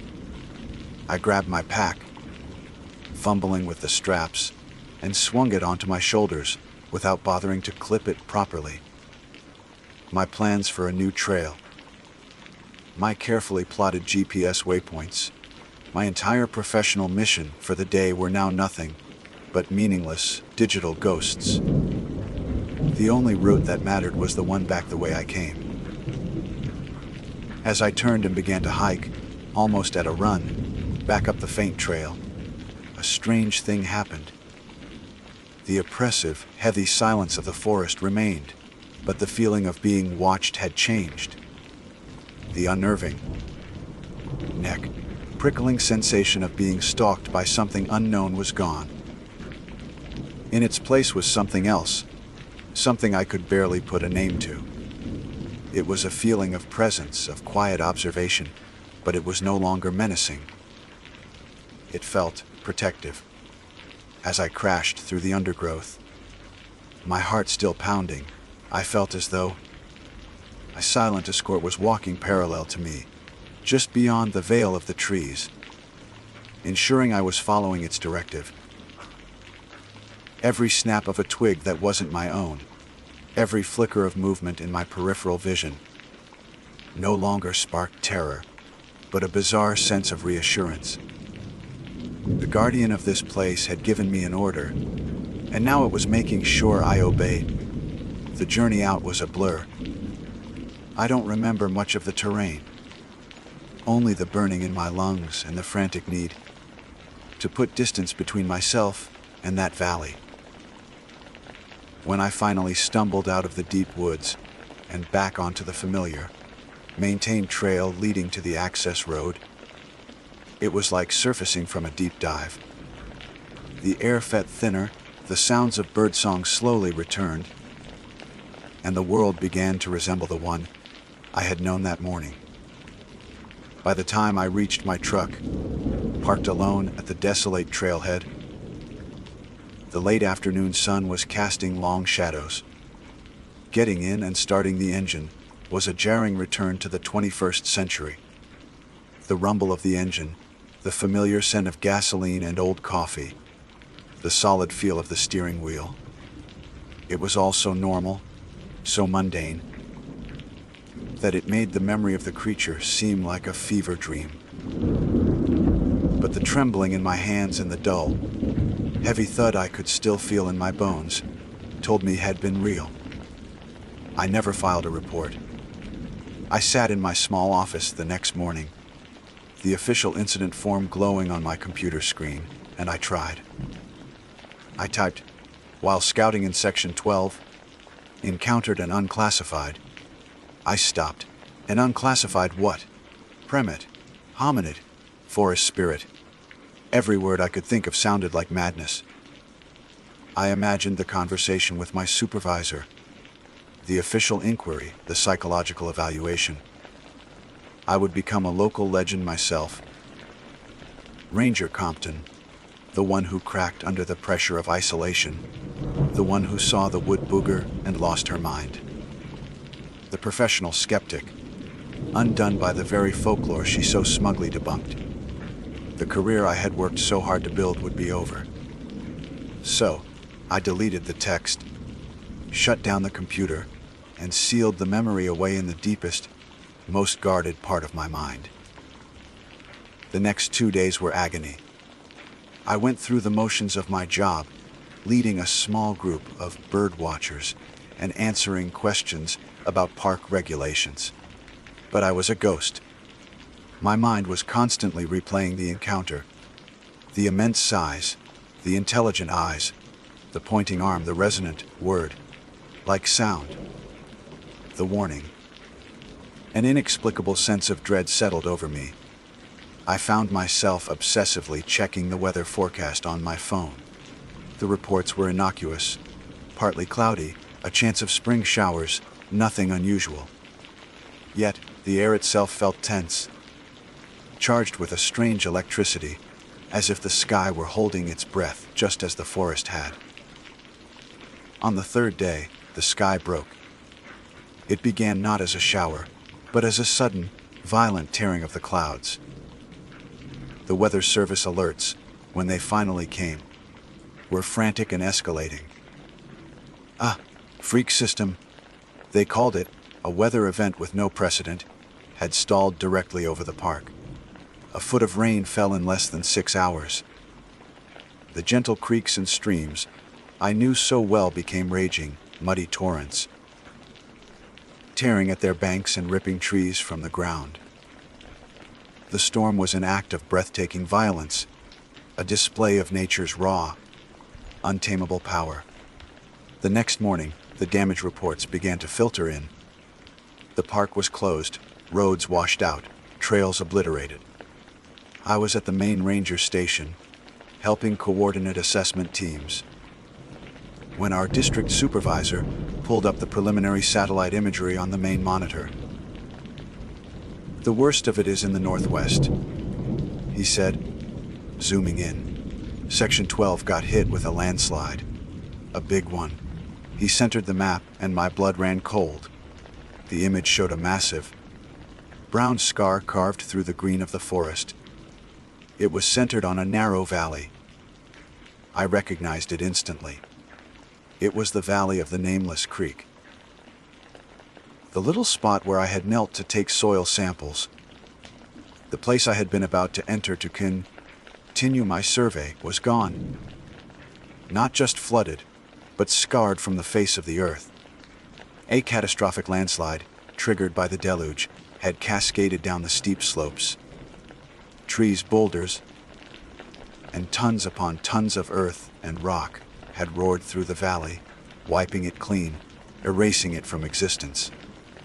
If I had continued on my original path that day, if I had dismissed that feeling of being watched, if I had ignored that impossible creature's warning, I would have been right in the middle of it. There would have been nothing left of me to find. I never told anyone what I saw in those woods. They would say I was lucky or crazy or both. But I know what happened. I stand at the edge of the wilderness now, with a new kind of respect, a humility that borders on reverence. That creature wasn't a monster from a spooky story. It wasn't a myth to be debunked. It was another kind of ranger, A guardian that has been walking these mountains for millennia longer than we have. It knows their deepest secrets, and it understands their most profound dangers. And for some reason I will never comprehend, on that clear spring day, it decided to share one of those secrets with me. My name is Ballard Stowers. I hold the title of Law Enforcement Ranger with the National Park Service, a position that is equal parts conservationist, peacekeeper, and steward of the wild places most people only see on postcards. Before I wore the NPS arrowhead, I wore the flag of my country on my sleeve. 2 tours in Afghanistan, embedded in the rugged heart of the Hindu Kush, taught me the brutal realities of conflict. I have witnessed the depths of human cruelty and the fragility of life in ways that leave an indelible mark on a man's soul. I've seen things that would make most people's blood run cold. I am not, by any measure, a man who is easily rattled. But what I encountered in the deep, shadowed hollows near the old TNT area of West Virginia, that wasn't combat. It wasn't human. It was something else entirely, something ancient and alien that defied every law of nature I was sworn to uphold. The trouble began subtly, as it often does in these mountains. It started with whispers carried on the autumn wind, traded over rusting fence posts and in the dim light of the town's single stoplight general store. Reports had been trickling in for weeks, first from the outlying farms and then creeping closer to the park boundaries. Cattle, prime stock, were being found dead in their pastures. It wasn't the work of coyotes or a rogue bear. I've seen what they leave behind. This was different. The animals weren't mauled or eaten. They were arranged, left in the center of fields, often with surgical, like incisions, yet drained of every drop of blood. There were never any tracks. Not from a predator, not from a vehicle, not even from the perpetrator. The ground around the carcasses remained pristine, as if the poor beasts had simply laid down and given up the ghost. The locals, old-timers whose families had clung to these hills for generations, were whispering a name I'd only ever read about, in cheesy paranormal paperbacks and on late night conspiracy websites. Mothman. I dismissed it. Of course, it was my job to be rational, to find logical explanations for illogical events. In isolated communities, fear is a contagion, and folklore is its most effective vector. I figured it was a combination of mass hysteria and a morbid prankster, someone getting their kicks by preying on local superstition. My official reports listed the cause of death as unknown, pending further investigation, a sterile, bureaucratic phrase for something that felt profoundly unsettling. My investigation led me down a series of dead ends. I spent days hiking the perimeter of the affected farms, my boots crunching on fallen leaves, my eyes scanning for any sign of entry. Nothing. I interviewed the farmers, their faces etched with a fear that was deeper than the loss of livestock. They spoke of a feeling, a palpable sense of being watched from the tree line, of a strange, oppressive silence that would fall over the woods just before dusk. Their dogs, normally brave and loud, would cower and whine in their pens, refusing to go out after dark. As the weeks wore on, the phenomenon escalated. The reports grew stranger. People spoke of fleeting shadows of a massive shape, gliding between the trees at the edge of their vision. They described a high, pitched, metallic screeching that seemed to come from the sky itself, a sound that set their teeth on edge and made the fillings in their molars ache. I started running night patrols, my patrol truck a lone island of light, and steel in an ocean of encroaching darkness. The forest I had come to know and respect felt different at night now. It was watchful, hostile. The night I saw it, the air was cold and still, heavy with the scent of damp earth and decaying pine.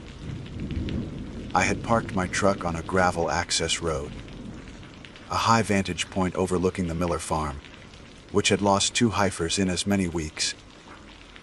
It was just after midnight.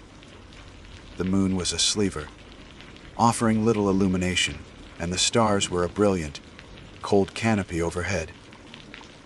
The silence was absolute, the kind that rings in your ears. And then I saw them. 2 red lights glowing with a soft internal luminescence. They weren't reflections. They were about 100 yards away, near the edge of the woods that bordered the far pasture. At first, my brain struggled to categorize the image. Taillights. But there was no road there. A drone. Unlikely out here. I raised my binoculars, the cold metal pressing against my face. The lights were perfectly circular, about the size of dinner plates, and they hovered motionlessly in the darkness. They blinked, slowly and in perfect unison, and a jolt of pure, primal adrenaline shot through me. I wasn't looking at lights. I was looking at eyes.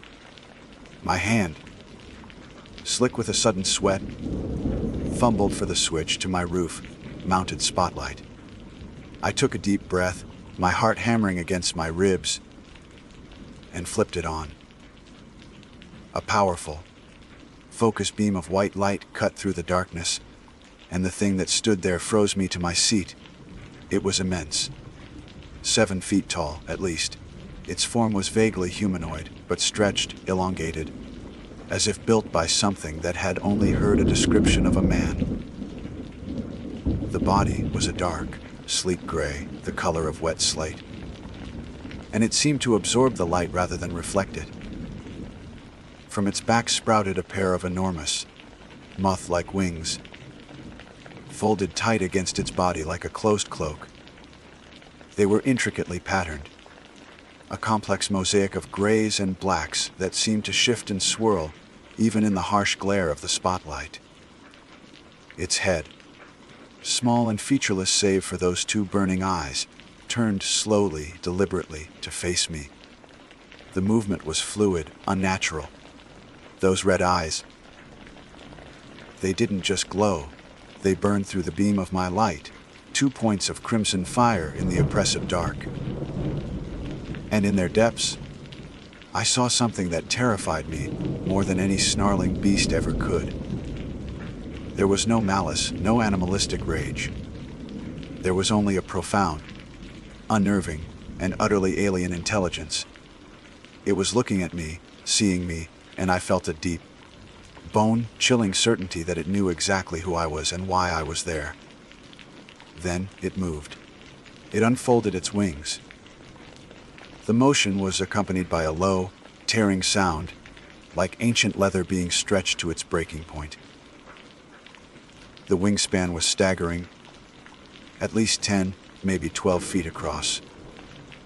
For a heart-stopping moment, it stood there, a terrifying silhouette against the black woods, its wings fully extended.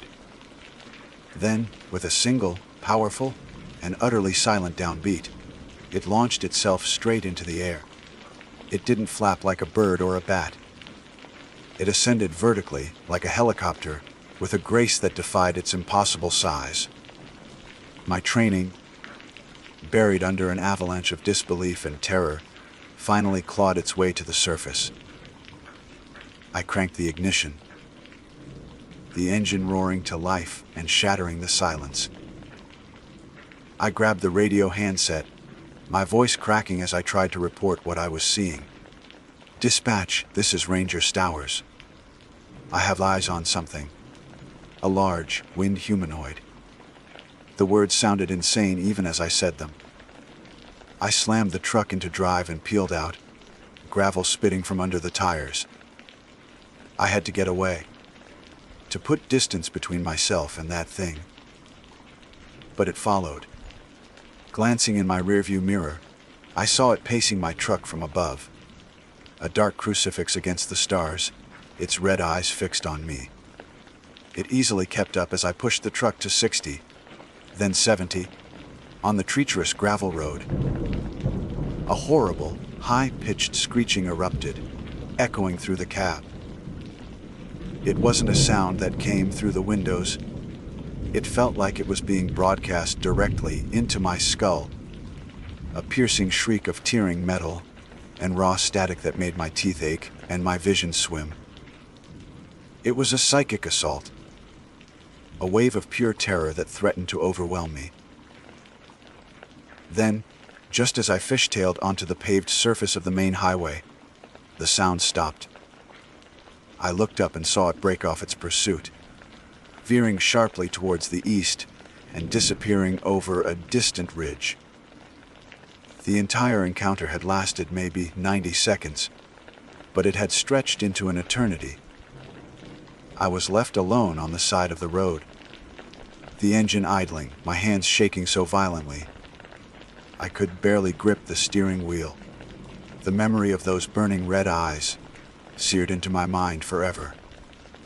Sleep did not come that night, nor the night after. The image of those burning red eyes was seared onto the backs of my eyelids, a permanent afterimage against the darkness. The high-pitched, metallic screech echoed in the quiet moments, a phantom sound that made the hairs on my arms stand up. In the military, you're trained to compartmentalize trauma, to pack it away in a mental footlocker, so you can function.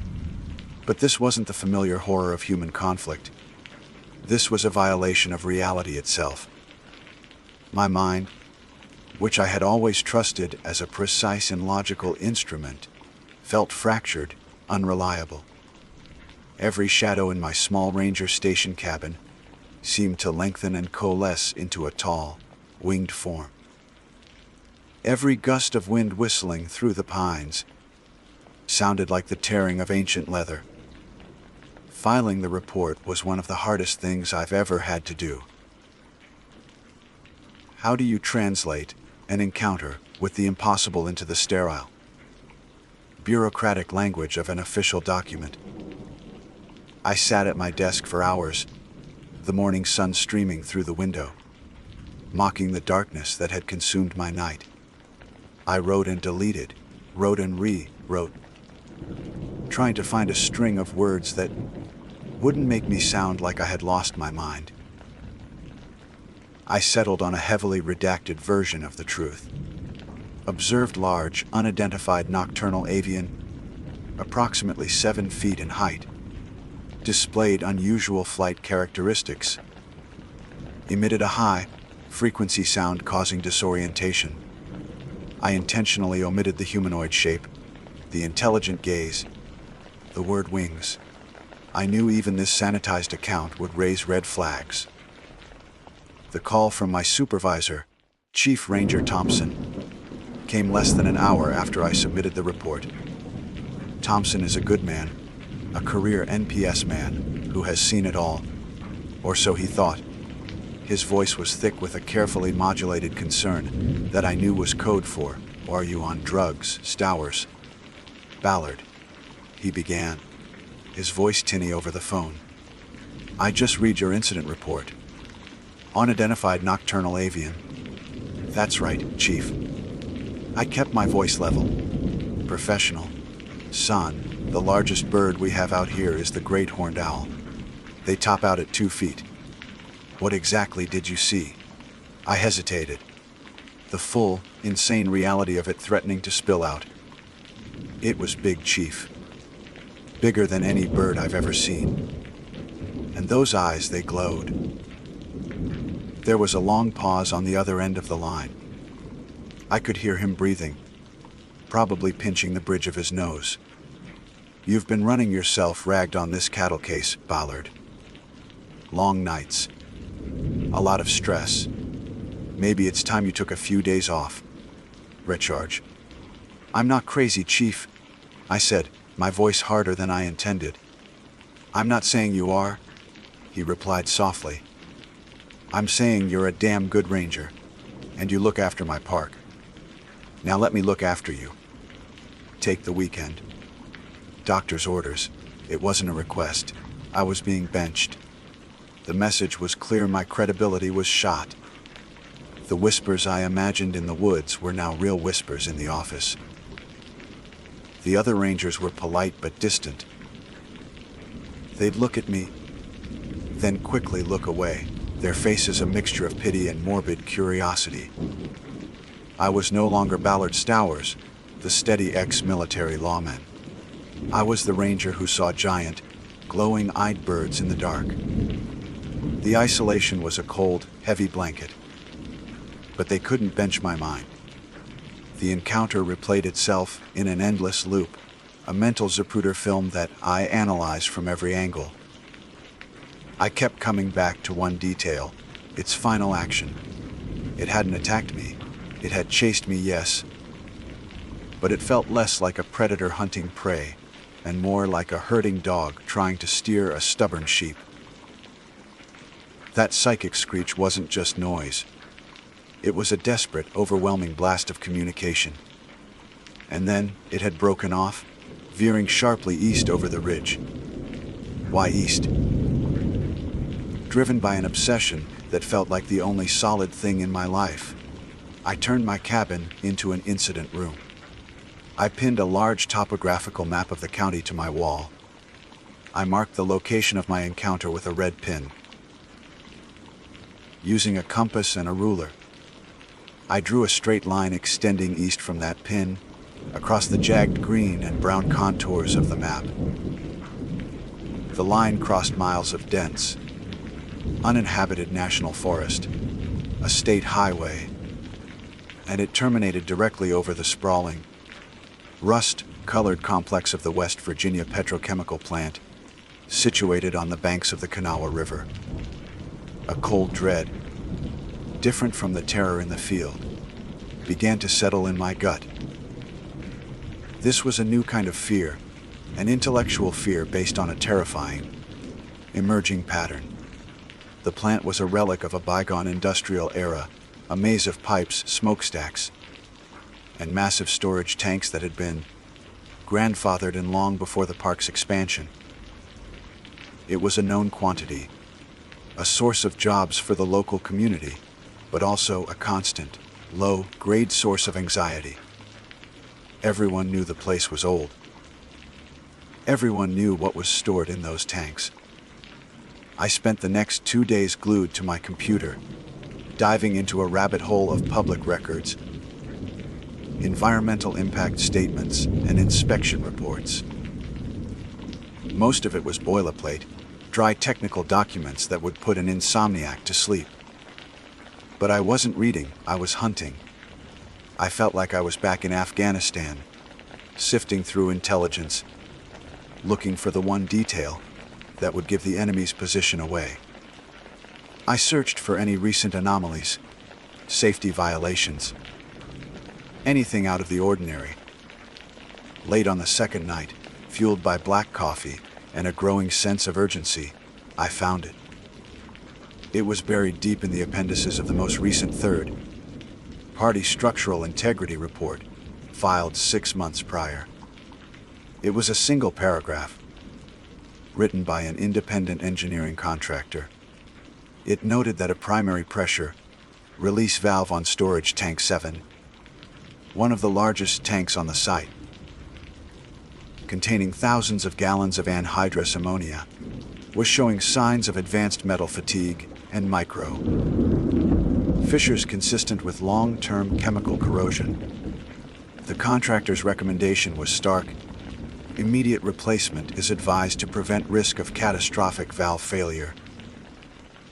My blood ran cold. I scrolled through the main body of the report, then through the plant's subsequent maintenance logs. The work had been flagged, approved, and then deferred. Budgetary constraints.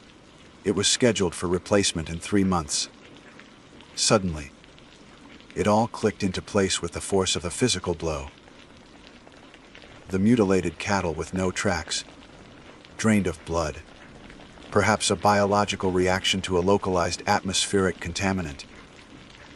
The growing unease in the wildlife. The creature's appearance, drawn to the epicenter of the problem.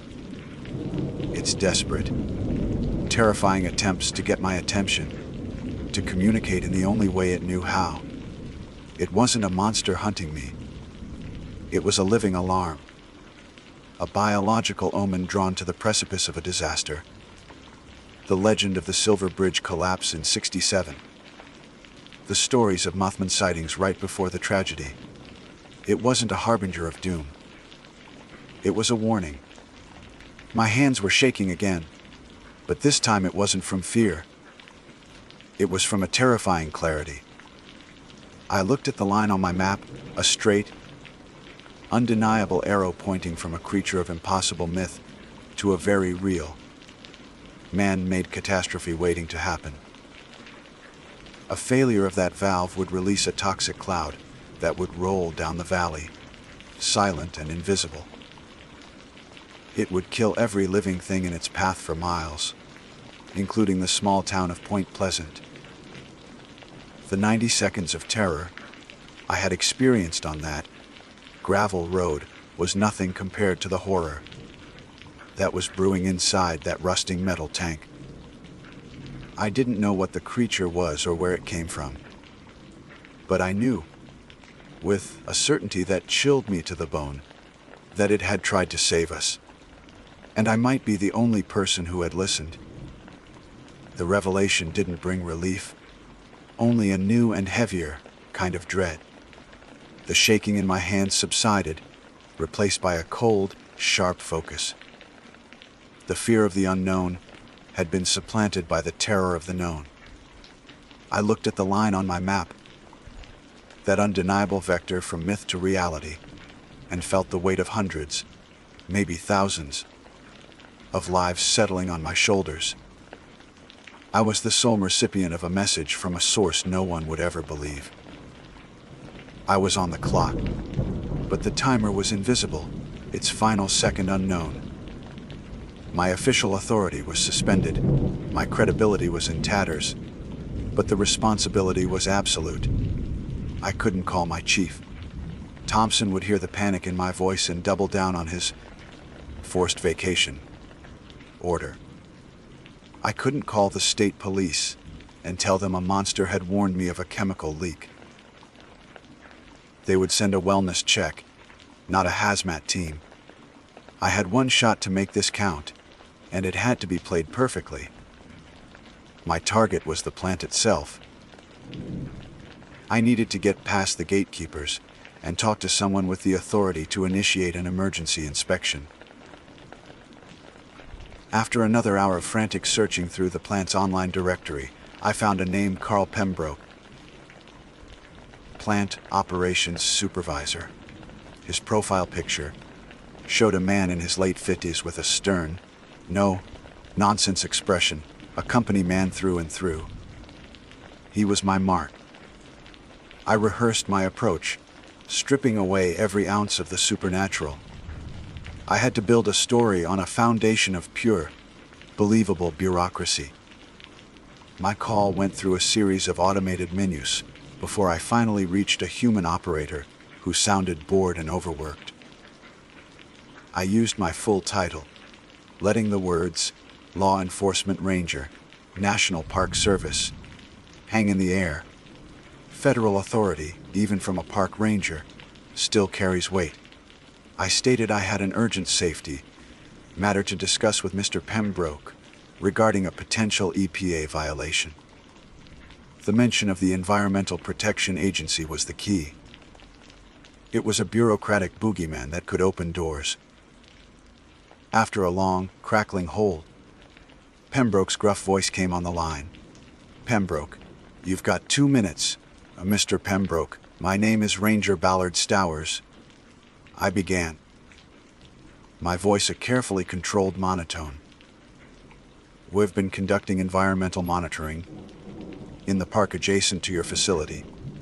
Our sensors have picked up intermittent low-level atmospheric traces of anhydrous ammonia. The dispersal pattern when cross-referenced with meteorological data, suggests a possible point of origin within your fence line. It was a complete fabrication. A house of cards built on a foundation of terror. But it was delivered in the bland, technical language he would understand. That's impossible. He scoffed, exactly as I expected. Our perimeter sniffers are state of the art. They would have screamed bloody murder. Your equipment must be faulty, Ranger. Our equipment was calibrated this morning. I lied smoothly. The readings are faint, which might suggest a slow, high-altitude leak. Perhaps from a pressure valve or a seal on one of the larger tanks. I was leading him, feeding him the details I needed him to find. Which tank? He asked, a flicker of professional curiosity in his tone. The data points towards the northern sector of your facility. The older tanks. Maybe Tank 7. There was a pause. I could almost hear the gears turning in his head. The mental calculation of risk versus the monumental hassle of an unscheduled inspection.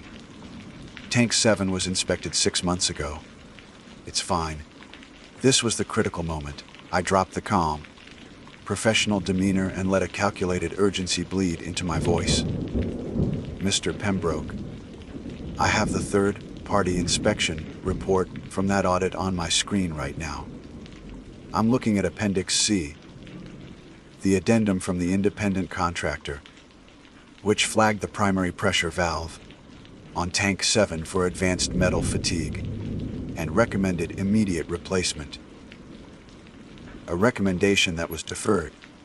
Sir, if that valve fails, we aren't talking about an EPA fine. We're talking about a catastrophe. I'm legally obligated to report my sensor readings up the chain of command. But I'm calling you first, as a courtesy, because I believe this requires an immediate boots on the ground visual inspection. If you don't send a crew to look at that valve right now, I'm making the call to the state's emergency management agency. And then we'll both be dealing with a much bigger headache. The silence on the other end of the line was heavy. I had him cornered. He couldn't risk ignoring a direct warning from a federal officer that cited his own internal documents. It would be his job, his pension, and his conscience on the line if something happened.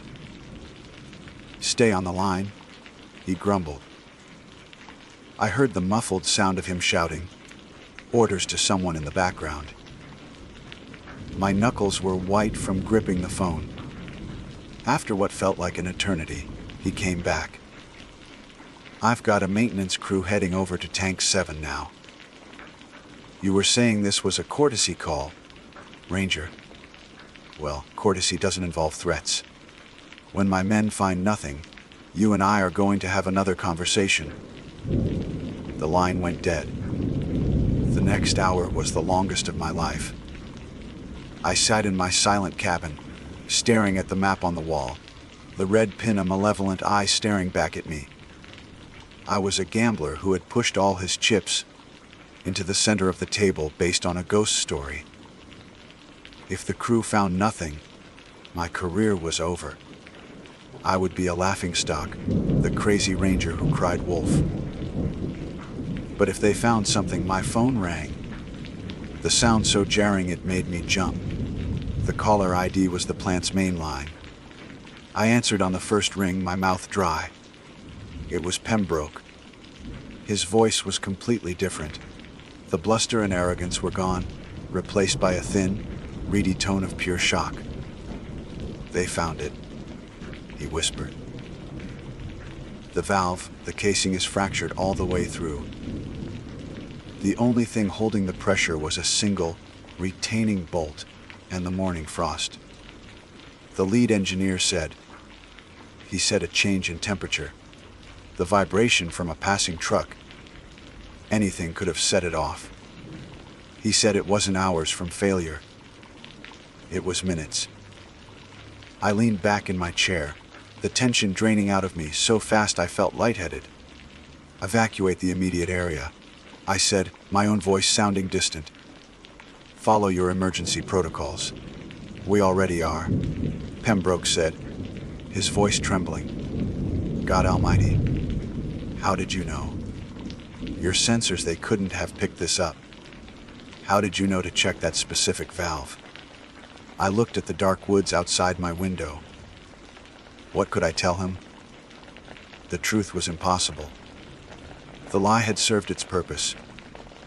"I had a hunch," I said quietly, and hung up the phone. I never saw the creature again. In the days that followed, the story that trickled out was one of a diligent park ranger whose new environmental sensors had caught a 1 in a million anomaly, averting a major disaster. I was quietly praised for my the book handling of the situation. Chief Thompson clapped me on the shoulder, a look of profound confusion in his eyes, and my file was updated with a commendation instead of a psych evaluation. The dead cattle were forgotten, written off as an unsolved mystery. But I know the truth. I don't sleep in the deep woods anymore. I can't look at the night sky without scanning for 2 burning red lights. The fear I felt in Afghanistan was the fear of a man with a gun. It was tangible, understandable. You could fight it. This is a different, deeper horror. It's the chilling realization that we are not alone, that we are being watched by entities that operate on laws we cannot comprehend. The Mothman wasn't a monster to be feared. It was a messenger, an omen drawn to the scent of our own self-destruction. It was a living alarm system for a species too blind and arrogant to see the disasters it builds for itself. I don't know what it is or where it comes from, but I know it tried to save us. And that's simple, terrifying fact, that our survival might depend on the warnings of impossible things that lurk in the shadows, is a hell of a lot scarier than any simple monster. My official title, the one printed on my ID badge and government paperwork, is Historical Preservation Specialist for the Great Smoky Mountains National Park. My name is Rosetta Ownby. Most people I work with, the other rangers and the maintenance crews, call me Rosie. The name fits, I suppose. It feels grounded, earthy, like the mountains that hold my family's bones. The Ownbys have been in these coves and hollers since before this land was a park, since before Tennessee was even a state. Our history isn't written in books. It's etched into the creek beds, whispered by the wind through the white pines, and buried under the silent, patient humus of the forest floor. So, when I say my job is historical preservation, it feels less like a profession and more like a birthright, a sacred duty to listen to the land and keep its stories from being forgotten entirely. My current assignment and obsession for the better part of a year has been Elkmont. To the tourists who make the drive, it's a novelty, a ghost town they've read about on travel blogs. They come to snap pictures of the dilapidated cabins and walk the quiet, paved paths, feeling a manufactured shiver before getting back in their minivans. But they don't know the first thing about this place.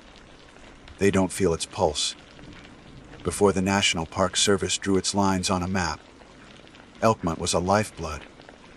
It began as a gritty, hard-working logging town, the air thick with the scent of freshly cut timber and the constant growl of the Little River Railroad. Men carved a living from the mountainsides, and their families made a home here. Their lives dictated by the whistle of the mill and the turning of the seasons. Then, as the timber ran thin, the Knoxville elite discovered it. The logging camp transformed into a swanky private resort, a mountain getaway for the wealthy. They built their vacation cottages, formed exclusive social clubs, the Appalachian Club, the Wonderland Club, and spent their summers here, escaping the city heat. They hosted lavish parties, held dances, and made promises to each other under the stars, believing their idyllic retreat would last forever. Now, it's a place caught between two worlds, and my job is to walk that line. I document the decay. I measure the sag of a porch roof, photograph the intricate patterns of mildew on wallpaper, and catalog the slow, inexorable victory of nature. Moss, thick as a plush carpet, smothers stone chimneys. Kudzu vines, like green tentacles, pull apart verandas board by board. The forest is swallowing Elkmont whole, digesting its history with a quiet, relentless patience. And with that digestion comes a feeling. It's not an evil feeling. Not in the way you might imagine a traditional haunting. It's a profound and heavy melancholy, a quiet that seems to listen. It clings to the air, settling in the hollows of the decaying cottages like morning fog, a palpable sense of loss. I've worked in other historic areas of the park, Cades Cove, Cataloochee, and they all have their echoes. You might catch a scent of wood smoke where no fire has burned for a century, or hear the faint laughter of a child on the wind. But Elkmont is different. The memory here is stronger, more coherent. Sometimes, walking through Daisy Town, a row of the oldest, most charming cottages, I feel like I'm the intruder. The air grows thick, and the sounds of the modern world. The distant hum of a car on the main road, the chirp of my own radio, seem to thin out, as if being muted by a more dominant frequency. Other rangers feel it too. We don't talk about it much, not officially, but we trade stories in hushed tones over coffee. A maintenance worker swore he saw a woman in a long white dress standing on the porch of cabin Fay 21, only for her to vanish when he blinked. Another ranger, a stoic ex-military man, refused to patrol Elkmont after dusk after hearing a phantom train whistle, clear as day, right where the tracks used to be. This particular evening in late October, the park was putting on its final, glorious display of color. The maples were a fiery scarlet, the hickories a brilliant gold, all set against the deep, unchanging green of the pines and hemlocks. I was working late, trying to finish my assessment of the Jakes Creek cottage before a forecasted week of rain moved in. My task was mundane, documenting water damage in the main living area. I had my clipboard, my digital camera, and a heavy-duty mag light, its beam cutting a clean white circle in the gathering gloom. The sun had dipped below the ridge, plunging the cove into that magical, transitional period photographers call the blue hour. The world was losing its sharp edges, softening into shades of indigo and violet.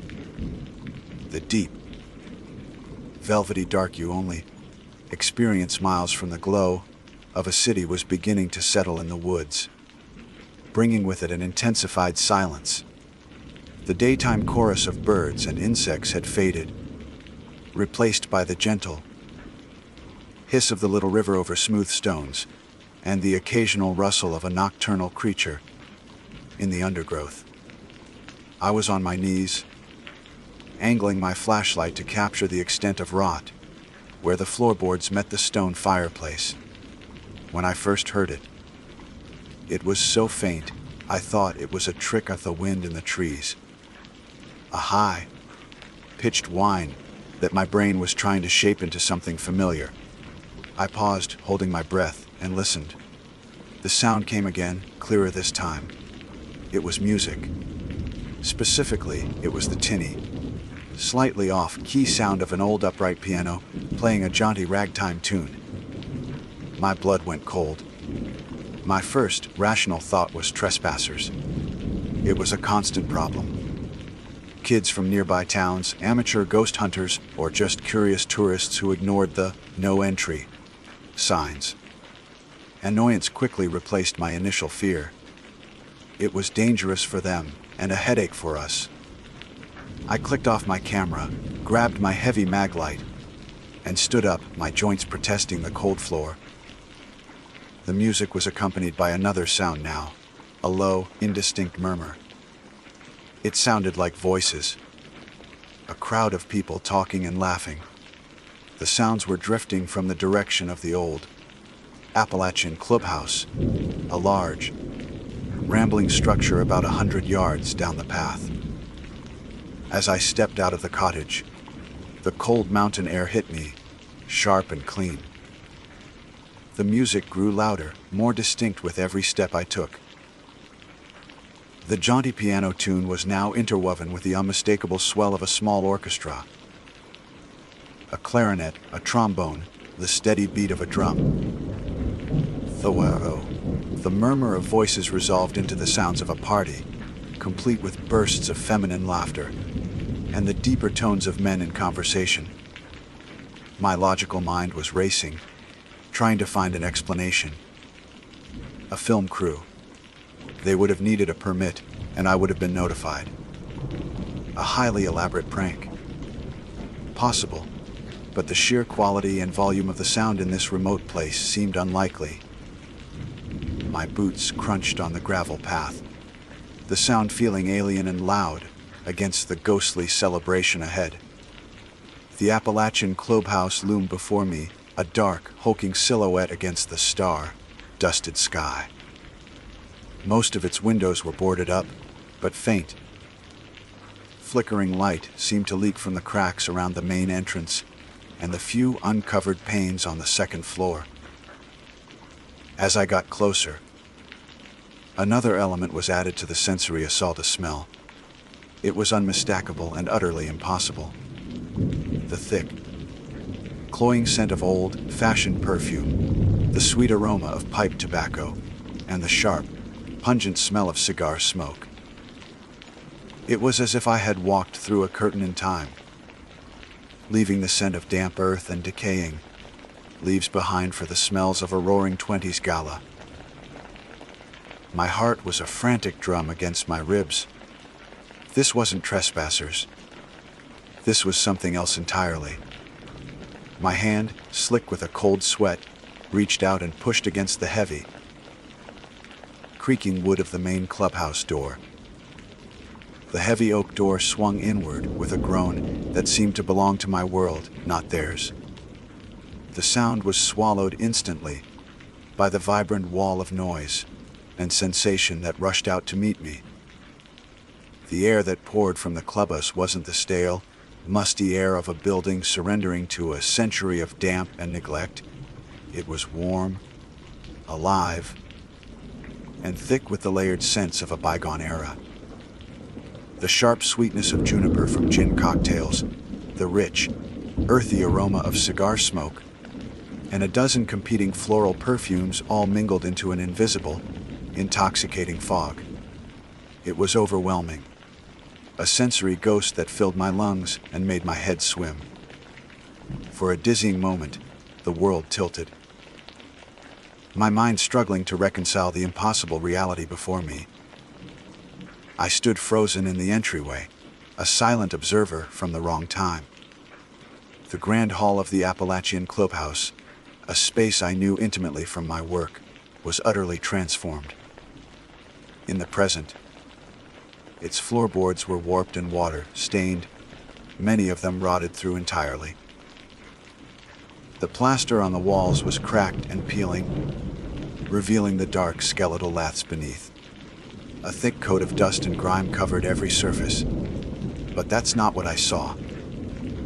Before me, the floor was polished to a honey gold sheen, reflecting the light of a dozen phantom chandeliers that blazed with a soft, warm incandescence. The walls were whole, covered in elegant floral wallpaper. In the center of the hall, a full band occupied a raised platform that I knew for a fact had collapsed into a pile of splintered wood 5 years ago. A man in a crisp tuxedo played the ragtime tune on a grand piano, his fingers dancing over keys that were no longer there. Beside him, other musicians, on clarinet, trombone, and drums, swayed to the rhythm, their forms shimmering, insubstantial. And everywhere there were people. Dozens of them. Men in sharp black tuxedos with slicked back hair stood in small groups, holding glasses of champagne. Women in stunning flapper dresses, adorned with sequins, beads, and fringe that swayed with their movements, mingled and laughed, their voices a soft, echoing murmur beneath the lively music. They danced the Charleston with a joyous, carefree energy, their feet gliding across the polished floors. They were breathtakingly real and yet utterly impossible. Their forms were translucent, like figures in a fading, sepia-toned photograph brought to life.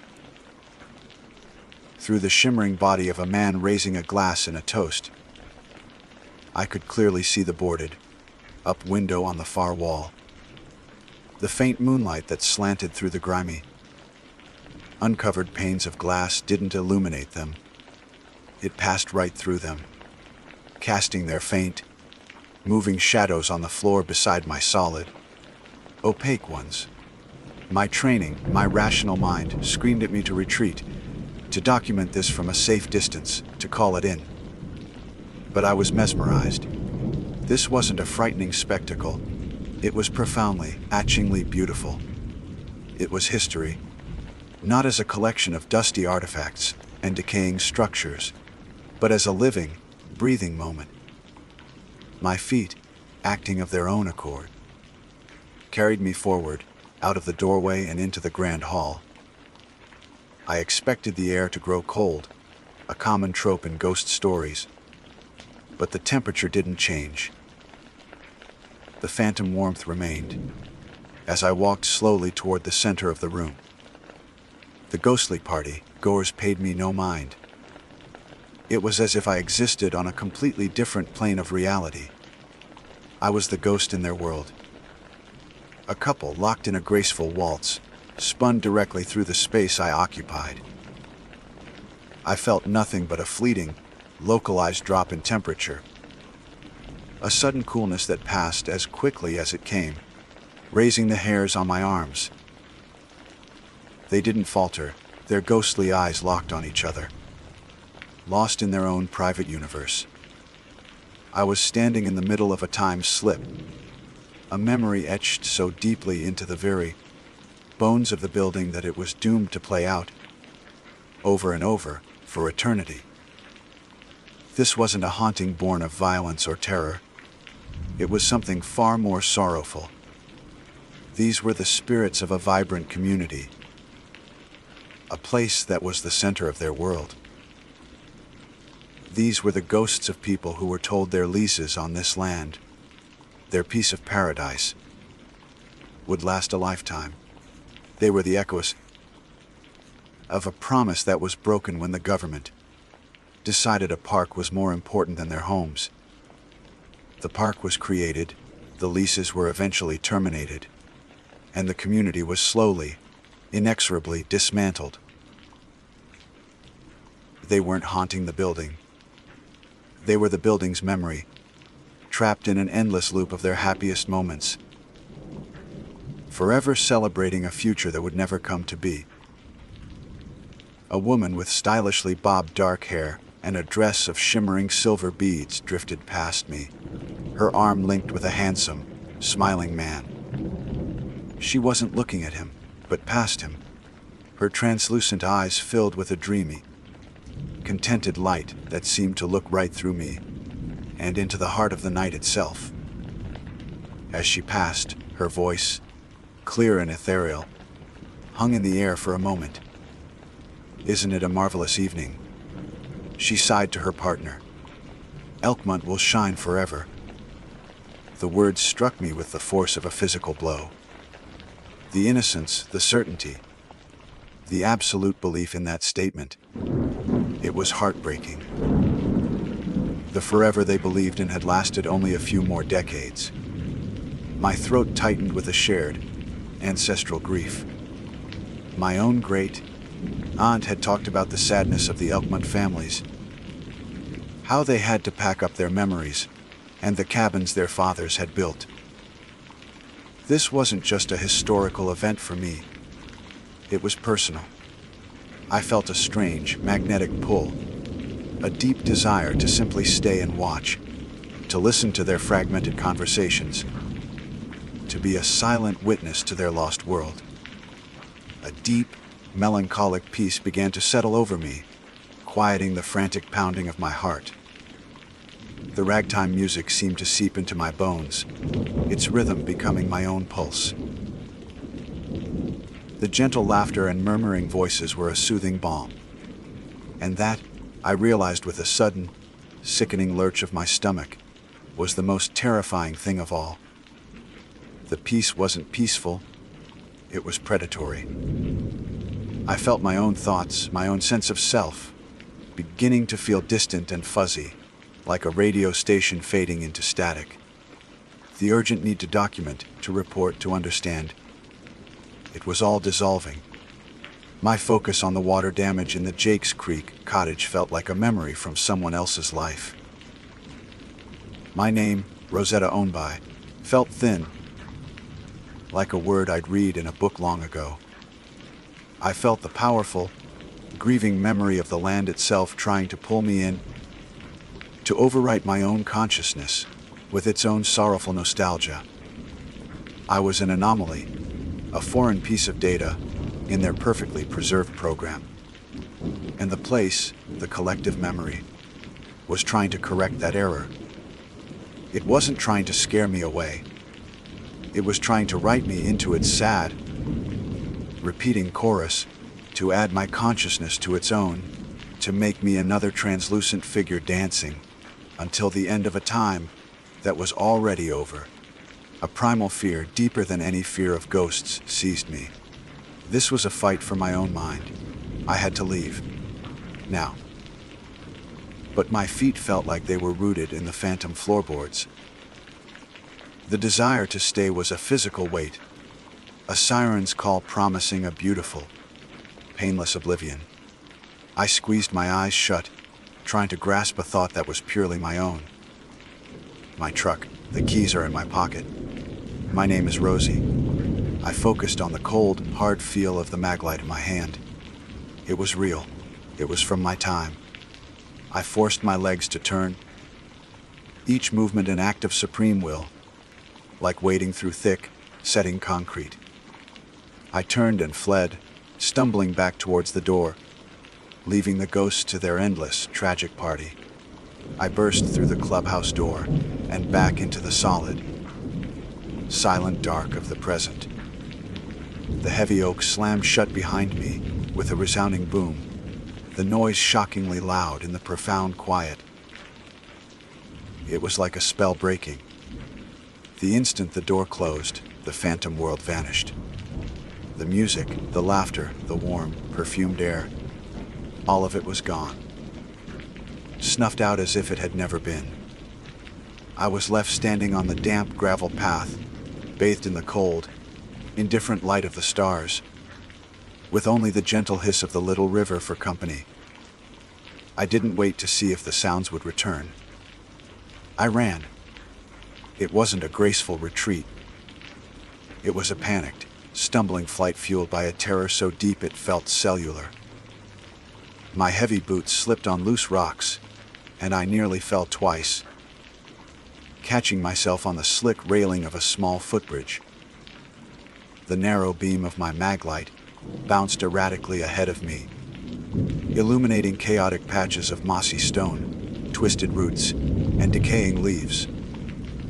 The familiar, comforting sounds of the nocturnal forest, which had seemed so quiet before, now felt blessedly real. The hoot of a distant owl, the frantic chirping of crickets, the rustle of a small animal in the undergrowth. Each sound was an anchor, pulling me back to my own time, my own reality. Gasping for breath, my lungs burning from the cold air and exertion, I finally reached the Jake's Creek cottage where I'd left my gear. I didn't stop. I fumbled for the keys in my pocket, my fingers clumsy and shaking, and continued my desperate retreat toward the small gravel lot where my park service truck was parked. It sat there, a solid, green and white island of mundane modernity in a sea of ancient, whispering darkness. I wrenched the door open, threw myself inside, and slammed it shut, ramming the lock button down with the palm of my hand. For several minutes, I just sat there in the driver's seat, the darkness of the cab pressing in on me, my own ragged breathing the only sound. My heart felt like it was trying to hammer its way out of my chest. I rested my forehead against the cold steering wheel, the plastic emblem pressing into my skin, and squeezed my eyes shut. But the images were seared onto the backs of my eyelids, the shimmering, translucent dancers, the ghostly orchestra, and the sad, dreamy eyes of the woman in the silver, beaded dress. Elkmont will shine forever. The fear I felt wasn't just the residual shock of seeing ghosts. I've been around these mountains my whole life. I've heard the stories, and I've had my own small, unexplainable experiences. This was different. The true terror hadn't come from them, but from within myself. It was the memory of that seductive, peaceful pull, the feeling of my own identity, my own thoughts and memories, becoming thin and frayed, on the verge of being swallowed whole by something immense and sorrowful. The place hadn't tried to hurt me. It had tried to keep me. It had tried to absorb me into its unending memory loop, to make me another whisper in its sad, eternal chorus. Leaning back in the seat, I stared out the windshield into the impenetrable dark, where the cottages of Daisy Town stood. I finally understood. The stories the other rangers told, the woman on the porch, the phantom train whistle, they weren't separate hauntings. They were all part of the same thing. Elkmont itself was a wound on the landscape, a place of profound and unresolved trauma. The forced removal of its residents, the breaking of that promise of forever, had left a scar not just on the people, but on the land itself. The place was grieving. The party in the clubhouse wasn't a replay for our benefit. It was the land dreaming of a happier time. A dream so powerful it occasionally bled through into our reality. And why me? Why had the experience been so intense, so immersive, so personally dangerous? The thought settled with a heavy, chilling certainty. It was because of who I am, an Onbi. My family's memories are tangled in these same woods. We didn't belong to the Knoxville elite, but we were here, living on the periphery, part of the same ecosystem of humanity.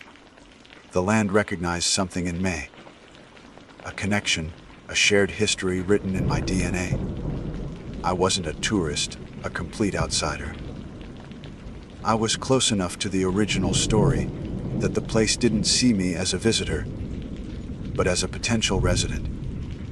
My own deep, rooted connection to these mountains, the very thing that defined me and my work, had made me vulnerable. It had opened a door that, for most people, would have remained safely closed. My job title is Historical Preservation Specialist. I had always thought that meant preserving things. Wood, stone, paper. I now knew it was more complicated. How do you preserve a place that is actively preserving itself in such a dangerous way? I couldn't write this in any official report. I couldn't catalog the feeling of my consciousness dissolving or measure the psychic weight of a broken promise. This would be my secret, a heavy piece of knowledge I would have to carry alone. I turned the key in the ignition, and the truck roared to life, its headlights cutting two powerful beams through the darkness and illuminating the road ahead. The dashboard clock glowed with the time, a concrete number anchoring me firmly in the 21st century. As I put the truck in gear and pulled away, I glanced in my rearview mirror.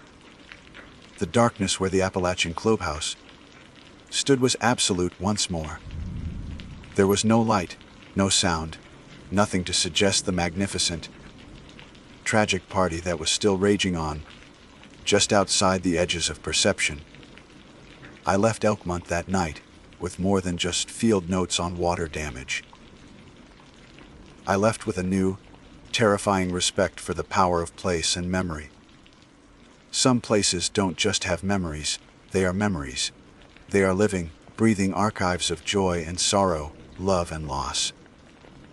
And when you, a creature of the solid, unforgiving present, walk into their dream of the past, you become a contradiction.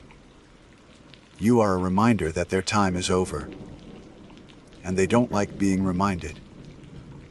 They will try to correct the paradox, not by frightening you away, but by luring you in, by making you a part of their beautiful, heartbreaking, and never-ending story. My name is Wilburn Fox, and for 40 years, I have been a steward of these mountains. In 3 months, I will trade my ranger's flat brim for a fishing hat and a quiet porch, a transition I've earned through 4 decades of service in the vast, untamed wilderness of the Appalachian Range. I've tracked poachers in the dead of winter, rescued hikers with more ambition than sense, and stood my ground against charging black bears. I am a man of the earth, of compass readings and topographical maps, of observable facts and logical conclusions.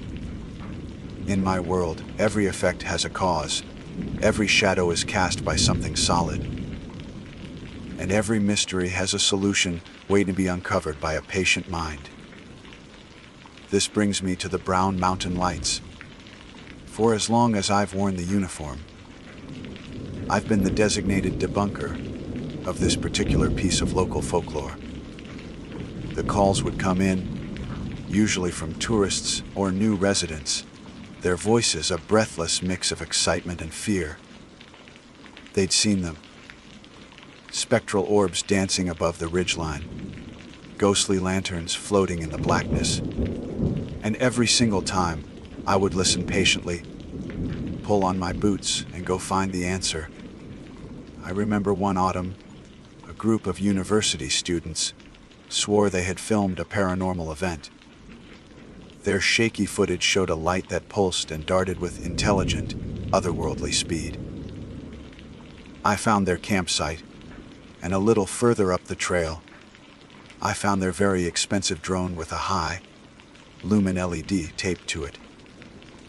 They were trying to create a viral video.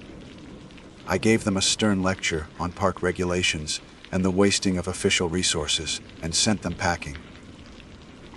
Another time, a frantic call from a family in a rental cabin described a sorrowful, weeping light that appeared and vanished in the same spot for an hour.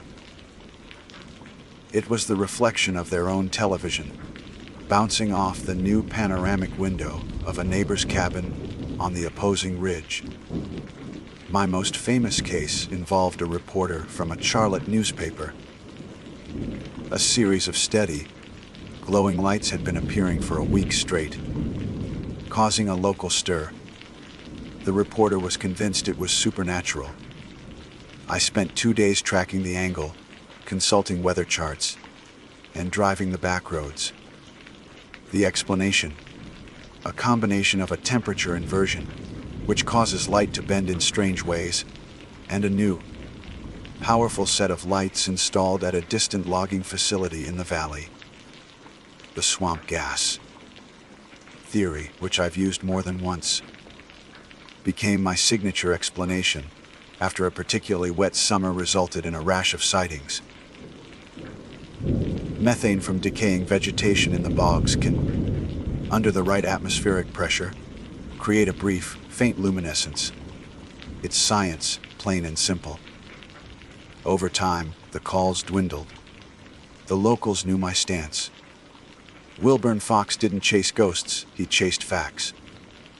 To me and to anyone who cared to listen to reason. The mystery of the Brown Mountain Lights was solved, filed away in a cabinet of local curiosities, explained by science. That was my reality until last month. The report came on a Tuesday. A through hiker, a young man named Leo Sterling from Ohio, was overdue. His last check in was a satellite text to his parents, sent from the Chestnut Knob Shelter, a 3-sided stone structure that sits on the trail skirting the base of Brown Mountain itself. He was supposed to have reached the next trailhead by Monday afternoon. It was now Tuesday evening. Missing hiker protocols are a grim but precise drill. We assembled the search and rescue team at dawn. It was a mix of seasoned rangers like myself, younger, eager volunteers, and a couple of deputies from the county sheriff's office. The air was cold and clear, the kind of sharp, late autumn day that makes the blue of the sky seem impossibly deep. The plan was standard, a grid search radiating from the shelter, covering the official trail first, then fanning out into the more rugged, untracked terrain. I joined the SR team more out of habit and a sense of duty than anything else. 40 years of this work leaves a permanent mark on a man. You can't just sit in the office when someone is lost in your park. Still, I felt a familiar, detached sorrow. These cases usually ended one of two ways. We'd find the hiker with a twisted ankle, or a bout of dehydration, or we'd find a body at the bottom of a ravine. It was a tragedy of miscalculation, of one wrong step on a slippery rock, not a tale of mountain spirits. We started at the shelter, a lonely place of cold stone and carved initials. His name wasn't in the logbook, which was the first small, unsettling detail. We spread out, our brightly colored jackets moving through the muted browns and grays of the late season forest. For hours, the only sounds were the crunch of our boots on the fallen leaves, the rustle of the wind in the bare branches, and the methodical calls of our names echoing through the hollows. It was mid-afternoon when the fog rolled in. It wasn't a natural fog. I've seen every kind of weather these mountains can produce, from gentle morning mist to blinding blizzard whiteouts. This was different. It didn't drift in, it descended, like a shroud being dropped over the world. It came from no discernible direction, seeming to rise from the ground and seep from the trees simultaneously. The temperature plummeted, the air growing instantly damp and chilling to the bone. My first thought was practical. Team, hold positions! Visibility is dropping to 0. I shouted into my radio. The reply was a burst of static, a high-pitched squeal that made me flinch. Say again, Marcus? Another crackle, then a voice, distorted and distant. Burn. Can't see. The fog swallowed the sound. It was unnervingly silent. A thick, cottony blanket that absorbed every noise. I couldn't hear the footsteps of the ranger, who had been 50 feet to my right. I couldn't hear the wind. The world had gone deaf. Within minutes, I was completely disoriented, enveloped in a swirling gray void. The light failed, the vibrant afternoon turning into a featureless, oppressive twilight. I held my hand in front of my face and could barely make out the shape of my fingers. I was lost. The thought struck me with a force that was both absurd and terrifying. Me, Wilburn Fox, who could navigate this park blindfolded, was lost within a stone's throw of a marked trail. An emotion I hadn't truly felt in decades began to prickle at the back of my neck. It was a cold, sharp, unfamiliar sensation. My heart hammered against my ribs, a frantic drum in the suffocating silence. My training, my experience, my 40 years of unshakable confidence, it all evaporated into the mist. I was just a man, alone and blind in a place that suddenly felt alien and menacing. That's when I saw the first light. It wasn't a distant orb, not one of the explainable atmospheric tricks I knew so well. This was close, intimate, and utterly wrong. It was a soft, flickering glow, like a candle flame struggling against a phantom wind, moving through the dense, gray trees just ahead of me. My first instinct, a deeply ingrained habit, was to rationalize. A fellow searcher with a headlamp. No, the light was too warm, too organic. It pulsed with a gentle, living rhythm, a soft amber that was nothing like the harsh, sterile beam of an LED. It cast long, dancing shadows that writhed and twisted in the oppressive fog. Before I could process this first impossibility, another light appeared to my left, a twin to the first. Then a third to my right. They were not swamp gas. They were not headlights. They were being carried.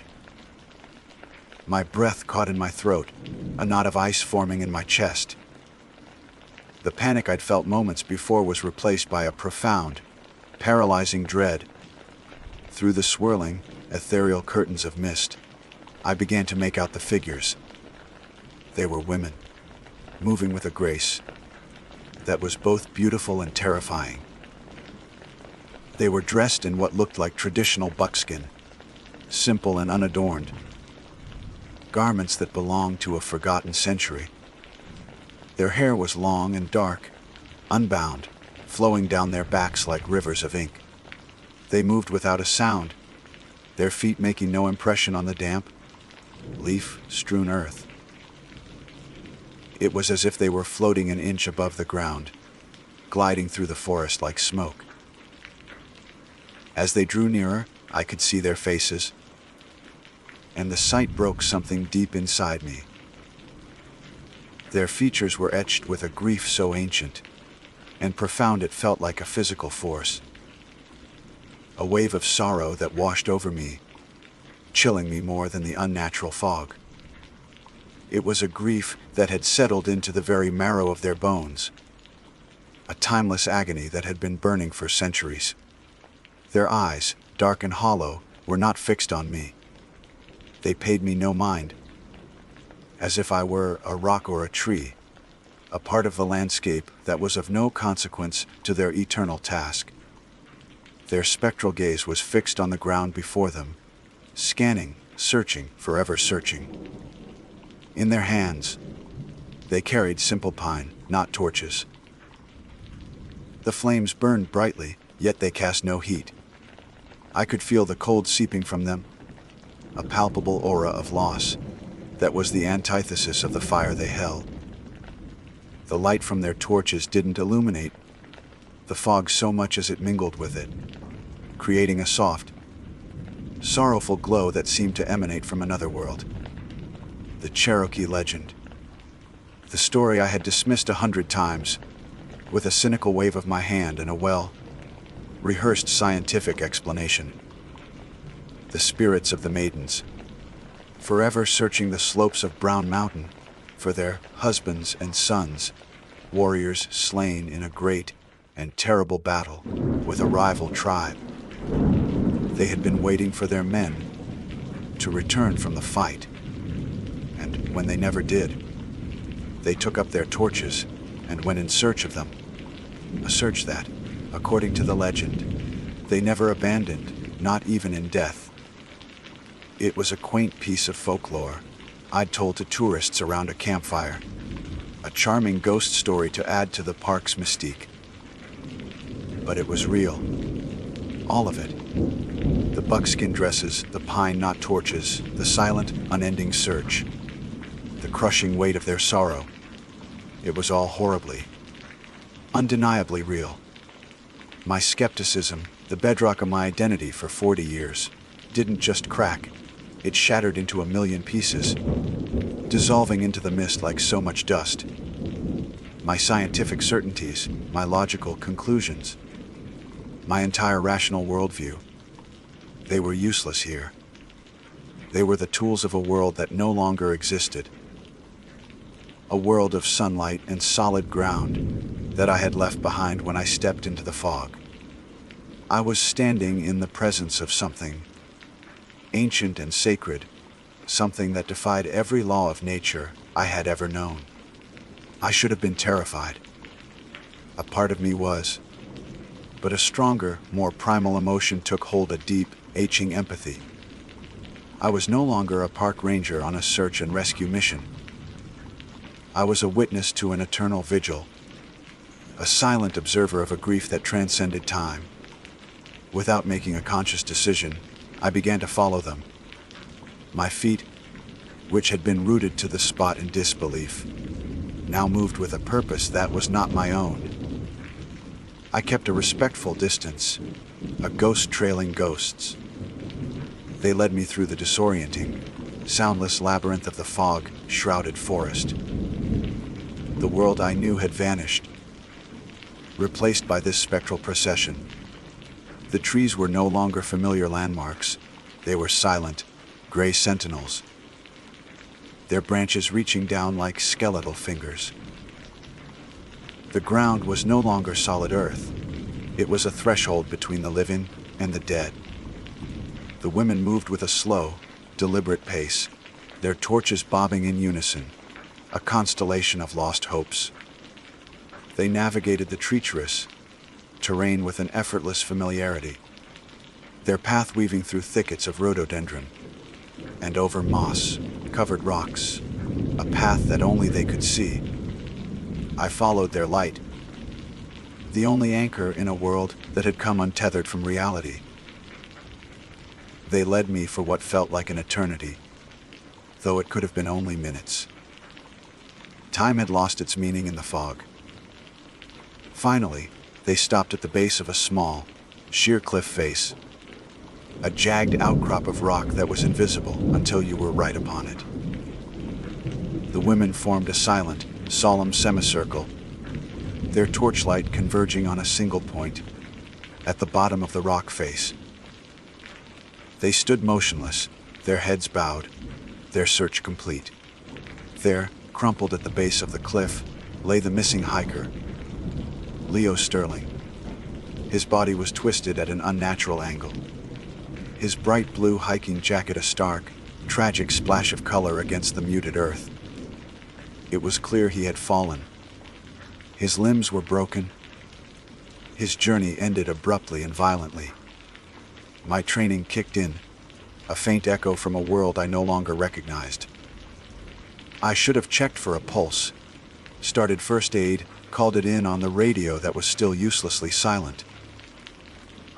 But I couldn't move. I could only stare, my heart a cold, heavy stone in my chest. The rational explanation was there, plain as day. He'd gotten disoriented in the fog, wandered off the trail, and taken a fatal step into the void. An accidental fall, a tragedy, but a logical one. But logic had no place here anymore. Logic had no place here anymore. I was kneeling in a place outside of time, a witness to a ritual as old as the mountains themselves. I finally broke my paralysis and moved forward, my stiff limbs protesting. I didn't approach the body as a park ranger-ing a preliminary investigation. I approached as a man drawn by the silent, sorrowful gravity of the scene. I knelt beside the young hiker, the cold, damp earth seeping through the knees of my trousers. His eyes were open, staring up at the gray, featureless sky he could no longer see. He was so young, a life full of promise extinguished on this lonely patch of ground. A wave of profound sadness washed over me, a feeling so immense it was almost suffocating. As I knelt there, the spectral women gathered around us. They moved with their silent, ethereal grace, forming a circle, their pine, not torches held high. They were a silent, luminous honor guard. Their torchlight, which had seemed so cold and alien before, now felt different. It bathed the tragic scene in a soft, sorrowful glow, a light of pure, undiluted mourning. They weren't menacing. They weren't a threat. They were a vigil. Their ancient, unending sorrow had found a new object. They mourned for this boy from Ohio, this stranger who had died on their mountain, as if he were one of their own lost sons. In their hollow eyes, I saw the reflection of a grief that spanned centuries, a pain so deep it had become a part of the very fabric of this place. I reached out and gently closed the boy's eyes. It was a simple gesture, a small act of dignity in the face of a great tragedy. As I did, I felt a strange connection to the silent figures around me. We were united in this moment, a circle of grief that transcended the boundaries of life and death. I was no longer Wilburn Fox, the rational man of science. I was just another mourner on the slopes of Brown Mountain.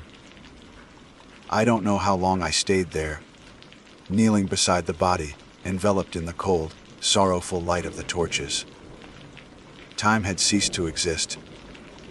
My world had shrunk to this small, sacred circle of rock earth and ethereal light.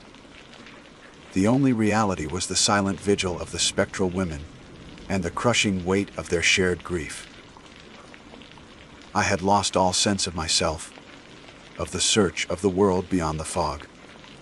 Then, slowly, almost imperceptibly, the world began to return. The oppressive silence was the first thing to break. I heard a faint, distant sound, the whisper of wind in the high branches. The fog, which had been a solid, impenetrable wall, began to thin, swirling and dissipating like smoke. Faint shafts of pale afternoon light pierced the gloom, and the gray world began to regain its color. As the natural light grew stronger, the spectral women began to fade. They didn't vanish in a puff of smoke or an instant of darkness. They simply became more and more transparent, their forms dissolving back into the mist from which they had emerged. Their sorrowful light dimmed, their buckskin garments became translucent, and then they were gone. The pine knot torches were the last to fade, their gentle flames flickering one last time before being extinguished, leaving behind only the cold, damp air and a lingering memory of their profound sorrow. A moment later, my radio crackled to life, the burst of static so loud in the returning silence that it made me jump. Wilburn. Wilburn, do you copy? What's your status? It was Marcus, his voice tight with worry.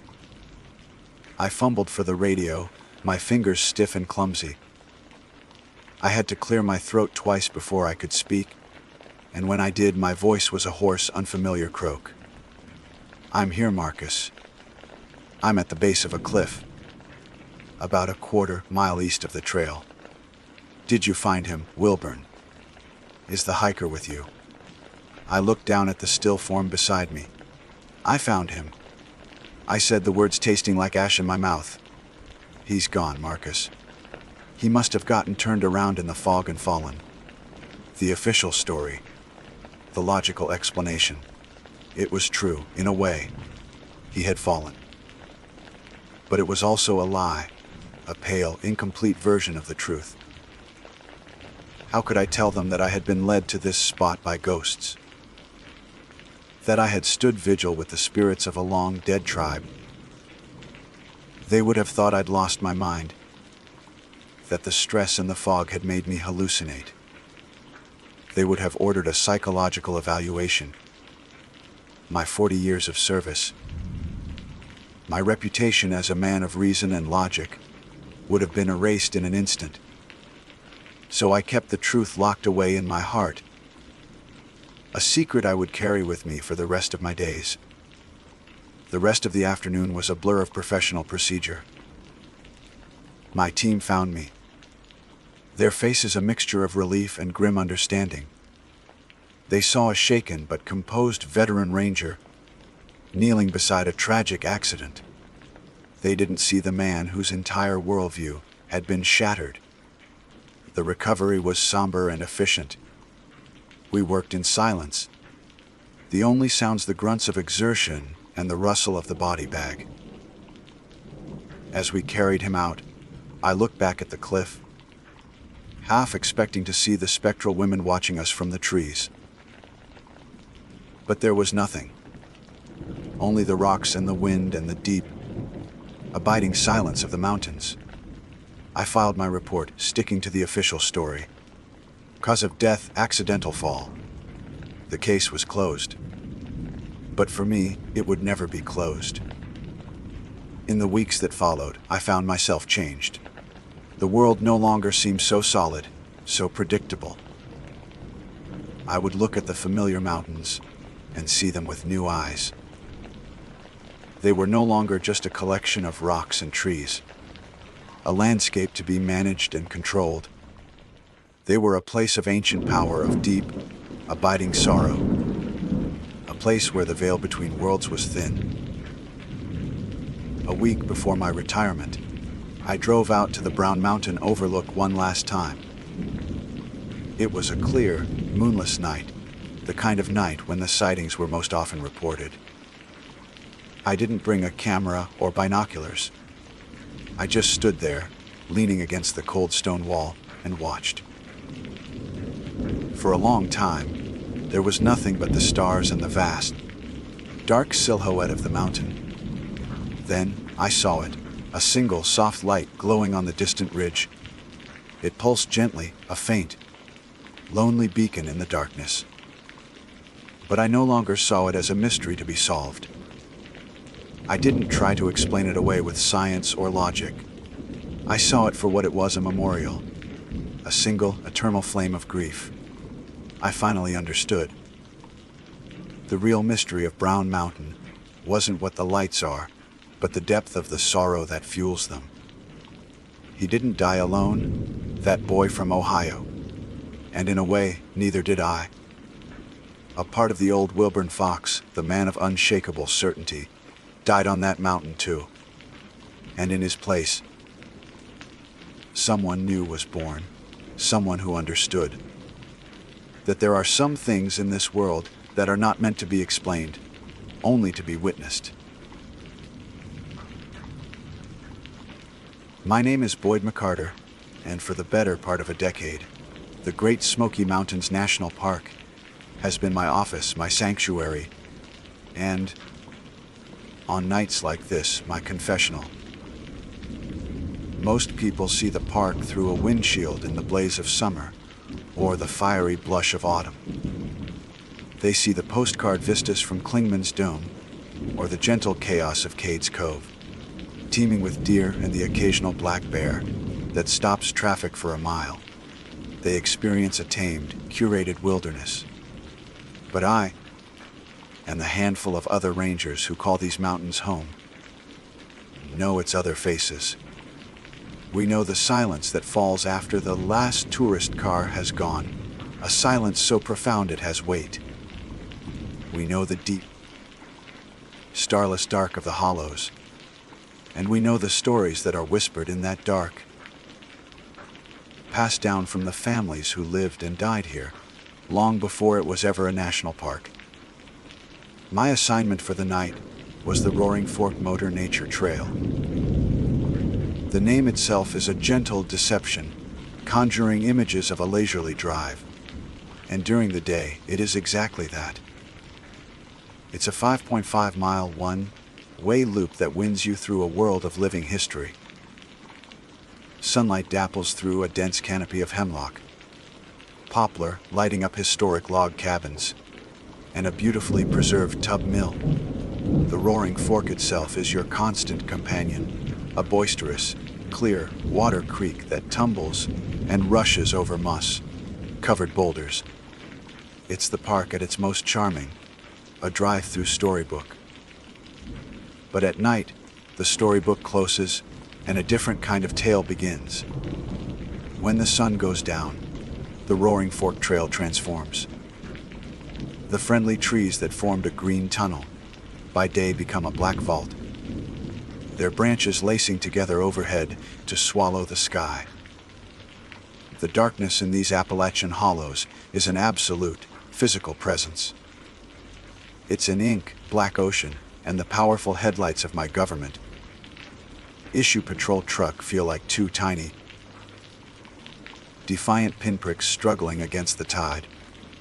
The cheerful gurgle of the creek changes its tune, its voice lowering to a constant, indistinct whisper that seems to carry on the edge of hearing. Every snap of a twig in the undergrowth, every rustle of leaves from a nocturnal creature is amplified 100-fold. Your imagination, left unchecked, can run wild out here. It was a late autumn night, colder than usual for this time of year. The air had a crystalline bite to it, and a delicate skim of silver frost was already forming on the blacktop, crunching softly under my tires. The truck's heater was blasting, a bubble of manufactured warmth against the encroaching chill. My duties were simple, routine even. I was to drive the loop, ensuring the gates were properly closed, checking for any straggling vehicles, and making sure no one was attempting to camp illegally. It was a task I'd performed countless times, a lonely but usually uneventful patrol. Drawing the Roaring Fork night shift was considered drawing the short straw, not because of any real danger, but because of the oppressive isolation and the feeling of the place. The old-timers, the rangers who had been here since the park's inception, they talked. They'd sit around the fire at the Elkmont station, sipping bitter coffee and trade stories they wouldn't tell the tourists. They spoke of the Haints and the spirits of the mountains, the remnants of the tough. Proud people who were forced to leave their homes when the park was created.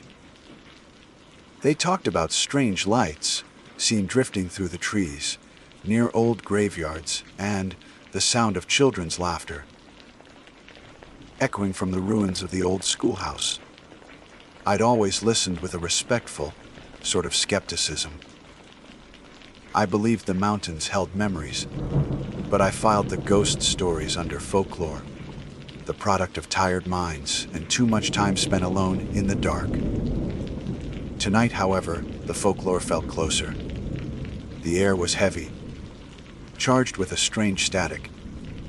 My radio, usually a reliable link to the outside world, had been spitting static for the last mile, a harsh, crackling noise that grated on my nerves.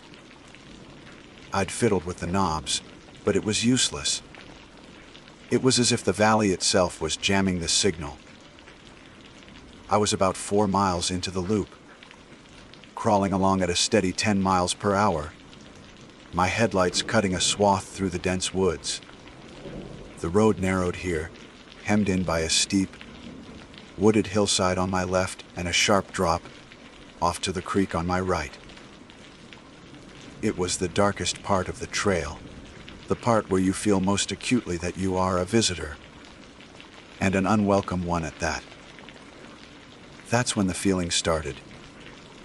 It began as a prickle on the back of my neck, the ancient, instinctual sensation of being watched. I slowed the truck even more, peering into the impenetrable wall of blackness on either side of the road. I scanned the trees for the telltale green gold glint of animal eyes, expecting to see a deer or maybe a raccoon. Nothing. I told myself it was just the solitude getting to me, the same old paranoia that every ranger experiences. But the feeling intensified. It wasn't the gaze of an animal, curious or frightened. This felt different. It felt intelligent. It felt patient. I was nearing the end of the 5.5-mile loop, approaching the pool off for the old Ephraim Ogle place, when my headlights caught her. At first, it was just a shape, a flicker of movement at the extreme edge of the light's reach. My first thought, my ranger thought, was a lost hiker. My foot went to the brake, my heart giving a hard, sudden thump against my ribs. As the truck slowed to a stop, the beams fully illuminated her, and the rational explanations began to crumble one by one. She was a young woman, walking slowly, deliberately, by the side of the road. She was heading in the same direction I was, away from the park entrance. Her back was to me. She was wearing a simple, high, collared dress, the kind you'd see in a sepia-toned photograph from 100 years ago. It was a pale color, maybe a faded floral pattern, but it was hard to tell in the stark white of the headlights. Her hair was dark and pulled back neatly, but the detail that sent a jolt of pure, cold shock through me was her feet. She was barefoot. She was walking on asphalt coated in a layer of sharp, crystalline frost, in air cold enough to make me see my own breath inside the heated cab of my truck, and she was barefoot. She didn't seem to notice the cold. She didn't shiver.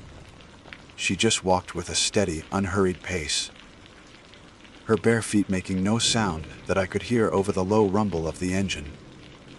My mind raced, trying to stitch together a scenario that made sense. Was she in shock? The victim of an accident? Had she wandered away from a campsite in a daze? My training took over, overriding the primal scream in my gut that told me to slam the truck in reverse and get the hell out of there. I couldn't leave her. Whatever this was, I had a duty. I let the truck creep forward until it was parallel with her. I killed the piercing headlights, leaving on the softer amber running lights, not wanting to frighten her further. I rolled down the passenger side window, and a blast of frigid air invaded the cab, smelling of cold stone and damp earth. "Mom," I called out, my voice sounding strained, too loud in the immense quiet. Mom? "Are you all right? You must be freezing out here." She stopped walking but didn't turn immediately. For a long moment, she stood perfectly still, a silhouette against the dark woods. Then, slowly, she turned to face me. In the faint, indirect glow of the truck's running lights, her face became clear, and the last of my rational theories turned to dust and blew away on the cold night air. She was beautiful, but it was a strange and unsettling kind of beauty, like that of a porcelain doll kept under glass for a century. Her skin was flawless, pale, and seemed to possess a soft luminosity of its own. Her eyes, wide and dark, regarded me with a profound calmness that was utterly out of place. There was no fear in them, no confusion, no sign that she was suffering from the bitter cold. They were simply present. Looking at her, I had the jarring sensation that I wasn't looking at a person in distress, but at a memory that had somehow taken on flesh. Her voice, when she finally answered, reinforced the feeling. It was soft and melodic, yet it seemed to have no point of origin, as if it were a whisper carried on the wind from a great distance. "I'm just trying to get home," she said, the words as simple and clear as bell tones in the frosted air. "My parents are waiting up for me." The statement was so ordinary, so achingly human, that it warred violently with everything my senses were telling me. A part of me, the ranger, the helper, latched onto it. This was a mission, a tangible goal. Find her home, get her to her parents. But the deeper, older part of my brain, the part that understands shadows and the things that hunt in the dark, was screaming that her home was not a place I wanted to find. "Where's home?" My voice tight. I was hoping she'd name one of the few private in holdings, a cabin miles away, a place I could drive to, a place that existed on a map. I needed a pin to put on the board of reality. She didn't answer with words. Instead, she lifted a slender, pale arm, her movements fluid and unhurried. Her finger, long and delicate, pointed not down the road, but directly to my left, into the impenetrable wall of Appalachian forest that rose steeply from the shoulder of the road. My blood ran cold. I knew this stretch of the trail like the back of my hand. I knew every curve, every pull, off, every landmark. I knew exactly what was up that hill, shrouded in the darkness. There was no house, there was no cabin. There hadn't been for over 100 years. All that remained on that spot was a pile of fieldstones that once formed a foundation and a solitary, crumbling chimney stack reaching up like a broken finger, pointing at a sky it could no longer see. It was the site of the old Isaac McCaleb homestead, a place that had burned to the ground in the early 1900s. I'd hiked up there once on a dare with another ranger, a somber, silent place overgrown with rhododendron and ghosts of a different sort, the ghosts of memory. "Ma'am," I started, trying to keep my voice steady. There's nothing up there. It's just woods. The old McCaleb place." Her arm remained outstretched, her gaze unwavering. The calm expression on her face didn't change, but I felt the weight of her stare, the sheer, immovable certainty of it. "It's just up the hill," she repeated, her voice holding the same gentle, melodic quality. "I'm almost home." Every protocol, every line in the Park Service manual was screaming at me what to do. Call it in. A disoriented individual, possible hypothermia, possible psychiatric episode. But my radio was dead silent, filled with an impassable wall of static. And looking at her, at the serene, otherworldly stillness in her eyes, I knew this was no medical emergency. This was something else. This was something the manual had no chapter for. The thought of driving away, of leaving her standing barefoot on the frozen asphalt, was unthinkable. It felt like a profound betrayal, not just of my duty as a ranger, but of some fundamental human decency. Yet the thought of getting involved further filled me with a dread so pure and so cold it felt like a physical thing settling in my stomach.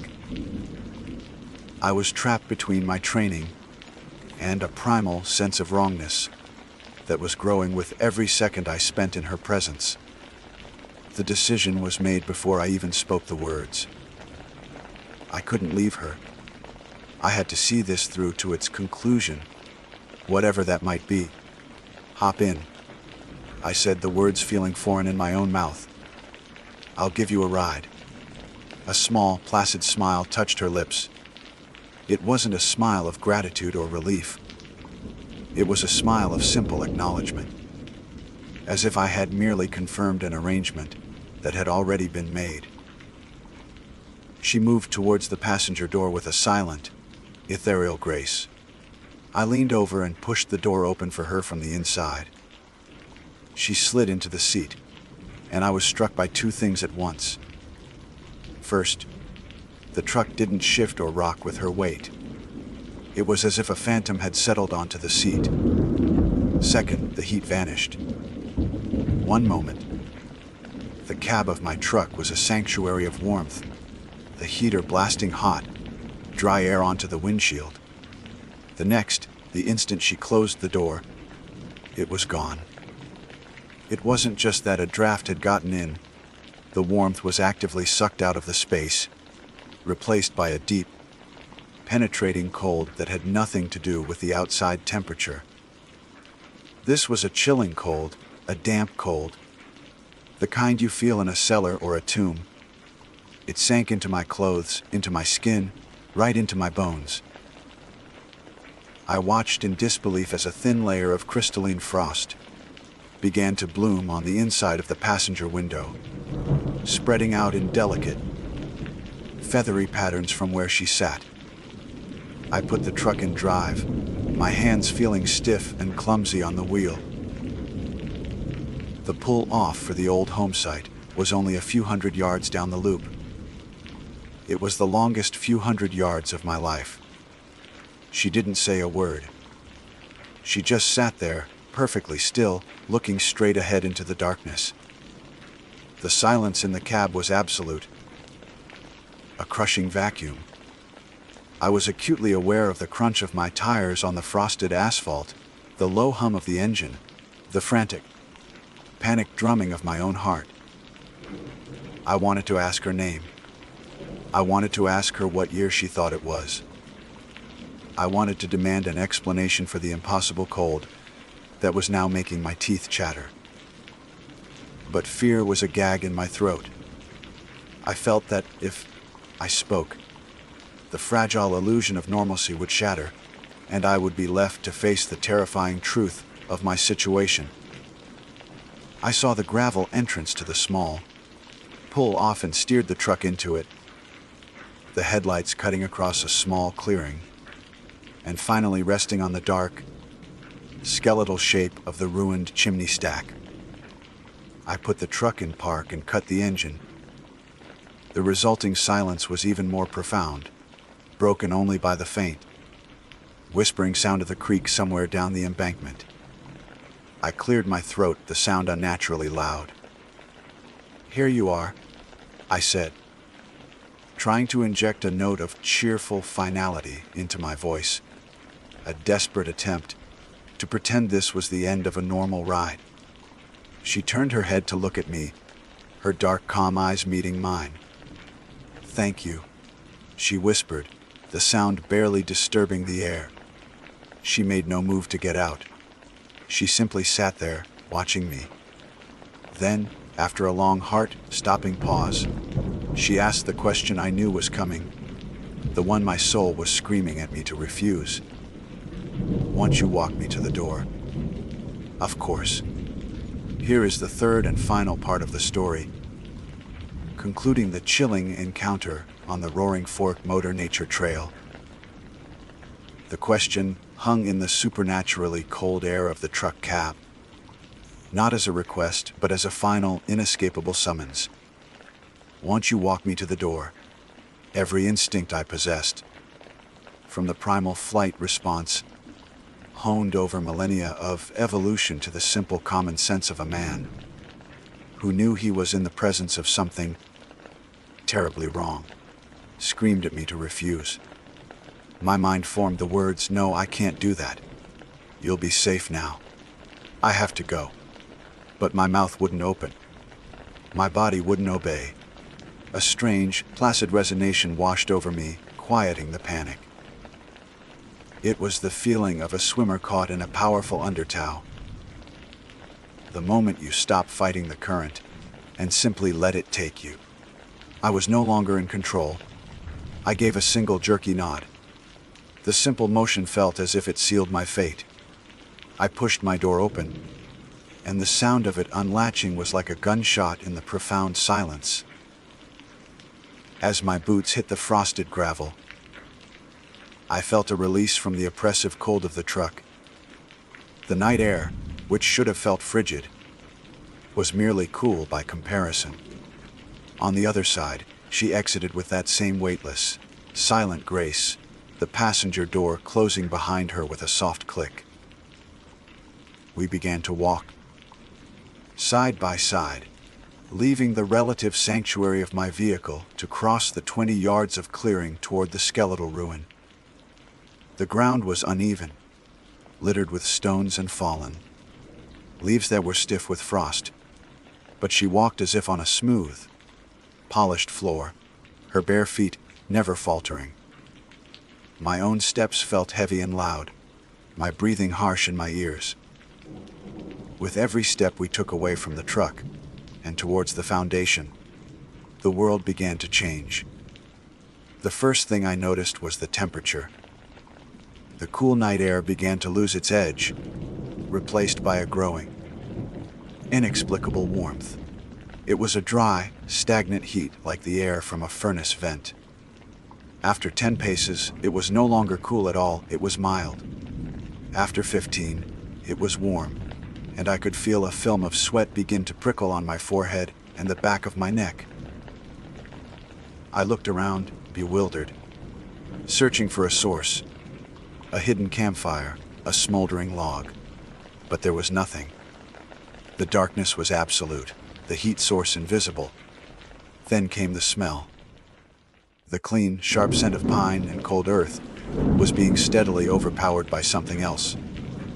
At first, it was faint, just a suggestion on the air wood smoke. But it wasn't the pleasant, aromatic smoke of a cozy fireplace. This was the acrid, choking smell of old wood burning too hot, of plaster and cloth and memory turning to ash.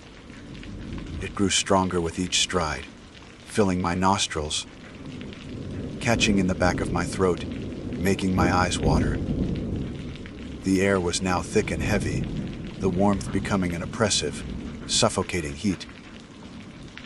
My heart hammered against my ribs, a frantic drumbeat against the rising tide of sensory chaos. My ranger's mind was desperately trying to analyze, to find a rational explanation, but there was none. I was walking through a memory. We reached the edge of the foundation, a low wall of carefully placed, time-blackened stones. We stood before a gap in the rock wall that would have been the threshold, the spot where a front door would have welcomed visitors a century ago. The heat was now intense, a physical wave rolling off the stones at my feet.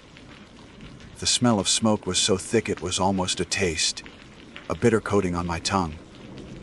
She stopped and turned to me. In the strange, heated air, her face seemed to flicker, her perfect, doll-like features momentarily blurring at the edges. The serene smile was back on her lips. "I'm home now," she said, her whisper cutting through the impossible heat. And then, she was gone. She didn't fade like smoke or dissolve into mist. One instant, she was a solid presence beside me, a woman made of pale skin and dark eyes. The next, the space she occupied was empty. She simply ceased to be. For a heartbeat, there was only a stunned silence. Then, from the very stones at my feet, the memory erupted into reality. A wave of intense, blistering heat washed over me, so powerful it drove the air from my lungs and sent me stumbling backward. It was the heat of a house fully engulfed, a raging inferno that consumes everything it touches. The choking smell of smoke became a physical assault. And then I heard it. It started as a low crackle, the sound of dry timber catching fire. It swelled in an instant to a deafening roar, the sound of a whole structure groaning, splitting, and collapsing under the fury of the blaze. And woven through that terrible noise was a sound that will haunt me until the day I die. The high, thin, piercing screams of a woman. It was a sound of pure, unadulterated agony and terror, the sound of someone being burned alive, trapped and helpless. It wasn't a ghostly echo. It was real, immediate, and it was happening right in front of me, erupting from the phantom house whose foundation I stood upon. I didn't think. I reacted. A guttural cry of terror was torn from my own throat. I scrambled backward, tripping over a root and falling hard onto the frozen ground. The heat and the horrifying screams pursued me, seeming to lash at my back. I walked backward, kicking and clawing my way across the clearing. My eyes locked on the impossible, invisible horror. I got to my feet and ran. I have never run like that in my life, fueled by a terror so absolute that it bypassed thought entirely. I fumbled with the truck's door handle, wrenched it open, and threw myself inside, slamming it shut behind me. The instant the door sealed, it was over. The roar of the fire, the sound of the screams, the oppressive heat, all of it vanished. I was left in a silent truck cab, the only sounds my own ragged, sobbing breaths and the frantic, painful thumping of my heart. The air was cool again. The only smoke was the ghostly plume of my own breath. I jammed the key in the ignition, my hand shaking so violently it took 3 tries. The engine roared to life, and I slammed the truck into drive, spinning the tires on the gravel as I peeled out of the pull-off and onto the asphalt, away from that cursed place. I drove the final mile of the loop in a blind panic. It was only when my tires hit the main highway and I saw the familiar glow of distant Gatlinburg that my mind began to work again. The pieces of the night clicking into place with horrifying clarity. The old stories from the other rangers, the ones I'd dismissed as campfire tales. They spoke of the Roaring Fork ghost, the spirit of a young woman who died in a fire at the old McCaleb place back in 1909. They even had a name for her, Lucy. And as I drove, the full, bone, chilling horror of the encounter finally settled upon me. I had been so wrong. I thought she was a lost soul needing help, a ghost replaying a tragedy. But her calmness, the impossible cold, the request to walk her to the door, it wasn't about her finding her way. It was about me losing mine. I finally understood. Lucy doesn't want a ride home. She wants you to come home with her. She wants company in the flames.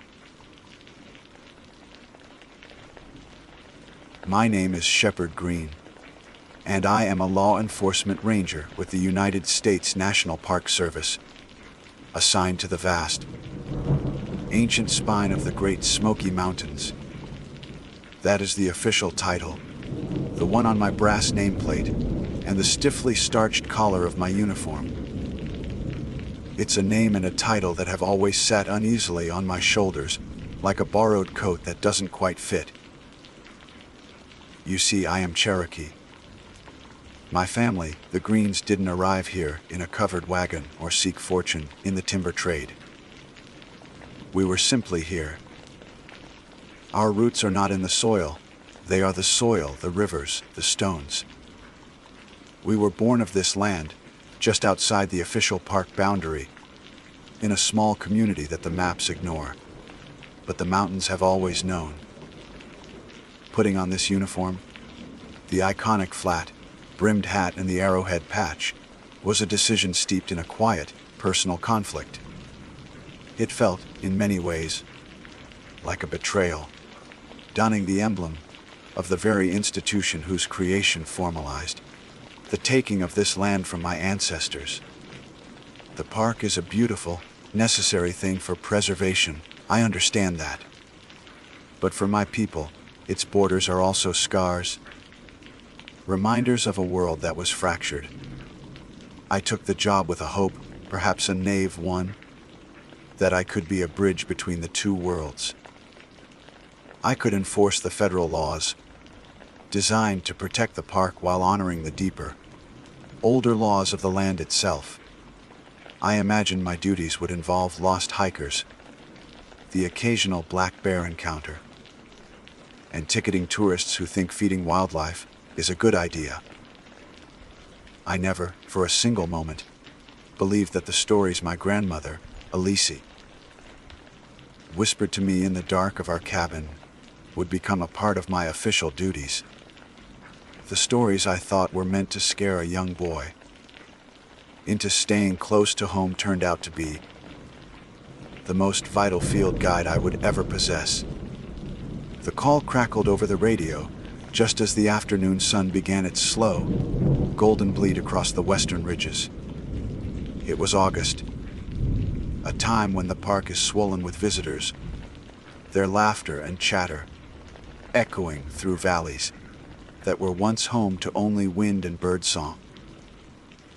But the voice on the other end of the radio was tight with a frantic energy that cut through the calm day. A missing child.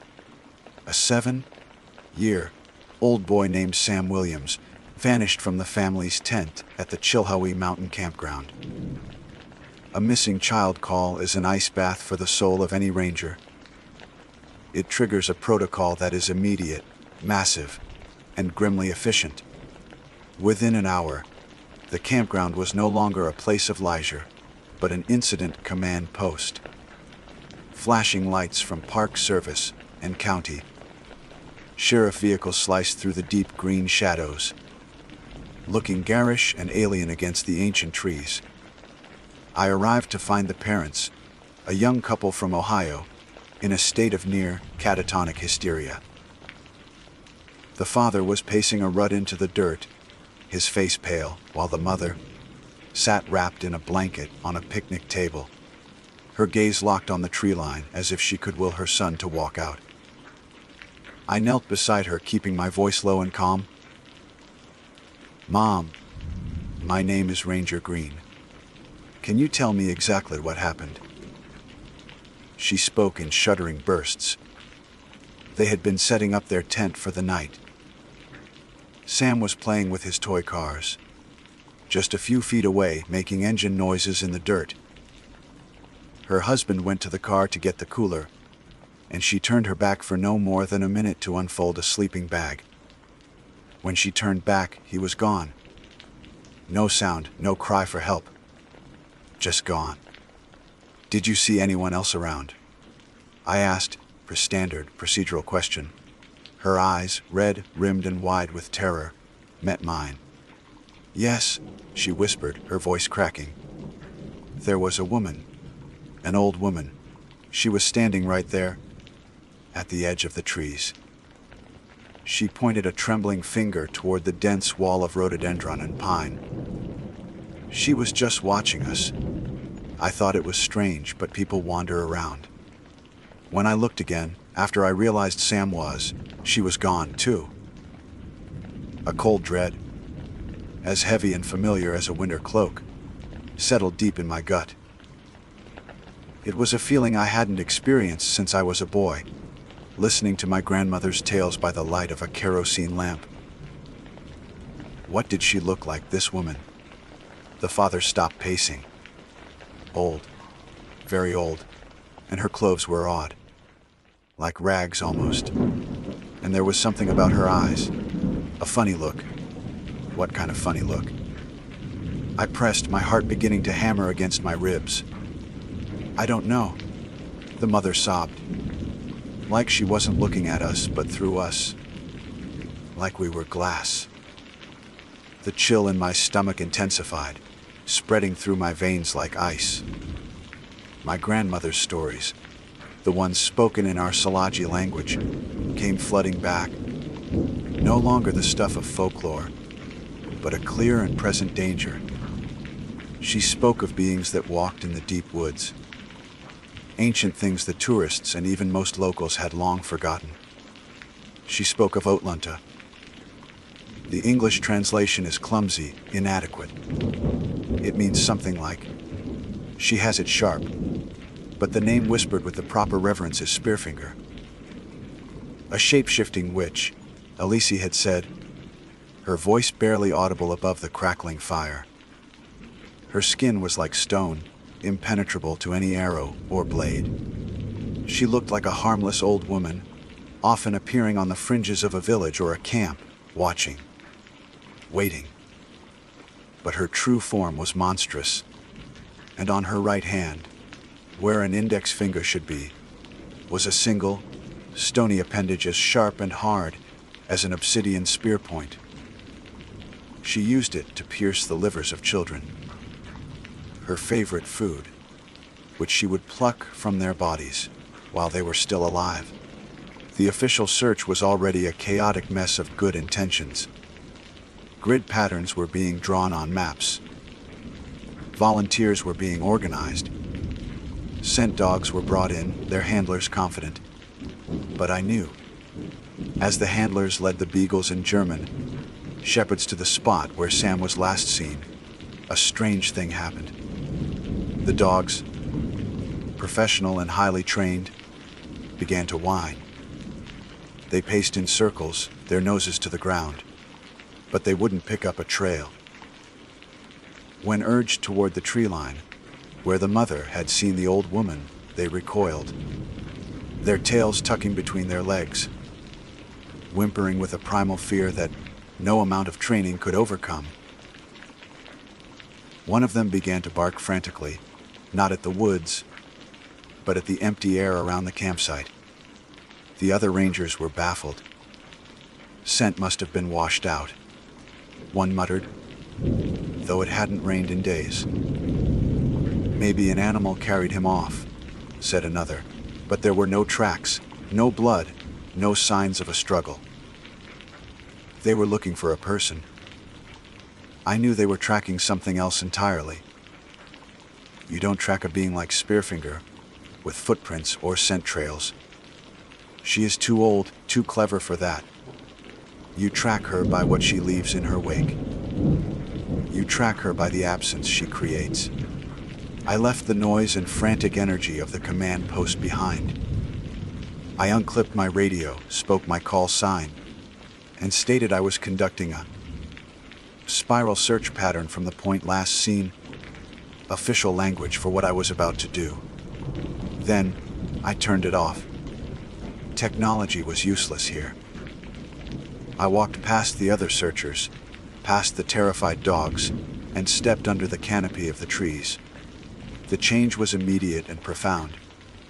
All the sounds of the search, the shouting, the crackling radios, the slamming car doors, vanished, swallowed by the forest. But more than that, the forest itself was quiet, the normal, ceaseless symphony of the Appalachians, the chirping of crickets, the drone of cicadas, the chittering of squirrels, the distant calls of birds, had ceased. There was nothing. Not a rustle of leaves, not a snap of a twig. Just the pounding of my own heart, and the sound of my breath fogging in the cooling air. This was her path. This was the sign no one else would recognize. Utloda drinks the sound from the world as she moves. She walks in a bubble of perfect, terrifying silence, and I stepped into it alone, following the trail of nothing. The silence was not peaceful. It wasn't the gentle, respectful quiet of the deep woods that I knew and loved. This was a heavy, pressing weight. It felt like the air pressure, dropping before a violent storm, an active presence that muffled the world and pushed in on my eardrums. I had to consciously slow my breathing, fighting the instinct to panic. My MPS training screamed at me to rely on my compass, my map, to think in terms of topography and probability. But that part of my brain was useless here. I had to let it go quiet and listen with a different set of senses, the ones Elise had spent years awakening in me. Don't look for what is there, she used to tell me, her hands weaving a basket from river cane, her eyes never leaving her work. Anyone can see a footprint. You must learn to see the shape of what is missing. That is where the old things walk. I moved forward, my boots making no sound on the thick carpet of last year's leaves. The world had become a photograph. I was walking through a still image of a forest. My eyes scanned not the ground for tracks, but the world around me for signs of wrongness. It took nearly 20 minutes of slow, deliberate walking before I found the first one. A sarwood sapling, no thicker than my thumb, was bent at a sharp, impossible angle. It wasn't broken. It was bent into a perfect 90-degree turn, pointing west, deeper into the park. It was a gesture an animal wouldn't make, and the wind couldn't create. I reached out and touched the bark at the bend. It was cold, not the cool, damp touch of a living plant, but the deep mineral cold of a stone pulled from the bottom of a river. This was a signpost. I remembered another of Elise's warnings. She cannot create. She can only twist what is already there. I followed the direction the sapling pointed, moving deeper into the pocket of silence. The air grew colder, and the light began to fail, though the sun should have still been high above the canopy.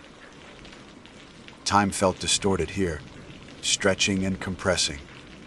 The silence was so absolute that I started to hear the whisper, faint thrum of my own blood pulsing in my ears. My modern, rational mind was a frantic passenger, screaming that this was impossible, a hallucination brought on by stress. But the Cherokee part of me, the part that was of this mountain, knew better. It was calm, watchful, and certain. The next sign was subtler.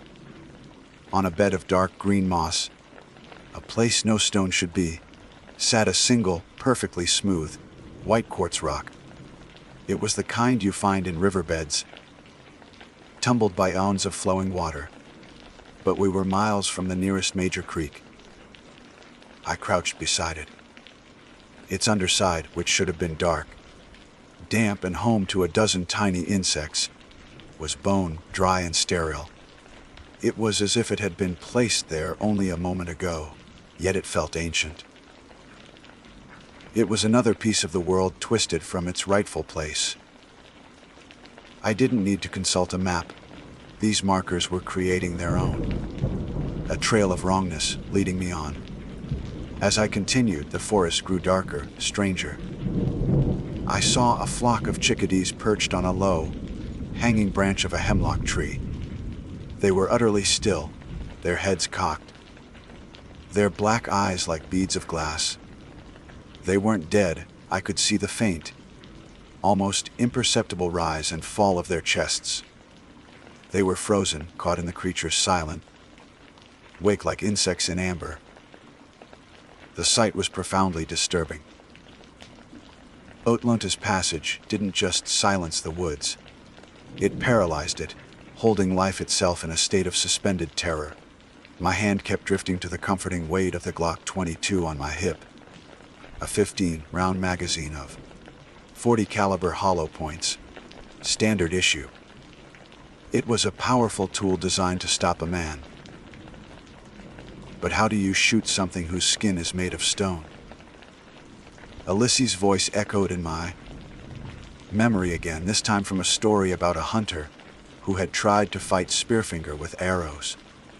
His arrows shattered like icicles against her skin, she'd said. His spear splintered. You cannot fight stone with wood or steel. You must fight it with older things. The gun felt less like a weapon and more like a useless, heavy talisman of a world that had no jurisdiction here. The trail of silence and misplaced things led me down into a small, hidden hollow the park maps didn't show. It was a place that felt primal, shielded from the sun by a ring of enormous, ancient poplars. The air here was shockingly cold, raising goosebumps on my arms. In the center of the hollow was a massive boulder, bigger than a truck, its surface covered in a thick, emerald green coat of moss. It looked less like a rock and more like an altar. And there was the boy, Sam. He was sitting on the ground at the base of the great stone, his back to it. He wasn't crying or shivering. He was calm, listlessly pushing a small pile of pebbles back and forth. His face was placid, his eyes distant and unfocused. He was enchanted, held in a trance. Standing over him, with her back to me, was a figure that made my heart leap into my throat, with a confusing mix of terror and relief. It was his mother. Same blonde hair pulled back into a ponytail. Same blue windbreaker, same jeans. My training, my duty, snapped back into place. My voice was hoarse when I called out, my hand resting firmly on the grip of my sidearm. Mom, it's Ranger Green. Your boy is safe. The woman turned. Her face was a perfect replica of the terrified mother I had left back at the campground, but now it was edged with weary relief. The illusion was flawless. Her voice, when she spoke, was identical. Oh, thank God. Thank God you found us. We got so turned around, I didn't know what to do. Everything in me screamed that this was a lie. A lost mother would be weeping, clutching her son, frantic with relief. This woman was calm, her performance of relief just a little too smooth, a little too clean. And as she spoke, I saw two things that confirmed the ice, cold dread in my soul. The first was her right hand. She kept it jammed deep into the pocket of her windbreaker, a gesture that seemed unnatural and deliberate. She gestured with her left hand, but the right remained hidden, concealed, hiding the weapon, hiding the stone finger. The second, and far more terrifying, clue was her shadow. The sun was low in the sky, casting long, distorted shadows across the hollow. The shadow her body cast on the dirt floor was normal, the silhouette of a woman. But behind her, the low, angled light threw another shadow, a truer shadow against the vast, flat face of the mossy boulder. This shadow was wrong. It was not the shadow of the boy's mother. It was tall, stooped and ancient-looking.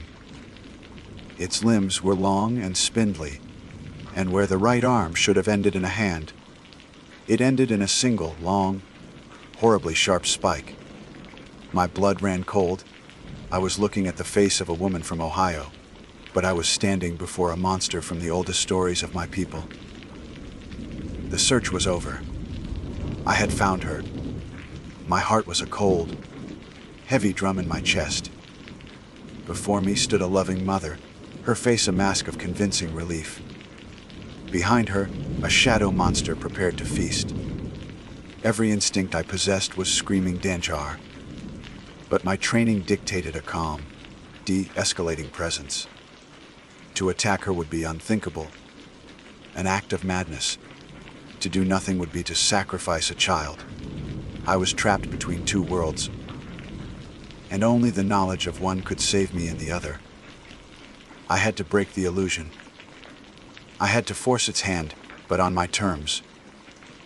I kept my gaze steady, my posture non-threatening, but my voice was firm, cutting through her placid performance. I ignored her and spoke directly to the boy. I said, my voice intentionally casual, as if making small talk. What did I tell you about the hickory tree by your tent this morning? The boy, who had been staring blankly at the pebbles, looked up at me. The fog of enchantment seemed to thin for a moment. His brow furrowed in genuine confusion. You didn't talk to me, he said, his voice small and clear. I don't know you. It was the perfect, honest answer. The key. The woman's smile tightened at the edges, the first crack in her flawless facade. He's just scared, officer, she said, her voice a fraction too smooth. He's confused. It's been a long day. She took a slight step, subtly positioning herself more fully between me and the boy. A predator guarding its meal. I'm sure he is, I replied, but my eyes never left hers. I took a deliberate step forward, entering the deepest part of the unnatural cold that radiated from her. The chill soaked into my bones. Now was the time. The old words, the old ways. My gun was useless, but my heritage was a weapon. My grandmother taught me many things about these mountains, I said, my voice low and resonant in the oppressive silence of the hollow. She taught me the names of the trees, the paths of the animals, and the nature of the things that hide in the shadows. She told me that some things are strong, but other things are stronger. The woman's smile vanished completely, replaced by a flat, cold watchfulness. The eyes, which a moment ago had seemed like a worried mother's, were now ancient and hard, like chips of flint. The illusion was still there, but the intent behind it was now showing through. I held her gaze. The Cherokee word for the hickory tree.